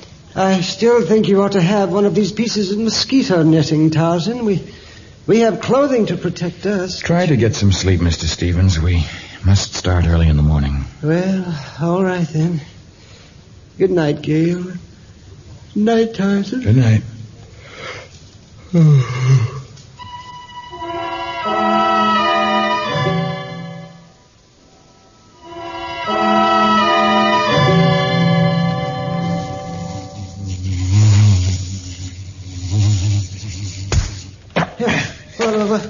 What's wrong? Something bit me. I don't know what.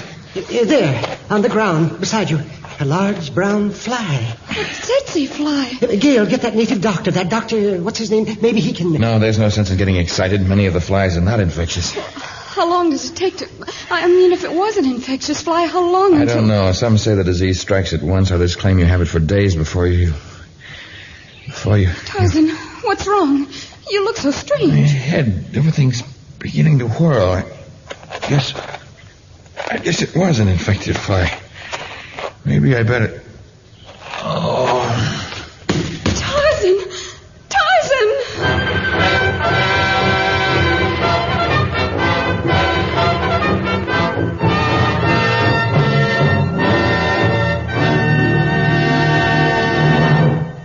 In just a moment, the very strange conclusion of our story, Death Has Small Wings.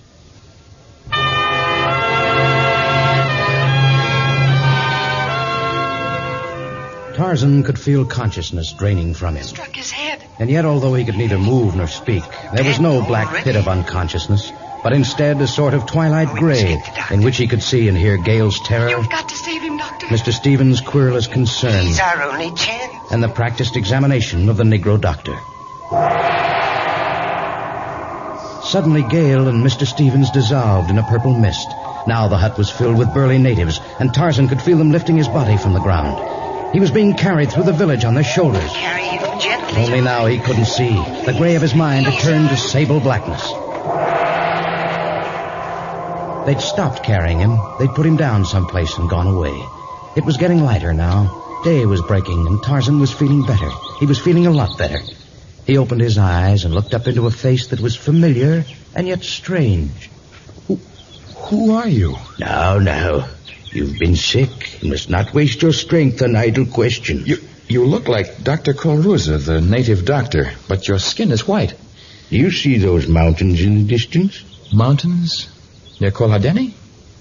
Yes, I do see them. What color would you say adorn their peaks? Color?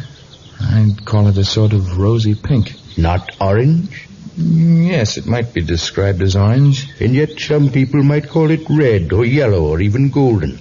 You see, my friend, color is only in the eyes of the observer. Here we do not call a man black, nor white, brown, nor yellow. We are all one in this land. In this land? Where have they brought me? It is not for me to explain matters. Even now the High One awaits our coming. The High One? The chief of this land? Your ruler? We have no ruler. We need none. Will you follow me along this path? Yes, of course.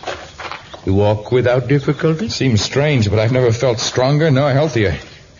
And this is a strange path, like one through my beloved jungle, and yet the rocks do not hurt the feet and the bushes have no thorns. That is so. Am I a prisoner here? No more than are the fish prisoners in that stream over there. Look at them, hundreds of them leaping over the rocks. Now, if I had my spear, I could... We do not kill in this land. Food is provided without the need to kill. It sounds ridiculous, perhaps, but tell me, have I died? Is this the land of spirits? Ah, here comes the High One. He's coming to welcome you. It's Mr. Stevens.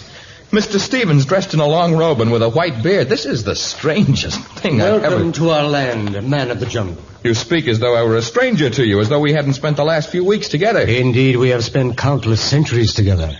For are we not both men and thus brothers? This is crazy. I must be delirious. You speak thus because always in the past when you entered a strange land, you were surrounded by unfriendly people who held spears at your back and threatened you with knives and other implements of war. Is that not so? Yes, I guess that's what I was thinking. Perhaps the delirium exists in those lands. But come, you are hungry, and we have food prepared for you. The dining hall is but a few steps away, if you'll come with us. I've never seen such a beautiful place. The marble columns, the golden ceiling. Ah, you see, High One, he's learning already. In his eyes, the columns are of marble and the ceiling of gold. Daughter, bring food for the hungry traveler. Even now I approach with his repast, my father. Gale. You are Gale? My name is Abigail. It is a Hebrew name. I have never been called Gale, though a few souls have sometimes called me Abby in jest. You have never been called Gale? No, I have not. It's fantastic. You look somewhat different, and your long robes look unaccustomed, but I would have sworn I shall place the food on this low table, and you can sit on this brocaded cushion. You will find it most comfortable. When you have refreshed yourself with food and drink, we will talk again. Peace be with you. I, too, will leave you now, I guess, so that you may feast undisturbed. If you wish anything more, summon me by clapping your hands, and I... No, don't go, please. I want to talk to you. I shall be happy to stay if you desire my presence. Here, I shall sit beside you on this other cushion. There. You once vowed to get even with me, Gail. Is this crazy world I found myself in part of your scheme? I have never seen you before this day. My name is Abigail, not Gail. And vengeance is unknown in this land of ours. But why do you have troubled thoughts? Do you not like our country? Oh, it is beautiful, but somehow strange and unreal. The way the birds fly blithely in and out of the windows of this palace, the manner in which the small beasts of the forest peer in without fear of man. They have no need to fear us, nor have you any cause for fear. You keep watching me so strangely, and yet my only desire is to serve you. That's what I can't understand, your desire to be helpful. For the Gail you resemble strangely thought only of herself. A girl who thought only of herself? Oh, but that was in another land. And your father, in that other world, he was weak and spineless. Here he's a tower of strength who's called the High One. What is the secret of it all? Our only secret, if we have one, is that here we know not the meaning of fear. And without fear there is no evil. Look behind you. A panther. I have no fear. And I have no knife, but I will battle him with my bare hands as I have many times before. Sit down, jungle man, for the panther is as gentle as a kitten. What? It's true. He's fawning against you like a household pet. Of course. He wants to be petted. There you are. Now run along, for I must get our guest more food. I don't know what this land is all about, Abigail, or how I got here, but perhaps this is the place I've hunted for all my life. The dominion of peace I was never able to find in the jungles or in the cities of the world. I hoped you would say that, for if you accept our land, it will accept you. I will open my heart to you and do your bidding always.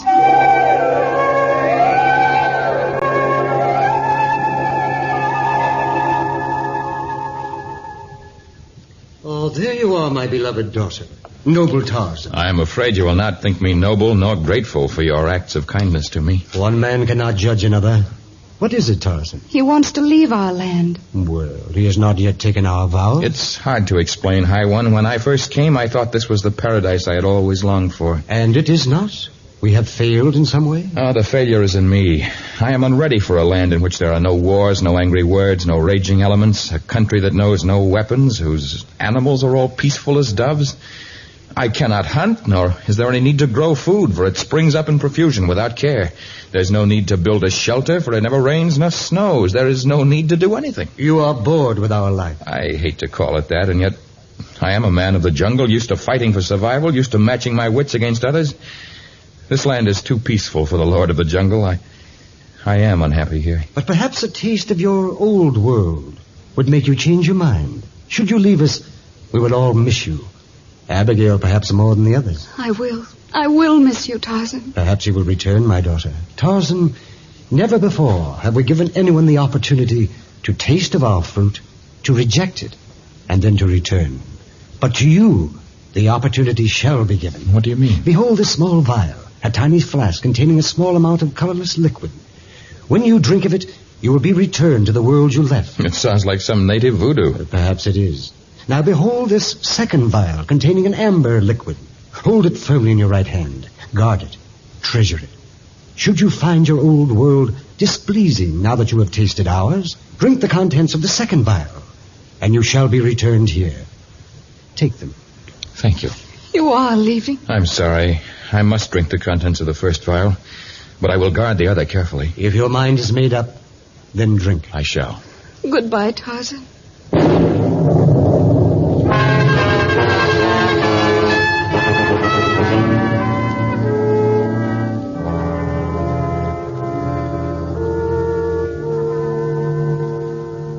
He's coming to, Mr. Stevens. He is indeed. At last. I was afraid for a while his death would be on my soul. I insisted on coming here to call her Denny. The color is coming back to his face, Dr. Coruza. What's happened? High One? Abigail? I don't know what you're talking about, but you've certainly given us a scare. You've been unconscious for weeks. Gail and I thought you were a goner. But now you've passed the crisis. I think you'll be all right. The liquid in the vial worked. I gave you no liquid. I've been giving you liberal doses of Bear 205. It's frequently effective when you catch the disease in its early stages. Have I been here all the time? What are you talking about? Of course you've been here. Where else would you be? Oh, I guess everything I thought was happening occurred only in my feverish mind. You did mumble constantly as though your mind was filled with many strange, delirious thoughts. But you've had two good nurses, Gail and Mr. Stevens. I think they've learned a few things while you've been unconscious. I have learned, Tarzan. Hey, we both have. Tarzan, what in the world are you clutching in your right hand? What? I don't know. I'm not sure. Well, open it. Let's see. A tiny vial, filled with a strange amber-colored liquid. Where in the world did you get it? No, Gail, give it back. Gail, what are you doing with it? There. You broke it. The liquid's gone. Of course it is. I don't know what it is or where you got it, but we have to watch what you eat and drink very carefully. You've taught us a great lesson, and it's up to us to nurse you back to health. Yeah, that's right. You see, while you were ill, Tarzan, Gail resolved to spend the rest of her life helping the sick. And I've decided that whatever money I have will be devoted to advancing the cure of tropical diseases. We can't afford to lose our first patient. Well, at least I'm glad I came back. It's nice to know that miracles can happen in this world, too.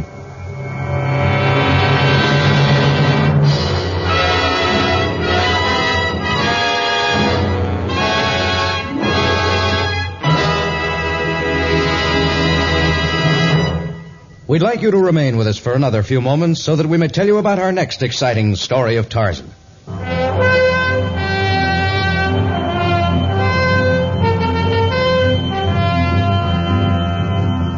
Often have men asked the origin of Tarzan's courage. How can a man steel his nerve against the terrors of the jungle? How can he boldly face a giant gorilla, a rhino, or a mad bull elephant with only his bare hands as weapons? Ruka, a native youth who knows he's to be poisoned before the next moon is past, looks for a source of courage, and he finds it in Tarzan's Magic Amulet. Tarzan, a transcribed creation of the famous Edgar Rice Burroughs, is produced by Walter White, Jr., prepared for radio by Bud Lesser, with original music by Albert Glasser. This is a Commodore production.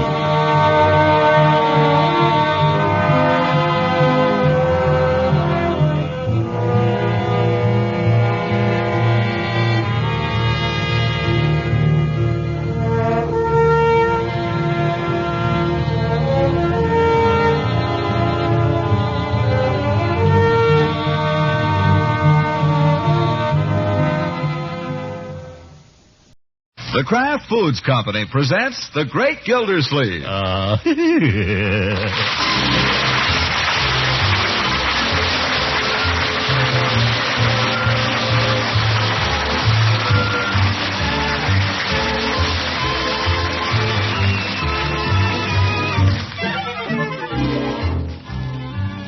It's The Great Gildersleeve, starring Harold Perry, brought to you by the Kraft Foods Company, makers of a complete line of famous quality food products. Now let's see what's going on with The Great Gildersleeve. Hello? Miss Fenwick? Guess who this is? Nope. Guess again. You're cold. Guess again. How'd you guess? Did you have a good time last night? Yeah, me too.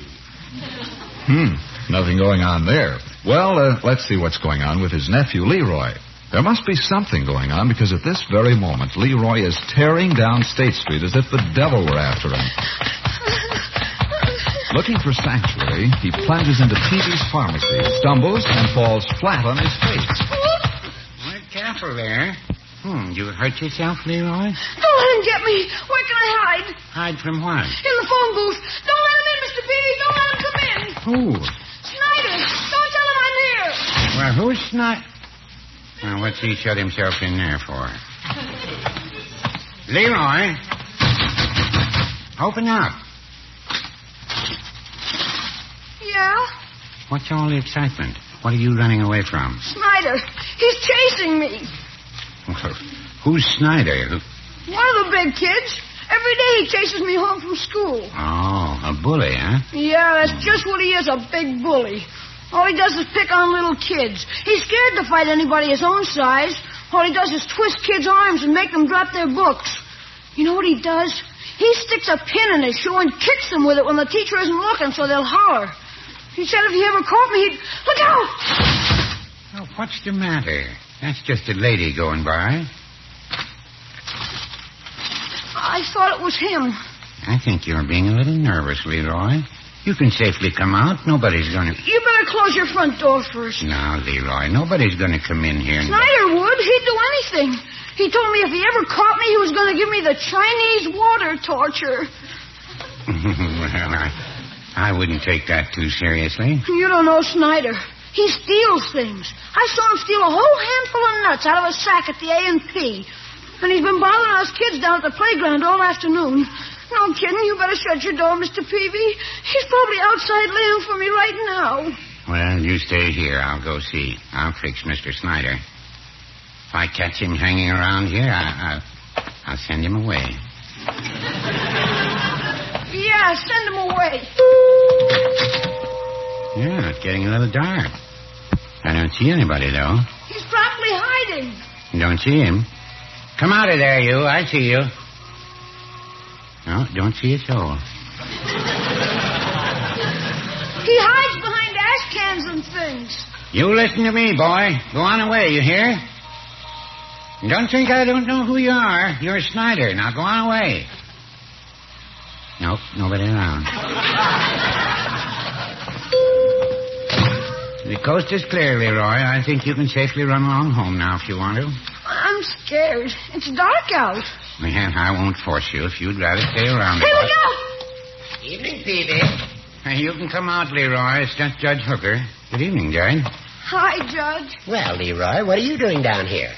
I just stepped in to pay my bill, Peavy. You'll find the check inside there. Oh, thanks. I got it all addressed and ready to mail, and then I said to myself, now why should I waste a 3-cent stamp on this when I'll be passing Peavy's place on the way home anyway? Very smart. I had the stamp all licked and ready to put on before I thought of it. Stamp curled up on me. But I guess I can use it again. A little mucilage, yeah. Uh-huh. How are you fixed for mucilage, Judge? I don't know. Maybe you better give me some. Glad you mentioned it. No, I think we have it. Well, Leroy. Hi. Yeah, here we are. It says Stixit, the household adhesive of 1,000 uses. Unsurpassed for gluing wood, leather, china, glass, porcelain, metal, brick, cork, fabric. I just want to stick a stamp on an envelope. Guaranteed to hold under a strain of 75 pounds to the square inch. Well, that ought to do the trick. How much is that? 25 cents, Judge. Well, that's better than wasting a stamp. Oh. And a penny for the tax. Haven't they removed that penny yet? They've removed everything else. Not yet, Judge, but the minute they do, I plan to pass the benefits along to my customers. Well, there you are. Thank you. I think you'll enjoy that mucilage if it's as good as they say it is. Oh, Judge. Yes? If you're on your way home, I think our friend Leroy here might be grateful for a lift. How about that, Leroy? Yeah. Gee, would you mind, Judge? Not at all. He's been waiting around here for a convoy. Convoy? It seems an enemy is lurking in the offing. How's that? A guy is laying for me. A boy in my class. You're not afraid of this fella, are you, Leroy? Yeah, kind of. Well, you come along. If he makes any trouble, we'll have the law on him. Gee, can you do that? My friend, I am the law. Come along.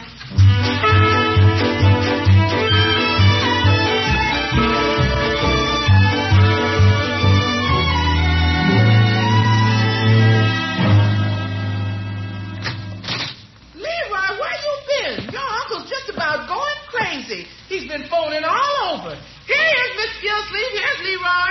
I think I can explain, Bertie. Oh, good evening, Judge. Leroy, where the devil have you... Hello, Judge. Leroy, where have you been?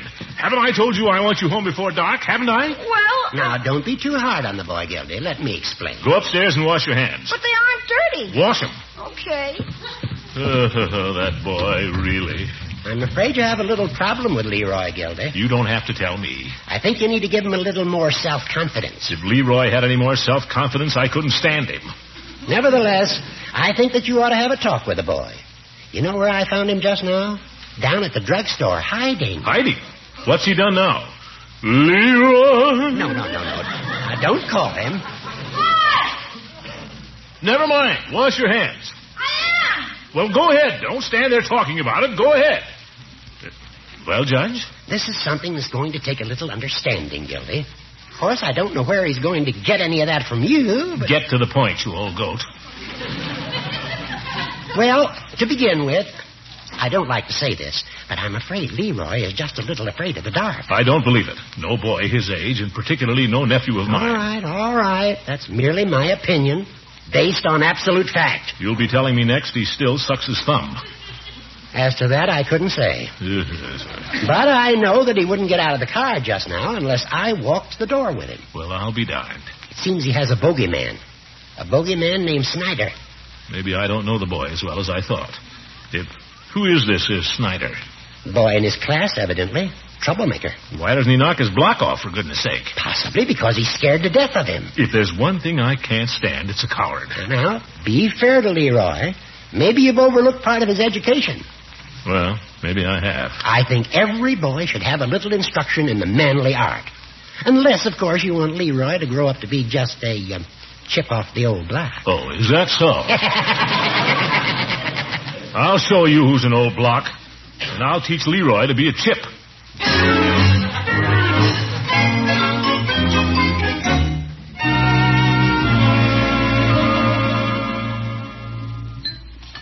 Leroy, ain't you going to eat any of that? No, thanks, Bertie. I'm full. Eat it. It'll put muscle on you. Okay. Miss Marjorie, don't tell me you don't like it. Oh, I love it, Bertie, but I'm afraid of getting muscle-bound. Eat it. It's brain food. It's seaweed. Seaweed is kelp. This is kale. I wish it was spinach. Mr. Gilsleeve, a little more for you? Just a very little bit, Bertie. Ha! Leroy, there's something I want to take up with you. Yeah? Who is Snyder? Who is he? Yes. He's just a boy. What's his first name? Just Snyder, that's all. Well, what's his full name? What does the teacher call him? Snyder. Why have I never heard of him? I don't know. You're afraid of him, aren't you? He's bigger than me. Understand he picks on you and the younger boys. Why have you never told me about this? Because. Because why? You aren't supposed to snitch on people. You never hesitate to snitch on Piggy, and he's your friend. Why haven't you reported on this Snyder? Come on. Why? He said if I ever snitched on him, he'd put my eyes out. Ridiculous. There's one thing I loathe and despise, Leroy. It's a coward. This boy picks on you, you ought to stand up to him. Instead of running and hiding in drugstores. How does that look? How does it look for me? You don't want me to be ashamed of you, do you? No. Uncle Mort, I don't blame Leroy. Snyder's a perfectly horrible boy. Well, you know him, my dear? I detest him. And I think Leroy's very smart to keep away from him. So do I. Thanks, Marge. Nevertheless, my dear, we can't have Leroy being a coward. Who's a coward? This guy's bigger than me, that's all. Always remember David and Goliath, my boy. Goliath was 10 times David's size. 20, maybe. Yeah, but David threw a rock. I always remember what you said about throwing rocks. It wasn't the rock that conquered Goliath, my boy. It was the element of surprise. David got there first. Yeah? Yeah. The best defense is an offense. Always remember that in your dealings with Snyder. Never start a fight, my boy. But if you ever get into one, be sure you strike the first blow. Never started. Did I ever tell you children about the time I licked Dan Murdoch at college? Hundreds of times. Well, sir, we got into a fight there one day. I don't think either of us remembers now what it was all about. But Dan made the mistake of challenging me in public. Well, I guess I weighed about 170 pounds. I was a little stout in those days. And Dan must have weighed easily 200. Great big fellow. Well, sir, we squared off there and went right at it. I wasn't much of a fighter, but I had one blow I knew I could count on. I don't know where I ever developed it, but boy, it was a regular atom bomb. How'd it go, Unc? Can you show it to me? Later I will, Leroy. Well, sir, I didn't wait around. I made a quick feint to his chin to throw him off his guard, and then I let him go with my atom bomb. Right in his solar plexus. And oh, brother. Yeah, what happened? Leroy, you know perfectly well what happened. You've heard it 100 times. Yeah, but I want to hear it. Well, sir, I'll never forget the look on Dan Murdoch's face when that blow landed. He looked at me absolutely silly for a moment, and then folded up like a big pudding and collapsed. Hey, you forgot where his tongue hung out like a welcome mat. Yeah, that's right. His tongue hung out. Like a welcome mat. Yeah, From that time on, we were the best of friends. Hey, will you show me your atom bomb punch, Unc, will you, huh? Well, I might. Yes, by George, I will. After dinner, I'll take you out in the hall there, Leroy, and I'll show you the secret. Oh, boy, wait till I see Snyder. Always remember, Leroy, this is a very dangerous blow. It can be very painful. Don't worry. You can even knock a man out with it, especially if you hit him right there. There? A little higher, there. Oh, there. That's it. Don't ever hit him there, will you, Leroy? Nah. Poor old Snyder.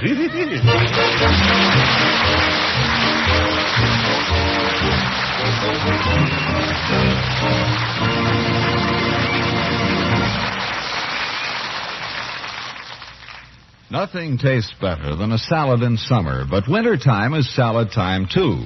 And this winter you can serve wonderful salads made with famous Kraft mayonnaise. Yes, it's once again available and in reasonable quantity. Now that the supply of fine salad oil is more plentiful, Kraft can make a fair amount of mayonnaise, although Miracle Whip salad dressing continues to be scarce because of the sugar shortage. So look for the superior mayonnaise that glorifies any salad. Kraft Kitchen Fresh Mayonnaise at your food dealers. It has a delicacy of flavor, a richness that only choice ingredients can give. Fine salad oil, selected eggs, fragrant vinegar and spices. And for a final crowning touch of perfection, fresh lemon juice. And the flavor of Kraft mayonnaise is not by any means the whole story. Its texture, too, is marvelous. A special beater patented by Kraft gives it a velvet smoothness you could never accomplish in your own kitchen.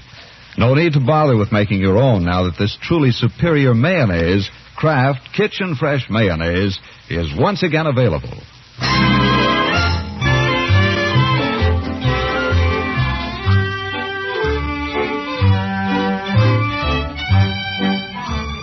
Now let's get back to the great Gildersleeve. While strolling homeward from the office on Saturday noon, he spies a lady ahead of him and quickens his pace.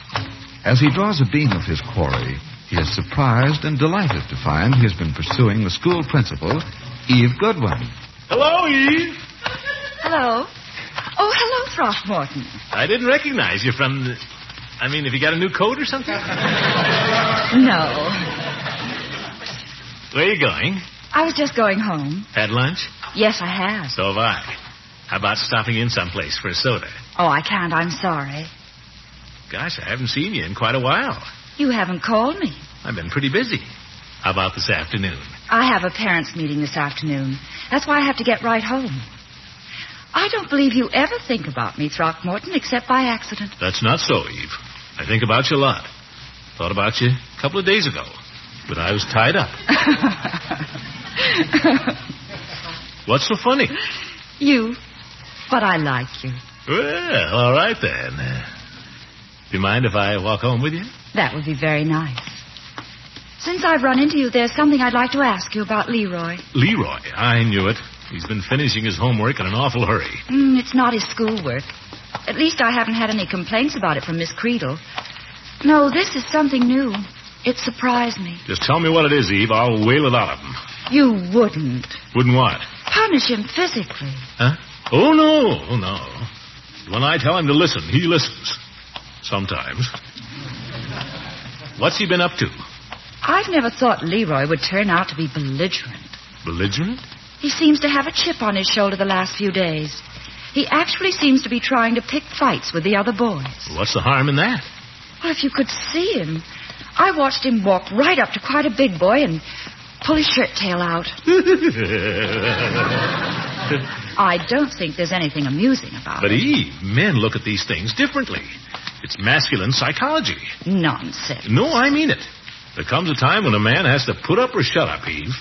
A time when he's a man or a mouse. But Leroy's a child. He's getting to be a man. What's more, he's got Gildersleeve blood in his veins. You're talking like a child yourself. Getting to be a man doesn't mean he has to push people around. He's got to learn to fight someday. Why? Well, because everybody does. Nothing is ever settled by a fistfight. No one but small boys and barbarians believes that fighting is the answer. Do you get in fistfights with people who haven't paid their water bills? Well, no, but... Do you punch people who disagree with you on politics? I've considered it. but I didn't do it. Then why encourage Leroy to go around picking fights with other boys? I don't encourage him. You don't discourage him. As a matter of fact, when I told you just now he was turning into a rowdy, you were quite pleased, weren't you? Eve, how could you think such a thing? Weren't you a little pleased, Throckmorton, secretly? Well, I'm glad to know he's not a sissy. I don't think any boy with Gildersleeve blood in his veins is likely to turn out a sissy. You mean that, Eve? Yes. But I do wish you'd speak to Leroy. Oh, I will. Good. Well, it's nice to have seen you. Aren't you going to ask me in for a minute? Oh, I'd like to, but I've got to dress and go out again right away. Some other time? Some other time. You always say that. Gosh, I never get to talk to you about anything but Leroy. Leroy's a fascinating subject. Goodbye, Throckmorton. Goodbye, Eve. And you will tell Leroy it's silly to fight. Oh, sure. Goodbye. Nuts. I don't know if I'll tell him or not.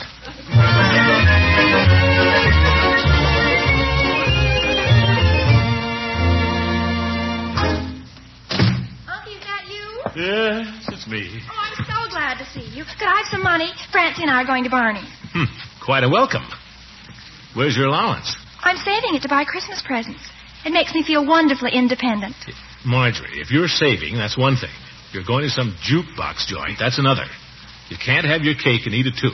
Oh, Unky, that's such a cliche. Now, see here, young lady. A cliche is something that's been said so often. I know what a cliche is. Well, you don't have to yell. I'm only asking for 50 cents so I won't have to take it out of Leroy's present. I won't have you robbing your brother. Here, bring me 50 cents change. Thanks, Unky, darling. I wouldn't have taken it out of Leroy, really. Yes, yes. Where is Leroy? Oh, he's around somewhere. Leroy! Oh, Leroy! What? When I call you, I want you to come. What? Come here. Goodbye, Unky. I'll be home by 5. See that you are. It gets dark at 5. Don't worry. I don't want you out in the streets with a lot of respect I get around here. Did you want me, Unc? Yes. I do not enjoy talking to you from a range of 100 yards. What's this Miss Goodwin tells me about your behavior at school? Behavior? She says you've been picking fights. She's a big... Leroy? I haven't picked one fight. Everybody's scared of my atom bomb punch. Oh? I had quite a discussion with Miss Goodwin. Nothing is settled by a fist fight, you know, my boy. Huh? Fighting is an outmoded, barbaric method of settling differences. See that you avoid it. Is that clear? But I thought you said... Fighting is silly. Do you understand? I guess so. On the other hand, there are times... Yeah? There are times when there is no other honorable course. Do you understand? I'm not sure. Well, never mind whether you understand or not. What I want is obedience. Now go out someplace and play. Gosh, clear as mud.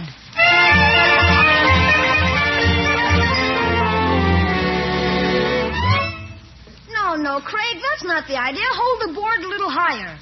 Like this? That's better. Now hold it while I go out and take a look. Yeah, that's pretty good. A little higher. I can't reach any higher. Okay, just hold it then. How long do I have to hold it? Till I tell you. What you doing? Never mind, just hold on to that board. My hands are cold. Listen, if you're too little to hold up a board while I find a nail, I won't let you be in on this hut. Well, hurry up. I have to find the right nail, you know. Here it is. Now hold it up against there tight. My hands are cold. Oh, quit crying. Now hang on. Hold it up. Why don't you hold it and let me hammer the nail? Because you're too little. You gotta know something to hammer. Okay, you can let go now. Say, it looks pretty good. Can I come out and look? I guess so. Then get that other board. Say, it looks super. Well, well. The kids are building a hut. Huh? Oh, hello, Snyder. Some hut. Where'd you get the boards? Out of his father's garage. I bet you stole them. We did not. How'd you like me to tell the cops on you? We didn't steal them. Who are you? Craig? Some lousy hut. I'll bet I could kick it over. You better not, Snyder. Watch me. Hey! Watch. You dirty guy. Who you calling a dirty guy? Come here. Let go of me. This is judo, see? Quit twisting his arm, Snyder. Ow! Well, I warned you. Oh, getting tough, huh?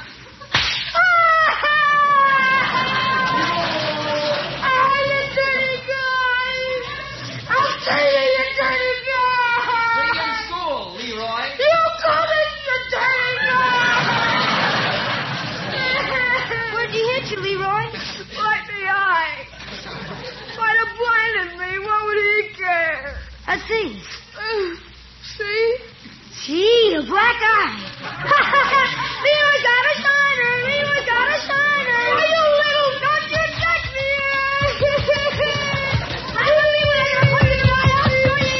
That's right, for the house. Come out of there, you little coward. Come out now. Well, Leroy? Mr. Booth. Yes. Expecting little Craig, I suppose, weren't you? Well, we'll just see what your uncle's got to say about all this. I didn't touch him, Mr. Bullard. Come along.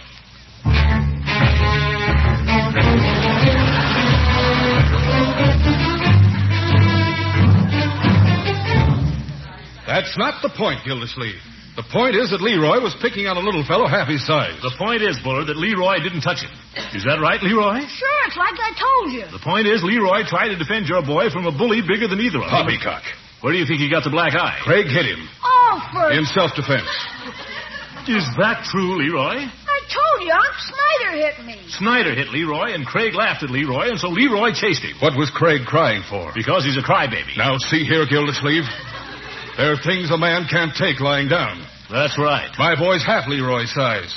Leroy must have done something to him. Are you implying my Leroy's not telling the truth? I am. Bullard, I can't take that lying down. Well? Step outside. Very well. Oh, boy, the atom bomb punch. Well, where do you want to go? The porch is all right, I guess. No use getting out there in the snow. Very well. Now, you say my boy's a crybaby? I do. And I say Leroy's a liar. Get out of the way, Leroy. Put up your hands, Bullard. I'm ready for you. Why, George. By golly. In the future, you keep your kid away from Leroy. You keep Leroy away from Craig. Tell Craig to stay off my property. And you stay off my property. Yes, sir, you stay off my property. I'll only be too glad to. Coward. Well, I guess I showed him. Unc, I thought you were going to use the atom bomb punch. The what? Oh, well, I was going to, and then I remembered what Miss Goodwin said. Nothing is ever settled by a fist fight. But, Unc, you said there are times... Remember what Miss Goodwin said. If you'd remembered it, you wouldn't have that shiner.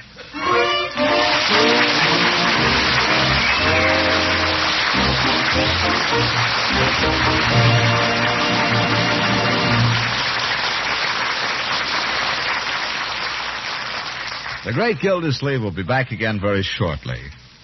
Friends, there's an urgent appeal and need for more nurses in the hospitals of the United States, and we'd like to suggest to all the young women listening that they consider seriously making this their profession.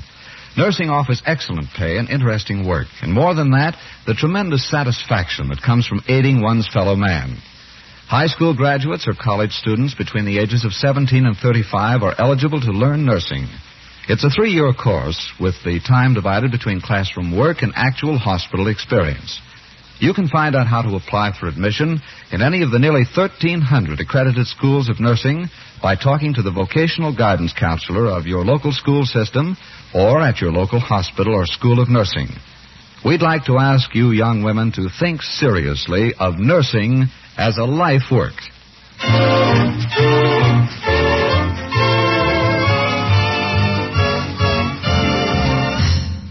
Hello, Miss Fenwick? Guess who this is? Oh, how'd you know? What are you doing tonight, Miss Fenwick? Oh, why not? Can't you write letters some other time? Oh.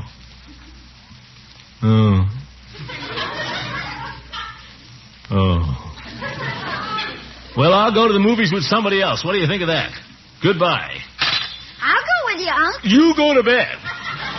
Good night, folks.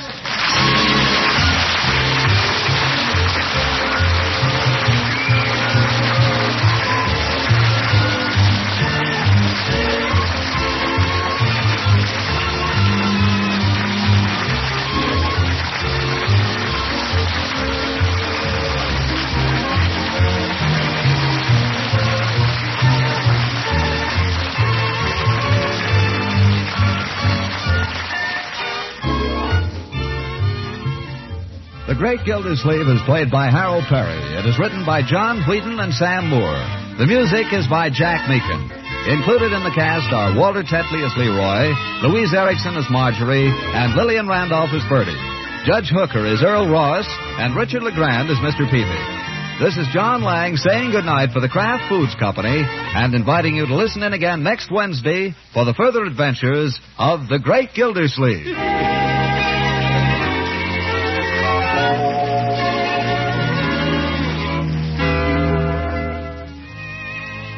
Remember tomorrow to ask your grocer for the wonderful Kraft product called Frizz. Frizz makes delicious ice cream right in your refrigerator. Velvety, smooth, rich ice cream with plenty of cream and milk in it. It's easy to make any flavor you like with Frizz. Just add water, a little sugar, and freeze according to directions on the package. You get 6 generous servings from one package. Because Frizz is made by an exclusive process that retains the fresh cream flavor, and because it freezes smoothly, Frizz ice cream is simply delicious. Frizz, F-R-I-Z-Z.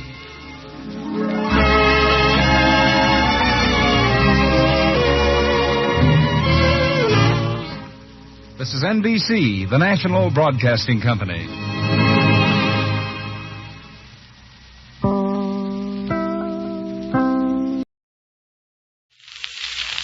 And now for the radio program that has rated tops in popularity for a longer period of time than any other West Coast program. The mystery program that is unique among all mystery programs.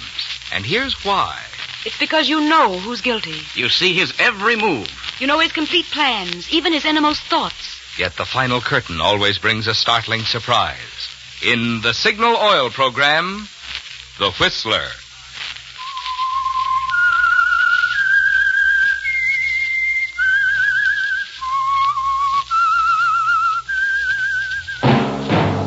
That whistle is your signal for the Signal Oil program, The Whistler.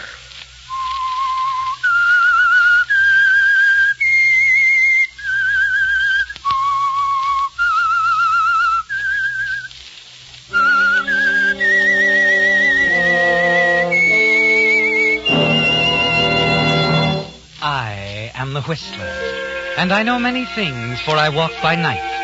I know many strange tales hidden in the hearts of men and women who have stepped into the shadows. Yes, I know the nameless terrors of which they dare not speak. Yes, friends, it's the Whistler for tops in entertainment. And for the tops in gasoline quality, it's Signal. It takes extra quality, you know, to give you extra mileage. And Signal is the famous Go Farther gasoline. So look for the Signal circle sign in yellow and black that identifies friendly independent signal stations from Canada to Mexico. And now the Whistler's strange story. Uncle Ben's Widow.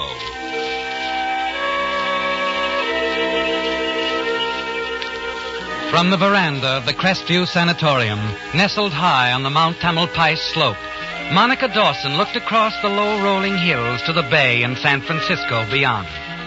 Presently, the faint sound of a bicycle bell reached her ears, the sound of a dog barking. Moments later, the rider appeared along the narrow dirt roadway and then wheeled into the hospital grounds. Shielding her eyes from the sun, she peered through the haze, watched the dusty figure on the bicycle approach. And then suddenly she sat upright in her chair. There was something familiar about the man in the khaki trousers, the yellow T-shirt, the knitted cap.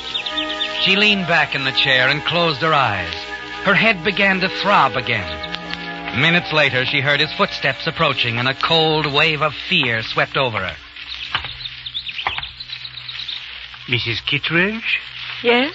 I am Amos Schlegel. Schlegel? I'm sorry, I don't seem to... Of course, you do not remember me. I was there on the road the night of your motor accident. It was I who summoned help. I see. You know, you almost ran over me shortly before the accident occurred. Yes. Yes, I remember you were the man on the bicycle. That is right, Mrs. Kittredge. Tell me, how are you feeling? Much better, Mr. Schlegel. Amos Schlegel. I want you to know I'm grateful for everything. Of course. Oh, I only wish I could have done more for your husband, I mean. There was nothing anyone could do. He died instantly. He was dead when I found him, yes. But then that was quite some time after the accident occurred. Mr. Schlegel. Yes? The accident occurred only a few minutes after we passed you on the road. I heard the crash and hurried to the place where your car had gone off the road. I could see your car at the bottom of the ditch. I also heard voices. I'm afraid you must be mistaken, Mr. Schlegel. Oh, no. I heard voices. And I waited, Mrs. Kittredge. Why, Mr. Schlegel?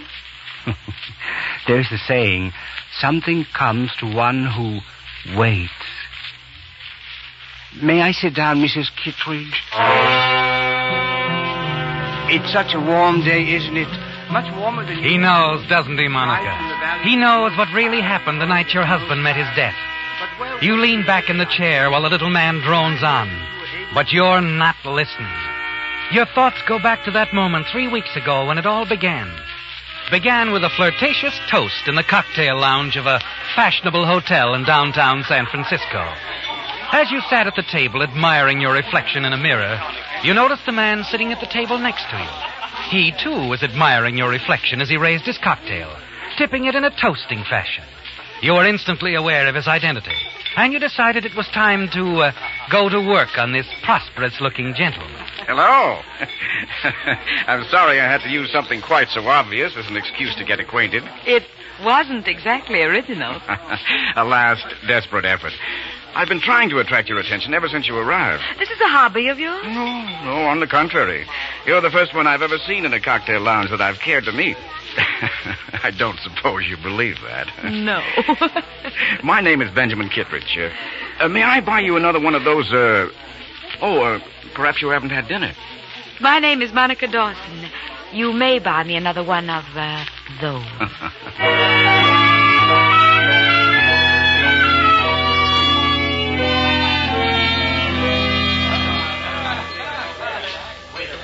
Made up your mind about dessert, Monica? You know, you're a very persuasive man. A little while ago, I let you buy me a drink, and here we are having dinner. The French pastry is excellent. Oh, sorry. Have to watch my figure, you know. It's quite a... I'll, have a Benedictine instead. Is this a vacation for you? Well, in a way, with Brad gone, I can have my little, fling, so to speak. Brad? Oh, I haven't told you about Brad, have I? Well, you see, I'm president of the Kittredge Steamship Line, and Brad's my nephew. He's vice president. He does all the work, thank heaven. He's a whirlwind. All work, no play. Married to his job, all that sort of thing. Obviously, he doesn't endorse occasional relaxation. No, I'm afraid not. He sounds delightfully crew cut. Pork pie hat, tweeds, a pipe, and a Dalmatian named Boy. Where is he now? Working out in the gym? No, he's doing a little troubleshooting at one of our foreign offices. He'll be back in 2 weeks. Then your vacation will come to an abrupt end? Yes. And no time off for good behavior? Oh, now, Monica, I'm afraid I've given you a bad impression of Brad. Really, he's quite a lad. I'm terribly fond of him. He knows more about the shipping business than I do. You'll love him. I'm sure I will, Ben. He sounds just my type. Well, don't worry, Monica. We've 2 weeks to have a lot of fun. A lot can happen in 2 weeks. That I'll drink to, Ben.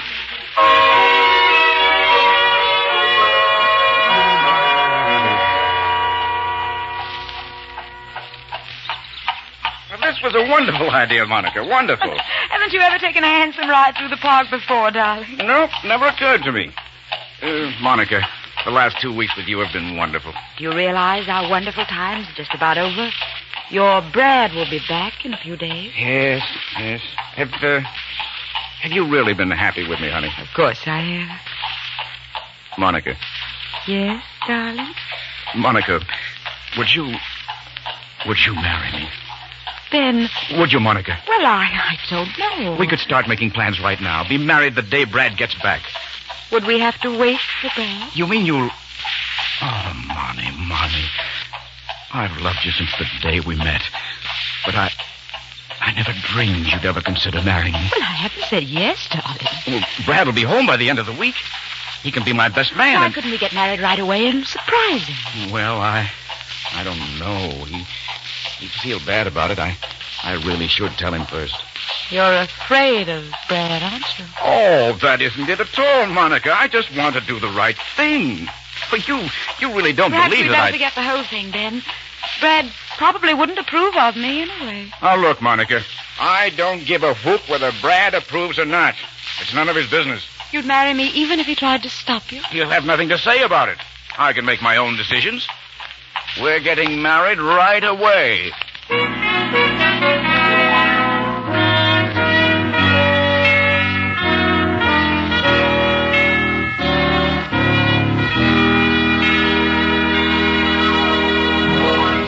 With the prologue of Uncle Ben's Widow, the Signal Oil Company brings you another strange story by The Whistler. You know, when a manufacturer is enthusiastic about his own product, well, you just naturally expect that. But when users are enthusiastic, that's the real proof of the pudding, which explains why, here at Signal Oil Company, fall is our favorite time of the year. It's the time when folks who have been on vacation trips and have had a good chance to test their mileage write us about the results they've had with Signal, the famous Go Farther gasoline. Well, to Mr. Strobe and all the rest of you who have written in about your experiences with Signal products, we want to extend our sincere thanks. And to those of you who have not yet joined the ever-increasing family of Signal users, may I make this suggestion? Try just a few tankfuls of Signal gasoline in your car. Let its honest performance and its good mileage prove to you what Signal users have long known. That to get the tops in gasoline quality, there are just two things to remember. One, it takes extra quality to go farther. And two, Signal is the famous Go Farther gasoline. And now back to the Whistler.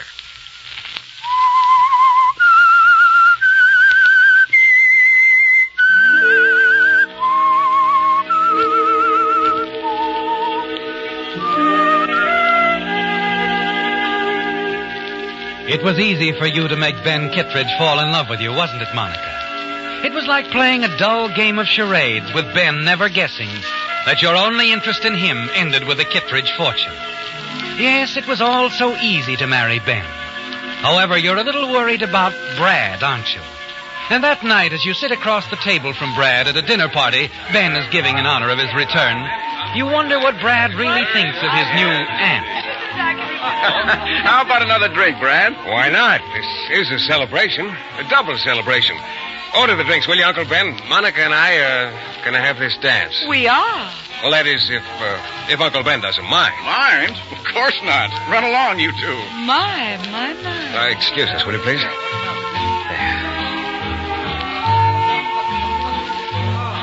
Brad. Hmm? You know, I was a little afraid when Ben and I went down to the pier to meet you this afternoon. Afraid? Why? Oh, I thought perhaps you wouldn't approve. Really? Huh? Well, it's going to take me a little time to get used to the idea of being married. Been a bachelor all his life. I never thought he would marry, especially someone... Someone young enough to be his daughter? I was going to say someone as beautiful as you, Monica. Was it difficult for you to say that, Fred? No. You are quite beautiful, you know. And you approve of Uncle Ben's selection? Of course. Any reason why I shouldn't? Well, I suppose some people would think I married your uncle for his money. What's so funny, Brad? I don't see why people should think that, Monica. Uncle Ben has no money.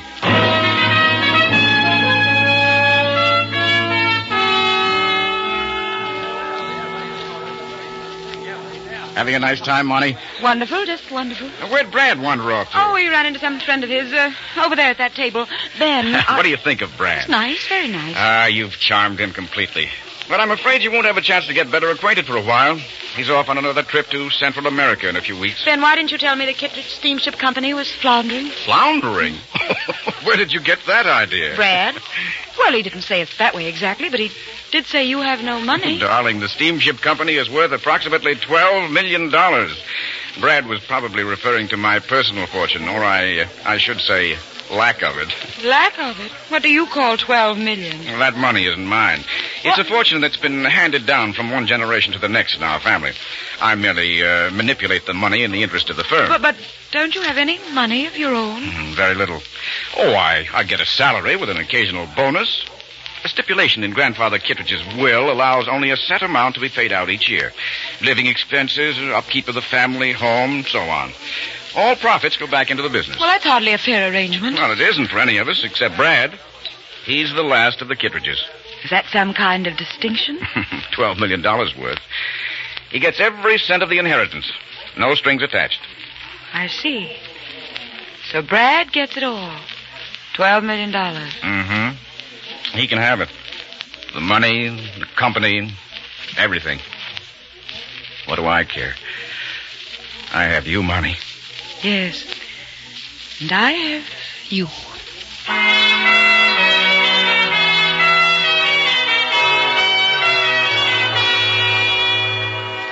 You've made a mistake, haven't you, Monica? Brad's the one you should have married. Yes, it was a bad mistake.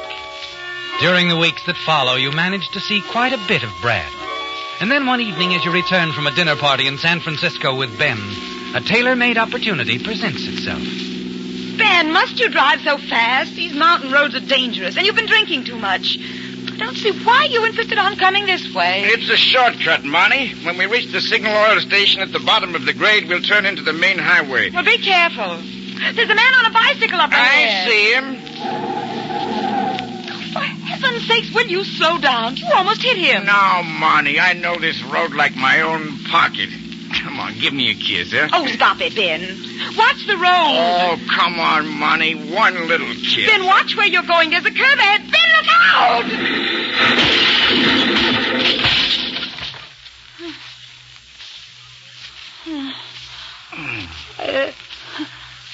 Ben? Oh. Ben?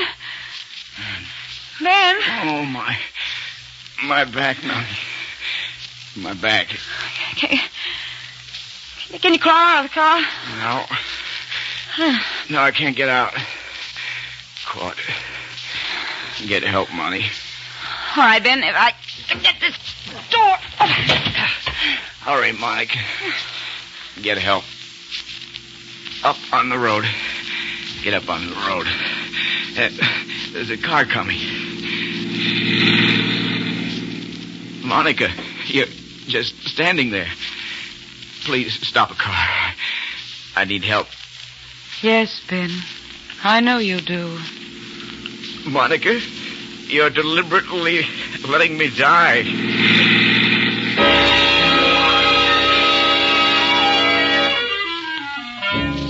For a long time, you stand there, motionless, staring at your husband pinned beneath the car, listening to him beg for help. Finally, he stops calling. An icy hand closes around your heart as the realization of what you've done sweeps over you. Your head begins to throb, and the picture before you becomes blurred, hazy. And then suddenly your knees give way and you crumble to the ground.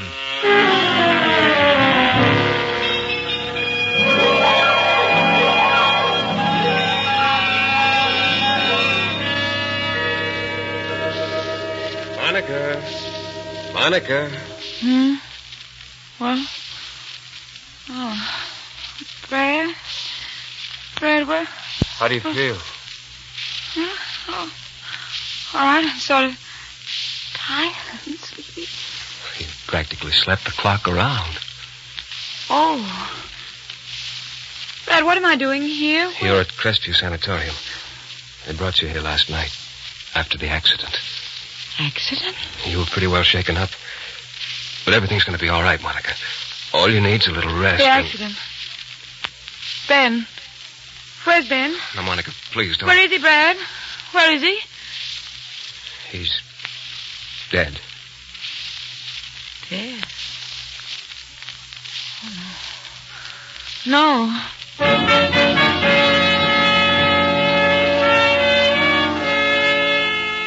You play the part of a grief-stricken widow so well, don't you, Monica? No one would ever suspect you didn't even try to save Ben's life.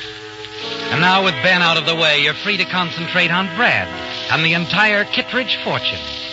It's easy to convince Brad that you need him to help ease the unhappy memory of your husband's sudden death. And he postpones his business trip to Central America. In the week that follows, Brad is a daily visitor. And with each visit, you become more and more certain he's falling in love with you. Yet there seems to be an invisible barrier between you. Brad's loyalty to the memory of Uncle Ben prevents him from telling you how he feels. And then one afternoon, as Brad is pushing your wheelchair through the hospital grounds. Monica. Yes? I'll be leaving in a few days. The trip to Central America? Yes. Do you really have to go, Brad? I'm afraid so. I've put off the trip as long as I dare. How long will you be gone? Oh, 6 months, probably. 6 months? Oh, Brad. I wish I didn't have to go, Monica. I'd much rather stay here with... Well, there are so many things to do here at the main office since Uncle Ben... Yes, I know. This is far enough, Brad. I think I'd like to walk a little now. Monica, do you think you should? Oh, yes, I'm all right. It's so silly being wheeled around in this thing. Give me your hand, Brad. All right, but Dr. Fenway won't like it if Oh, Dr. Fenway. There, you see, Monica, what's the matter? I don't know. Monica. Hey. It's all right, Brad. I suddenly felt a little dizzy. Thought I was going to faint. Are you sure you're all right? Yes, of course. Good thing you caught me. I might have fallen. Oh, here, why don't you sit down? No, I like this. Much better. Why don't you, Brad? What? I know you want to. Why don't you kiss me? Oh, Monica.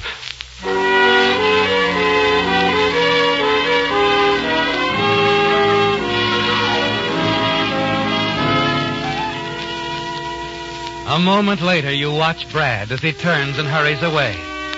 You've finally broken through the barrier, haven't you, Monica?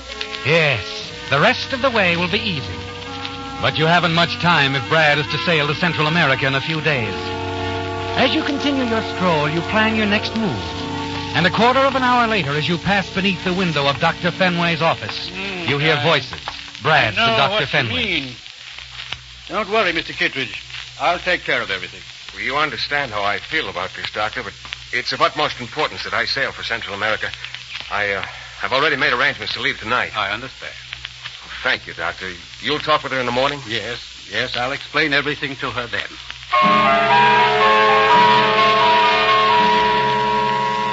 So Brad has suddenly changed his mind. Sailing tonight for Central America. He's running away from you, isn't he, Monica? After that tender little scene on the veranda. When he held you in his arms, kissed you. He's afraid to see you again, afraid because he's in love with Uncle Ben's widow. Quickly, you hurry back to the veranda. And as you do, a reckless plan begins to take shape in your mind. But then you'll have to be reckless if you want to trap Brad in the Kittredge fortune. Won't you, Monica?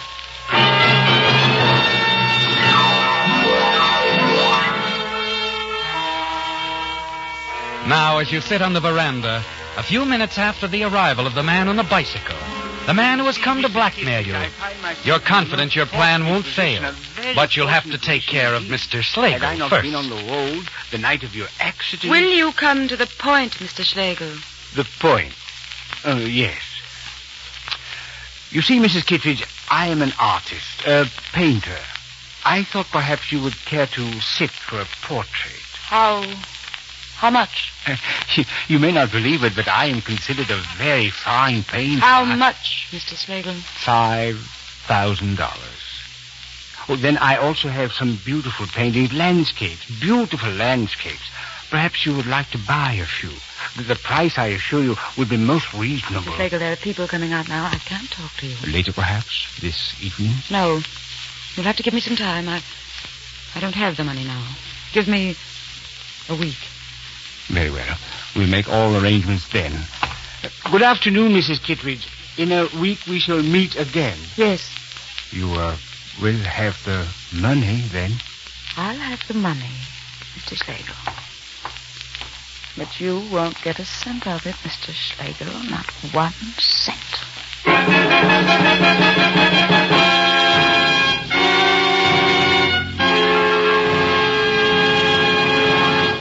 The Whistler will return in just a moment with a strange ending to tonight's story.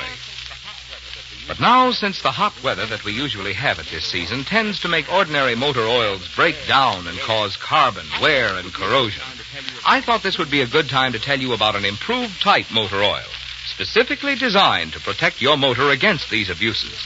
It's Signal Premium Compounded Motor Oil, the finest lubricant ever offered by the makers of Signal, the famous Go Farther gasoline.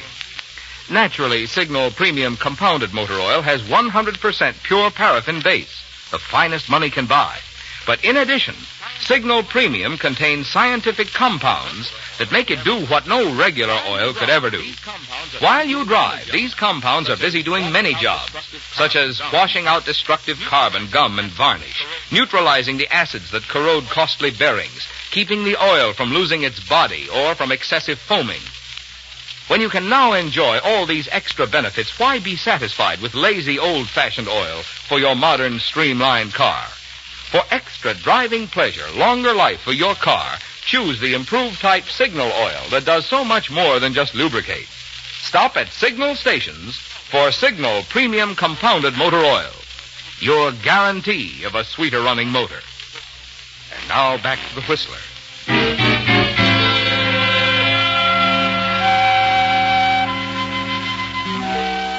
3 days out of San Francisco, the freighter Isham Kittredge plowed through heavy seas, a few hundred miles off the coast of Central America.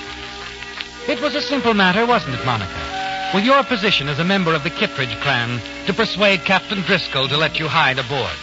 To surprise your beloved nephew, Brad, when the ship was several days out at sea. And now it's too late for Brad to do anything when he discovers you're on board. A few minutes later, you slip into his cabin to wait. You're not worried about Schlegel anymore, are you, Monica? No. Once Brad is yours, completely yours, you know he'll stand by you.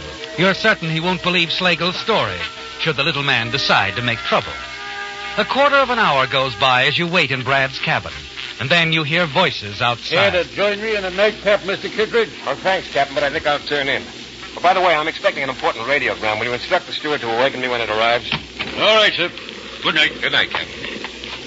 Hello, Brad. Monica. Oh, now, darling. Don't act as though you've seen a ghost. Monica, you shouldn't be here. Why not? I think it's a splendid idea. I just couldn't stand that sanatorium another minute. You didn't see Dr. Fenway before you... Oh, we wouldn't have approved, I'm sure. Monica, why did you wait so long to let me know you were on board? Oh, I had to, darling. Had to wait till we were out far enough so you couldn't send me back. Now, we're miles at sea. 3 days at least from the nearest port. It's too late for you to do anything. Yes. Too late to do anything. Ah, Brad, darling, don't be angry with Monica. Be nice. I've such a horrible headache. I just couldn't bear it if Oh, it wasn't Monica, nice. you don't understand. The afternoon before I sailed, I had a talk with Dr. Fenway. He'd consulted a brain specialist about your case. The report had just come in. Brain specialist? Monica, your head was injured in the auto accident. The report confirmed Dr. Fenway's findings. Subdural hematoma. Hemorrhage of the brain. What? What does that mean? Brad? Answer me? They were planning an immediate operation. It would have cured you. But any delay, even a few days, means death.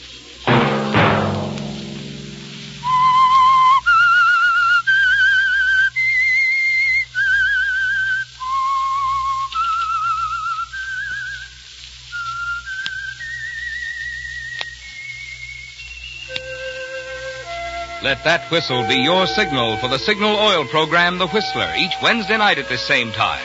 Brought to you by the Signal Oil Company, marketers of Signal gasoline and motor oil and fine quality automotive accessories. Signal has asked me to remind you, to get the most driving pleasure, drive at sensible speeds, be courteous, and obey traffic regulations. It may save a life, possibly your own. Featured in tonight's story were Betty Lou Gerson, Theodore Von Elst, and Jeff Chandler. The Whistler was produced and directed by George W. Allen with story by Jim Lehner and music by Wilbur Hatch and was transmitted to our troops overseas by the Armed Forces Radio Service. Remember, at the same time next Wednesday, another strange tale by The Whistler. Marvin Miller speaking. This is CBS, the Columbia Broadcasting System.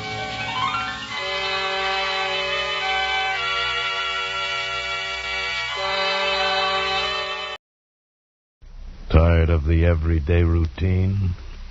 Ever dream of a life of romantic adventure? Want to get away from it all? We offer you Escape. Escape, designed to free you from the four walls of today for a half hour of high adventure. Escape, brought to you by the Richfield Oil Corporation of New York and the independent marketers of Richfield gasolines, motor oils, and other petroleum products. Look for the Richfield Eagle on the cream and blue pumps.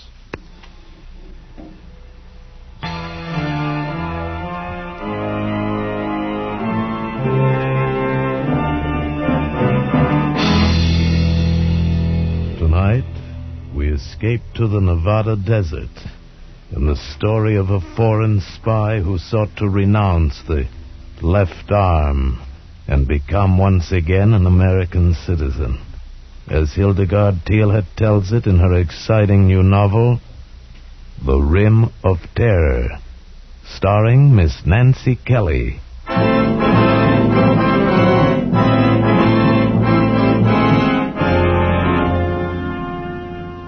I don't know why I gave him a lift. Even now, with the terror gone like a half-remembered nightmare, I can't be sure why I stopped the big Bentley convertible on that lonely road in Nevada and gave him a lift. Maybe because he looked so bedraggled standing there hatless in the rain by the side of the road. Maybe because he smiled grimly, almost with a sneer that was a challenge. I don't know.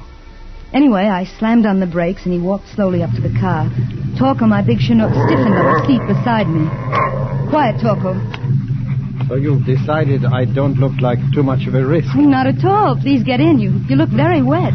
As a matter of fact, I am very wet. Backseat, Torko. Torkel, is it? How are you, Torkel? He's quite a dog.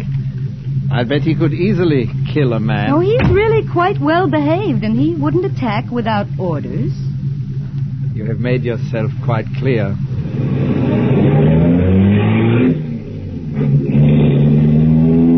Impressive machine, this. I love it, but I'm really not used to it yet. I just got it last week. You drive it very well. Oh, thank you, but I don't really. Where are we now? I'd say about 25 miles east of Winnemucca. You're new to this part of the country? Yes and no. I've never seen that view before. It's breathtaking. Such a difference from back home. Back home? New England. This is the first time I've ever been in the West, and I love it. The scenery is yes, but this particular scenery doesn't appeal to me very much. Why not? I'd say there's someone waiting for us down there. Look. I looked. And far below on the valley floor was a fork in the road and an abandoned building. Near it was a black speck that looked like a wagon and two smaller black specks that moved. Men, no doubt, though from here they looked like ants. I'd suggest slowing down. Not much, though. I expect they're watching us through field glasses. Who? Let me out here. What? This cut hides us from them. Stop the car. I'm sorry our ride together must end so soon. Don't be afraid. Have your dog sit in the front seat and keep him there until you are safe in Winnemucca. I don't understand. You know what a roadblock is? A roadblock? Are the police after you? Not the police of this country. Just tell them you have not seen me and they'll pass you on all right. Goodbye. Thank you.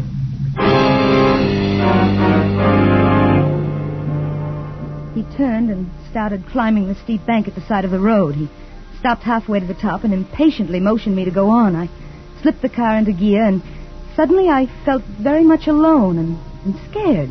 I motioned Torkel into the front seat and started down the pass into the desert valley. A couple of miles further, at the forks, the road was blocked by a black delivery truck. I was almost tempted to swing around it, but the man in the plastic raincoat who held his hand up so casually didn't look dangerous at all, so I came to a stop.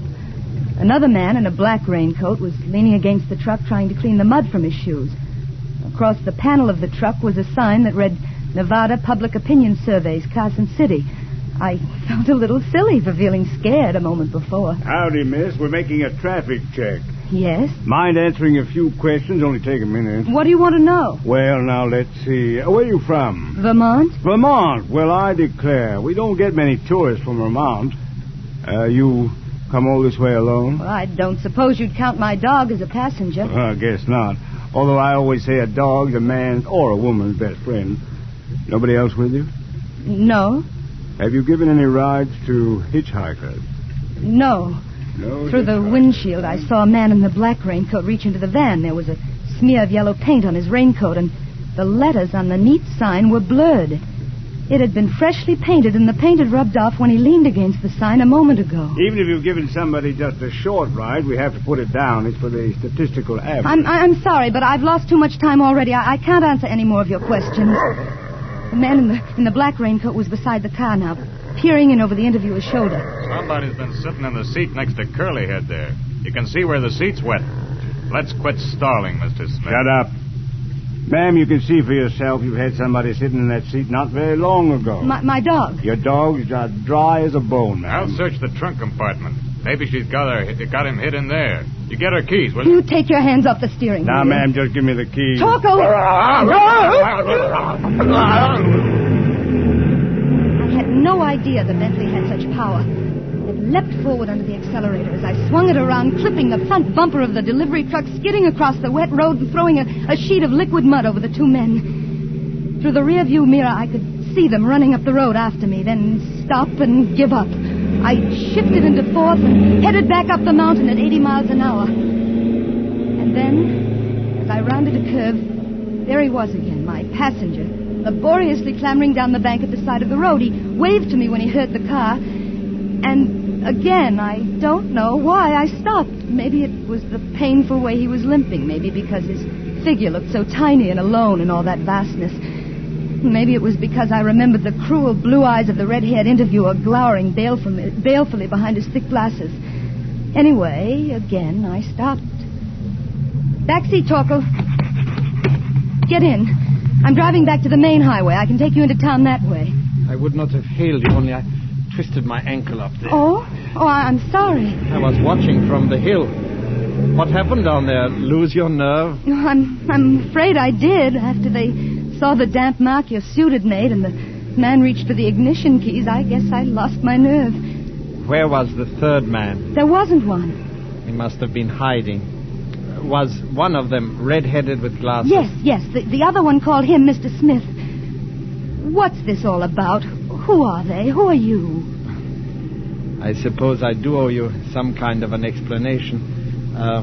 My driver's license and army discharge say I am Peter Whittlesey of Elko, Nevada. But they're very excellent forgeries. Forgeries? Oh, yes. You see, I am, or rather, was a spy. What? Yes, I landed in San Francisco 3 days ago in the crew of a little Greek freighter. Mr. Smith met me. His assignment was to get me from my ship to my new job. Where? Los Alamos, New Mexico? Naturally. I ducked him last night. Why are you stopping? Get out. How far can I walk on this foot? Please, just get out. When you picked me up, I was on my way to the police to give myself up. It's my only way to get away from them. You must believe me. It sounds like a bad movie. Now get out. What about that bullet hole? What bullet hole? In the windshield. Oh? I didn't see it before. My friend, Mr. Smith, of course. I suppose I didn't hear the gun go off over the sound of the motor. Do you believe me now? Maybe I do. when you have been sent on a mission into a country by the left arm, you're not supposed to change your mind and go over to the other side. They don't like it. The left arm? What's that, a fifth column? Well, I suppose you could call it that. How do you speak English so well if you're a foreigner sent over here by the left arm? Foreigner? I was born right here in Nevada. And this is the only way I could get back home. No, please, don't make me get out. Take me to the nearest police station, will you? Please. I suppose it was my New England conscience, or maybe just plain old curiosity, or maybe... Well, he was attractive. And on the twisting downgrade into Winnemucca, I learned his story, how he'd been born in Nevada of Central European immigrant parents, how he'd been taken back to their homeland when he was 11, how he'd fought the Germans with the partisans, and after the war had been educated as an undercover agent by the left arm, how he'd passed every test and resisted every temptation his teachers offered in his one desire to return home to America. And believe me, America is home. I was born here, and I want to work here and to die here. Do you think the police will believe you? I don't know. Do you? I want to, but it's a pretty wild yarn. It's true. Every word of it. I know it is. I feel it is. Thank you. And now, tell me a little bit about you, a poor little rich girl. Well, don't let this beautiful car fool you. It's the only extravagance I've ever indulged in my life. Well, I must say, when you decide to be extravagant, you don't do it by halves. Oh, there's the city hall. Police station must be there. You can drop me here on the corner. You won't waste any time getting through town then. I don't even know your name to thank you. It's Elizabeth White here. I shall never forget it, nor your face. You're forgetting your coat. Huh? Oh, thank you. My name is really Alex Peck. I hope I shall see you again someday. Until then, wish me luck. I do, Alex. Goodbye, and thank you. He turned and was gone, limping across the courthouse square, and I suddenly felt very much alone. I headed west once more for Highway 45 and the straight road across Idaho and Oregon for Seattle. And then a few miles further, Torkel nudged my arm. No, Torkel, no, we don't play when I'm driving, no. I glanced at him and slowed down. He had a wallet in his mouth. Alex's wallet. It must have been dropped out of his coat as he left the car. He'd need it. It was part of the proof of his story. I swung the big Bentley into a side road, whipped it into reverse, and straightened out on the road back to Winnemucca. I let the car out. 80, 90, 100, 105 on one straight stretch, and then down to a cautious 55 as I entered the town limits until I pulled up before the police station in the basement of the courthouse. Stay, Torkel.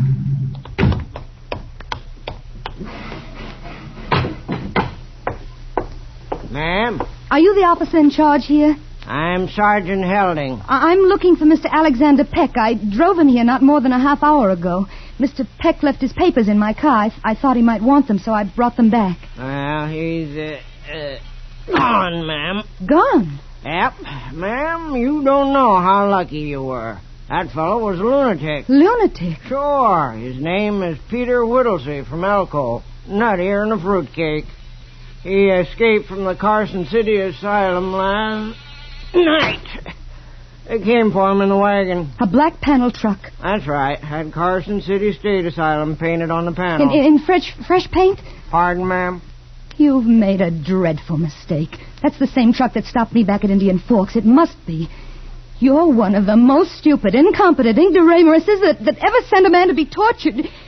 Yes, and perhaps murdered. Now, ma'am, them's mighty hard words. And I mean every one of them. Now, ma'am, let's not have any sass out of you. You're too nice a gal to go around picking up strangers. Just run along now, ma'am. We're pretty busy here. But don't you understand? Understand you're wasting our time. Good day, ma'am. No. Just a minute. What? That's your car over there, that yellow Thunderbolt. Yes? You have any idea how fast you were going when you passed the airport? Why, Well, I'll tell you. I was doing 90 on my motorcycle, and you walked right away from me. I got a good mind to throw the book at you.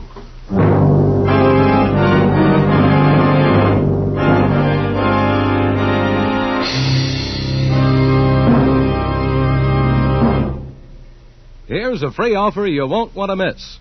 A free offer by your Richfield gasoline dealer. Just for the asking, you can get a new 32-page baseball book that's a hit in any league. This new Richfield baseball book is the most interesting book of its kind ever published. It contains all the major league schedules and many minor league schedules. It shows the World Series box scores. And it has a special baseball quiz you can try on your friends. In the free Richfield baseball book, you'll also find seating diagrams of leading stadiums and dozens of other interesting facts on America's #1 sport. But the supply is limited. So be sure to get your free copy tomorrow from your Richfield gasoline dealer. Stop where you see the Richfield Eagle on the cream and blue pumps. Ask for your free copy of the new Richfield baseball book tomorrow. And now we return you to Escape, starring Miss Nancy Kelly. He was tall and capable looking, this state trooper. He had a kind face, even if he was threatening to throw the book at me. I told him the whole story, every bit of it, and he believed me. And you will help me, won't you? That van can't go much faster than 50, 55 miles an hour, and my motorcycle can do close to 100. We didn't run into the van coming into town from the north, so I guess it's traveling along the highway south to Reno, maybe to California. I can catch it and stop it, sure, so what? How do I know the guy isn't a lunatic, and the van isn't on the level? I got to have an identification. You'd like me to drive behind you? If you can identify those guys as the same guys who stopped you and tried to shoot you, I got a case. I'll make them wish they were never born. Let's go.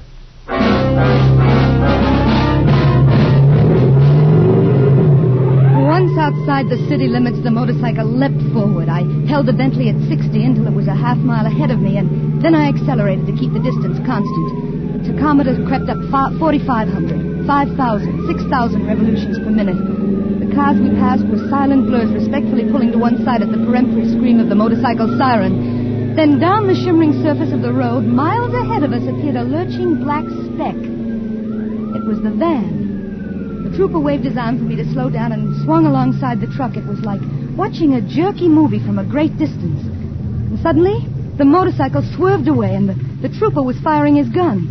The van lurched into the ditch. The motorcycle slithered across the road, through the officer onto the pavement. The man in the black raincoat stepped down from the van and walked toward the fallen trooper, stopped and fired his gun. And then the trooper raised his arm and fired. The man in the black coat fell forward and caught his balance and then slumped to the ground like a puppet with a broken string. I slipped into gear and drove up to the truck. The man in the black raincoat was lying on his back, staring sightlessly at the sky, a little red hole in his forehead. The trooper was sprawled out on the shoulder of the road, a trickle of blood from his chest soaking into the sand. Another man was slumped against the wheel of the van. They were all dead. And neither of the two men from the truck was Mr. Smith. Neither had pinkish red hair. Mr. Smith wasn't there. Mr. Smith still lived to avenge and pursue. But somebody else in this silent scene of death was alive. Somebody inside the truck, scratching at the bolted door. I unlocked the black doors of the van. And there he was. There, strapped in a straitjacket, was Alex. It was not until I'd untied him and had him safely out of the truck that I became faint. It is all over. This part, at least. There's no reason to shiver and shake. I can't stop. Well, it's shock. Now, let us pick up the pieces. How did you get here? I found your wallet. Go on, make yourself talk. You dropped it in my car. I thought you'd need it at the police station. Are you well enough to drive that machine of yours? I think so. Where? Well, that depends on what happened to Mr. Smith. Where is he? I thought he was in the truck. No. Have you seen him? And since he stopped the car this morning at Indian Forks? Where do you think he is? I have not the slightest idea, but he's looking for us, you may be sure. We've got to get away from here. All right, I'm ready. Come on. No, wait a minute. What happened to you? He pointed to my jacket. It was splotched with a deep red stain. Blood. No, I don't think so. The cans of paint in the back of the truck when you untied me. You must have spilled one. Take it off. Why? Do you want people to ask questions? Here, get in. Start the motor. Give me that jacket. What are you going to do? Ditch it. Oh, there's a car coming. Let's go. Good. It's in a dip a couple of miles back. They did not see us. My mother knit that jacket for me. Good. Then you know where you can have it replaced. Where are you headed? We'll drive straight through to Seattle. Seattle's too far. No, now listen. My friend in Seattle, Charles Matthews, he'll know what to do. He has connections, even in Washington. He may not be too willing to help me. Under the circumstances, I could hardly blame him. Charles is bigger than that. I wonder. 2 hours later, we were 120 miles nearer Seattle and filling the gas tank at a lonely motor court set in a clump of scraggly pines. Sure is a thirsty bus. Took 22 gallons. Yes, it was nearly empty. That'll be $5.28. Will you cash a traveler's check? Oh, sure. All right, just a minute. Alec. What? My traveler's checks, they were pinned inside my jacket. The jacket you threw away. We'll have to go back. Do you have any idea what that piece of road will be like now? Half the population of Winnemucca driving out to see where the gun battle occurred? But, Alec, that's all the money I have in the world. You can stop payment on them. You can get your money back. But now, right now, I've only got $1.75. Let me see what I have in my pocket. 2 silver dollars, a lot of chicken feed. Yes, we can make it with $50 to spare. Here you are, madam. Thank you. Come again. But how are we going to get to Seattle on 50 cents? The moment I have not got the slightest idea. Well, this tank full of gasoline won't take us half the way. You could phone your boyfriend, collect, and tell him we are strapped and ask him to wire you some money. I couldn't ask Charles for money. Why not? You wouldn't understand. If you don't want to ask him for money, don't. I'll figure something out. Yeah, like robbing a bank. Maybe. Oh, with your training, that shouldn't be too difficult. Perhaps. I'm sorry. That was unkind of me. Why do you suppose we're bickering like this? I haven't the slightest idea. Haven't you? No. Neither have I.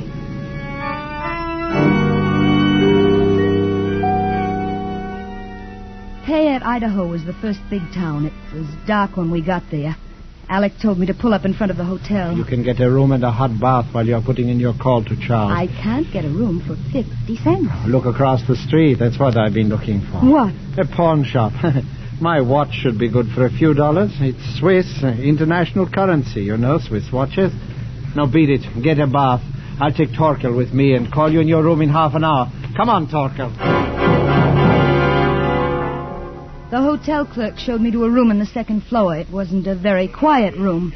On the corner beneath my window, the people of Payette were celebrating Old Timers' Day.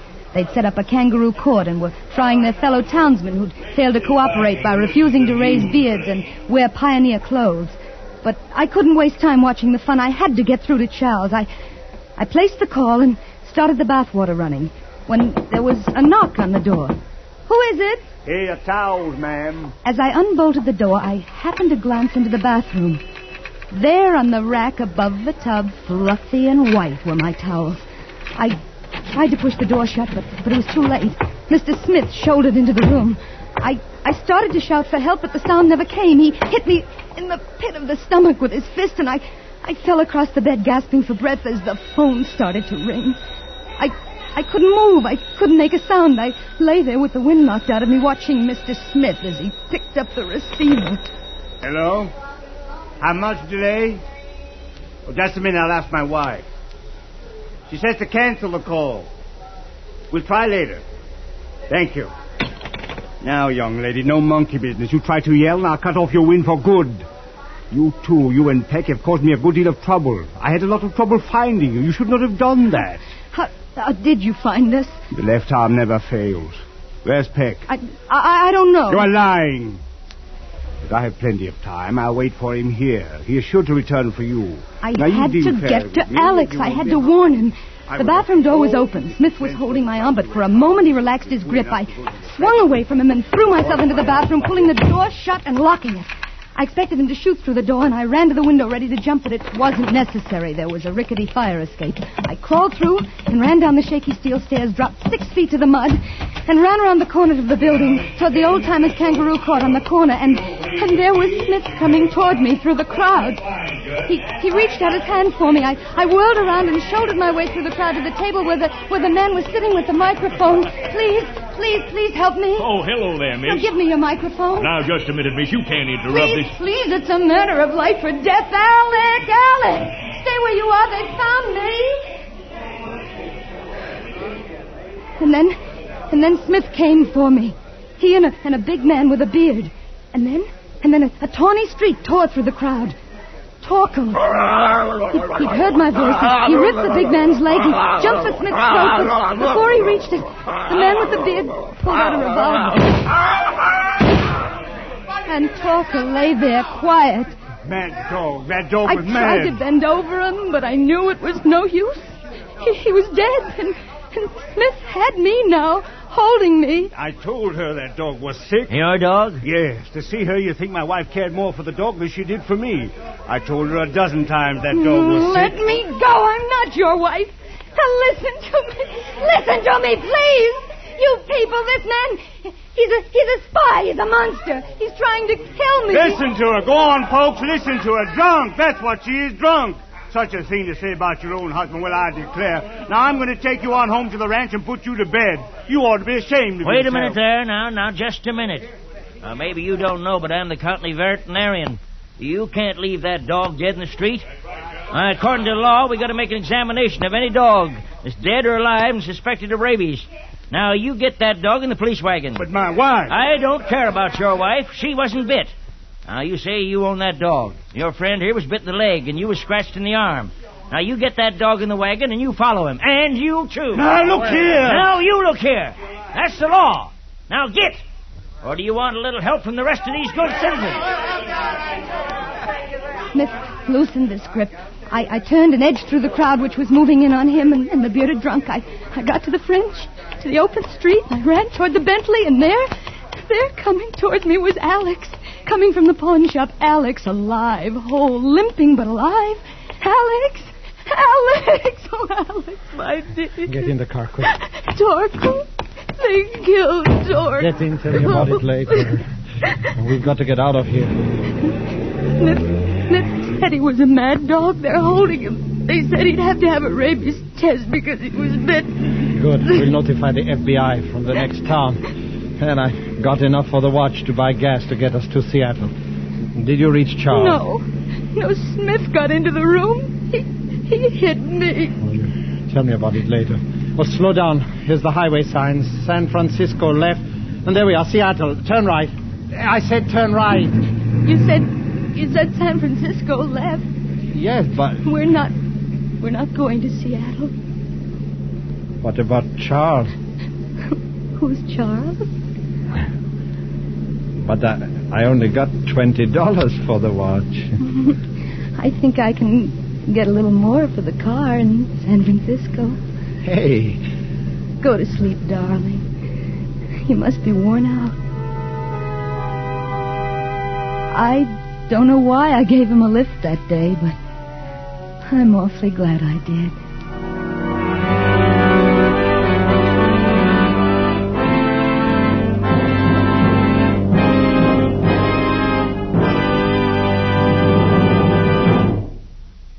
From the magic of modern chemistry comes xylene, one of the highest octane gasoline components ever discovered. Xylene means new power for your car, new high Antonoc. And listen, today every gallon of Richfield gasoline contains xylene. Xylene in Richfield gasoline means surging power for the toughest hills and quick pickup in traffic. It means smooth, knockless power along the highway mile after mile. Moreover, your Richfield dealer offers you a choice of 2 great Richfield gasolines, both with xylene. For best results in the highest compression motors, select Richfield Ethyl. Ethyl at its best. For the average motor, get Richfield High Octane at regular price. Each Richfield brand is tops in its class. Each contains xylene. Try Richfield gasoline with xylene. Test it. Compare it with any gasoline. Stop where you see the Richfield Eagle on the cream and blue pumps. Escape is produced and directed by William N. Robeson and has tonight presented The Rim of Terror by Hildegard Tillett. Adapted for radio by Mr. Robeson and starring Miss Nancy Kelly with Hans Conried as Alex. Special music arranged and played by Ivan Ditmars. Next week. You're being haunted through the war-torn ruins of Berlin by a phony music hall mind reader who has stumbled on a secret that can send you to the gallows and from whom there is no escape. The Richfield Oil Corporation of New York invites you to be with us again same time next week when once again we offer you Escape. This is CBS, the Columbia Broadcasting System.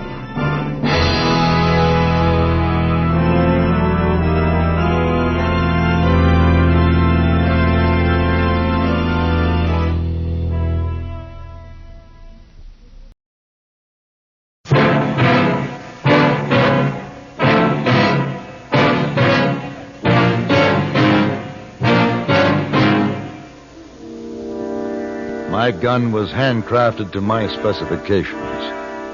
I rarely draw it, unless I mean to use it.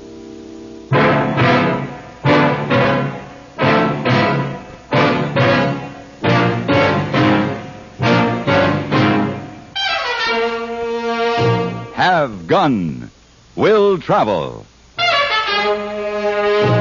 Starring Mr. John Daner as Paladin.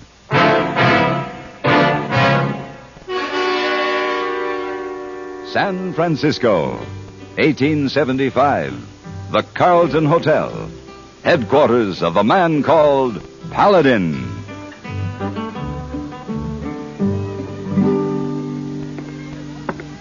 Oh, good evening, Mr. Paladin. Good evening, George. My key, please. Yes, sir, Mr. Paladin. Good evening, Mr. Paladin. Good evening, my dear. How nice to see you. Is it? Of course. Haven't you been avoiding me lately? No, not at all. I've been out of town. Mr. Paladin! Mr. Paladin! Over here, hey, boy. You'll pardon me, my dear, but wait for me in the lounge. Well, if you don't take too long. I won't. Hello, hey, boy. Oh, yes, sir, Mr. Paladin.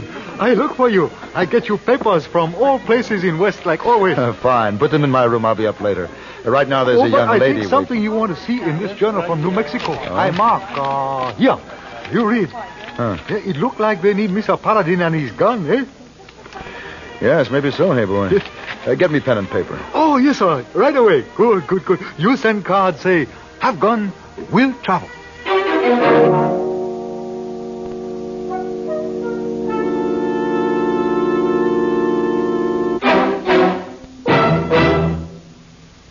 Dandruff bothers most men, most women, too, so listen.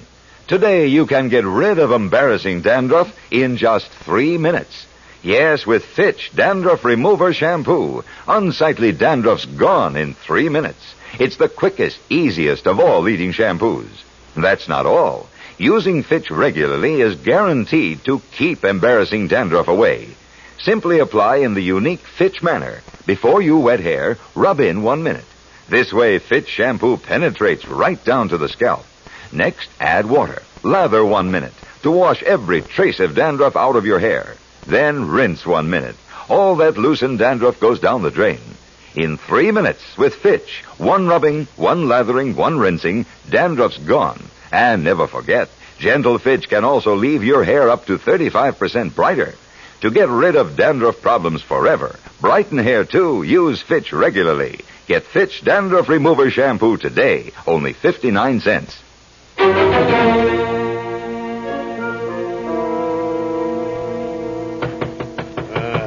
I'll get it, Mr. Reed. Oh, never mind. I can still walk to my own door. Well? My name is Paladin. I got your wire. Wire? What wire? Well, your name is Jesse Reed. And what about her? You and 20 of your men tried to take the town of Perdido below the border in Mexico. Then only 5 of you came back, not in very good shape. I see that you're still hobbling on 1 leg. Yeah, well, come on in. Thank you.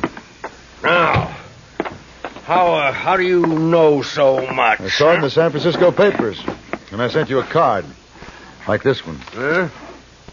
Have gun will travel. Wire Paladin, San Francisco. But I sent no wire. I have it right here. Gotch? Yes, sir, Mr. Reed.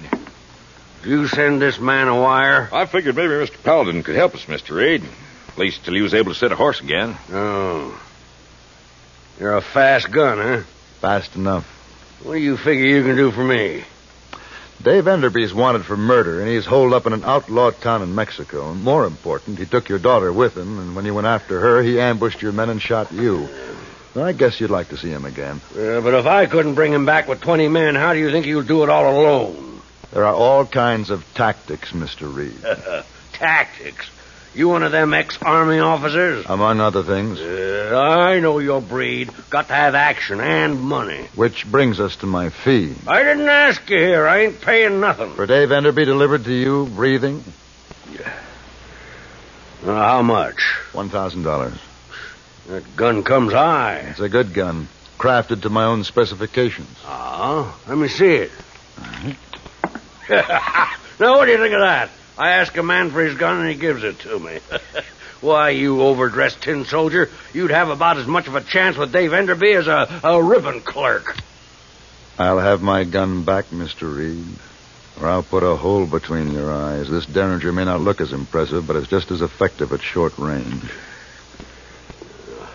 Thank you. Now, what about Dave Enderby? A Derringer in your waistcoat. You're a cool one. All right, then. You bring me Enderby alive, and you'll get your 1,000. But nothing on account, only my word. I don't ask anything more. Enderby shot his first man when he was 15, in the back. That's where he tried to shoot me, and that's where he'll shoot you if he gets the chance. It's the only way he knows to fight. I'll remember. What do I do about your daughter? She went with him of her own free will. Let her stay. Mr. Reed. I said let her stay. All I want is Enderby. I'll get him. You're a fool, Paladin. You might get in, but you won't get out. The whole Mexican government can't get an outlaw out of Perdido. I couldn't, and you won't. We'll see. Good day, Mr. Reed.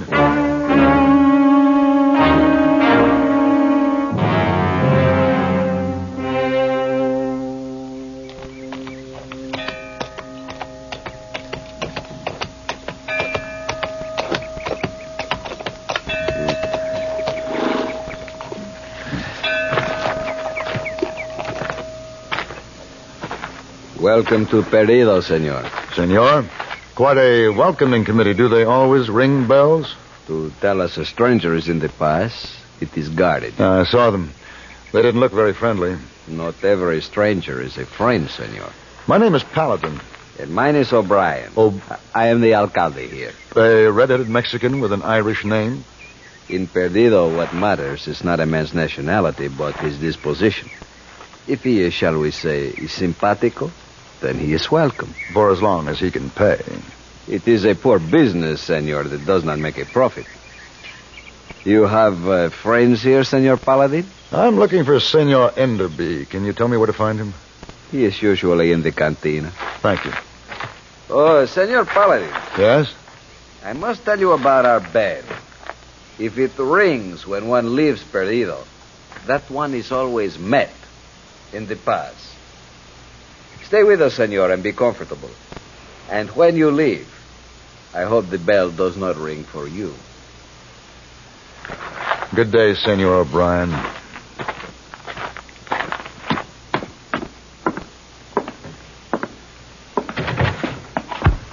Hey, what you... Senor, don't shoot. The knife was not meant for you. Oh. That's a fast draw, mister, but you can holster your gun. We only thrown at that circle on the wall beside you. Like this. Well, amigo, I win again. Your pleasure, senor. Huh? Oh, tequila. Si, senor. If you've been thrown at a man, amigo, you'd be dead now. I do not miss when it is a man. Double the bet, then? Well, see, but this time I use your knife. Hand it over, amigo.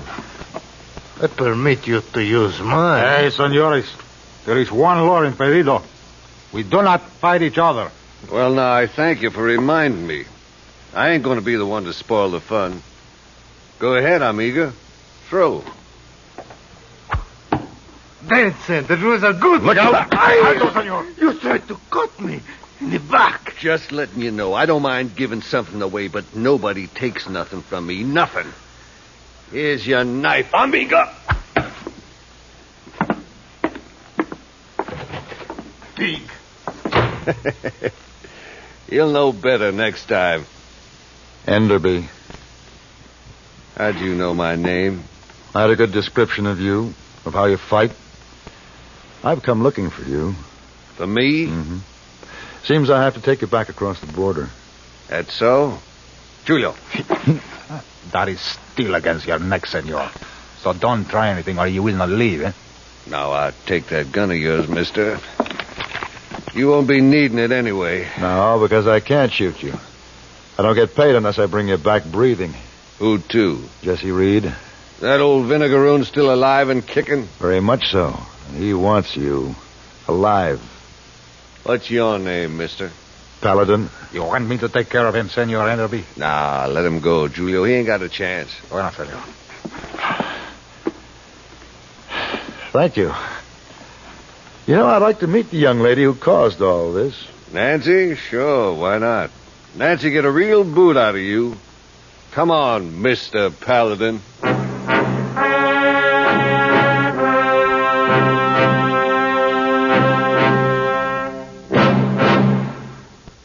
Like a season ticket to the ballpark, CBS News admits you to every major event going on. Please note, too, that where CBS News is concerned, the world is the stadium, and the season of excitement knows no end. Regular features like our World News Roundup, broadcast 7 mornings a week on CBS Radio, and its evening counterpart, The World Tonight, heard nightly over most of these same stations, make you spectator to the most spectacular events of our time. They take you right to where the news is happening, let you learn the details from experts who've watched the news develop. Every morning on CBS Radio, join CBS News correspondents on the World News Roundup for reports from the major news centers of the world. Every evening, let The World Tonight take you to the scene of the news for on-the-spot reports and lively interviews with people in the news.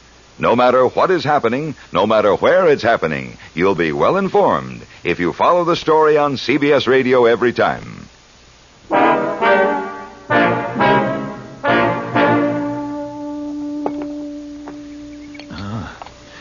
Excellent coffee, Mrs. Enderby. Served on excellent china and a delightful patio. You must be very happy here. Tell him, honey. I am. I see. My father wasn't honest with you, Mr. Paladin. All he wanted was to set you against Dave. Did he tell you the way everybody back home talked about Dave? And all those scrapes he got into? He was forced? You're raking me with them spurs again. If you think you're going to turn me against Dave... He came for me, honey. Your daddy don't even want to see you again. That's true. He doesn't care if he ever sees me again. How do you know? She knows her, old man. Got a hide thick as alligator. Dave! You managed to put some lead into that tough hide. He what? Now, don't you believe that, honey. I told the boys to let your daddy be. I saw him right away without a scratch. And your father saw Dave bushwhack him. Now, honey, don't that prove he'll say anything to split us? You've got quite a problem, Nancy. Who's the liar? Your husband or your father? Dave's wild, but he's no murderer. If I'd done half the things folks say, I'd been dancing at the end of a rope long ago. There's still time. Dave, he's trying to make you fight. Don't let him. He has to fight, or come along with me. He's got my gun, but still he won't fight. He's yellow. It's not true. If you had a belly for fighting, you'd have finished off that fellow in the cantina. You'd have finished me. But you couldn't, because we were face to face with you. Shut up. You're a rotten little coward who can only bushwhack men, stab or shoot them in the back. Why, you filthy...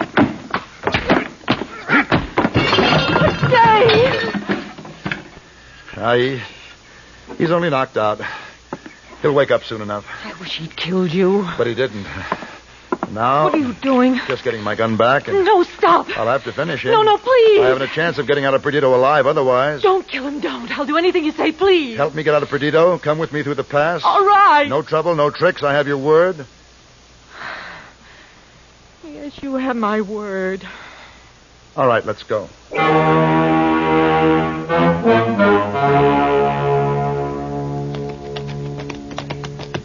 I'll turn back here. You're almost out of the path. A little farther. I can still see the guards. You're perfectly safe now. I got you out of Perdido. Nancy, why don't you come back with me? You're crazy. You're wrong about your father. He wants you back. You've hurt him, but he loves you. Why not come back with me? No. You'd rather stay in Perdido with Enderby? Yes. Then I'll have to take you. Stop it. Let go of the rein. Don't worry. If he really loves you, he'll come after you. Sounds like he's worked himself free. And you'll soon be sorry you ever saw Perdido. They'll have to catch us first. Yeah. Yeah. Come on.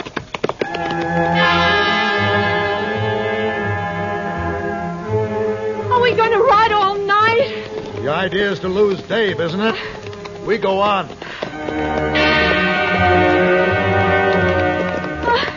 Please, can we slow down? After we cross the Rio Grande.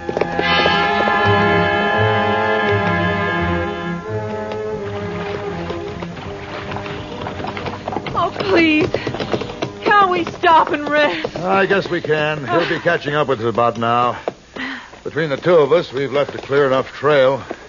Between the two of us? You think I didn't notice you dropping things along the way? If the trail was any longer, you'd have had a problem in modesty. Come on. We'll make camp here and have breakfast. You wanted him to follow us. Of course. I don't get paid without him.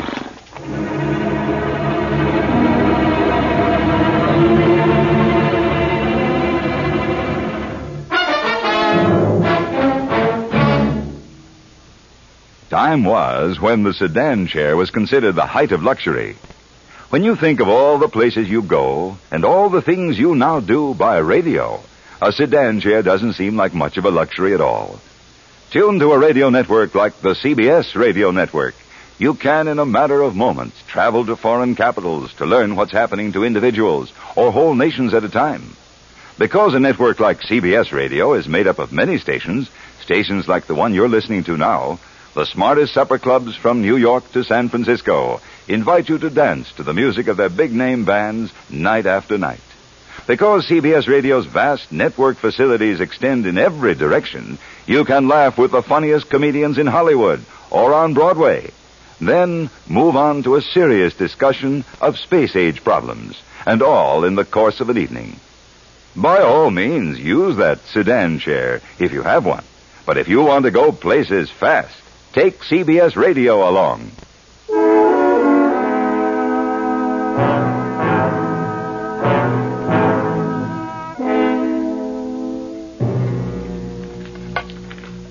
Have some more bacon? No? You simply used me to bring him out of Perdido. No. Let's say I accomplished two purposes with one action. To take you back to your father where you belong, and to get Enderby to the gallows where he belongs. There's more of your lies about my father still warning me, about Dave shooting him. Dave tried to shoot him in the back, the way he'll try to shoot me, now that he's here. What do you mean? He's up there in the rocks behind me, isn't he?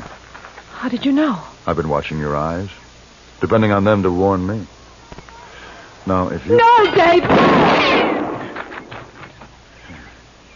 See how he works? If there's a way of crawling around to a man's back, he finds it. You're wrong. Besides, I don't care how he does it, just so he kills you. But that last shot might have killed you. You're crazy. He's my husband. He came after me. Not because he loves you, but because nobody takes anything away from him. He doesn't know. He thinks... Dave! Dave, I didn't leave you. He forced me. Come and get him. You get down. You wasted your breath. He won't come. He won't face a fair fight even for you. You're wrong. I'll prove it. All right. Enderby. Here I come.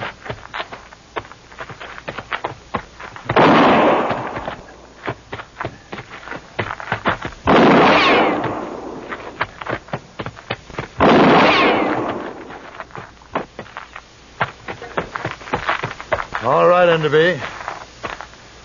You've got a good shot at me now. And so have I at you. You want to finish it? You're welcome to try. No.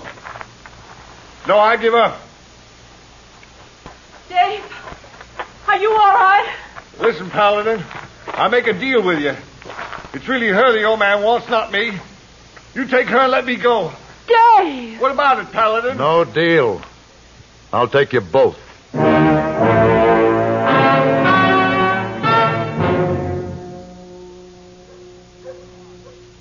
Dodge! Dodge! Yes, sir, Mr. Reed. Someone just rode into the yard. You better get outside and... Mr. Paladin. And Enderby. Delivered. Breathing. Oh, not for long. Wait, you can't shoot me. I got a right to a hearing. Mr. Reed. Just a minute, Mr. Reed.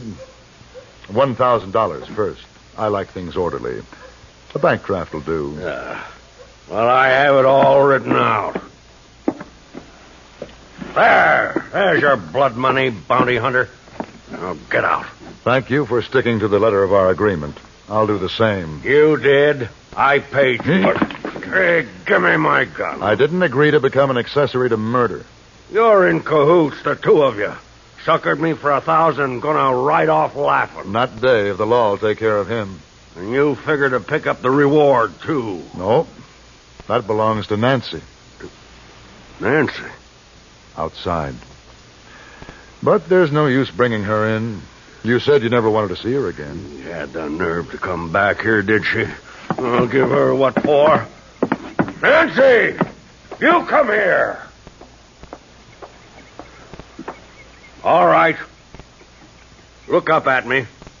Come on.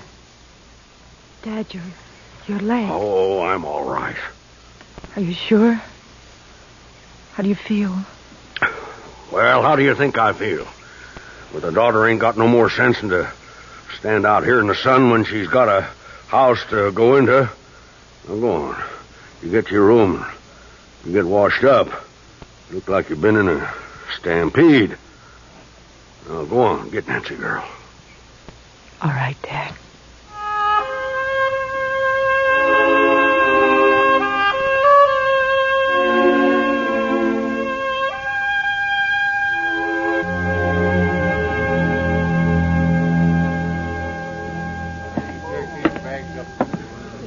Mr. Paladin, so happy to see you back in San Francisco. All okay. Hello, hey boy. Oh, I brought lots of papers to your room, Mr. Paladin, and a pretty lady leave letter.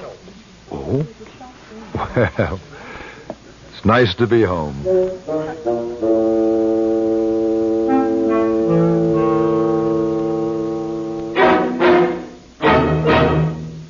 No one we know of approves of wasting money. In spite of that, however, we Americans are often guilty of wasting our money by the uses we make of our government facilities. Take the operation of the post office, for example. Mostly out of habit, many offices and individuals post outgoing mail at the end of the day. In so doing, they leave post office employees with too little work to do at other times of the day. In addition, we forget to include zone numbers as part of the address. In both ways, we're slowing down the entire system for delivering mail and adding to the cost of our postal operation. The problem is simple enough to solve. Start solving it tomorrow. If you will arrange to post letters and packages earlier in the day and include zone numbers on the return address as well as the outgoing address, you'll help our post office operate more efficiently for you and at less cost, too. Remember, for faster, more economical service, mail early in the day and include zone numbers.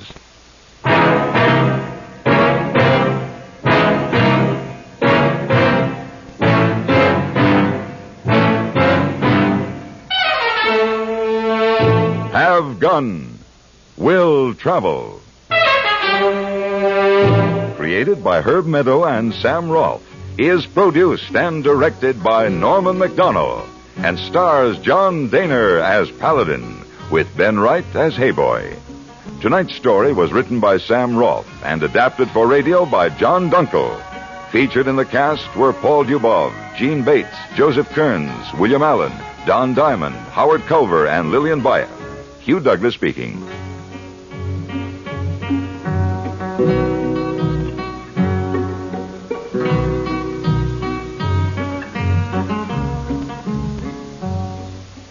Join us again next week for have gun, will travel.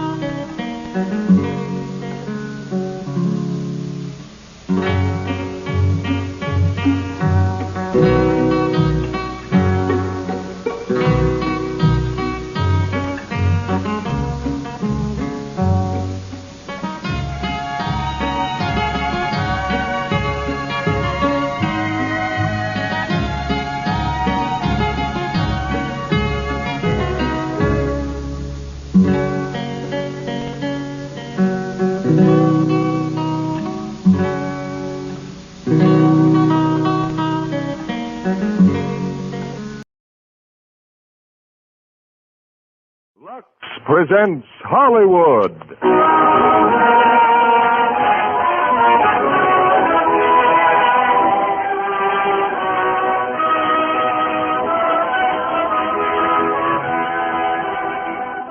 The Lux Radio Theater brings you Gene Tierney and Vincent Price in DRAGONWYCK.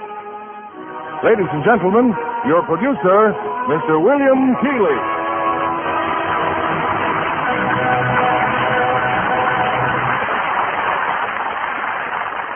Greetings from Hollywood, ladies and gentlemen. If I should offer any one of you a kingdom, I'm sure you'd accept it. And that's how a certain section of our country was settled.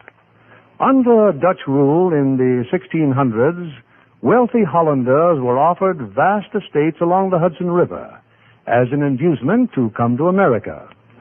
Over these land grants, or patroonships as they were called, the patroons had absolute authority, and many of them ruled until the middle of the 19th century, a unique phase of Americana that forms the background of tonight's play, 20th century's Fox screen hit, DRAGONWYCK. We are happy to have the fine stars of the picture, Gene Tierney in one of her greatest dramatic roles, and Vincent Price in the part that raised him to well-deserved stardom. Speaking of early Dutch settlers, I have here a snapshot of a very recent visitor from Holland. She sent it to me as evidence of how Lux Flakes can keep those neat Dutch costumes sparkling clean. And I wish that all our listeners could see the photograph itself. An attractive girl in a typical Dutch outfit, complete from large white cap to flower-embroidered yoke, I believe it's called, and apron. I'd say it was a tribute not alone to Lux Flakes, but to the discriminating taste of people who have always been world famous for their cleanliness and tidiness.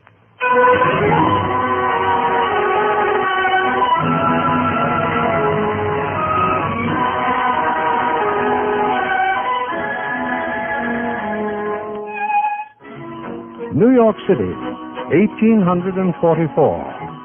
In a suite at the ultra-fashionable Astor House, Elfin Wells and his daughter await the arrival of a man they've never met. Oh, I've never had such a dinner in my life, Pa. Imagine Mr. Van Ryn ordering all that food just for us. Wasteful extravagance is what it is. And how did he know what I wanted to eat? But there was everything you could possibly want. Everything is what no man should ever want, Miranda. Yes, Pa. We'll drink our coffee later. And renting these rooms for us. I just don't understand such a man as Nicholas Van Ryn. But what is there to understand? He wrote to us inviting me to live with his family at DRAGONWYCK. After all, we are related. So distantly as to matter not at all. We've never even met him. Then why do you feel so suspicious, Pa? Because the wealthy affect an elegance that is against the word of God. Because he is a patroon. I'm a Yankee farmer, and we're as good and maybe better than any Dutchman on the Hudson River. Oh, of course, Pa. But there's no harm in my being a companion to his little daughter if he and his wife so wish it. I gave you my consent, however foolishly, and you're going to DRAGONWYCK. I want you to read with me, Miranda. Hand me my Bible. Yes, Pa. I will sing with mercy and judgment unto thee, O Lord, will I sing. I will walk with... I will walk within my house with a perfect heart. I will set no wicked things before mine eyes. I will not know a wicked person. I had no wish to interrupt. I am Nicholas Van Ryn. Please continue. Him that hath a proud look will not I suffer. Mine eyes shall be upon the faithful of the land. But he that worketh deceit shall not triumph.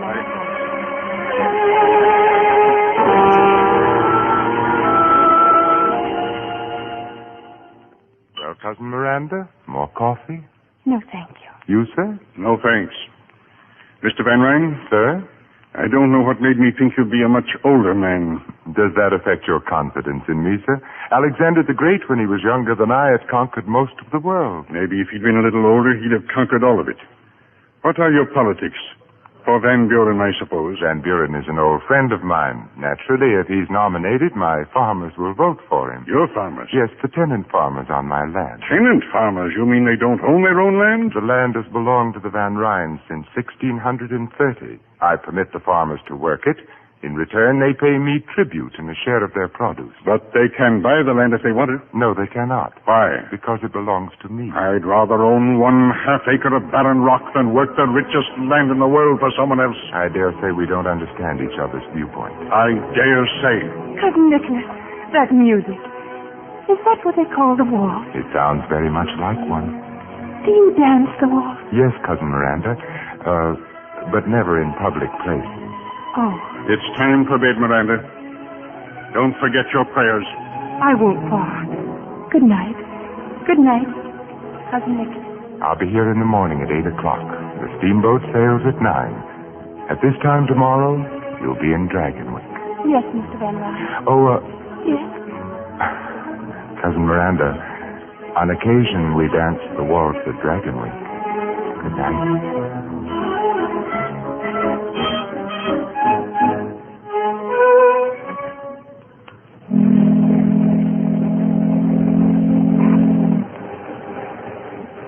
Cousin Nicholas. Oh, Cousin Nicholas. I just saw it. I saw Dragonwyck. Oh, darling. It's like a great castle. All alone on a mountain. Oh, how can you sit there so quietly? But why not? I should think that seeing Dragonwyck would be more thrilling to you than to anyone. Nothing could be thrilling that is shared with so many other people. Oh, tell me about Dragonwyck. How many rooms are there? I've never counted them. And lots of servants. I've never counted them either. Oh, your bonnet. Do you mind if I keep it off just a moment? The breeze feels so wonderful against my face. The breeze must feel very wonderful indeed with a face as beautiful as yours against it. Come, Cousin Miranda, I'd better see about your letters.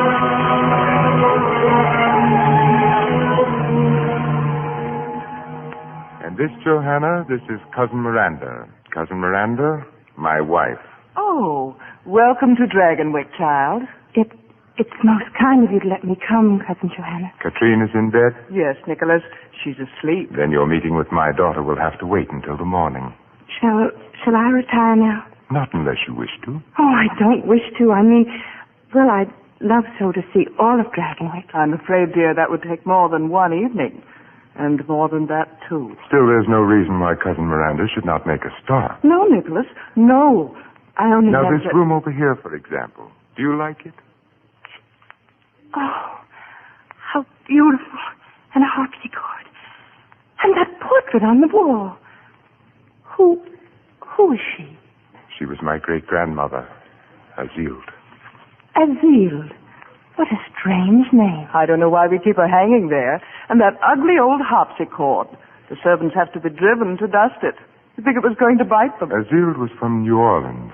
She and my great-grandfather were married there in 1743. This harpsichord was hers. If you'd listened to the servants, they'd have you believe she still plays it. Fortunately, we don't listen to the servants. Oh, no, of course not. Isn't it rather late, Nicholas? If you wish to retire, my dear. Yes, I think I will. Well, good night, then. Good night, Johanna. Good night, Cousin dear. Cousin Miranda, do you think you will be happy here? Oh, what a question to ask. You won't be homesick? A little, I'm sure. But that doesn't... And there is no one else at home? A young man, perhaps? No, Cousin Nicholas. No young man. Well, it is getting late, and you've had an exhausting day. I'll have the housekeeper show you to your room. Her name is Magda. Good night, Miranda. Good night, Cousin Nicholas. You're ready, Miss Wells. I'll show you upstairs. Your Magda? Yes, miss. This room, it's lovely, isn't it? It's called the Red Room. Was she very young, Magda? Who, miss? The lady in the portrait. About your age. Mistress of Dragonwyck. How proud she must have been. He never loved her. He only wanted their son. He broke her heart and drove her to... What were you going to say? Only what's been told for all these years. That she prayed for disaster to come to the Van Ryns and swore that when it came, she'd always be here to sing and play. She killed herself in this room, miss. Oh, that's just kitchen gossip. I'm sure it is. Oh, you mustn't take me seriously. No one ever does. Shall we go up now? Thank you. Of course, I've never heard Azil play. You won't hear her either, because you have no Van Ryn blood. But he'll hear her, the master, and so will the child, Katrine. This is your room, miss. I've lit candles. Thank you. Miss Wells, why have you come to Dragonwyck? Do you think Katrine is in need of a companion? Why, that would be for her mother and father to decide. Don't you think Katrine is in need of a mother and father? That was a silly question, wasn't it? Do you like it here? Of course I do. Of course you do. But one day you'll wish with all your heart and soul that you never came to Dragonwyck. Good night, Miss Wells.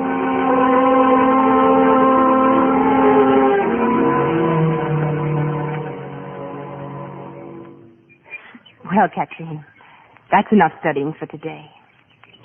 Just think, it's 3 whole weeks I've been here. I'm glad you're my teacher. I'm glad too, dear. Papa's kind of like a teacher to you, isn't he? He's been very kind and helpful. Yes. What's he like? Your father? Does he like me? Katrine, your father and mother both love you very much. I don't love them, I only... Look, a carriage. That must be the de Greniers. The Count's such a funny-looking little man. A Count? Here? Oh, yes. By tomorrow, the house will be packed with people. Papa always has a 4th of July ball for the river families after the farmers have their kermesse. Oh, everyone will want to dance with you, Miranda. Oh, golly, I hope so, Katrine. But what did you say the farmers did? Kermesse? What's that? It's like a carnival. And then in the afternoon, Papa sits in a chair under a tree, and the farmers bring in their tribute. I see. Miranda, we could go to the kermesse if we hide. But why must we hide? Papa doesn't want me to be seen with those people. Then we'll not go, of course. Oh, but it's so much fun, even just watching. They dance, they have games. We'll see, Katrine. Maybe if we just watch, well... This is where I hide every year, Miranda. Sometimes after the party, I stand at the carousel. We shouldn't have come. It's wrong to disobey. Hello, Katrine. Hello, Dr. Turner. Oh, I didn't know you was with someone. This is Miranda Wells. How do you do, Miss Wells? How do you do? Pa sent her all the way to Connecticut to be my companion. Oh, whereabouts in Connecticut? Near Greenwich. But that's all farm country. Haven't you ever met anyone off a farm, Doctor? Not at Dragonwyck, no. Well, this seems an odd sort of place to watch the kermesse. We're not supposed to be here. We're hiding from Papa. Oh, I see. But don't worry, I'll keep your secret. Oh, may I have the honor again, Miss Wells? Why, yes, if you like. You're sure it won't be too unpleasant? That's a very strange thing to say. I'm afraid it isn't. The patroon and I don't get along very well. In fact, the first thing I've ever known us to agree on is bringing you here. I think that was a fine idea. Why doesn't he like your father, Katrine? Because Papa doesn't like him either. Why not? Papa never says why not. But I think it's because... Hide, Miranda, hide! They're coming. Who's coming? Papa and the Count de Grenier. Then, yes. I think we could even get closer, Katrine. But why? All the fun's going to stop now. When Papa comes, that's when they pay him the money. I still think that I'd like to see it. Well, all right, then. Come this way, Miranda.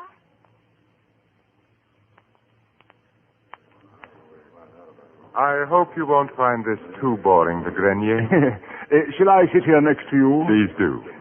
That is a strange sort of chair you have, Nicholas. This chair came from Holland with the first patroon. It has stood in this one spot for over 200 years. All right, Dirk, I'm ready. Yes, mynheer. The first man will come forward bringing rent and tribute. Klaus Bleeker. Rent, winter wheat, and... You brought nothing with you? Nothing. Perhaps your crops were poor. My crops were good. Take your hat off when you speak to the patrón. I take my hat off to no man. What you do with your hat is your own concern. Are you ready to pay your rent? No. Nor will you ever again get so much as a grain of wheat from me. Now what, Nicholas? You seem very calm. Why shouldn't I be? It is your purpose, then, to farm my lands without making any returns? Your lands? Do you hear that? His land. We've paid the worth of it many times over, and you know it. Well, here's the finish. In that case, I order you to leave my land by tomorrow noon. Have the next man step forward. Otto Gebhardt. Mr. Van Ryn. Well, what brings you here, Dr. Turner? I'm here to ask you to reconsider your decision. Klaus Bleeker and his wife and children have no other home than the Hill Farm. Where will he take them? That, I would say, is Klaus Bleeker's concern. So, Gebhardt? Yes, man, here. Empty-handed, too. Have you a reason? You know the reason. It's his birthright as a free citizen. These men are not alone. The anti-rent movement has swept the whole of New York State. Take your head out of the sand, Van Ryn, and help solve this problem peacefully. Because it's got to be solved peacefully or not. Well, speak up, Otto. I'll bring the rent and tribute tomorrow if that will suit. Tomorrow, then. Will the rest of you men step forward, please? I have something to say. No, man, no! I'm tired of listening and talking. I say an end to the chair now. Drop that knife, Bleeker. Bleeker, look out. Poor Bleeker, you. Well, Dr. Turner, I suppose I must regard what you just did as an effort to save my life. Klaus lost his head. None of us means violence. Dirk, you will have Klaus Bleeker placed under arrest. As for you, Doctor, I suppose I must thank you. If Klaus had killed you, it would have done these men infinitely more harm than you can ever do alive. Don't thank me. As you wish it. I shall say a few words about what has just happened, and they will be my last. Dr. Turner's efforts to incite anti-rent rebellion have been well known to me for many months now. Believe me, gentlemen, my welfare does not depend upon you. Rather, you depend upon it. But my rents and tributes and my responsibilities are hereditary, the symbols of a way of life to which I have been born and in which I shall continue to live. I shall never relinquish my position. I will be here tomorrow, and so will you, with rent and tribute. Good day, gentlemen.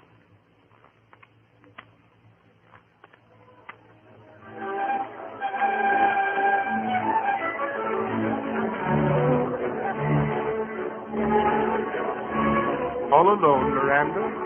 Yes, Nicholas. Are you enjoying the ball? I suppose everyone has commented on your gown and how beautiful you look. Not everyone. Do you like it, Nicholas? Very much. Do you think I'm beautiful? Yes, I do. Thank you. I'm very grateful. You haven't answered my question. Are you enjoying yourself? It's very interesting to watch. That's no answer. Well, then, no. Why not? You know that answer as well as I. Because I'm off a farm, and because I don't speak French, and because I don't belong here. That's nonsense. I'm as good as any of them. Better than most. But it's the wrong river. I'm not from the top of the Hudson, Nicholas. I'm from the Connecticut river bottom. They let me know that, those fine ladies I've tried to speak with. Oh, I've made such a fool of myself. Dance with me, Miranda. I can't go back in.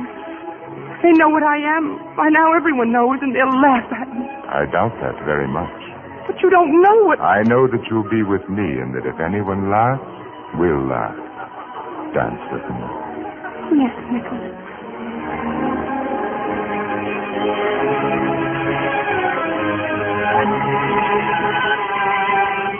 They're looking at us, Miranda. They're watching us dance. And they're not laughing, are they? No, they're not laughing. Then I shall. Suddenly I feel like laughing. This house could stand a little laughter. And a moment ago, I was afraid to dance with you. Afraid? Yes. You must never be afraid of anything with me, Miranda. I never will be, Nicholas. Never.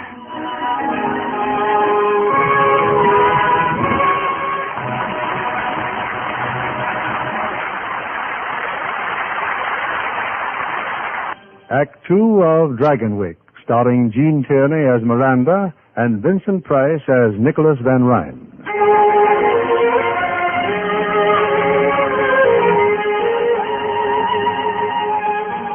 In the weeks that have passed, the wealth and abundance of Dragonwyck have been to Miranda Wells like a beautiful dream.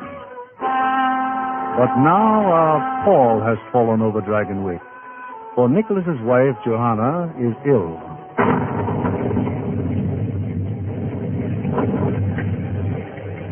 There's no thunder in the world, Joanna, like the thunder of the Catskills. The lightning seems to set the mountains on fire. They roar back. That's all very romantic, I'm sure. But it doesn't help my cold. If I must stay in bed, why can't I have Dr. Hamilton to look after me? Why, you may, of course. As soon as the storm lets up and the roads are passable. Where's Miranda? She's with Katrine, reading to her. Come in. What is it, Magda? Excuse me, madame. Mein Herr Van Ryn asked that this be brought to you, this plant. Why, Nicholas. Yes, Joanna. But your favorite plant. Your Grinalda. Why should it brighten my hothouse if it could brighten your room, my dear? Nicholas. Oh, thank you, Nicholas. I can't remember when anything has pleased me more. That will be all, Magda. Thank you. Yes, mein Herr. I know how you treasure it, Nicholas. And you sent it to me. Why, Joanna, you're smiling. How good to see you feeling better. Now I'm sure you'll want to rest. Nicholas, you're going to your tower room again? Yes, why? The servants think it's strange that you spend so much time in a tower room. And I find it strange that you should bother about what servants think. But what could you possibly do up there? It might be anything, Joanna, from pinning butterflies to hiding an insane twin brother. Actually, I read. I hope that satisfies you. I'm sick. And you haven't even let Dr. Hamilton know. Well, your happiness over the Grinalda plant seems to have faded most rapidly. But you can't imagine what it's like to be sick in this miserable, drab house. I cannot imagine that Dragonwyck could be miserable or drab except to those who reflect misery and drabness from within themselves. I will stop in and see you later, Johanna. Mein Herr. Yes? Dr. Turner has called. No one sent for a doctor. He says it's most urgent. My regrets to Dr. Turner. I cannot be disturbed. Yes, mein Herr. No. Magda, wait. I'll be glad to talk to Dr. Turner. I wouldn't have intruded, Mr. Van Ryn, were it not so important. Klaas Bleeker has been arrested for murder. Well, it's a pity you weren't there to stop him a second time, Dr. Turner. But I was there. He didn't kill anyone. There's been an anti-rent riot near Smoky Hollow. Oh, another rebellion, I see. Klaas wasn't anywhere near the man who was killed, but they blamed it on him. The farmers aren't going to stand for this. They threatened to storm the jail. And just what do you want me to do? Help my enemy to defeat me? I want only your assurance that Bleeker will get a fair trial. Dr. Turner, whether Bleeker lives or dies is of no more concern to me than my life was to him. Or you. Good evening. Oh, Miranda. Come in, my dear. You see, in spite of the storm, we have a visitor. Dr. Turner. Good evening. Won't you stay for dinner, Doctor? Miranda, have Tompkins set another place. Please, I'd rather not. Perhaps I've been a little hasty, Doctor. I may be able to help you after all. You've changed your mind? Is John Van Buren to prosecute? Yes. We're close friends. I assure you that Klaus Bleeker will have every consideration. Now you might do something for me. Well, if it's all within reason. I don't think you'll find me extravagant. My wife is ill. A severe cold. Will you help her if you can? Forgive me. Of course I will. And you will stay for dinner? Thank you, Miss Wells. I'll be very happy to.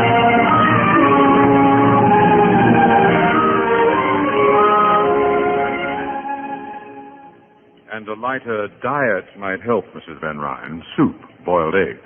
Less pastry and sweets. That's nonsense. Dr. Hamilton always told me to stop a cold. I'll eat all I please. You'd get well faster without it, but you'll get well anyway. Oh, what a beautiful plant. Yes, it's a Grinalda, Doctor. Quite rare in this country. You You're sure my wife will be all right? Just a head cold. Oh, you don't know how relieved I am. Now, if you and Miranda will wait dinner for me, I'll visit a little longer with Mrs. Van Ryn. Yes, of course. Good night, Mrs. Van Ryn. You told him you wanted to visit with me. Of course I do, my dear. Oh, Nicholas, you confuse me so. Sometimes when you bring me flowers and smile at me, I think... What? That you like me, and sometimes... Yes? I feel that you hate me and would like me to die. Nicholas, could we go away together when I'm well again? Certainly, Joanna. As soon as you're well again. Oh, I feel well enough already. Well, in that case, I'm sure Dr. Turner would approve of your finishing your dinner. Shall I bring your cake? Looks very tempting. A rum cake. Oh, yes. Please. Here, my dear. Enjoy.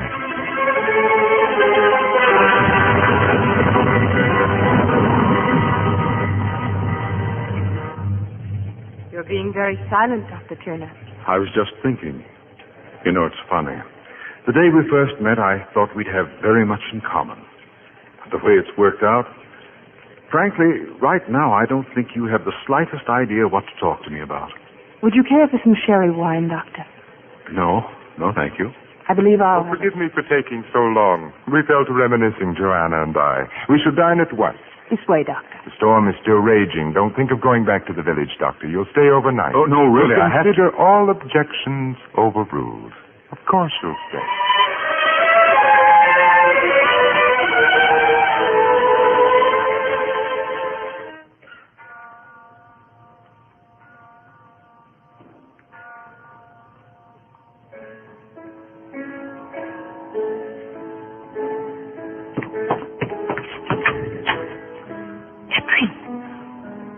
In the hall. Don't make any noise, Miranda. Why aren't you asleep? He woke me up to music. It's so beautiful. Music? There's no music. The lady. She's playing the harpsichord. Catherine. Like a lullaby. But it must be comical because she laughs. There she's laughing now. Don't you hear it? It's getting louder and louder. I don't like it now. Miranda, make it stop. I'm afraid they could stop. No. Catherine, dear. If there were anything, I'd hear it too. It's stopped now. Of course it has. It never started, really. It's something you dream, Catherine. Come, darling. Come. I'll stay with you. Oh, Miranda.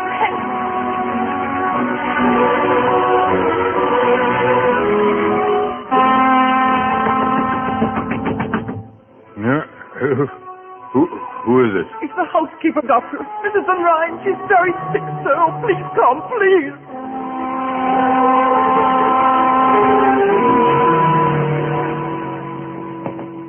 Oh, hurry, Doctor, hurry. What happened, Magda? About 10 minutes ago, she woke up in terrible pain. Oh, she's in such agony. Magda, what's the matter? It's Mrs. Van Ryn, miss. Oh, she was moaning so. Did she take any medicine but what I gave her? No, sir. You'd better send for Mr. Van Ryn. I already have. Here's her room, Doctor. My poor mistress. My poor mistress.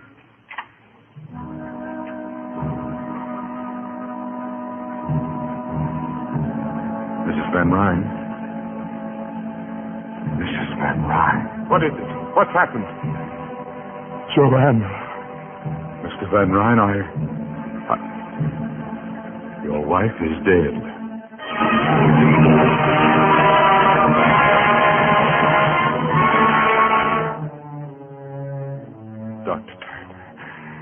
Dr. Turner, what could have... I can't understand it. Are you sure she took nothing but those drops I left? Not while I was with her, sir. And except for Magda, no one was with her but myself. I gave her some cake. Acute gastritis. It's possible, but Is it also possible that she may have been more ill than you imagined? I'm afraid that's always a possibility. See that the pastor is notified at once. Yes, mein Herr. I'm sure he didn't mean that you were to blame. Whether he meant it or not, Miranda, I don't know why she died.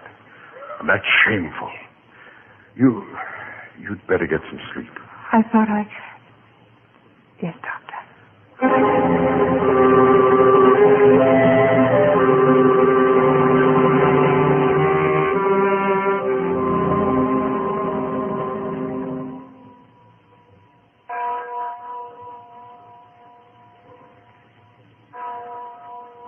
Nicholas, please, you must get some rest. You hear that bell, Miranda? I remember how it rang when Joanna and I were married. She said it was a heavenly bell that would ring for us until death.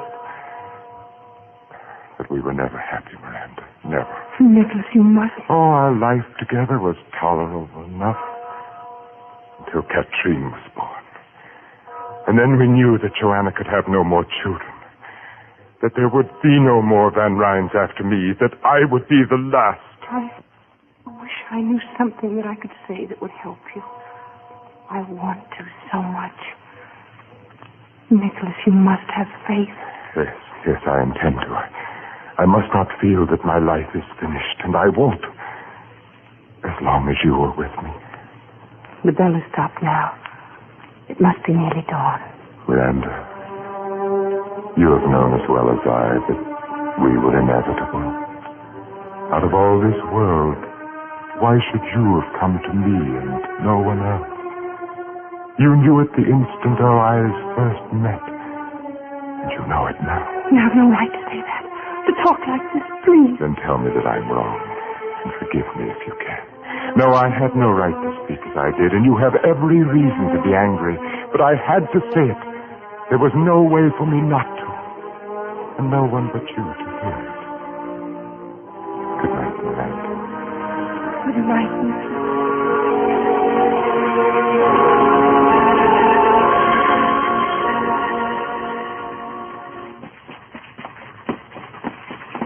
Whoa there, whoa. Why are you stopping, driver? Someone down the road, miss. Looks like Dr. Turner. Dr. Turner? Miranda, I just heard you're going away. Yes, Jeff. I'm going home to Greenwich. I think it's fine that you're going back to your folks. Well, what I meant is that, well, Greenwich isn't so very far away, is it? Maybe I can come there and visit in a month or so? Of course. Whenever you're passing through, Jeff. Would next week? No, I guess that would be too soon. Well, I hadn't... Oh, I know there's so much you don't know about me, Miranda, but I've always hoped that in time I could show you how I really felt, and maybe... Miranda, you know what I'm trying to say, don't you? Yes, Jeff, I think I do. I'd like to think that in time I... Jeff. Is it that hopeless? I'm sorry. Have a good trip. Thank you. Bye, Miranda. Goodbye, Jeff.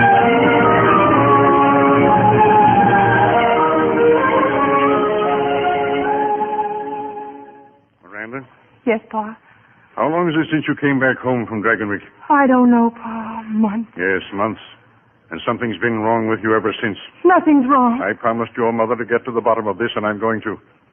I haven't seen you smile since the day you drove in here in that fancy carriage. You've been no more one of us than if you never came home at all. I'm sorry, Pa, if I've upset everyone. It's because your home's not fine enough now, because we're not fine enough. That's not true. It has nothing to do with that. Ephraim! We're in here, Ma. Oh, Ephraim, a message. It just came from the village. Who's it from? Well, I don't know. I didn't open it. See if you can talk some sense into her, Ma. I just can't. Oh, Miranda, dear, it's just that Paul loves you. We all love you, and it hurts us so to see I'll you. be concerned if this don't beat all. Well, what is it? Nicholas Van Ryn is in Greenwich.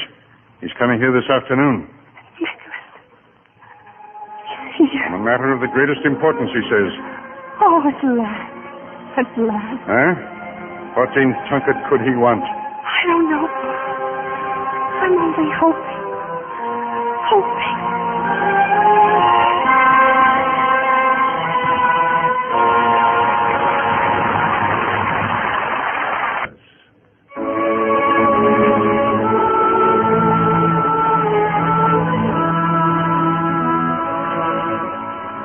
They returned to Dragonwyck a few weeks later.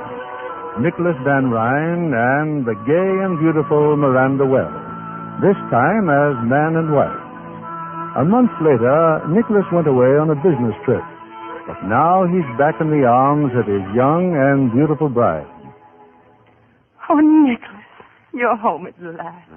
Miranda, I'd almost forgotten how lovely you are. I'm not when you're not with me. I'm not anything. You have missed me? Oh, terribly. Katrine, too. She's still in Boston, of course, with her aunt. She seems wonderfully happy from her letters. She wants to stay, go to school there with her cousin. An excellent decision. But, Nicholas... I'm very selfish, my darling.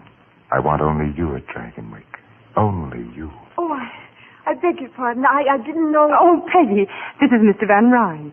Was it anything important? Well, it was just to remind you that you ate none of your breakfast this morning. Please, let's not talk of food. Well, you'll eat everybody your lunch, or there'll be quite a bit of talk. Tell me, Peggy, why do I ever put up with you? I don't know, ma'am, but you'll eat your lunch just the same. And who is that? Her name is Peggy O'Malley, Nicholas. I've engaged her as my personal maid. Your maid, that untidy little creature? She's not untidy, Nicholas. And her lame leg's no fault of hers. She's had a miserable life. Well, that's the strangest recommendation I've ever heard. She's bright and willing and good to me. And, Nicholas, I want her as my maid. I shall have Tompkins give her some extra money and a good character. It's so little to ask. Please, Nicholas. Deformed bodies depress me, Miranda. How dare you say that? How dare I? You speak as if her crippled leg were a weakness on her part rather than God's will. We'll agree, then, it is God's will. Now tell me the plans for the Kermesse ball. Oh, I saw Madame Duclos in New York. She'll have your gown ready in plenty of time. I shan't need a new gown, Nicholas. Why not? Because we can't have a ball without people. Everyone is declining our invitation. It's because of me, Nicholas. Because you married me. Miranda, you are Mrs. Nicholas Van Ryn. You will be with me wherever I am, always. Yes, Tompkins? Luncheon is ready on the veranda, sir. Thank you. Nicholas. Yes? Sometimes I think that you're friends, that we... That we what? I think about the night Joanna died. It was so soon after. Perhaps we should have waited to decide. In the hope that our gossip-mongering neighbors would be more approving? I don't care what they think, Nicholas. It's just that we know, and so does God. Miranda, I've never heard you speak so childishly before. Do you believe there's a God snooping on human behavior, punishing all violations of the pastor's latest sermon? I believe that God has put a sense of right and wrong within all of us, Nicholas. And that when we do wrong, no matter if no one else knows, we do. Yes, my dear. Now, sit down. Luncheon looks delicious. Nicholas, you do believe in God. I believe in myself, and I am answerable to myself. I will not live according to printed mottos like the directions on a medicine bottle. Would you like me to say grace? That won't be necessary. Then I shall mix the salad dressings. I can't stay here. I can't. Miranda!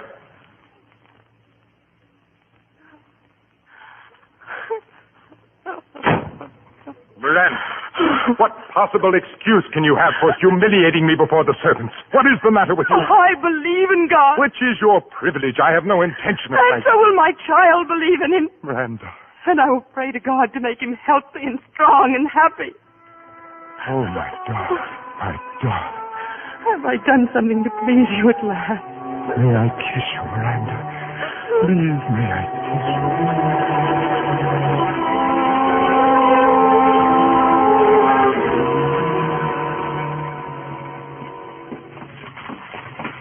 I was sorry to interrupt your meeting with the farmers, Dr. Turner, but... Well, we hardly expected you, Mr. Van Ryn. As you gathered, we were celebrating the new state constitution. Farmers may now buy the lands they've been working. I came on a still more important mission. You have not seen Mrs. Van Ryn of late, have you? No, I've not seen Mrs. Van Ryn for months. She is about to have a child. I need your help. Dr. Williams is there, but Williams is a fine He's doctor. a fool. I beg of you to help her. She's in danger? I don't know that she... Doctor, nothing must happen to my son. I'll do what I can.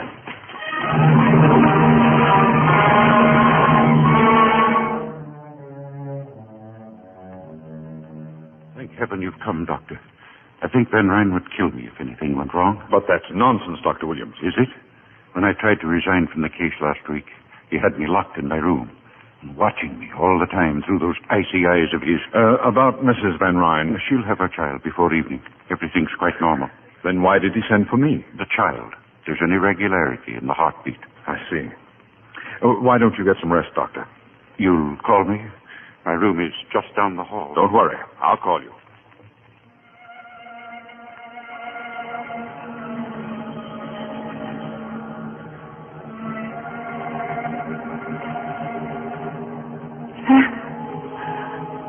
Jeff, is that you? Yes, Miranda. I don't know whether to believe this or not. You'll take care of me now. Yes, Miranda. I'll be all right. I'm not afraid anymore. You'll help me. I'll help you. I'll always help you, Miranda. It's all right, Miranda. Everything will be all right.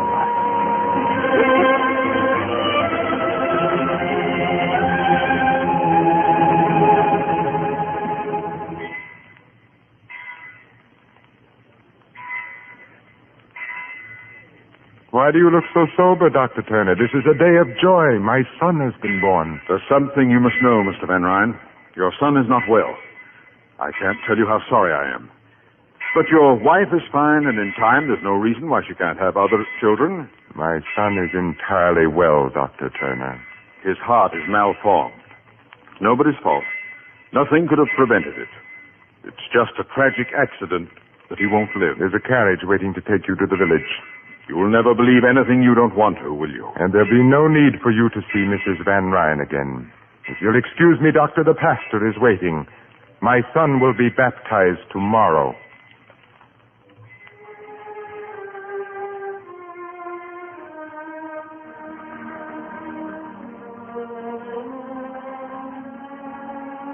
And in the name of the Father, and of the Son, and of the Holy Ghost, I do baptize thee, Adrian Peter Van Ryn.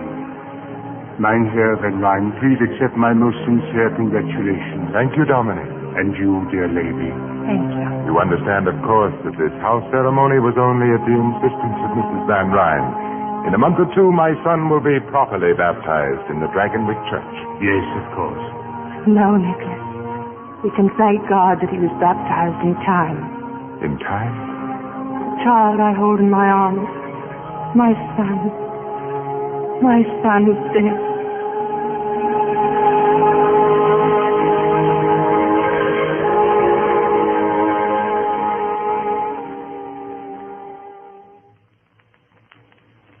Is that you, Peggy? Yes, Mum.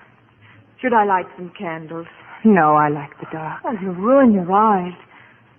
How long has he been up there this time? In the tower room? A week, maybe more. Oh, ever since the baby. I'm sure it isn't very pleasant for him, Peggy. Oh, and what is it for you? Shut up there for days on end without a word or a sound. Peggy. Yes, ma'am. I'm going up to him. Oh, not alone. Don't be silly. Oh, I'll not let you go up there alone. No, don't, please. I'm afraid. I'm afraid.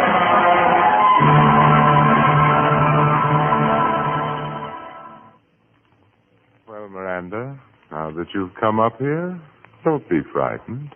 I'm not frightened, Nicholas. Yes, you do have courage. It must have taken a great deal to make a pilgrimage to the mysterious tower room. I assume your twisted little servant is offering up suitable prayers for your safe return? I see no reason why they should be necessary. Why? Because of what you see? Just a room, no velvet drapes or heathen idols or burning incense? Nicholas, what do you do in this room? What do? I live. But how could you understand? Oh, don't be offended. By ordinary standards, you're quite intelligent. But I will not live by ordinary standards. I will not look to the ground and move on the ground with the pack. Not so long as there are those mountain tops out there and clouds and limitless space. You still don't understand, do you? I want to try if you'll help me. Then steel yourself. Prepare to have your God-fearing, farm-bred, prayer-fastened morality shaken to its core. You see, I have become what is vulgarly known as a drug addict. Why? What? No tearful reproaches? No attempts to regenerate me? Why do you find it necessary? Because I have set free something within me. Something that ever since I can remember has been like a rock in my heart, in my brain, pushing at me, choking me. I know you better than you think, and you're just running away. Is it as simple as all that? Yes, Nicholas, as simple as that. When you've come up against something unpleasant that you couldn't change, like the rent law. For the death of my son. Oh, son. Get out of here. I want to help you. I don't need to be helped. Help me, then. Please don't shut me up like this. Let me be unhappy with you and happy again. Let me be part of you. Let me love you and love me, too. That's how she would talk. Johanna. And Joanna is dead.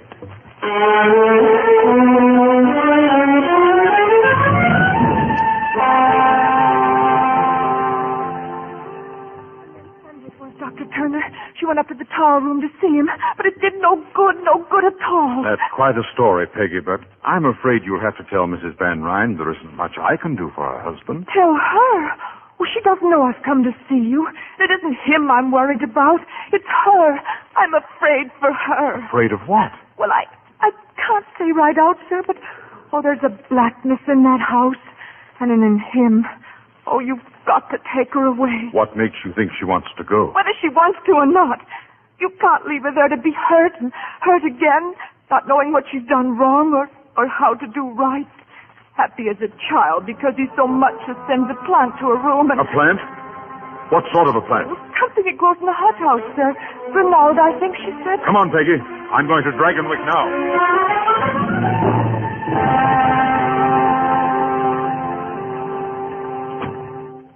Why have you come to my room, Nicholas?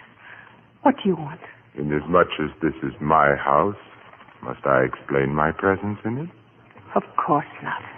Forgive me. I'm just so tired. Yet I cannot remember you more beautiful than you are now. Your strength, your grace, your unexpected look of quality. It would be a pity if you were not to have another child. That's a matter of the Lord's will. Oh, yes, the Lord. The Lord who giveth life and also takes it away. Why did he take away my son's life? I have no way of knowing that, Nicholas. Why do you suppose you are here, Miranda? By the Lord's will or by mine? What you are is the reflection of what I wanted you to be. Now you do look frightened. What are you thinking? I'm thinking of Johanna. Why? I don't know. Nicholas, what is it? You hear something? What? Nothing. It's nothing. It's just the wind through the trees. There is no wind tonight. There is a creaking board somewhere. It's not important. It's stopped now. But I didn't hear anything. Neither did I. But you did, and you still do. It's from the Red Room. Harpsichord. Azil. Stop it, Miranda. And Catherine did hear it that night when Johanna died. And you must have heard it, too. And you must have been listening the night our little son. I never believed it, really, but now I do. Nicholas, where are you going? Nicholas!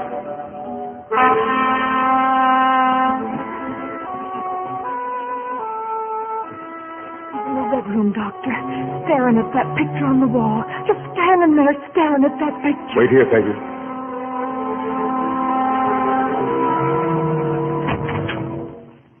Good evening, Mr. Van Ryn. What? Oh, Dr. Turner. Summoned in the best heroic tradition by the faithful little cripple. And have you an army of farmers armed with pitchforks lurking in the garden? No, that fight's long over and you lost it.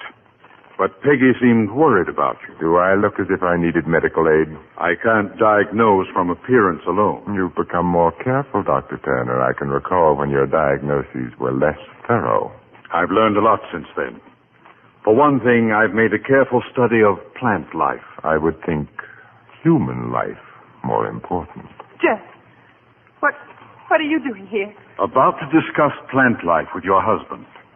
I assume you've thanked him prettily for the lovely plant in your room? I don't understand. He understands. Your late wife's bedroom, Mr. Van Ryn, the night she died. I was never able to forget that plant. At first, I thought only that it was very beautiful. I've learned since it was also very deadly.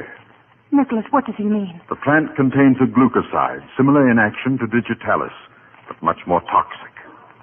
How shrewd to have a doctor on hand that night you asked me to dinner. And weren't you lucky, Mr. Van Ryn, that I wasn't a better doctor? It was all so simple. Your wife with a bad cold. She couldn't possibly have tasted anything in the cake. It was soaked with rum anyway. I don't believe it.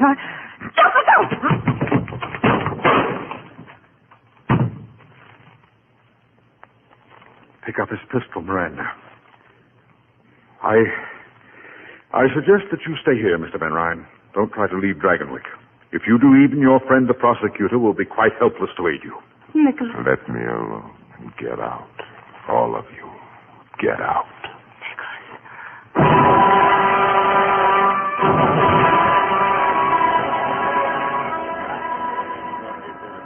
There he is, sitting in the patroon's chair, just like he did at the kermesse. Hold up your lanterns there. Mr. Van Ryn. Mr. Van Ryn. Mayor Curtis, isn't it? You don't mind, Mr. Van Ryn. I'll have to ask you to come along with us. But I do mind. I have no intention of going anywhere with anyone. This is not a request, Van Ryn. You're under arrest. Back so soon, Dr. Turner? Nicholas, please. My wife. Go with them. It's your only chance. My only chance. How little you know me, Miranda. Even Joanna would never have said that. Dr. Turner, you might use your influence to benefit these men for once and tell them to get out of here. How little you know me, Mr. Van Ryn, or them. I am well armed, Dr. Turner. You don't believe I'd shoot again? Yes, I believe you. Drop your pistol, Van Ryn. All right, men, take the prisoner. Have it your own way, then. Oh. Look at you. All of you. Taking off your hat. That's right. Take off your hats in the presence of the patrol.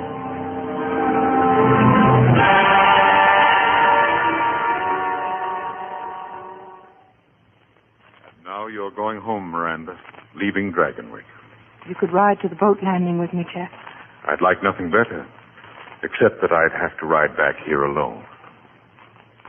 Is that all you're taking with you? It's all I brought with me from home, except a black dress. The way you just said home, as if you never had any other. Have I? Ever? You know, Ma once said she never should have let me come to Dragonwyck. That she was afraid. You couldn't marry a dream, she said. Do you dream, Jeff? Sometimes I dream. Some dreams are very real. So real that they get confused with reality, and then when you wake up and look around, you find yourself saying, what am I doing here? What has this to do with what I want? And I guess you make up your mind you've had a nightmare. You go crawling to your ma and pa. So it's back to Greenwich now, Miranda, with never another thought of anything here. Greenwich isn't so far away, Jeff. Perhaps sometime you'll be passing through.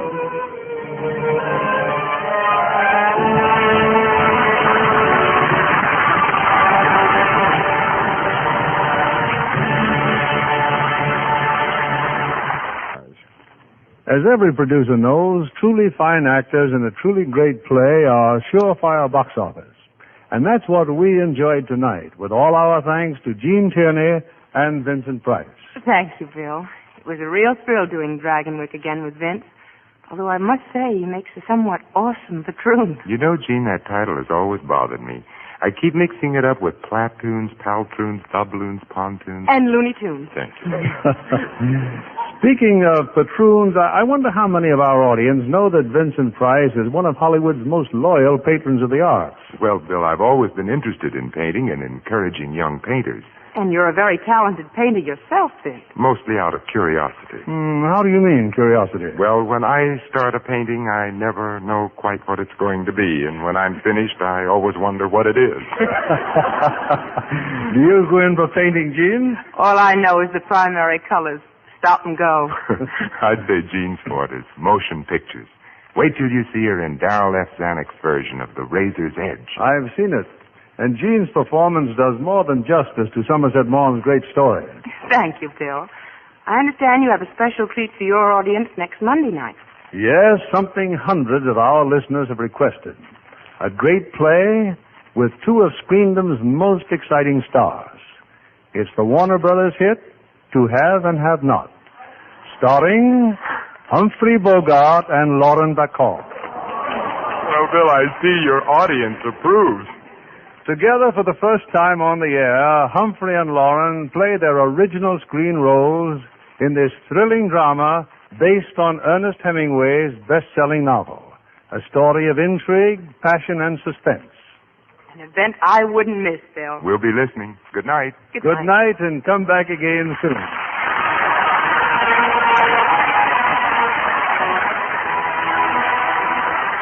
Our sponsors, the makers of Lux Flakes, join me in inviting you to be with us again next Monday evening when the Lux Radio Theater brings you Humphrey Bogart and Lauren Bacall in To Have and Have Not. This is William Keighley saying good night to you from Hollywood.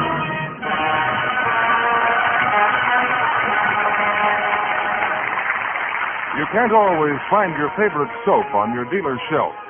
That's because the whole world is short of the fats and oils needed to make soap and scores of other products. The only way you can keep on having as much soap even as you have now is by saving and turning in your used kitchen fats. Scores of other industries need fats too.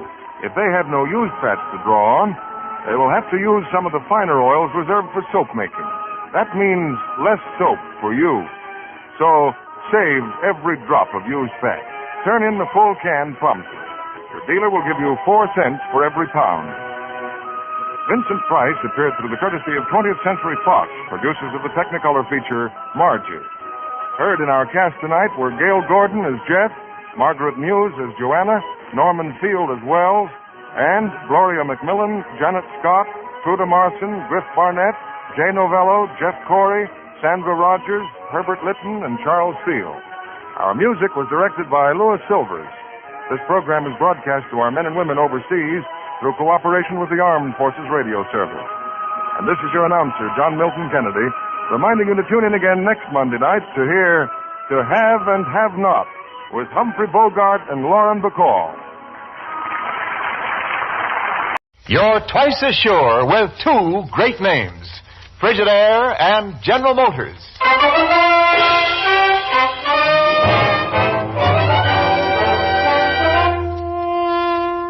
Frigidaire presents Herbert Marshall as the man called X. Wherever there is mystery, intrigue, romance, in all the strange and dangerous places of the world, there you will find a man called X.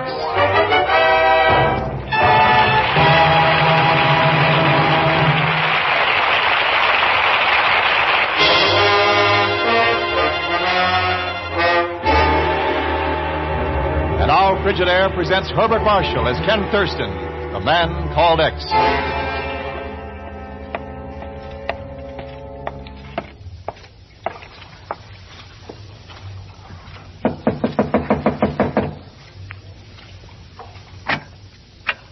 Good evening, Mr. Thurston. I have a little message for you. If you don't mind, I'll give it to you right now.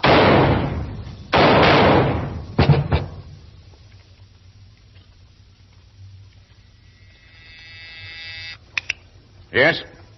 Have you got Cairo? Not yet, Chief. We're still trying, but the wires to Cairo are... I don't care how busy they are. There must be some word by now about Thurston's killers. Get after them again. Tell them I want action, fast. Yes, sir. I'll try immediately. Now, what do you want, Pagon? I wanted to tell you something very important about the late departed Mr. Thurston. Something I'm sure you never realized, Mr. Chief.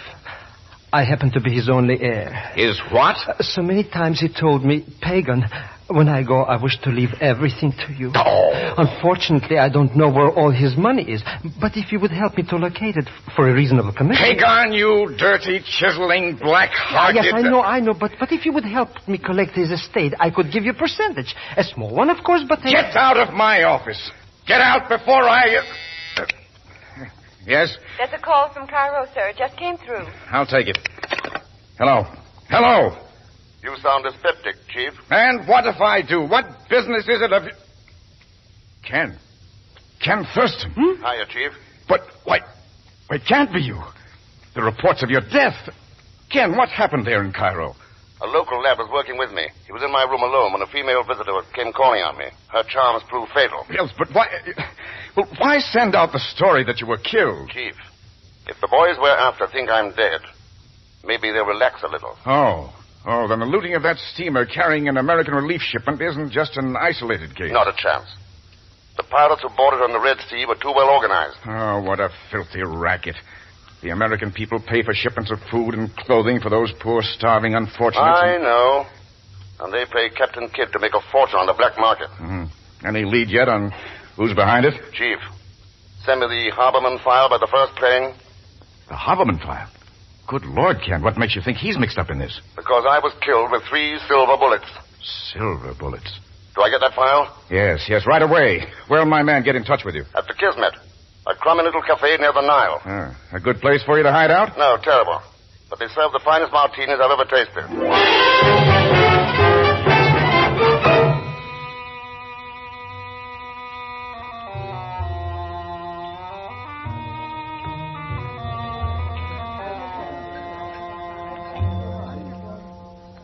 Here, Effendi. Your martini with the onion. Good. Now bring another for the young lady. I see no young lady at your table. You will in a second. Very well, Effendi. I heard you order that drink for me. Too bad. I wanted to surprise you. How did you know I would join you? I saw you come in and check the unattached mails, and I thought, well... I had a friend once who liked onions in his martinis. He had excellent taste in drinks.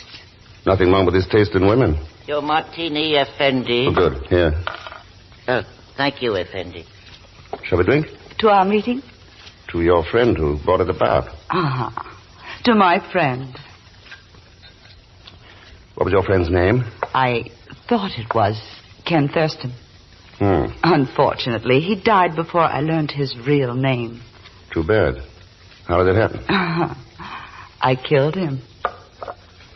The martini, it is too strong, perhaps? So this meeting's no accident? You knew it was not. You going to shoot me again? That depends. I'm very fond of money. I'm very fond of living. We could both be happy. Oh. If you were to remain alive, you could pay me money for information. Would it be worth it? Would it not be worth almost any amount if it concerned silver? You're a very interesting person. I could be even more... What's the matter?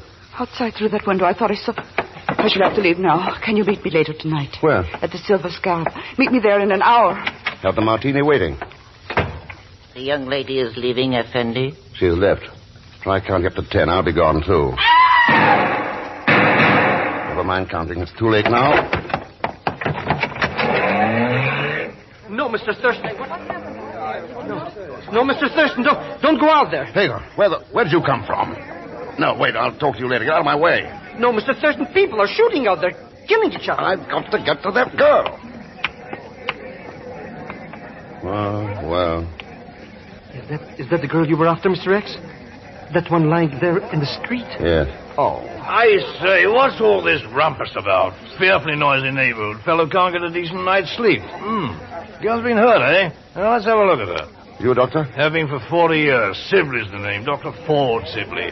My place is right across the street. I've been practicing here, but let me see. Never mind your life's history. What about hers? Any future to it? The girl's future's all in her past, young man. She's dead.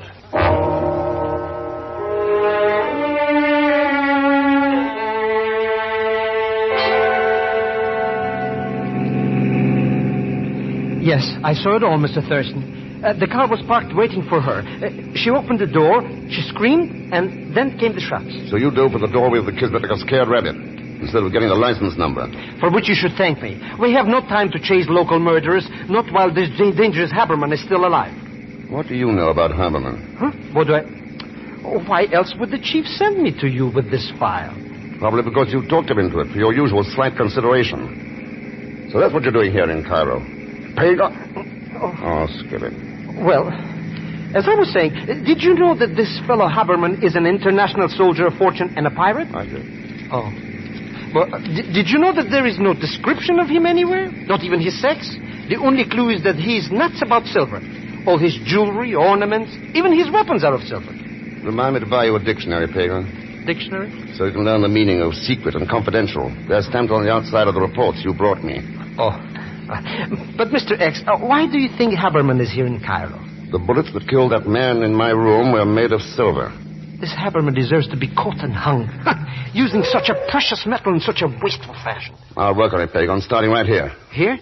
But we've stopped in front of a nightclub. That's right. The Silver Scarab.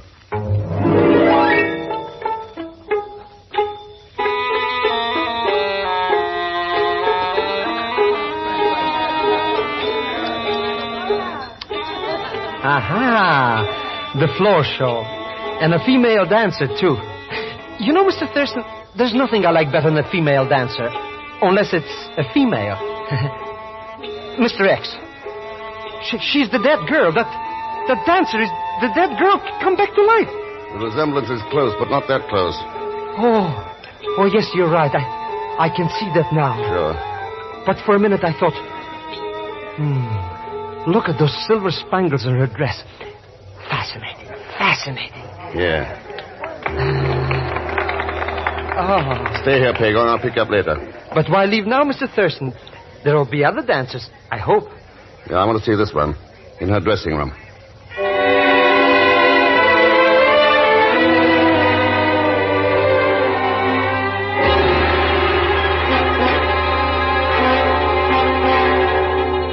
I tell you, I know nothing about it. It was her own idea. I think it's your lies, Aida. Why did she visit this man? I tell you, I do not know. Oh! Again, I ask you, Zaida, why did she visit him? Playing pretty rough, aren't you? What is the meaning of this intrusion? Do I have to write it out for you? Your humor is as badly conceived as your entrance here. Perhaps this will teach you to mend your manners. Never lead with your right. It gets into trouble. Release my arm. You're breaking it. Funny thing about judo, it's liable to hurt people. I'll kill you for this. Let's talk about it later. Good night. You are very foolish. He meant that. I've been foolish before. Not with men like that. Worse. With women. Oh? Do I get a choice tonight? That might depend on what you can tell me of my sister Deborah's death, Mr. Thurston. Good old Egyptian grapevine. Well, are you still in a foolish mood? Sure, but not here. No? Then where? Why not a little boat ride on the Nile? A full moon?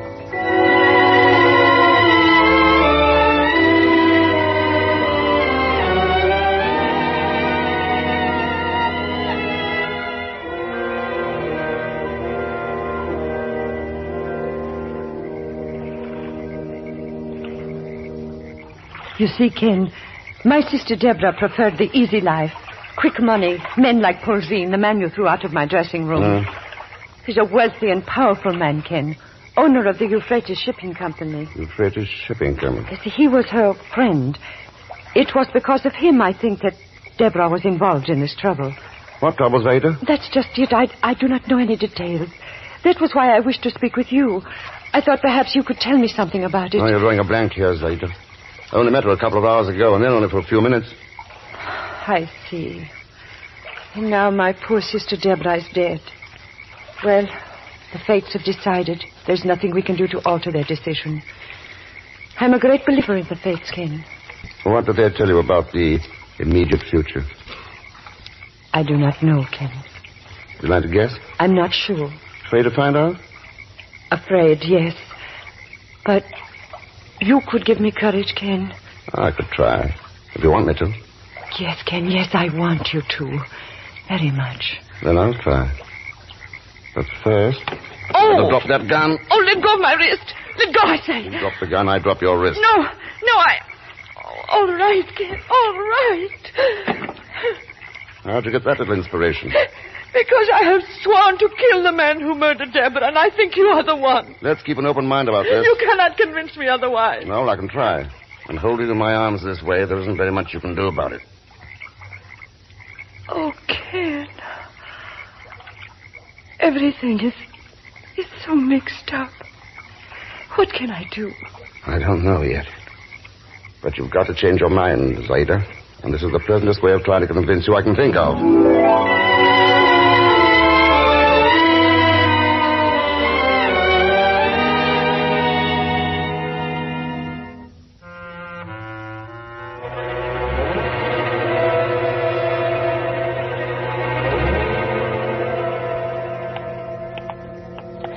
Mr. Thurston, this is a definite imposition on my good nature. Dragging me around in dark alleys like this. Would you mind telling me why we're here? To find out what makes the wealthy Mr. Posine wealthy. And you think you can find that out by sneaking around behind all these warehouses? Not all of them, just this one. Euphrates Shipping Company. Now get out your jackknife, Pagon, and jimmy that window. You talk as though I was a professional warehouse breaker. I don't know how to do that. And I'll give 8 to 5 that Haberman's loot is mostly silver. Oh, of course, merely as a favor to you, Mr. Thurston, I might try. Being new at this, I don't know how successful I will be, but... Why, look, Mr. Thurston. It worked. Amazing. Let's climb in. It's as black as Haberman's soul in here, Mr. Thurston. Quiet, Pagon. There's a light under that door. Somebody's in there, probably with a gun or a knife. Let's go in and see. Do we have to? Can't we just...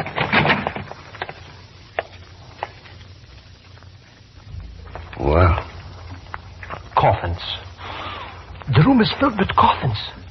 What would they be doing in a warehouse of the Euphrates Shipping Company? All right. Let's see if we can find the answer. We'll look inside one of them. Huh? Oh, no, Mr. Thurston. Let the dead rest in peace. If we leave them alone, maybe they'll leave us alone. Huh? Maybe... Mr. Thurston? Look. Yeah. Rifles, submachine guns, all kinds of guns. But what a peculiar cargo for coffins. Yeah. Let's check this one. This one's different, Pagon. I'm leaving. I just remembered an important engagement. I left my waffle iron burning. Don't be a fool. She can't hurt you now. How do I know? If she can move from the street in front of the Kismet into this coffin, she can do anything. Mr. X, there's no chance of a mistake? No. No. The girl in that coffin. That's Debra.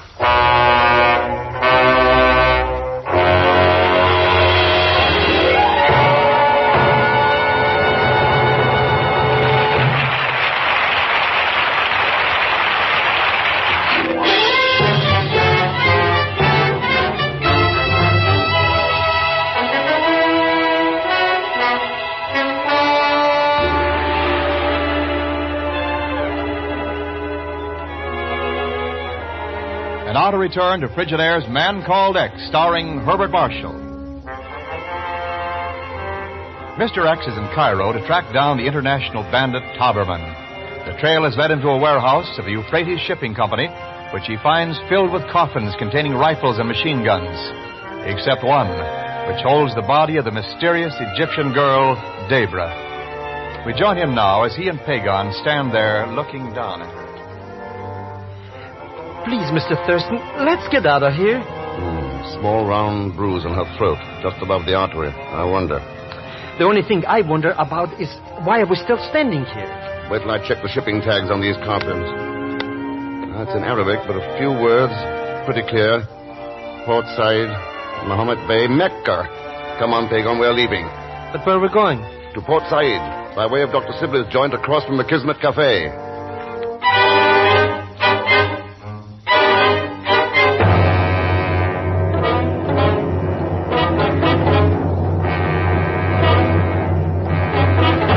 Outrageous, that's what it was, outrageous. There was I waiting for the authorities to arrive to get the girl's body, you know, when this Arabian fellow approached and struck me unconscious. Came to, and the girl was gone. Ever seen him before, Doctor? Once or twice, Mr. Thurston, frequenting the Kismet. Never even been introduced. Makes me furious. Can't do that to me. I want to be in the know, Thurston, definitely.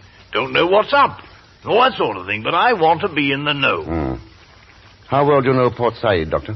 Been in the Middle East 40 years. Know the place like a book. Good, you're in. I'll brief you later. Right now, get us to Port Said in a hurry. Right. What's the time? Don't have a watch. Never carry the beastly things. Huh? Always stopping on me. It's 11:43. Oh, splendid. Time enough to catch the last night train. I'll phone for a cab. Be right back. Mr. Thurston, I'm not going to ask you about the guns, or about the Polzine, or the dead girl, or the dancer Zaida. Not even about Haberman. I just want to know one thing. Why we're going to Port Said? Yes, why we're... You said it. Pagon, we're going there to find out about the guns. We're going to find out about Posine, Debra, Zaida, and Haberman.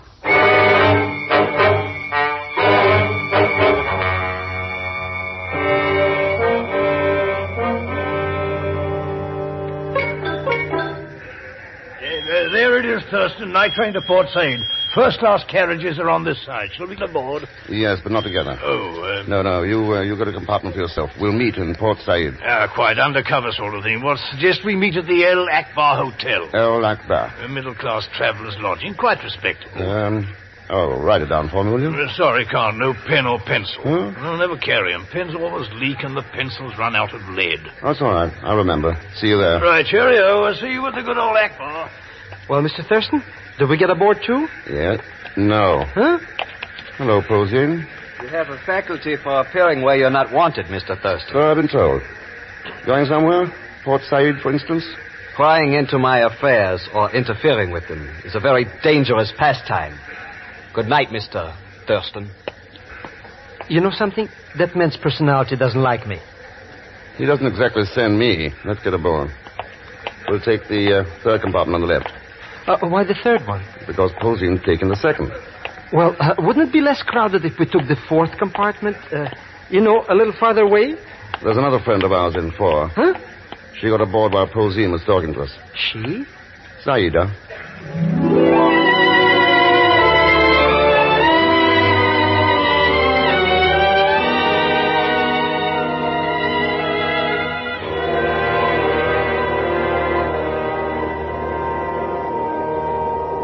Oh, Ken, it's been so wonderful. Just the two of us here in this compartment.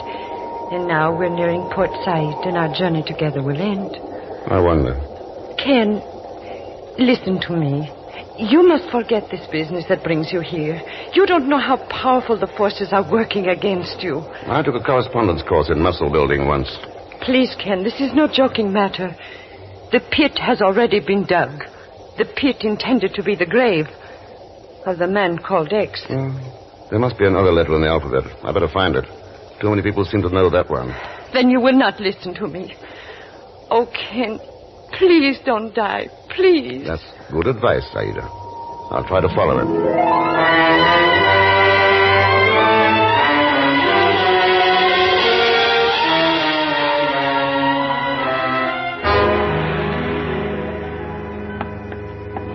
There are times, Mr. X, when you're the most tiring of all men. No sooner do we arrive at Port Said when you rush me like mad to Commissioner of the Port. Well? And then before I have even had a chance to chase my breath, we're off again. This time down here to the docks. Mr. Thurston. There's your answer, Pagan. The Mohammed Bay. The Mohammed... So that's what Mohammed Bay stands for. A rusty old tramp steamer. And look at the cargo they're loading. Coffins. Coffins? Yeah. Posine's built up a live trade in dead Mohammedans, lugging coffins to Mecca. Who'd suspect such a sanctimonious guy of substituting guns for bodies and dropping them off to Haberman? Ah, so that's how he can be a regular pirate and steal the American relief supply. Sure. But how do you know that these coffins are the same ones that we saw in the warehouse? I don't. That's why I'm going to sneak aboard and find out. Huh? Oh, no. You meet Dr. Sibley at the El Akbar Hotel. Wait for me there. And if you don't happen to show up? You know, they could kill you, you know. Find yourself a nice nightclub. Maybe the dancers can help you forget your bereavement.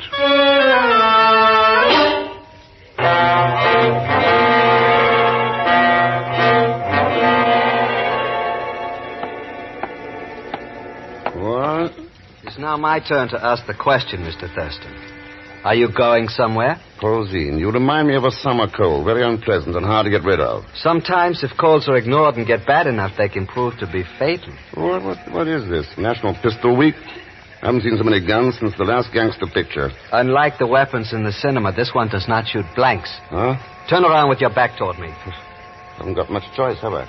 You are going aboard the Mohammed Bay to a much warmer welcome than you had expected. Mr. X.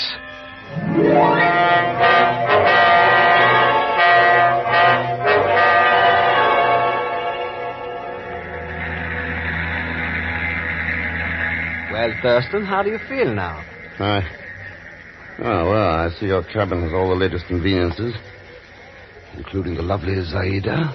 I'm sorry, Ken. I tried to warn you, but you would not listen to me. It sounded appealing, but I couldn't go for it. Now, while Haberman was...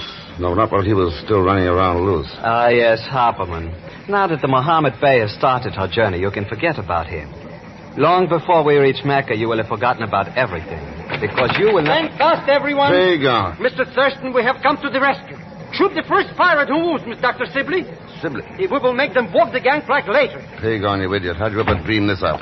That's gratitude for you. I meet Dr. Sibley on the dock. We witness your abduction, risk our lives to come aboard and save you from sudden death. And you call me an idiot. Don't take my word for it. Ask Haberman. What's he got to do with it? You brought him aboard with you. Mr. Thurston, the strain has caused you to lose your mind. I only brought Dr. Sibley aboard. So how could I... Oh, no. Oh, tell me he's wrong, Doctor. Tell me he's... Impossible, old chap. He's quite correct. You can relax now, Polzin. Zaida, I have them covered. Tell me, Mr. X, how did you know? Your old weakness, Haberman, silver. It showed up in your disguise. Nonsense. I deliberately wore nothing metallic on me. Well, that's what I mean. You went overboard. I never heard of a doctor not carrying a watch or fountain pen or pencil.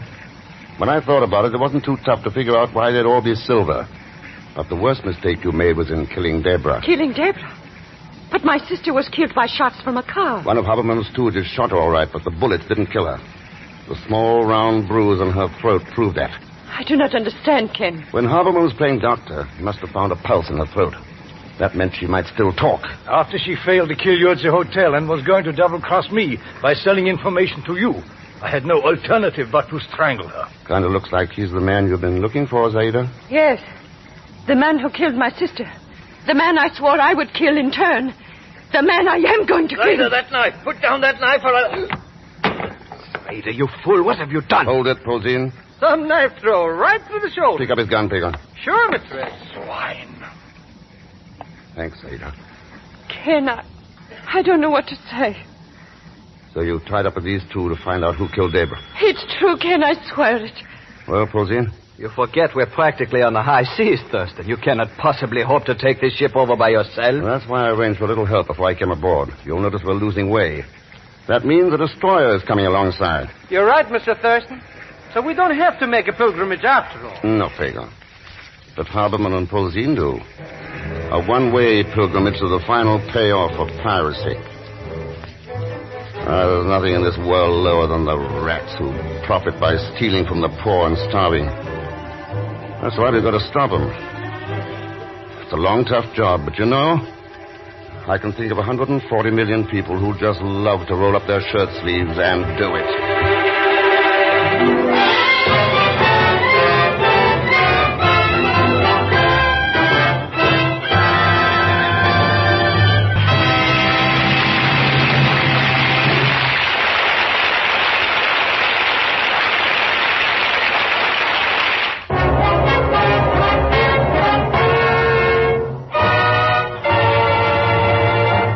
Frigidaire star, Herbert Marshall.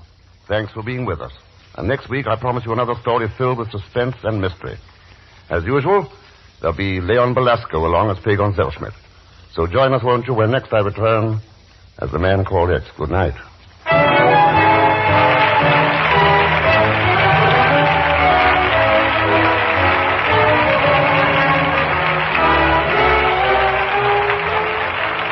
Frigidaire's Man Called X is directed by Jack Johnstone, with music composed and conducted by Johnny Green. Tonight's story was written by Sidney Marshall. So until next week, same time, same station, this is Wendell Niles speaking for Frigidaire, made only by General Motors. All characters and incidents used are fictitious, and any resemblance to actual persons or incidents is purely coincidental. This is CBS, the Columbia Broadcasting System. Baker Hocking Glass Corporation brings you Crime Photographer.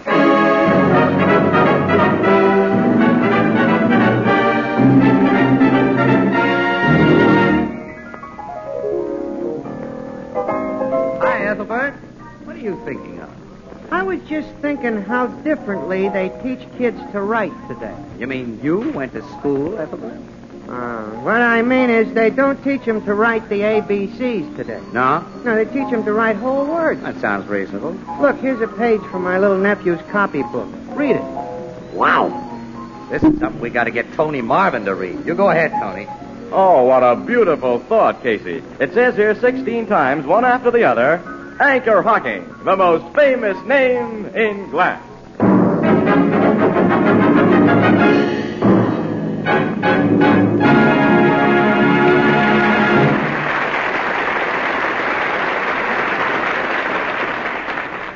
Good evening, ladies and gentlemen. This is Tony Marvin. Every week at this time, the Anchor Hocking Glass Corporation of Lancaster, Ohio, and its more than 10,000 employees bring you another adventure of Casey, crime photographer, ace cameraman who covers the crime news of a great city. Our adventure for tonight, Tough Guy.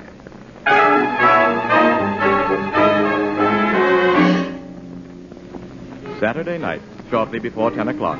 A side street cab stand on the fringes of the city's theatrical district. A tall man, dressed entirely in gray, detaches himself from the doorway of a shabby hotel where he's been loitering and approaches a taxi that has just moved up to the first place in line. He opens its door and... Take me up to 132nd Street. Yes, sir. What about to 132nd? I'll tell you when we get there. Just take the shortest way. Okay. You a good driver? I don't get no complaints. You look kind of young to me, inexperienced. How long you been hacking? Long enough. Yes, yeah, how long? Couple of months. I figured you were kind of wet behind the ears. Look, mister, I drove army tanks from Normandy right up to Berlin. I think that ought to qualify me to sit behind the wheel of a hack. Oh, you're next GI, huh? Your hack license here says your name is Isidore Goldfarb. That's right. Watch your driving, Izzy, and watch your step, and we won't have no trouble. Now, look here, mister, I don't like your kind of talk. If you're looking for trouble, get yourself another taxi. And I like this taxi, and I like you, Izzy. You know where the Sutter Avenue Theater is? Yeah, it's off 132nd. Well, drive me past there after we get to 132nd. I want to see what movie's playing at the Sutter Avenue Theater.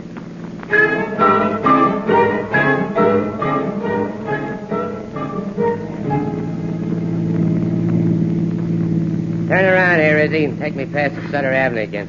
I already drove you past that theater twice, mister. What are you going to... Do it a third time. Okay, but what's the big idea? What do you care as long as you get your fare paid? A good picture playing at the Sutter Avenue. About cops and robbers. It's exciting, I hear. You like pictures about cops and robbers, Izzy? Yeah, they're all right. Yeah, they're made for jerks like you. Now, wait a minute. They teach you that crime don't pay. Stop here, let me out. Mister, I'll be glad to. Here's $2. So long. Wait a minute, Mac. The meter says $2.40. You want to make something out of it? Oh, I guess that's a gun you're holding inside your pocket, huh? You start something, you'll find out if it is. I was only kidding about the dough sap. Here's a 5 spot. Keep the change and forget you ever saw me. Remember that, punk. So long.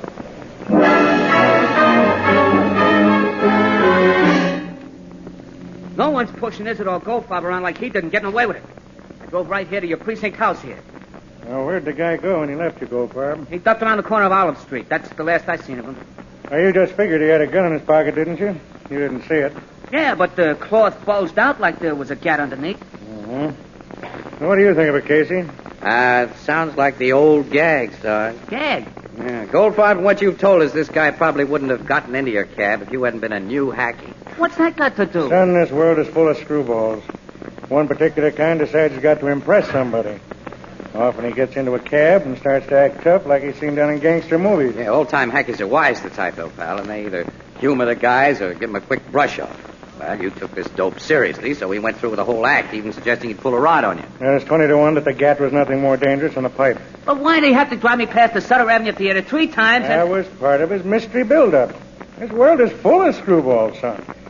You mean I just been played for sap, then? I think so, because the last thing a real crook wants to do is attract attention from anyone. But I'll take down this guy's description just in case. Yeah, he was tall and skinny. He was dressed all in gray, light gray hat, dark gray overcoat. Excuse me. Yeah. 47 Precinct Police Station, Sergeant Vanelli speaking. Hold up and murder. Huh? Sutter Avenue Theater? Sutter Avenue? Yes. Yes, I've got it. Men will be there in a jump. Goodbye. Hey, what is it, Sarge? What is it? Theater manager and girl cashier stuck up by a lone heist guy dressed all in gray. All in gray? Looks like the gag's on us, Goldfarb. Now, you stick with us. We may need you. Right. Olson? Yeah? Rush a detail over to the Sutter Avenue Theater. Yes, sir. Fogarty? Yeah. We'll have to call the call cars. Pick up slender man about 6 feet tall, wearing light gray fedora and dark gray overcoat. Advise caution, he's a killer. Right. That's right. Hey, who'd he kill, Sarge? The theater manager. I'm calling Captain Logan a homicide. Yeah. And I'm getting to that theater with my camera.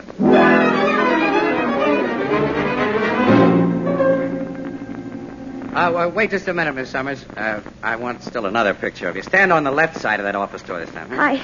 I'm so upset, Mr. Casey. I can't pose anymore. Oh, look, this won't take a second. This will be a profile shot. You've got a swell profile. Break it up, Casey. Uh-oh. You finally got here, Logan, huh? I'm here, and you'll take no more pictures. Hey, you precinct guys had no business to let this newspaper... Don't blame them, pal. I got here at the same time they did. Pipe down. The dead man's in that office, Sergeant? Yes, Captain. Nothing's been disturbed in there. After we made sure he was dead, we came right out here in the lobby and closed that door. Hey, you tech men, get in there and do your stuff. You too, Doc? Yes, Captain. This girl the cashier? Yes, sir. She's got a name as cute as she is, Logan. Betsy Summers. It's Betty, not Betsy. Well, Betty's cute, too. Shut up, Casey. Miss Summers, my report is that you witnessed the hold-up and murder. Yes, sir. I'm Captain Logan, Homicide Squad. Please tell me everything that happened. Well, I work in the booth out by the main doors. I'm the ticket seller. Tonight, as I always do after the feature goes on for the last time, I checked the last of the day's receipts, closed the booth, and brought the money and the remainder of the last ticket roll used to Mr. Mackle's office. Mr. Mackle's your theater manager? He was. Now, go on, please. Well, as usual, he was inside, checking the previous receipts I'd given him, and his door was locked. The door being locked as usual. Yes. Yes, I knocked, and just as he opened the door, a hand was pressed down over my mouth. A man had come up behind me. I hadn't seen or heard him. When the door opened, he pushed me inside, closed the door, and said he'd shoot Mr. Mackle and me if we made any noise. Had a gun, huh? We found the gun, Captain. Now, wait, Sergeant. Go on, Miss Summers. The man told Mr. Mackle to open the safe, and Mr. Mackle did as he was told. Then he must have thought he saw a chance to grab his gun. Anyway, he jumped at the man, and the man shot him. And then the man ran out that door, and I screamed. People finally heard me. They came to the office, and that's all I know. Anyone see him make his getaway? We haven't found anyone who did, sir. Logan, take a look at this layout here. There's a fire exit leading to an alley only a few yards away from the door of that office.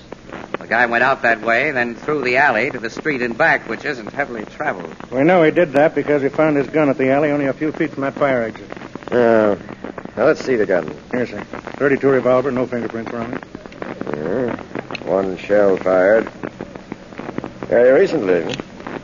Now, Miss Summers, I understand you were able to provide a good description of the bandit. Well, I can't be sure about his face, Captain. Things happened so quickly, and his hat was pulled down, his overcoat collar turned up, but I am sure about his height, his figure, and his clothes. That's more than most witnesses are sure of. Hey, Logan, have you heard about a previous report made by a cab driver on a mug answering the same description? What's that? A hacky named Goldfarb came to the precinct house just before this job was pulled, Captain. One thing at a time, you fellas. I want to know about this hacky and about everything else, but first let me get a complete picture of what's happened here. Now, Miss Summers, how much money did the stick-up get away with? I guess about 6,000. Not a bad haul. Now, you say your screams finally brought help to you, Miss Summers. Didn't anyone hear the shot that killed Mackerel? No. The picture being shown here, Logan, is a crime picture. At the time the shot was fired in that office, a noisy gun battle was coming over the soundtrack. I see. Well, I'll take a look inside that office now. Captain Logan. Yeah? I've got the guy in gray. You've got... You're nuts putting a pinch on me, copper. Come on, you... That's the man who held us up, Captain. He's the man who shot Mr. Mackle. What's this babe talking about? I never saw her before. I saw you. I recognize your clothes. You're the killer. You're Shut up. crazy. Where'd you find this guy, officer? I spotted him in the crowd outside. I was there for the same reason the crowd is. I heard there'd been a stick-up. Shut up, I said. You searched him? First thing, sir. There's no gun on him, and he's not carrying the stolen dough. Yeah, we know what he did with his gun. You fellow, where's the money you took? I asked you a question. Answer it. Twice before, you told me to shut up. I'm taking that advice till I see my lawyer. Stuff like that'll get you no place. Where's the dough? I give it to charity. Well, since you want to play it the hard way, take him down to headquarters, boys.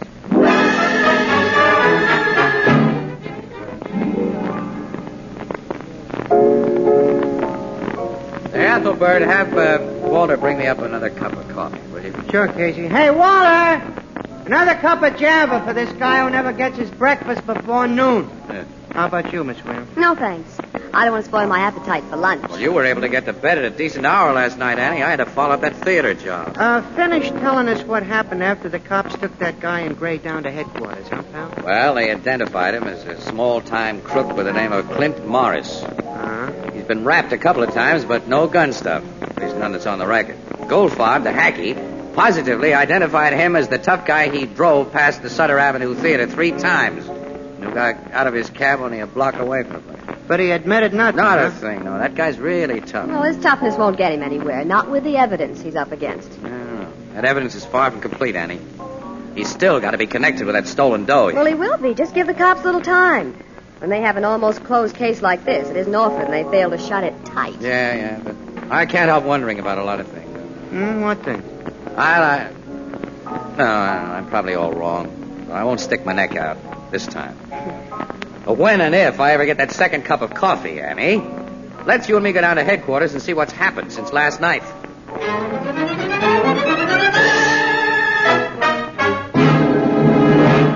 This is what's happened. The case against Morris is completely blown up. Blown up, look. Captain. And you helped do it, Casey. But me? I didn't. No, I'm glad it happened now instead of later. The pictures you took of Morris right after his arrest, pal, one of them ran in this morning's Express. Uh-huh. Right on page 1, too. Well, a guy saw it. A conscientious guy who runs a corner drugstore only 3 blocks from that theater. Yeah. He comes in here with 3 other guys about an hour ago, and they all swear that Morris was in the drugstore when the stick-up and the murder was committed. Mm-hmm. So Morris has an alibi. He has a perfect alibi. Yeah, I figured he might have. You figured Well, after I woke up this morning, when it was too late to do anything about it. That's funny, Casey. I got about the same idea at about the same time. Yeah? Uh-huh. You men are so clairvoyant. No, Annie, no. We're slow on the uptake. In fact, we're dumb. I don't get it. Sit down, chums. Let's have a meeting of the so-called minds.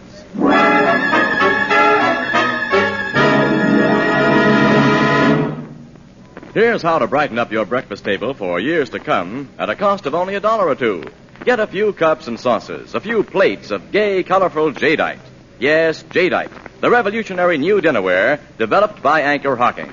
Jadeite is a delicate, inviting green in color. It has the texture of rare and costly porcelain. Yet jadeite is as strong and heat-proof as the Fire King oven glass you use for baking.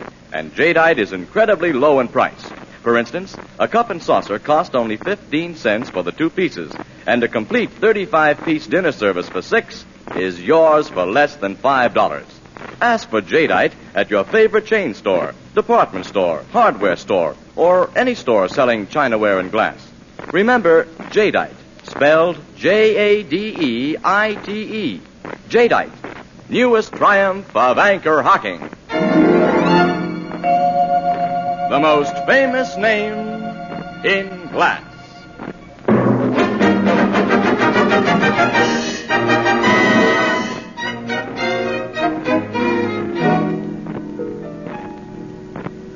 First, Logan, have you freed Morris? No, but I'll have trouble holding him much longer. We've got nothing on him now. His alibi is on the level. There's nothing he can tell you. I think there's plenty he could tell, Annie. Guess Logan does, too. Yeah. The guy made himself look guilty, Miss Williams. You mean by his actions with that cab driver? Why, sure. Morris deliberately called attention to himself. I figure now, when it's a little late, that he was working with another guy. Another guy about his height and figure who wore the same kind of clothes. And the other man did the stick-up. Yeah, while Morris was establishing an alibi. And Morris got himself arrested, so the other guy'd have plenty of chance to get away with the dough. I don't altogether agree with that theory, Tom. Why not? Well, why should there have been another man in the deal? Well, the girl cashier saw him. Yeah, and only the cashier saw him. Well, that girl. Uh-huh. Yeah. Hey, she was trusted by her boss. He'd have opened his safe while she was there as a matter of course. She could have shot him under cover of that noisy picture and have thrown the gun into the alley from that fire exit. Well, sure. Stuck the dough in a temporary hiding place before she yelled. Yeah. Morris, her boyfriend, would be pinched for the job before any kind of a search could be made. Well, you let her go. Well, she's had all night from this morning to recover that dough and to really hide it. Have I been dumb? Well, have I been dumber? I listened to Goldfarb and told him his tough guy passenger had been putting on an act. Then I fell for the act. I'll turn Morris loose, have him tailed night and day. Eventually, he'll contact that Summers gal or whoever worked with him, and then... Yeah. That'll take a long time, Logan. Well, of course, you know a quick, easy way. Maybe. The Summers babe is a pretty cute little number. What's her looks got to do with it? Oh, to Casey, a gal's looks have everything to do with everything about it. Now, you're wrong, Annie. You're wrong. But that applies to a lot of guys less smart than I am. It might apply to Morris. What are you driving at? Well, deals between men and women that result in robbery and murder are seldom just business deals, Logan. Look, they made us fall for a corny old trick, pal. I think we can make them fall for one, too.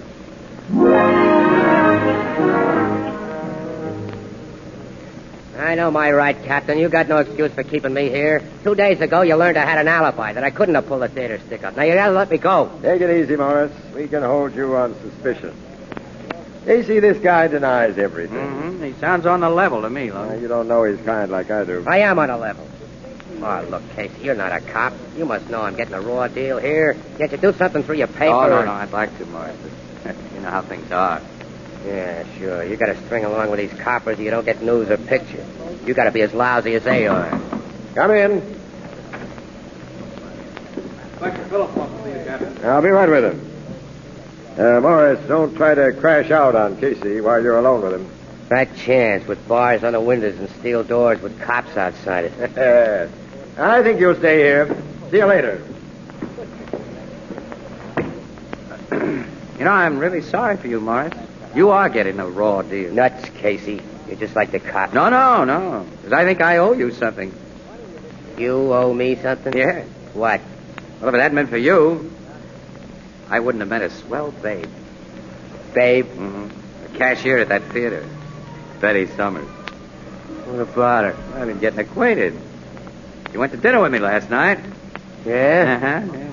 Got another date with her tonight, too. And she's the kind of a gal I really go for. I guess she isn't finding me too hard to take it, or... Why tell me about your love life? Well, because, by accident, of course, you got me acquainted with her. You know, the only fault I find with her is that she's too easy to know. Oh, she is, huh? Yeah. Well, all I know or care about her is that she made a phony identification of me. Oh, she doesn't admit it was a phony. You're nuts. How could you claim otherwise when my alibi's been proved? Haven't the cops told you? Cops don't tell me anything. Hey, look. That gal doesn't really hold out on me being the guy. Oh, I shouldn't have mentioned that. I didn't know. So that's why they're still keeping me here. And she's going places with you. Well, going places with me has nothing to do with her insistence that you were the stick-up man, in spite of your alibi. Well, thank her for what she's doing when you see her tonight, Casey.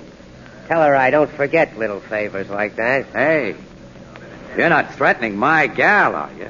Your gal? No. I'm not threatening anybody, Casey.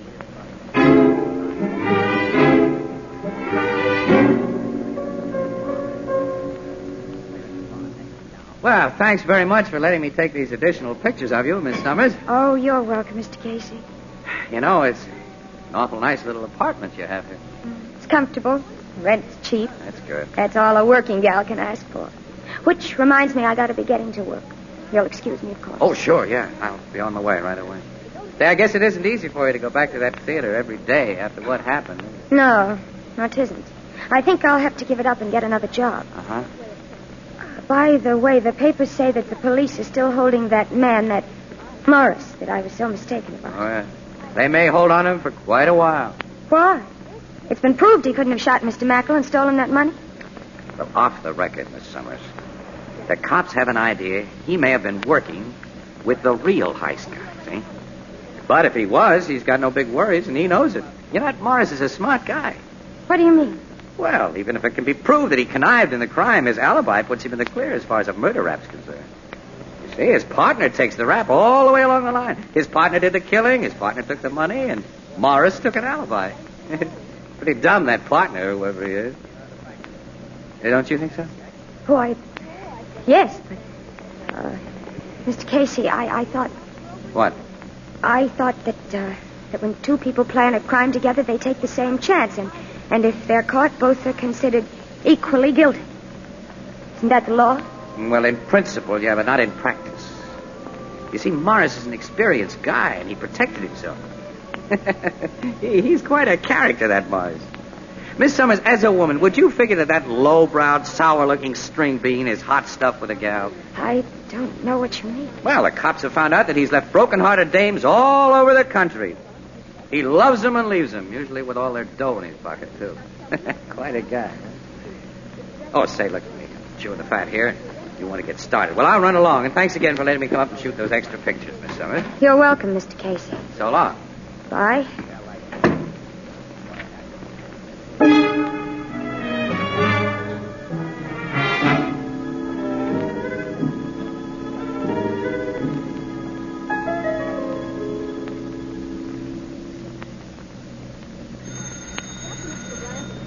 Who's there? Me, Clint. Clint? Let me in.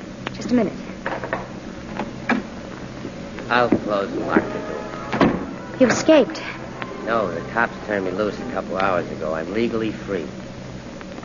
Surprised, ain't you, Betty? Surprised that you were foolish enough to come to my apartment. We're not supposed to know each other, and if you were followed... I wasn't followed. I'm smart enough to know when I'm being tailored. You're smart in a lot of ways. Yeah. So are you, babe. I wasn't, but I'm learning. You learn fast. Too fast. No, I learned almost too late. But I can think when an idea hits me in the face, Clint. And I've been thinking hard ever since I started for work this afternoon. I'm glad to see you tonight. That goes double. Everything you said. But I thought I might have to stall around before I could see you until your boyfriend left. My boyfriend? Yeah, I listened for a long time outside your door there to make sure you was alone. What are you talking about? You played me for a sap. I played you for a sap. And how? After my brains playing that theater job. I even told you how and when to shoot your boss and where to hide the dough. Sure, you planned all the dirty work for me while you set up an alibi that'd keep you in the clear. That alibi will keep me in the clear. Even if you had the chance to rat on me. And you're the kind of wood rat, you little double-crosser. Trying to keep me in jail, going out with guys the minute I'm put away. I didn't... Don't lie to me. Clint, let me go. I'm going to kill you for what you did. I'm going to kill you. Help. You're mitts over a throat for us. Take him off. Logan. You cops were outside that door listening? And we heard a mouthful from both of you. Your alibi won't do much good now, Morris. This was a plant case. You trapped. Yeah, now you walked right into it. Casey, you... Call me sweet, Betty. Or didn't you know that I'm your boyfriend?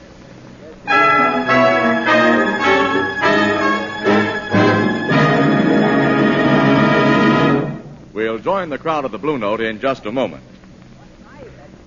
I'd like to remind the thousands of people in the United States listening to this program of one simple fact. You can now buy your favorite brand of beer and ale in a new kind of bottle that requires no deposit and never has to be returned to the store. Because practically every one of you has known the annoyance caused by empty bottles, I repeat, you can now buy your favorite brand of beer and ale in a new kind of bottle which requires no deposit. This new Anchor Glass one-way, no-deposit bottle is light and compact, easy to carry home, takes up little space in your refrigerator. For more than 100 years, Americans have preferred beer and ale in clean, sanitary glass bottles. So here's a good rule. When buying beer and ale, always demand glass bottles. And remember, you can now buy your favorite beer and ale in a new kind of bottle that requires no deposit and never has to be returned to the store. The new Anchor Glass one-way bottle. A product of Anchor Hocking. The most famous name in glass.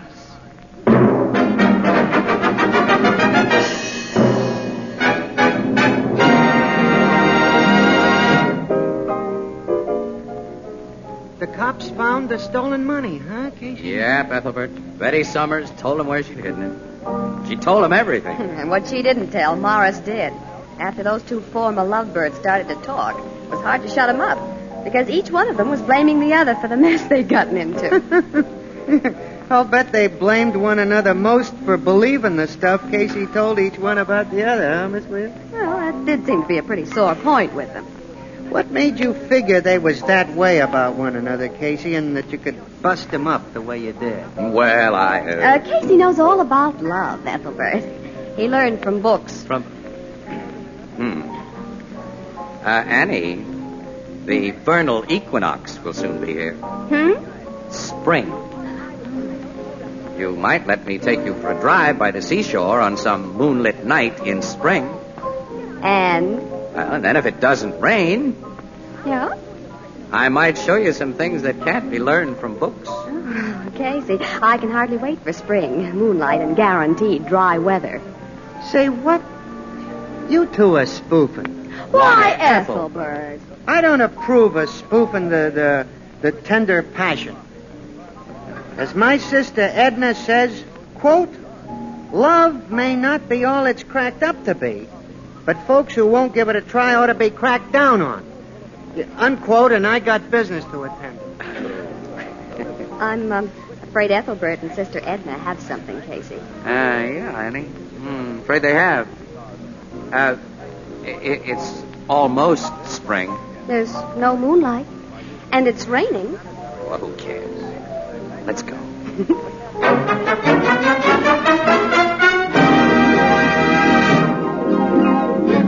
Crime Photographer, starring Stotts Cotsworth as Casey, is written by Alonzo Dean Cole. It's brought to you each Thursday by the Anchor Hocking Glass Corporation, makers of Fire King Oven Glass, Anchor Glass Containers, Anchor Caps and Closures. All products of Anchor Hocking, the most famous name in glass.